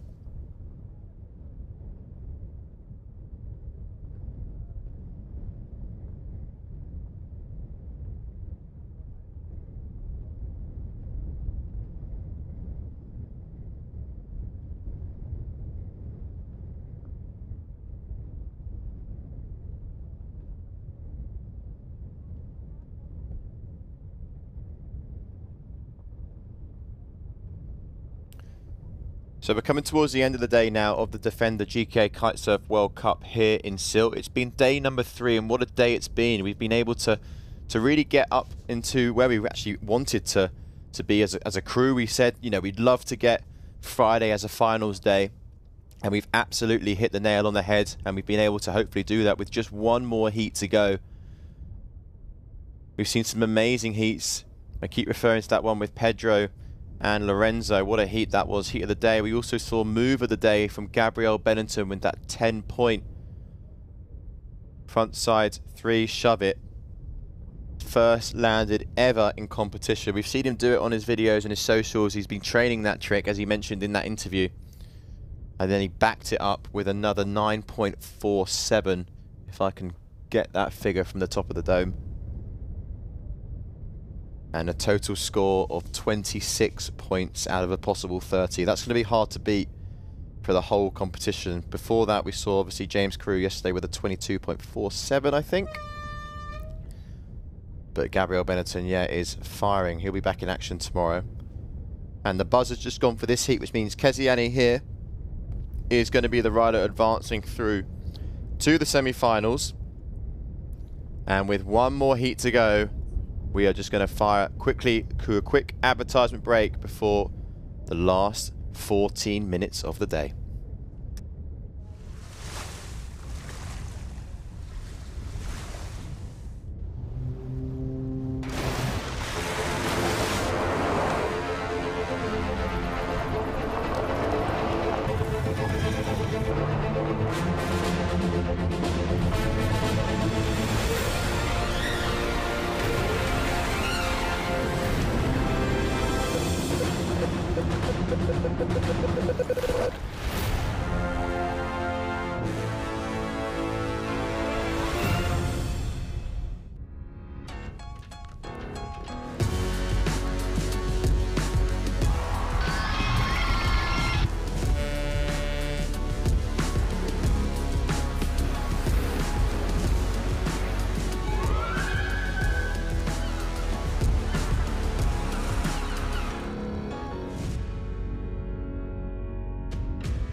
Wir sind die mit dem Frühlingsquark. Würzig mild, extra cremig und immer frühlingsfrisch. Für euch haben wir immer neue Ideen, damit für alle was dabei ist, auch vegan. Macht's euch einfach lecker mit der Quark- und Streichvielfalt von Milram. Jetzt wild und neu, Frühlingsquark Wildkräuter. There's so many different places that I've never seen before, and a million things I never felt this way. Time to go now. New horizons waiting, sail away with me. AIDA. Erlebt euch anders.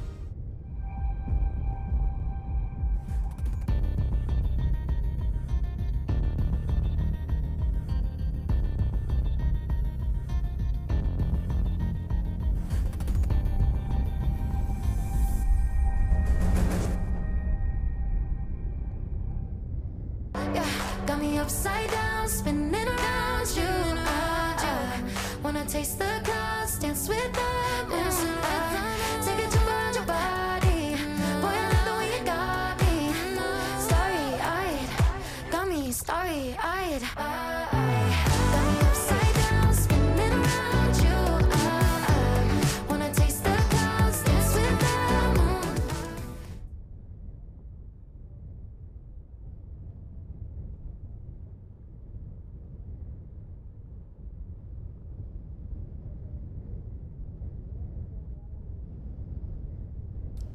So last heat of the day now is going to be Daniela Moreno against Capucine Delannoy. 14 minutes is going to be going now for the final heat of the day. Capucine has been waiting ever since 10 AM to get on the water. She was on an earlier round. And yeah, it's been a good probably 6 hours since she came out of the water. Maybe even 7. Maybe even 8. So Capucine Delannoy loves this format, loves a mixture of freestyle and also wave. And as we've seen today, freestyle really is the one. As you can see, she's going for that front roll with the 1 foot, pretty much opens up.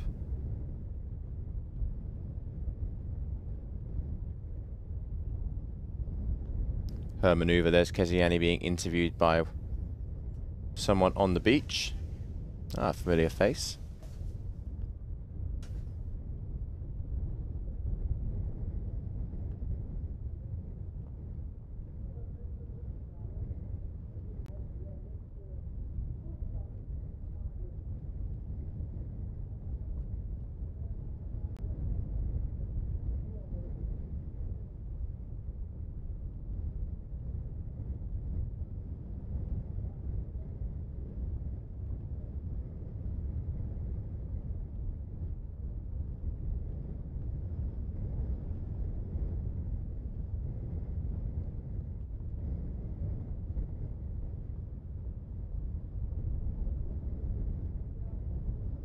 So Daniela Moreno here.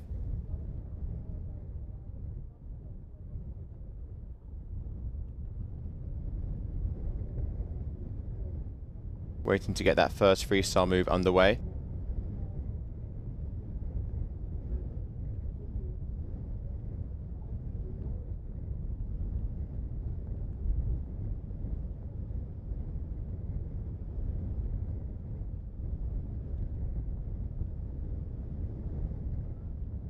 So there we go, look at the winds. Upwards of 40 knots as Capucine there crashing down. As you can see, what's it going to refresh to? Just a little drop now, but a big gust of wind. Capucine, one of the riders actually that said, you know, just how difficult it was out there.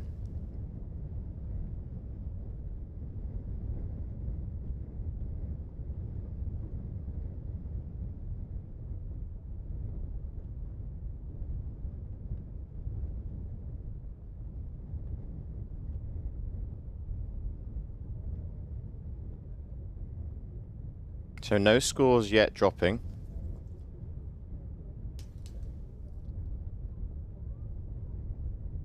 As Capucine goes for the double front roll. Just looked like she over-rotated ever so slightly there.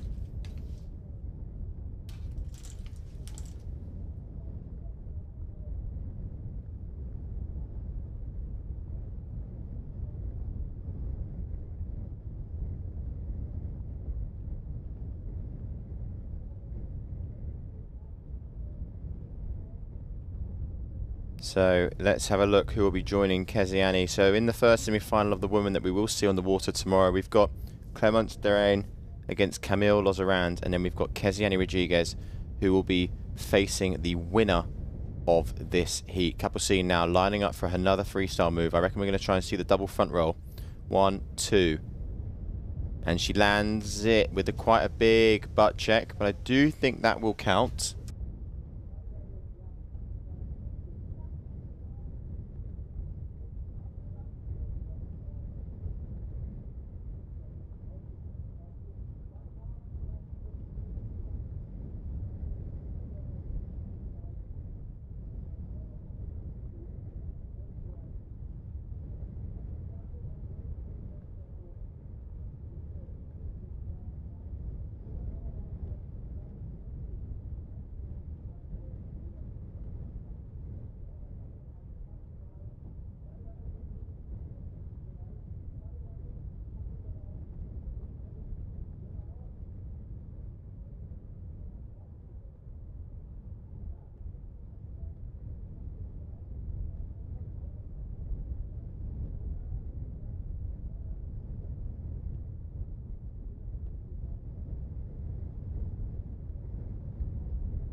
So you can see there, Capucine going nice and high.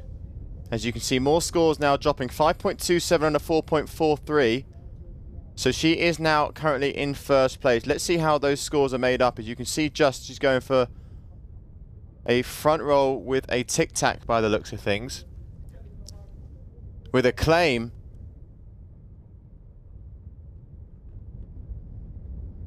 That's going to come down as a nice score, I reckon. As the buzzer now goes, which tells me, yeah, big score coming in here from Capucine. Her highest score, and potentially one of the highest freestyle scores we've seen in the women's division. Hold your horses, ladies and gents, because it's coming through now. She's there on your screen. So now they've got 1 minute, quick 1 minute break to change their equipment before doing the final section of this, which is all about wave riding.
Okay, so now it's time to get involved in the wave section now of this.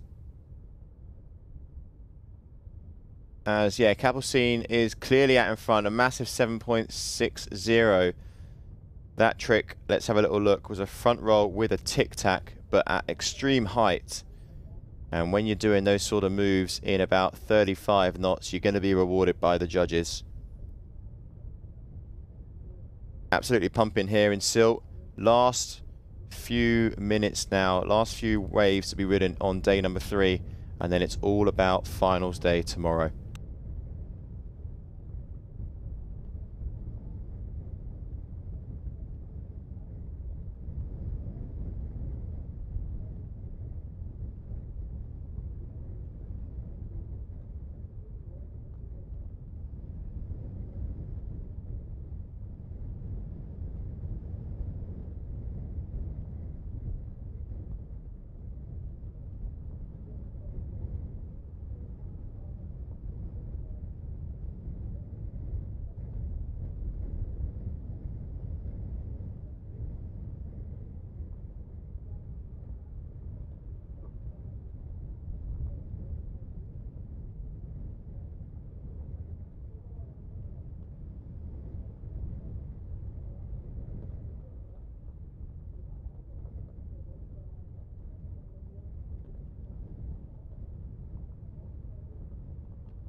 Okay, so you can see now Capucine as well stretching her lead that little bit further on a 3.07. So Daniela is looking a little bit further out of reach for her, but don't write her off. All she needs is, well, she needs 2 good wave scores ideally. That 1.75 needs to come out, as does that 2. And let's have a little look how many points she exactly needs to go into first place. She needs 9.5 to go in the lead, so she can get a 4-point ride, and you know, a 6 would do it, a 6.5, sorry, and a 4, however it's made up. And it's the only way she's going to do it is getting on waves like this, but she's got to connect some more turns now. Dive that kite, get past this foam section, or even just put a nice another turn. But Capucine, on the other hand, is hungry here. She's also engaging in what will be one of her last waves of the day.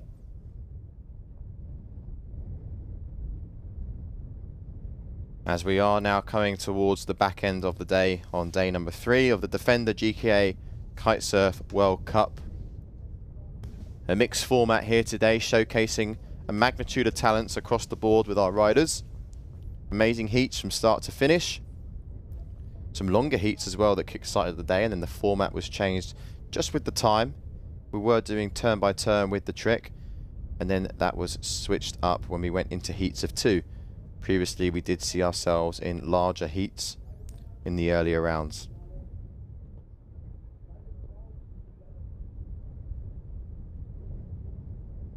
So round number 3, heat number 4, last heat of the day. Capucine now on another wave, challenging, as she mentioned earlier. She also mentioned it was very gusty, as we can clearly see as well that we've seen throughout the day. We've seen winds range from 20 knots all the way up to 35 with the gust, with a big 50 knot difference. At the moment it's 27, gusting 34. So still quite gusty out there as well. I think Capucine is currently riding a 5 meter. That is the smallest kite she has.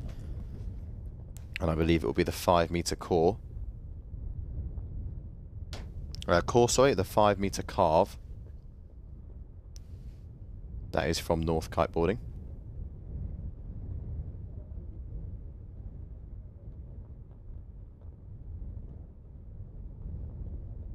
You can see in the background there, Daniela engaging on another wave. Has improved her score a little bit with the wave now being a 2, so she's on 7.23. That's a much nicer turn there from her. Really nice, elegant looking turn. Not so snappy, but looking really in control, and that's a bit more of a snappy turn. As we're now peaking back up towards that 30 knot range. Capucine in first place.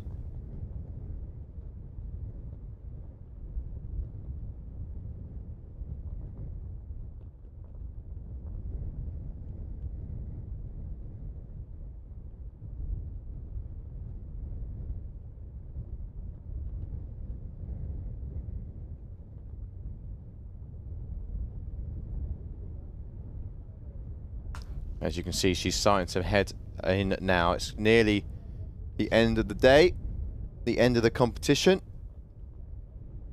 But she will be heading back out just in case.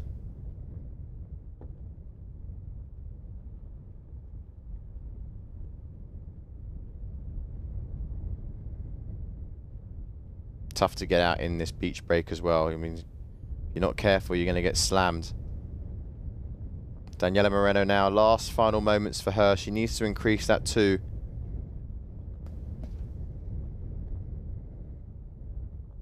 Last minute now, being confirmed that it's now our last minute from the secret source, that is Joe Siestula.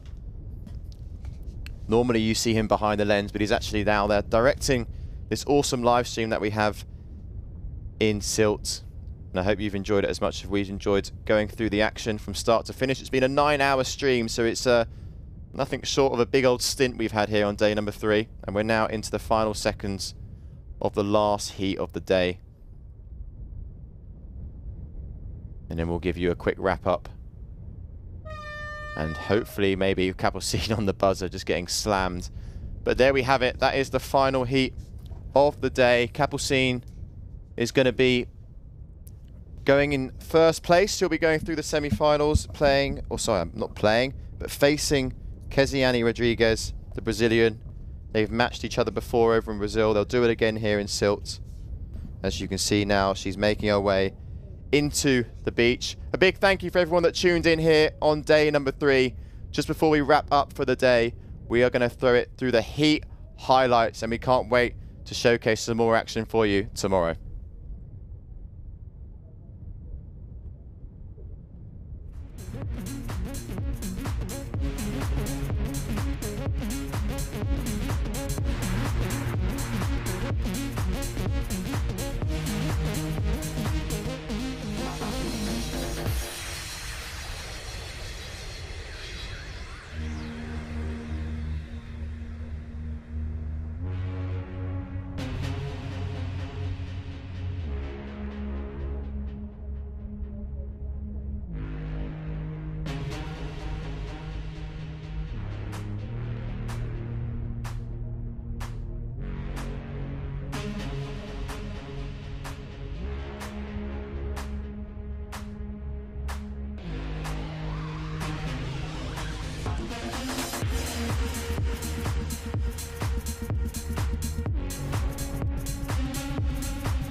Welcome back, everybody. Welcome back.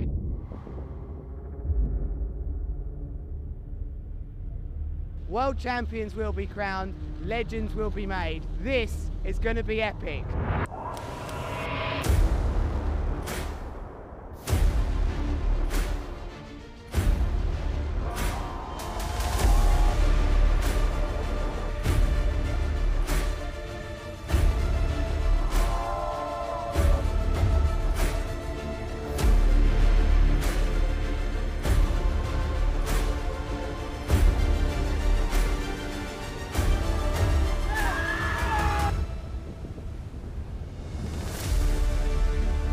This is a dream come true. And let's go for the next one.